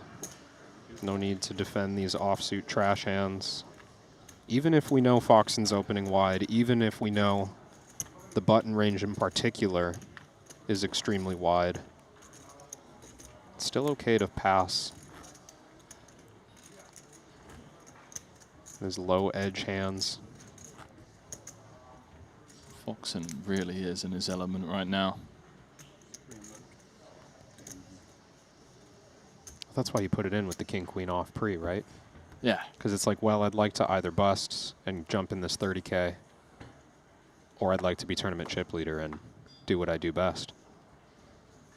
One of the head honchos at chip leader coaching. He really lives up to the name. Yeah. firstly, it's a great name. Shout out to whoever came up with that. But secondly, he just embodies the name. Here he is again, doing what he does best. He's chip leader, 2 away from the final table. He knows that everyone wants to make that final table.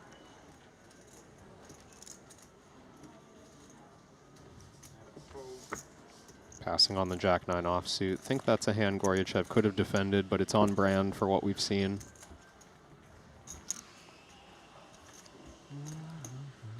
Not like a clear crushing defend or anything, but it's in there.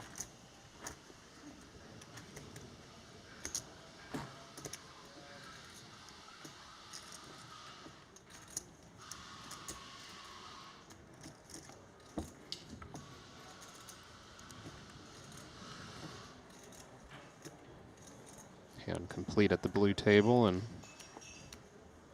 we move on here. Foxen not going to open quite that wide. But does open the door for someone else to get a look in. Goryachev. He's blind versus blind with Patavi, who's only on 4 million right now. 10-9 offsuit's a pretty big hand, given the situation. I think Patavi's got 11 bigs. Looks like he's going with limp. I would have liked to see him put more pressure on in this spot. Hand good enough to open jam. Try to take down the 750 that was already out there, but as it stands, Patavi's hand looks like a check to me, and he'll go to the flop dominated.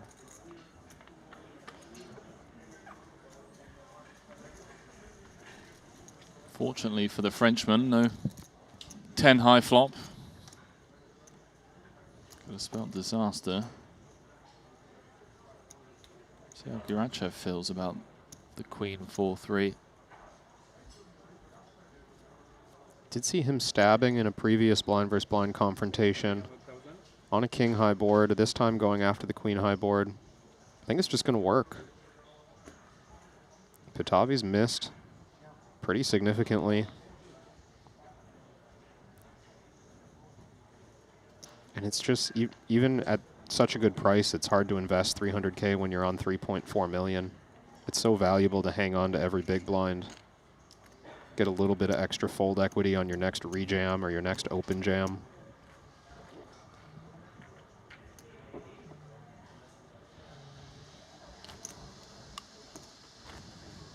Currently on break over in event number 2, the 30K. Jonathan Jaffe still chip leader in that one. How many Hold'em events have we got this series?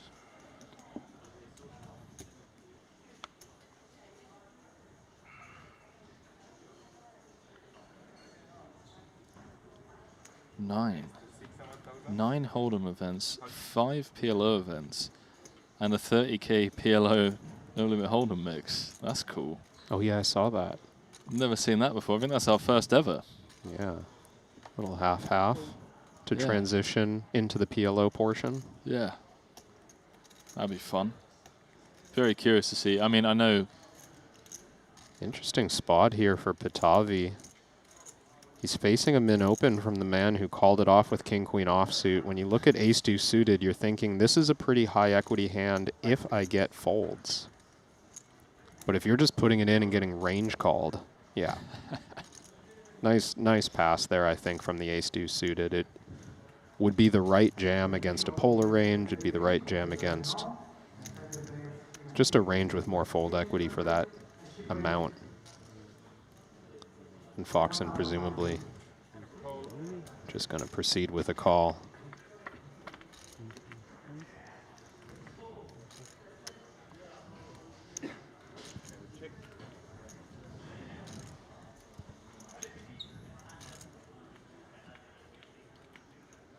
Oh, King 8-5. Chen Jiang going to continue. See how Foxen feels about the potential backdoors. It's 6 dangler, kind of wrapped around the 8-5. Some potential to float and steal it away on the river. I would bet on Fox and check raising if he continues here. Dry texture. Hijack open. Tight fold. As he says, tight fold. Maybe just not wanting to mess with this particular player right now, but... First, king, queen? No, first time take the ball. Ah. With nothing? Of course, I have pair. Pair? Pair, yes. I have no pair. Pair is a clever way of saying nothing when you've got pocket threes. I think no pair is a clever way of declaring tight fold. It was a tight fold. Tight fold, no pair. A6 of clubs, that's a tough one to get away from me. Something's got to give eventually.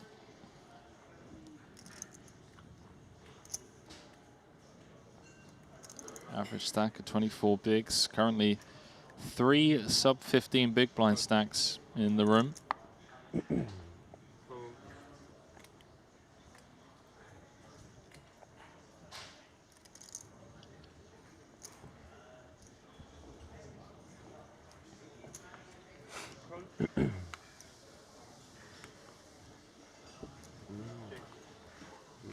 Just limping the Jack-10 offsuit is Foxen. Still seems to be proceeding with some caution against Chen Jiang. And so far, we've seen a couple of these exchanges blind v blind. Chen Jiang has been content to just check his option.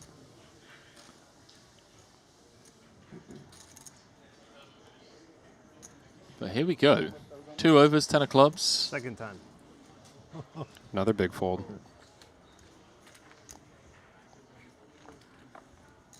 I'm glad that Chen Jiang's back to fighting for pots. You know, that brief period. I love his chuckle as well when he's taking down the pot. He's like, he's enjoying himself. Like menacing. It's like, yeah, I got you. Got you again. I think he's powering up right now. He's... Yeah, what is that? Hopefully something caffeinated. Putting a little jolt back into his game. Looks like something brewed in a laboratory.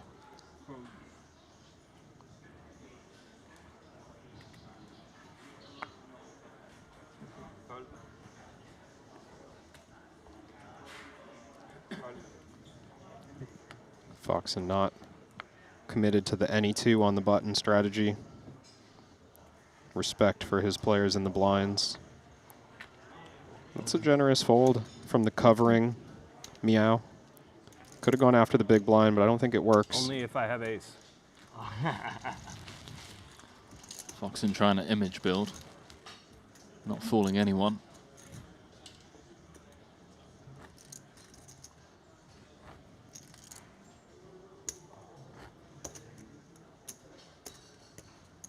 So tell me about the sauna, Henry.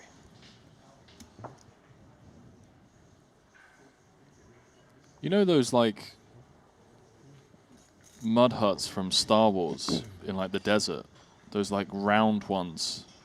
Do you know the ones I'm talking about? That Luke would like park his like fighter jet out the front of, and then he'd just like walk in, and it's just like a little round mud hut. Yeah. It's the exact same, dude. It's so cool. I've never seen anything like it. It's literally like the inside of a pizza oven.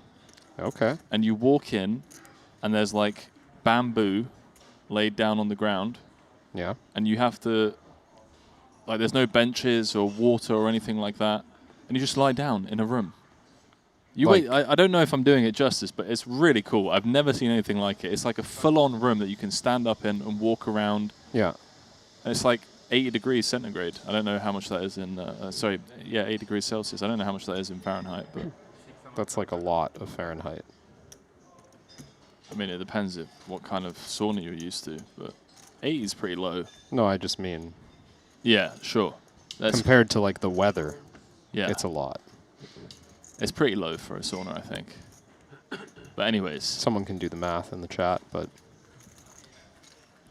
So these are like single-serve pizza ovens or like party-size pizza ovens? Party-size pizza ovens, yeah. Yeah, they're big. Fits a crowd in there. Yeah, you could get like 20 people in there. Okay. I'll have to check it out.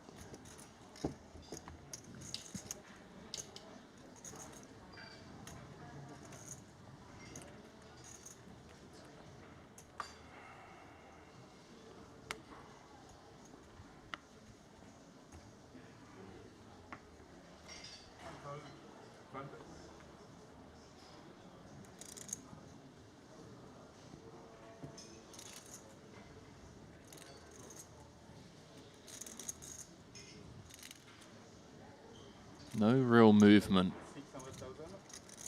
since that brutal elimination of Yang Zhang. I say brutal, I mean, it was what, like a 60-40. It was more so the way the hand played out.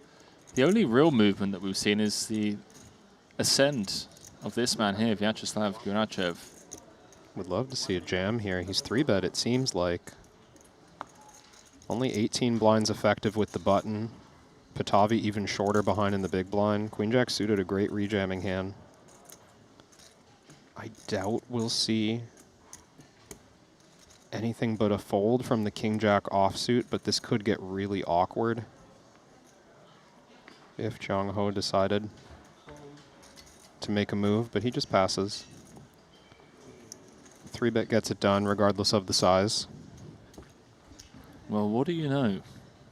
Kevin, you were saying that Vyacheslav has been between, what, 5 and 20 big blinds since the bubble, pretty much. He's moved up to 4th in chips, overtaking Punat Punsri with that 3-bet out the small. Nobody has a lot of chips right now. Average stack 24 blinds. Fox and Chip leading with 50.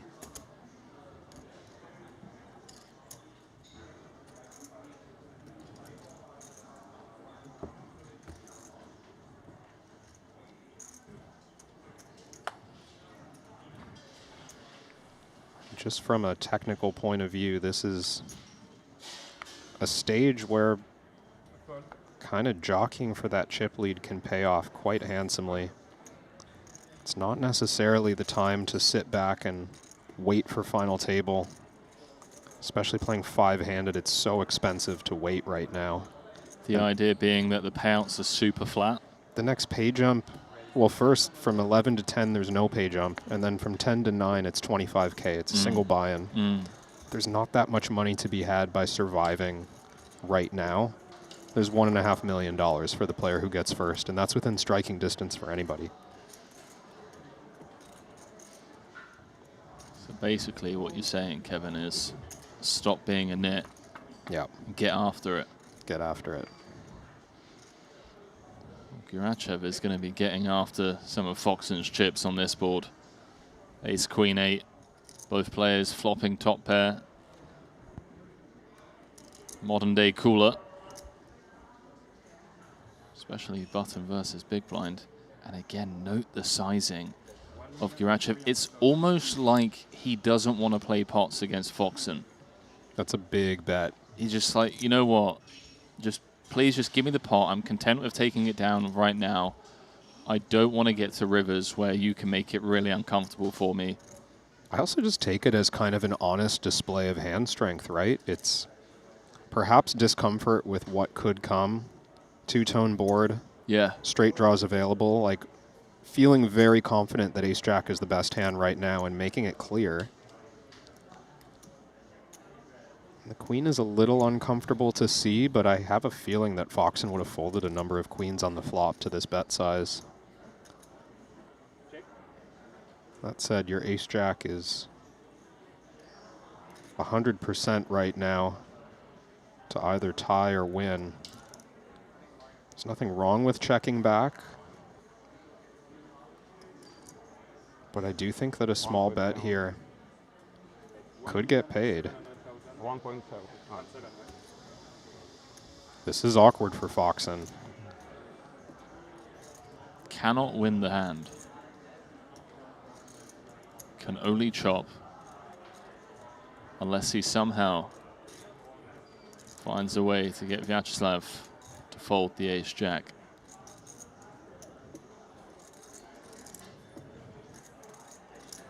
Ace, king, queen, jack would chop it. See at the bottom of your screens, 23% to tie.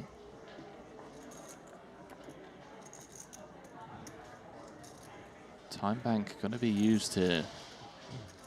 I do think that piecing together the flop bet size and this turn bet, Foxen can recognize that his hand is no good. It's so unlikely that ace-6 or ace-7 would have bet 1.3 million on the flop. Ace-jack a lot more likely. Ace-10, ace-king. But the big concern here for Alex is I don't want to fold a hand that's chopping at this price. That's a very, very good fold. That's just world class. That's hard to do. That is elite level poker on a couple of occasions now. And we talk about big bluffs, big hero calls, the importance of obviously winning big flips, not to state the obvious, but I feel like we sometimes sleep on the importance of big folds, and that may not look like much, but that adds up, Kevin. That's a huge fold. Vyacheslav, by the way, is tied in second. Like in EPTs and stuff, but I think he was on the tighter side. Oh, I don't know. Although maybe he disappeared for 5 years, got rich in crypto, and just now it's just lasting. Yeah, fuck you guys. Yeah. I've folded my whole life to you guys. No fucking more.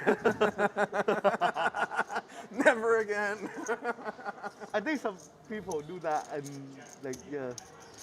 For sure, like if it passes the hold threshold, on, Song's up to like, I'm done. 9 million. Is that what he was playing after the kings versus sevens? I think he was only playing like 6.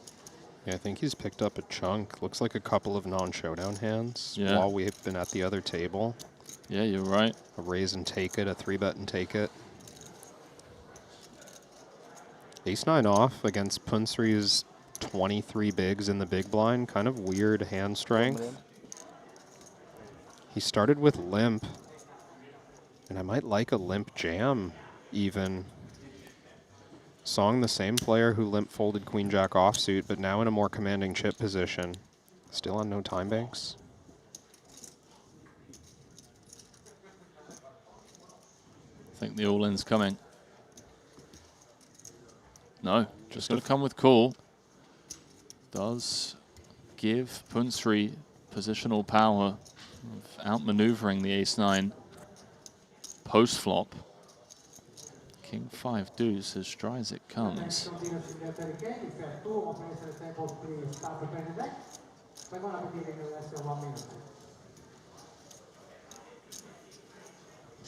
Size down from Punsri.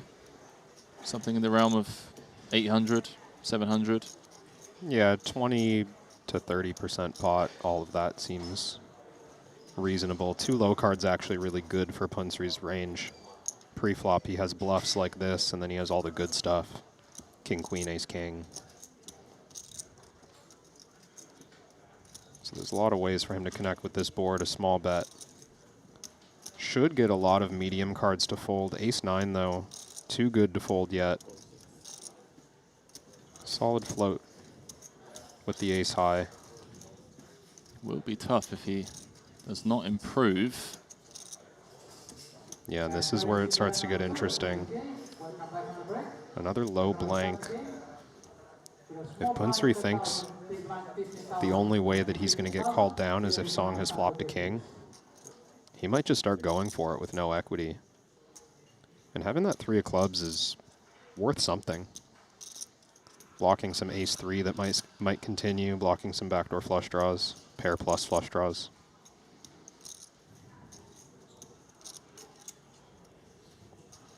Not the most powerful card when Song's gone limp call pre.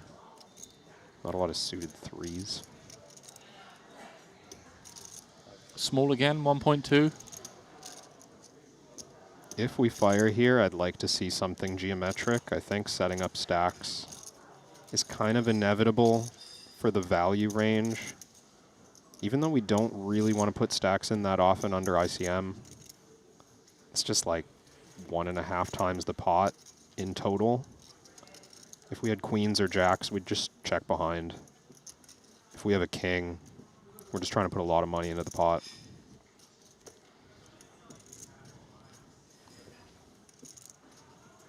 It looks like about half. Big bet from Punat Punsri. I think this is going to work. I mean, surely it works. Putting on the cape with ace-9. Would be quite out of character. This is the problem when you come with the limp call. You allow someone as good as Punat to potentially outmaneuver you. Yeah. Across flop, turn, and river. Not only giving the chance for Punat to realize equity, but also giving him the chance to bluff us off the best hand. That's exactly what's happened.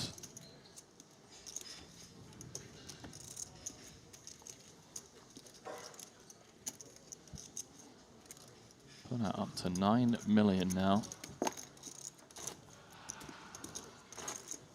No runaway chip leader in this one. It was looking like Foxen was going to do it.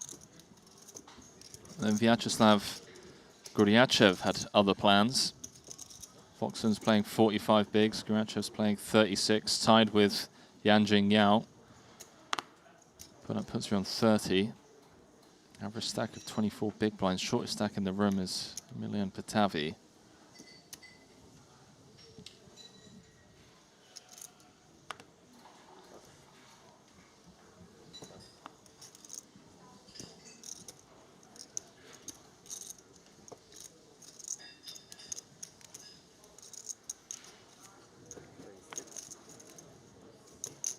Pretty light button open here. With 2 covering stacks to his left. A bit out of character for Song. Maybe some frustration. Oh, you didn't see Song at the start of the day, my friend. He was opening like 8-4 suited from Oh yeah, like the hijack and stuff. Oh, so he's been out of character making the folds that he's been making then. Yeah, 100%. That's why I said when I came back, I was surprised to see him still in. You can breathe out of the nose. That's the pro mask for sure. Yeah. But it probably just look good at me. The reason I wear this is because I think the shape is kind of like the other ones doesn't fit my face. But I think this like the round ones. I don't like. I like you gotta get like custom made ones because you got like polyester on your face. It's horrible too. Oh, you just like change like material, microplastics okay, coming into your face. It's like use the same like style, but like different. Yeah, material. yeah. Especially since you wear it too much, you should get some. Can I get you a custom mask? So it looks like a player is being brought over. Have seen that in these situations before. Triton very aware of table imbalances, especially as we're this close to the final table where the blinds are big money.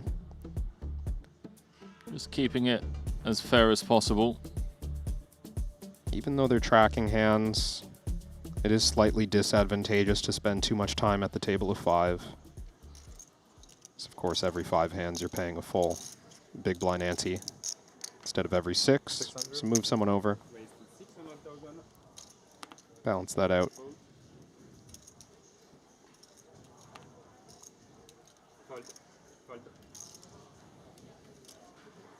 Bryn. Getting after it with the light open, offsuit ace. Nobody wakes up with anything worth continuing.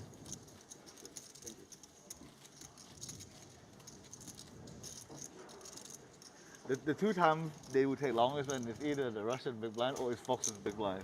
It seems like the other one just open and then they just stay apart. It's a good read from Punat. What's the read, sorry? I didn't quite understand that. I think he was tracking like whose big blind it was whenever they were being held up to wait for the other table to finish their hand. Oh, okay. And it was always Foxen's big blind, like the only hands that were taking a long time. Yeah. That makes sense. Is when Foxen's in the big blind and he's actually going post flop and thinking about, you know, turn check folds with top pair.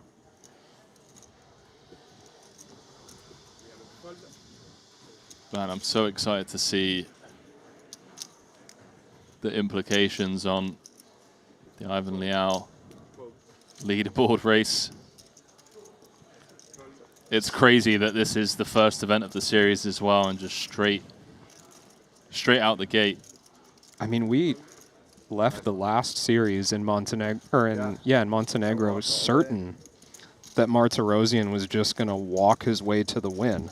I don't know if that's true, because we did talk about the size of the fields here and the amount of points that you can rack up in Jeju is massive compared to like Monte Carlo and Montenegro, just because of the field sizes. So, but for one of like 2 or 3 people to just come out and win the big field stuff, shoving wider but calling tighter. Yeah, I mean, that's how. Yeah, I'd much rather like loosen the shove range massively than loosen the call range even a little bit. Yep.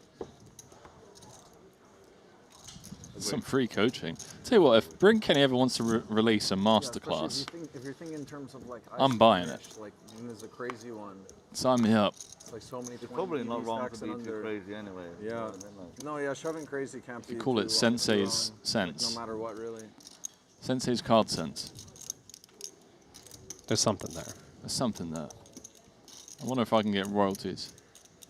Royalties on the name.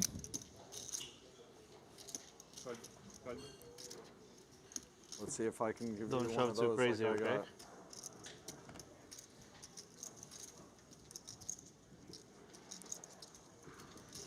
oh, blind versus blind against Mendoza. You just said you're not shoving too crazy, man. Be careful your game. Kenny did just say he'd rather expand the shove I mean, range. so Yeah, that's why I said you gave away. So then that's why I've got to like shove too crazy a little Yeah, bit. and you just said I have to call too tight. Yeah, exactly. This guy, bro. Which you do, so. That was a bit out there. 10-6-0, 12 blinds. A bit out there. I mean, he's got covering stack, but it's not like he's 3x covering. He's covering by like 1 million. Oh, this blind's up now. The blind's going up. Price of poker getting more expensive. And yeah, you just heard some of the players pointing out that with that blind level increase, Patavi's down to 8 bigs. 5 minutes or something? Ming's down to 9. Mendoza's sub 10. So we could reach the final table very promptly here. Doesn't take much for 9 bigs to find their way into the middle. But Bryn it's been a long requesting. time. It's been 2.5 levels. Just like a bathroom break, even. How about like 5-minute break? I mean, when you've won as much money as Bryn has, It'll you be the have last as many one of the night, then we probably won't make it to the next level. as many titles as he does. I mean, I guess you can make these kind of requests on demand. Thank you. Sounds like we're going on break. 15. Okay, yeah, I think that's fair. We need like 2.5. Yeah. More than 2.5 levels is too much. Yeah. Especially, I'm like chugging water. I gotta go. Pee, like, Well, thanks, Bryn. The most winningest Triton player of all time requested a break, and we delivered. So a quick break for these final 11 to just, stretch the legs, go for a little walk, splash the face with some water. As the blinds have just gone up, the average stack is 18 bigs. Chip leader with 34 bigs. 11th in chips, Emilian Patavi with 8 bigs. It really is anyone's for the taking. I mean, Patavi doubles up, he moves up to like 5th in chips. It's pretty close out there. Yeah, I mean, as we're watching them locked up in this 11-player battle, the blinds have escalated twice, and it gets uncomfortable for the players who were thinking, oh, okay, average stack is 24 blinds. I can hang on to my, 20, maybe even 18 blinds for a while. Now they're sitting on 10 and less. It's really go time for the bottom 3 or 4 players. Well, it's getting late in the day. $130,000 locked up, 155 if you make it to the final table of 9, and of course 1.5 million up top, all to play for here in this 25K WPT Global Slam. Kevin and I stepping aside for 10 minutes. We'll see you very shortly.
I've played against the best, I've won on the biggest stage. But what if I told you, it's not just about luck or talent. It's about using the right tools. GTO Wizard is the fastest and most efficient way to study any spot in poker. This is how you level up your game. This is how you unlock your potential. Don't get left behind. Get GTO Wizard today. Beat the best, crush the rest.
For Vogel saying the medicine here for Foxen.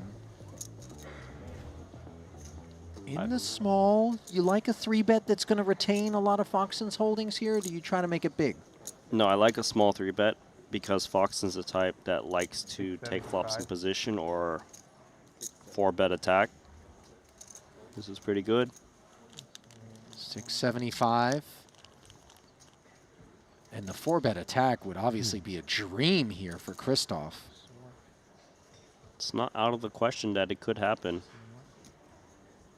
His profile more on the aggressive side, Randy? Foxen? Foxen, yes. Vogel, he's more of a solid player, but will attack from time to time. I mean, not to infer, of course, that Alex isn't solid. We know he is. But, you know, Foxen's not the type to let close spots slip past him, but it will be ill-timed.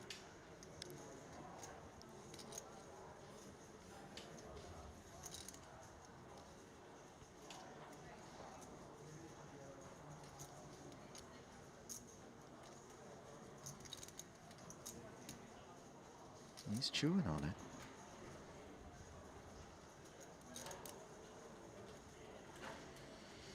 Taking all the variables into consideration before making his decision, and that decision is mercifully to flat. Let's see whether or not the board will disconnect itself from his hand, allowing an escape with just 1.6 million back. SPR of 1 exactly.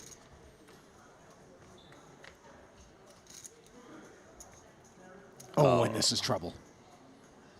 There's no medicine in cabinet that's going to save Alex Foxen besides the queen.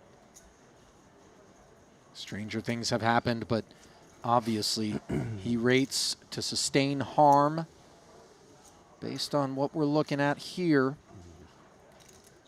Should see a downsized bet from Vogelsang. Like you mentioned, 1 SPR. Tend to either just rip it in or bet very small towards 425. 20% pot or 25. 4 1/4 definitely qualifies as the kind of sizing that isn't going to be getting rid of King Queen. Not that even big sizing would have been able to do so. It's just too much hand as things stand for Foxen.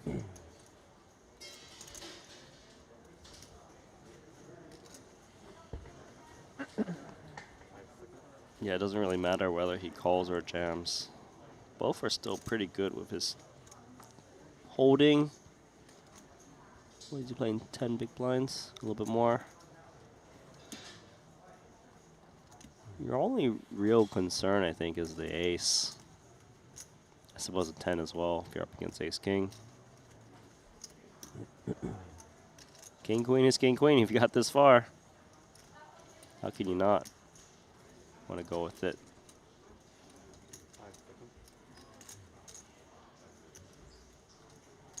All in. Foxen jamming, and this is a disaster when we see the snap, let alone the 2 kings. A collision and a loud one here at the feature. 4.7 million. Foxen in trouble, and he knows it. Needs Lady Luck to pay him a visit, quite literally, as 2 queens. The only escape. Oh my goodness. He just hit the queen of hearts? Presto. And now it is Vogelsang who lacks outs. Just the king of spades in the deck will shatter Foxen's good fortune.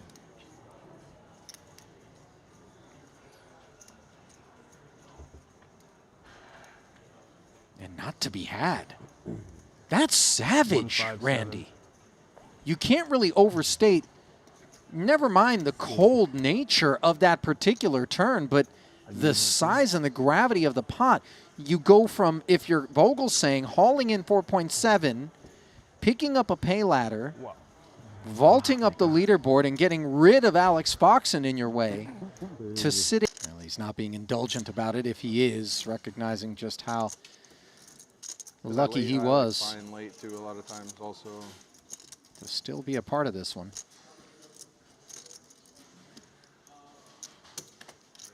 Is he rocking the same glasses as Foxen? Bryn Kenny? The yellow shades? I don't think they're exactly the same. It's the same tint. Yeah. I think a lot of them are like blue light filter type glasses, you know. Got it. Just to prevent headaches or keep you from losing sleep, things like that. I mean, Vogelsang might be losing sleep after that last hand. Listen, he lost chips is what he lost. Meanwhile, the 2 10s looking to win some. 275, the announcement.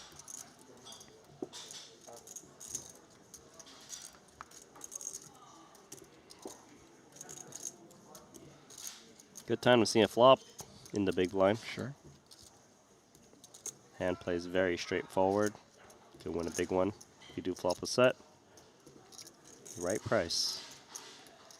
All in. Oh, he just jams. That is the choice that's going to get him stacked. I didn't see this one coming, Randy, and it's the moment where it could all come undone for Bernard Binder, and Bryn Kenny can do this to you. He's got the high VPIP. He's got that reputation as playing all parts. You think, oh, let me just snatch this open from Sensei because he's got so many raise folds in his range. And instead, it could be your tournament life that gets snatched, and steps closer to that is Bernard Binder, who was just performing so beautifully up until this moment. 10s hanging on the Queen High Rainbow board. No crab on the turn as the adjacent deuce of hearts is close, but not what's required. A black tray to pull the 5.4 in, and instead a second 9. And so improbable is the picture on your screen here of and the 3K Genesis. Really kind of doorbuster success for Triton 1. See Gorichev rocking some of the special merch. Available at the Triton Poker Store, by the way, online.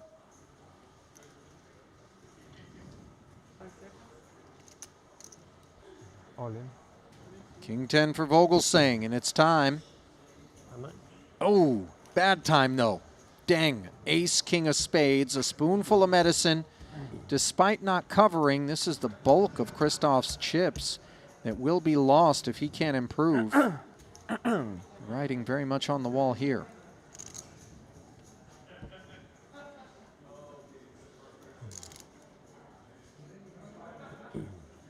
Reminder to players in the no limit 8 max. At the end of the 5th level, we will have a chip race up to 500 value chips. We do need 1 player on each table to buy all of the 500 before leaving for break. In it goes. Pocket 8s. And, well, that's an honest expletive. 2.8, 115 required. How are we feeling about it? By the way, the blinds are still left to act behind them, which is definitely, you know, not something you normally see, is somebody tipping the range of their hand like that. Yeah, a bit of a misstep to allow himself to react in such a way. I would think 8s is a continue in general. Clement has called for just 6.5 blinds. I think Dang's range includes pairs as weak as 5s. 8's doing quite well.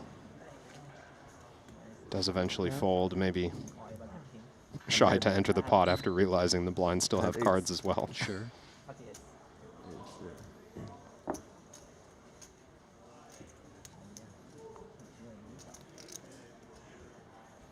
Walang hiya tayo. Lamang ako.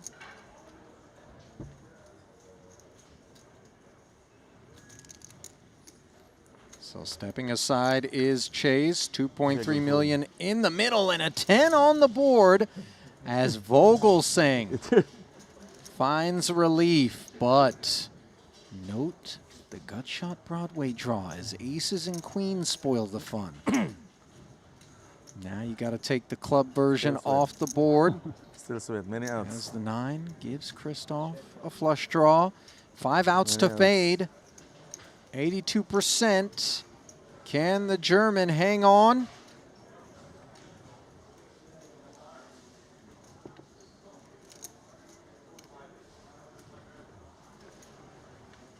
Yes, he can. Panalo tayo. So Clement Dang ousted despite having such a terrific spot there pre-flop. No justice in this 25K. The one never knows whether or not he was on the fortunate side of taking the worst of it on a few occasions en route to this point in time. Certainly haven't seen the last of him. Got the last one. Apparently. Such a huge swing for Christoph there. Oh, yeah. As well. Because against Vincent's open jam, Ace-Jack offsuit is a very strong hand. You rarely expect a hand better than Ace-Jack offsuit to open jam the button here, but it's Chang's snap call out of the small blind that's going to lead to this.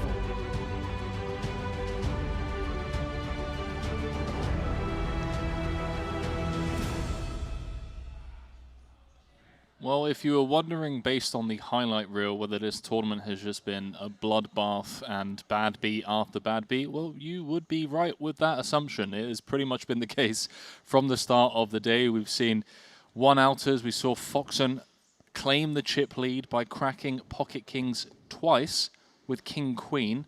We saw Vincent Huang there, you know, get there with the queen-10 of clubs. We saw a lot of stuff going on. Vogelsang cracking the ace-king of Clement Den with the king-10. And we're down to the final 11. It's Foxen, chip leader, with 11 left. Emilian Patavi is bottom of the chip counts with 8. And Kevin, you pointed out before we went on break that the payouts are flat. What does that mean from a theory point of view? Are you kind of insinuating that there isn't much value in trying to play for ladders, trying to make it to that final 9?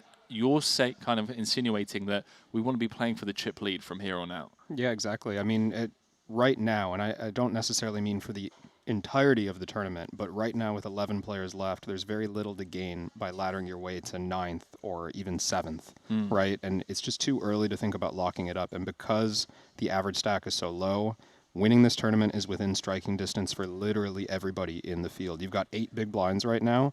You're 1 double away from average and 2 doubles from the chip lead. That's right. true. You just need to play for first. There's 1.5 million up top.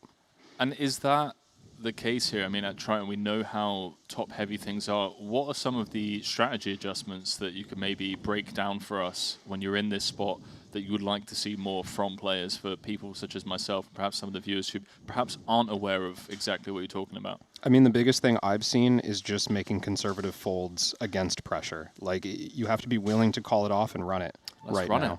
Let's run it. Final 2 tables here. 11 left. Live from the landing casino in Jeju, Shinhwa World, 25k WPT Global Slam. 2 trophies up for grabs in this one, ladies and gents. Don't think anyone would mind the $100 in excess baggage fees.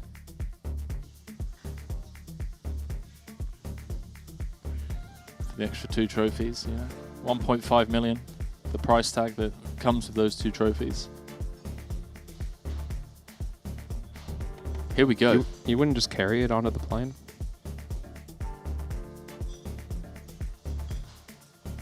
Honestly, just 1 in each hand. And just ask people to hold your bags and like order a coffee and just ask if they can bring it to the flight for you. Honestly, if I ship a Triton, Oh yeah, he starts small blind as well. I'm flying first class home, buddy. Okay. I want to get fed grapes at 38,000 feet like Caesar did back in the day. Did they do that? You know? In first class? I mean, I don't know. This sounds like... I don't know, but my trophies are getting their own seat. Both of them. Getting 2 seats. 1 for each trophy. So you're getting a row of 3. I don't think they do rows of 3 in first class. No, I think that's how it works. Just the whole... They're getting a private suite with a shower. The trophy. The trophies, yeah. It's nice to be like the 6-handed table too in these spots, since they have to play more, or like post more. Producer James Dempsey coming into my headset trying to pitch a Caesar traveling at 38,000 feet. I wasn't talking about Caesar flying at 38,000 feet, James. The planes were only invented, what, 100 years ago? Not even. Shout out the Wright brothers. More than 100. That'd be a good crossover series, though. Like a... What, Caesar flying? Yeah, just like the Roman Empire. But with planes. In modern day.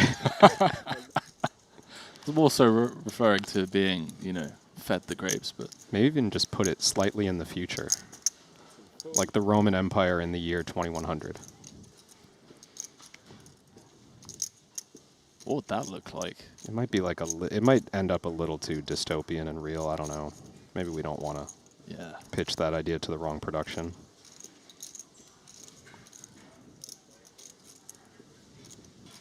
Defendable one here. The punt street. 9 clubs.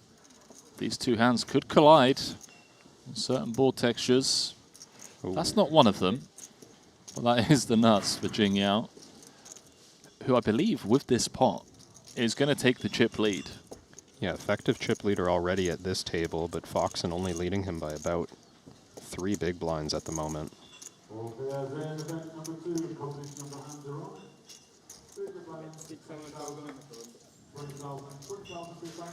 Not what you want when you flop Broadway, but he'll take it. Man, it's so tight out there. So tight. Yeah, it looks like Foxen took a chunk from the guy in the big blind. Versus Meow. Really is I love if that's how you pronounce anyone's it. game right now. Last name Yao. Well, you love to see it. Paul's paying his debts, by the way. Oh, that had to feel like I was hoping. So if you haven't already heard the story, marginal. a lot of voucher betting going on here between the staff. Would rather like flop the nuts, but Looks like I'm going to be paying Kevin 100k tomorrow. If Bryn or Punat or Pitavi take this down, is it those are 3 of your guys? Got 3 runners out of 11. Wow. I can't wait for you to brick the rest of the series as well, man. I'm probably going to get like 3rd and 4th place in this event and then just have 0 sweats for the rest of the series. 100%. 100%. I'm fully prepared for that to happen.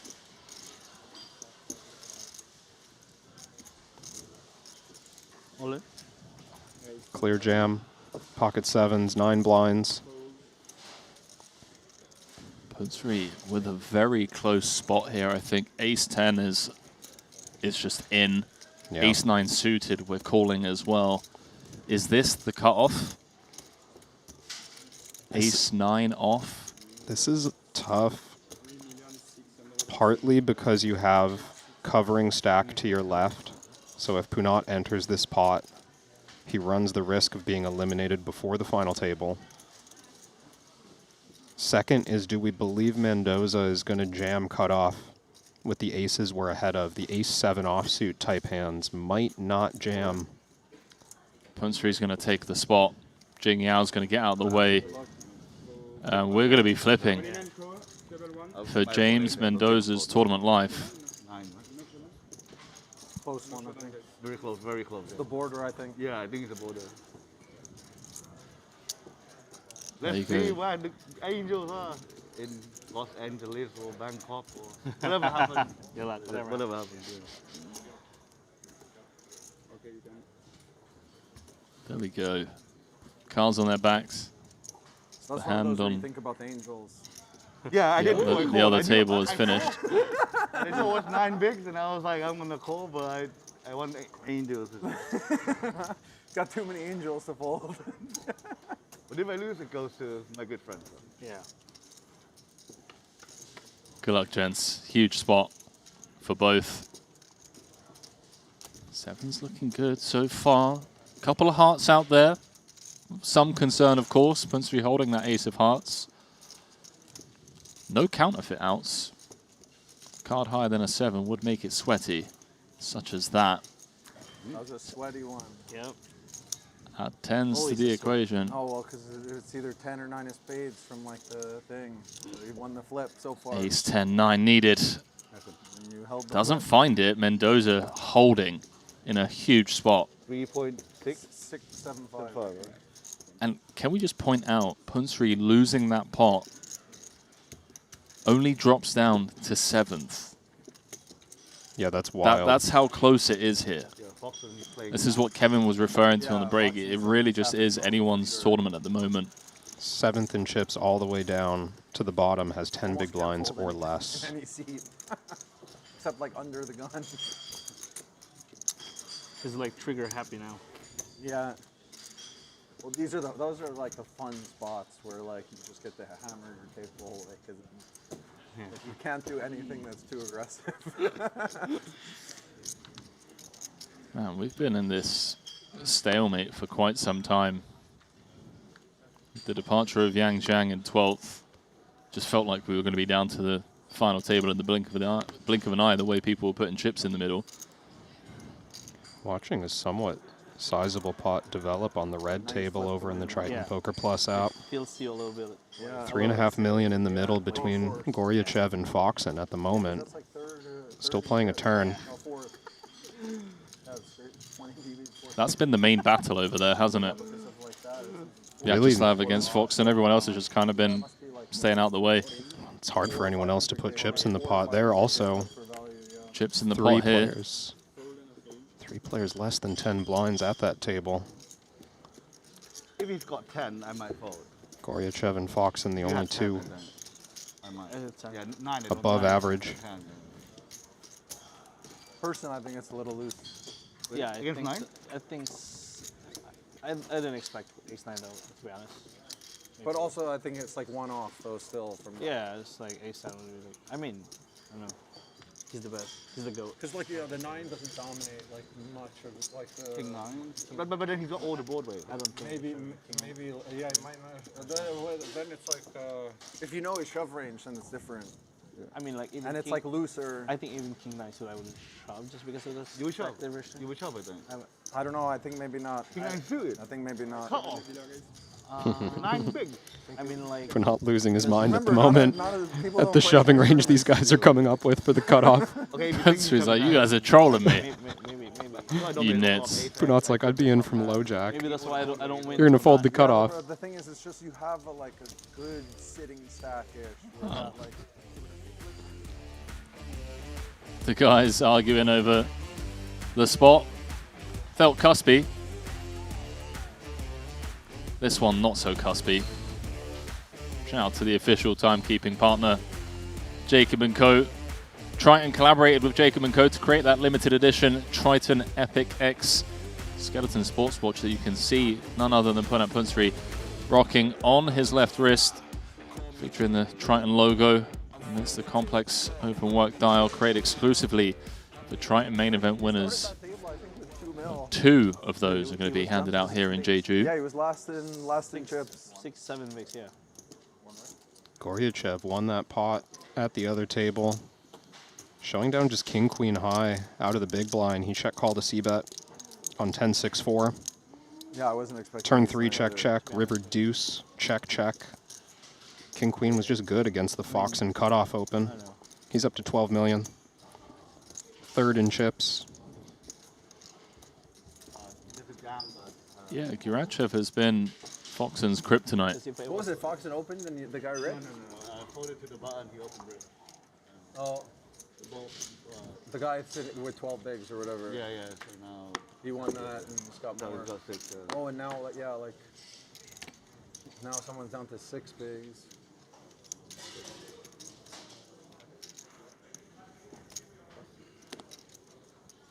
Yeah, the lads just recognizing that we're almost there. Something has to give. Whoa. Second time, huh? Kenny will welcome the walk. For sure, I got my angels dealing him unplayable hands on the button. That's where the angels go in.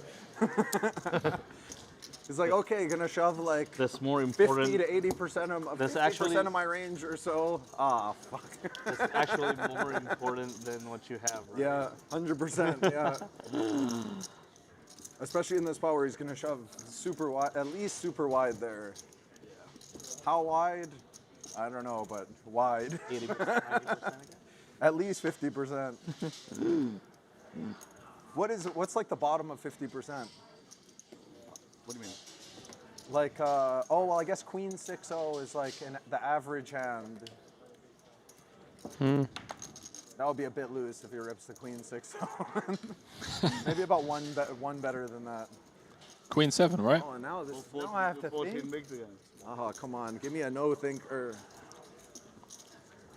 That's good, just like poker trivia. The kind of stuff that if you asked a beginner, they would know it better than a 20-year professional.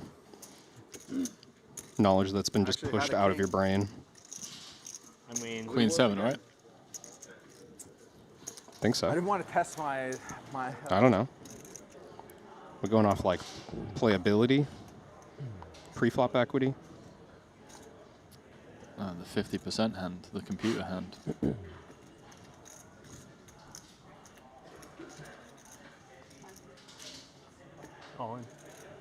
Foxen with the jam. Wow, Chen Jiang's down to 3 million.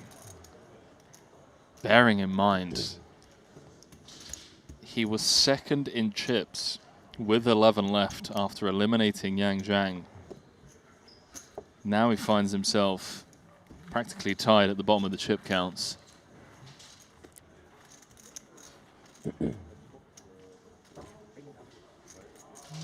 That always feels kind of harsh for Zhang, where you lose that big pot after getting it in good with the A7. Your opponent moves up to second in chips. You bust out. and then your opponent doesn't convert Yeah. that massive pot. Like, it's okay. Like, the guy goes on to win the tournament, you're kind of like, okay, cool. That's why you just can't. That's why I have to stop sweating tournaments once I'm eliminated. Yeah. That's so dangerous to like sweat your chips. Yeah. The chips you lost. What about your pieces? Do you sweat your pieces? Oh, yeah. Okay. Yeah, of course. PCV. Why wouldn't you? I don't know. Maybe you just... You're worried about jinxing them? Maybe you're just a sicko. You just don't even sweat it, and you wait for the DM, like, hey, send me your addy, wiring you. No. Because 500K. then I'm sweating if they just like forget to pay me. So that feels too risky. You're such a nit. I want to make sure I get paid. I'm not trying to get free rolled out here. That's just good business practice. Foxen with the blind jam. Oh, baby. Chip leader coaching. Doing what he does best. They really perfected the chip stacking as well over at CLC. Yeah. Yeah, just always looks exactly the same. Foxen and Chance alike. Yeah. Very functional, well-organized stack. I remember Corneth putting out a thread on Twitter about his like reads. stack reads? Yeah, stack reads. I remember the stack reads conversation. What do you think? Do you think there's any merit to it? Oh, for sure. Yeah. I mean, if you're talking about, like, let's say you show up to the, I don't know, like the 2200 main at the Bicycle Casino or whatever, right? Like, Yeah. and there's a ton of unknowns and a huge variety of skill and experience level. Oh, hang on. We're going to be spinning the wheel. Cheng Jiang's life with the hard 8. Garachev going to call it off very happily with the ace-jack. Cheng Jiang needs to do what Mendoza did not too long ago and hold with the pocket pair against the 2 overs.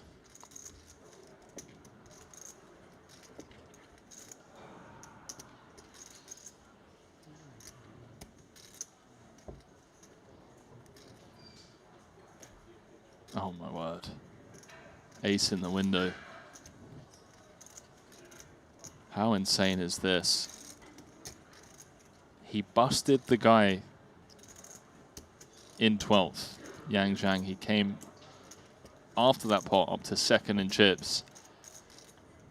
Now he's 1 card away from busting out in 11th.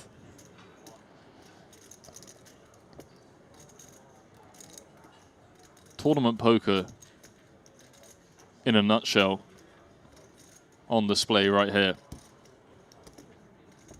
Needs a red 4. Does not find it, and with that, we lose Chen Jiang in 11th place. He's going to head to the pay desk to pick up $130,000. And with that, Kevin, we are on the final table bubble. Vyacheslav Gurachev is second in chips. What a couple of levels it's been for him.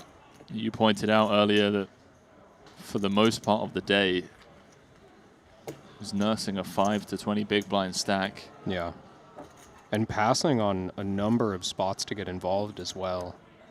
Played extremely conservative with 20 or so players left. And just found the right hands in the right moments to be able to stay in. Now 10 left. Hoping to see him find a new gear now that he's positioned in second. Moving tables. Especially once we reach the FT of 9. Oh, I'm chip leader. Wow, that's pretty sick. So Yang Jingyao is getting moved over. Good luck. So that means on table 2, we've got first, second, and third. Wow. Mendoza leading this table. Yeah, with 20 Ace bigs. Jack there or something? It's 10. I'm happy with it. You probably had a flip then, 8s or something. But it's like, it's clear. If I have 6 or 5, it's harder to play. I have to heal you, man. But 8 is... Yeah. You're like, don't give me a defend hand. Shove or fold, please. Give me a shove or fold hand. Jack 10 off, man. Yeah, I know. 7, 8 suited. Like, yeah, I wonder, those are like such dicey ones with these stacks. No, I think the grim ones are like king 6 suited. Yeah. Because like... Even like 7, 8 suited is a grim one too, I think. Looks like on that last like hand, I saw it at 8, I'm like, don't give me a... before we move back over here, Don't give me a suited ace. Punsri rejammed the big blind against the Jingyao open from under the gun. Got that one through. He did generate a fold. That's what brought him up to 7 million as we see Punat now. Alexander Foxen. Alexander Foxen. Too good. Too handsome. Too good. Strong. Everything.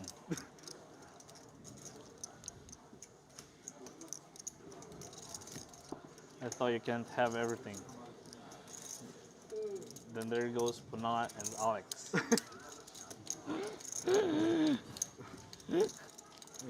I knew that was coming. Then you're like, maybe you can. Then maybe. Okay, I can never be too greedy then.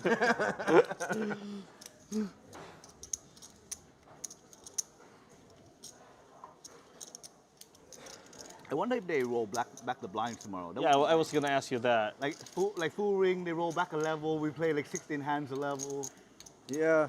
Better than fucking finishing it up to angels. And I kind of like that. If you like roll it back a bit to like an average stack or something. Yeah, at 25 big blinds to 30 big blinds. So right now the average stack is what? Yeah, they said like 19. Yeah, they said they gotta roll back with like if average is like that's less good. than some. Has Punsri had a drink? Oh, that even makes your current. Dropping a couple of F-bombs on stream is very out of character. Yeah, exactly. It's That's why I was looking. I had like ace 4 suited here. I'm like, okay, his opening range is like huge. You guys can't call with anything. Like, should shove it, but I'm like, see, like I think fold is good. 4 stacks under mine. Yeah. If my stack was like the same as like, if like 9th and 10th had like 14 bigs too, I like to shove them. Yeah. Dude, we're getting so much free alpha from this crew. Yeah. How openly they're talking about the different spots. So both 6 BB stacks are in the big blind now. I think we can just pack up and leave. Maybe after this hand. As you just heard Kenny point out, both 6 big blind stacks are in the big, meaning they're having to put in a third of their chips before the cards are dealt. Mendoza, chip leader at this table. Does he just jam? No, he's going to pass up on the spot. Pretty big fold with 20 bigs. Might be overly concerned about what Punsri might do out of the small blind.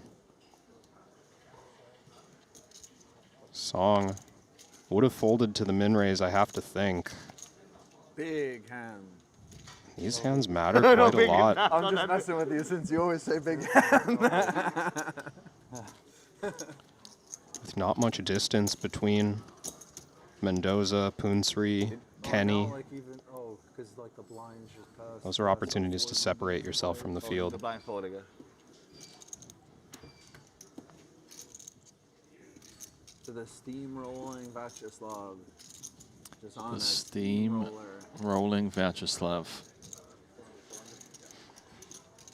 He took down the blinds at the other table. Yeah, so it looks like... Watch out here, Punat. I got a lot of angels in the big blind. Me too, buddy. I might be the only one who's got more than you. Yeah, actually, yeah. I mean, you always outlast me. You don't want to do the angel war versus. You always get third. You always finish third. Yeah, that's sick. That's what I was thinking at the other table. Every time like we make it deep, you always get third, and I always win. And then whenever we're not together, you always win.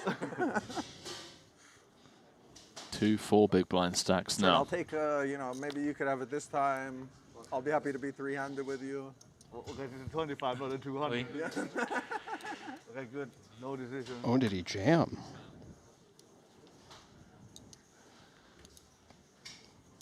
Surely Ming has to call this off. Yeah, only 4 bigs in the small blind.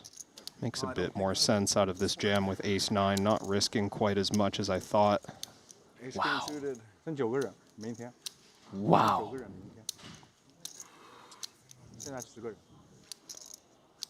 Wow, Bryn is considering fold. But you just heard him say he doesn't think he can fold this one. No. He's going to play for the win. He's not scared money. This is grim, though. Bryn is comfortably in 7th. There's a 4 big blind stack and a 3 big blind stack. And you have to bear in mind, Kevin, that the clock gets rolled back at the final table. Yeah. Meaning that this is 14 bigs now.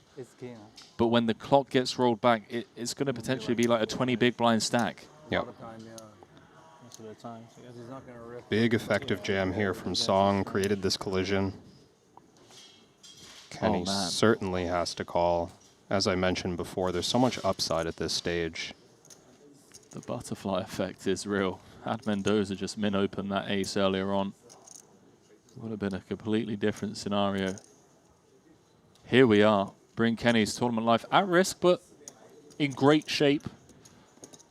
I'm the one who's all in now. Song going to be down to what? 2 big. So we're going to have a 4 big blind stack, a 3 big blind stack, and a 2 big blind stack on the final table bubble, unless he finds a 9, which he does. Leaps out of his chair, understandably so, just recognizing how huge of a spot this is.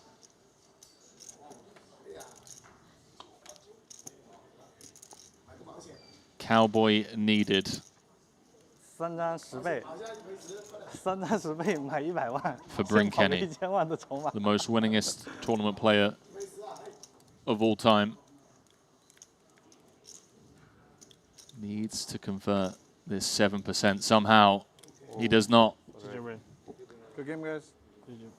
He's out on the final table bubble.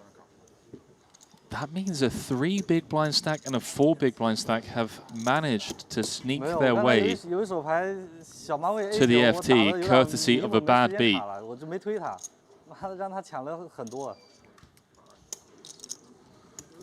what do you know? The man who had,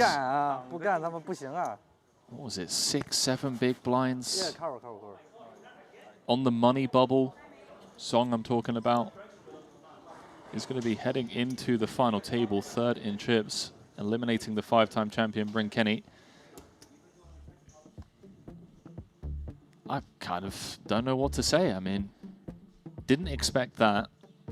The fact that Bryn was even considering the spot, I'm curious, Kevin, the fact that there's a 3 big blind stack, a 4 big blind stack, and also the fact that the clock gets rolled back. Yeah. That plays a massive part. It wasn't a slow roll, it was a genuine decision. Yeah. Yeah, I mean, Bryn just thinking through the spot, I think it's a clear call in that situation for some of the reasons that I mentioned before. We're just 10 left. The jump all the way up to 8th, let's say, pretty minimal compared to what's up top. But he had to just think through the situation because there's some free ladders that were available to him. And like you said, some playability coming in the future. It still feels like a completely mandatory call and bust. Well, 155,000 locked up, 1.5 million for the lead. It is none other than Alex Foxen, who has won $12 million and 3 titles on the Triton Tour in the last year. Very big Ivan Liao Player of the Year leaderboard point implications coming into this FT.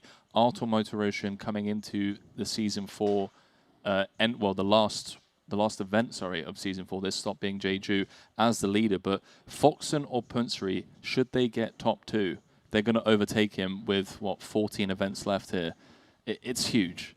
Yeah, I mean, that's wild to me. As I said before, I thought that Martirosyan had that locked up, but clearly I was mistaken. I'm also looking forward to seeing the players who found their way up the leaderboard. You've got Goryachev and Song fighting easily for that top spot with Foxen. Very close battle at the top, and they're going to have even more chips to play with tomorrow. We've got such an exciting final table to come back to tomorrow. The opening event here in Jeju, the 25K WPT Global Slam final table is set. We'll be back tomorrow, same time, same place, 2 p.m. local time. Good night from us.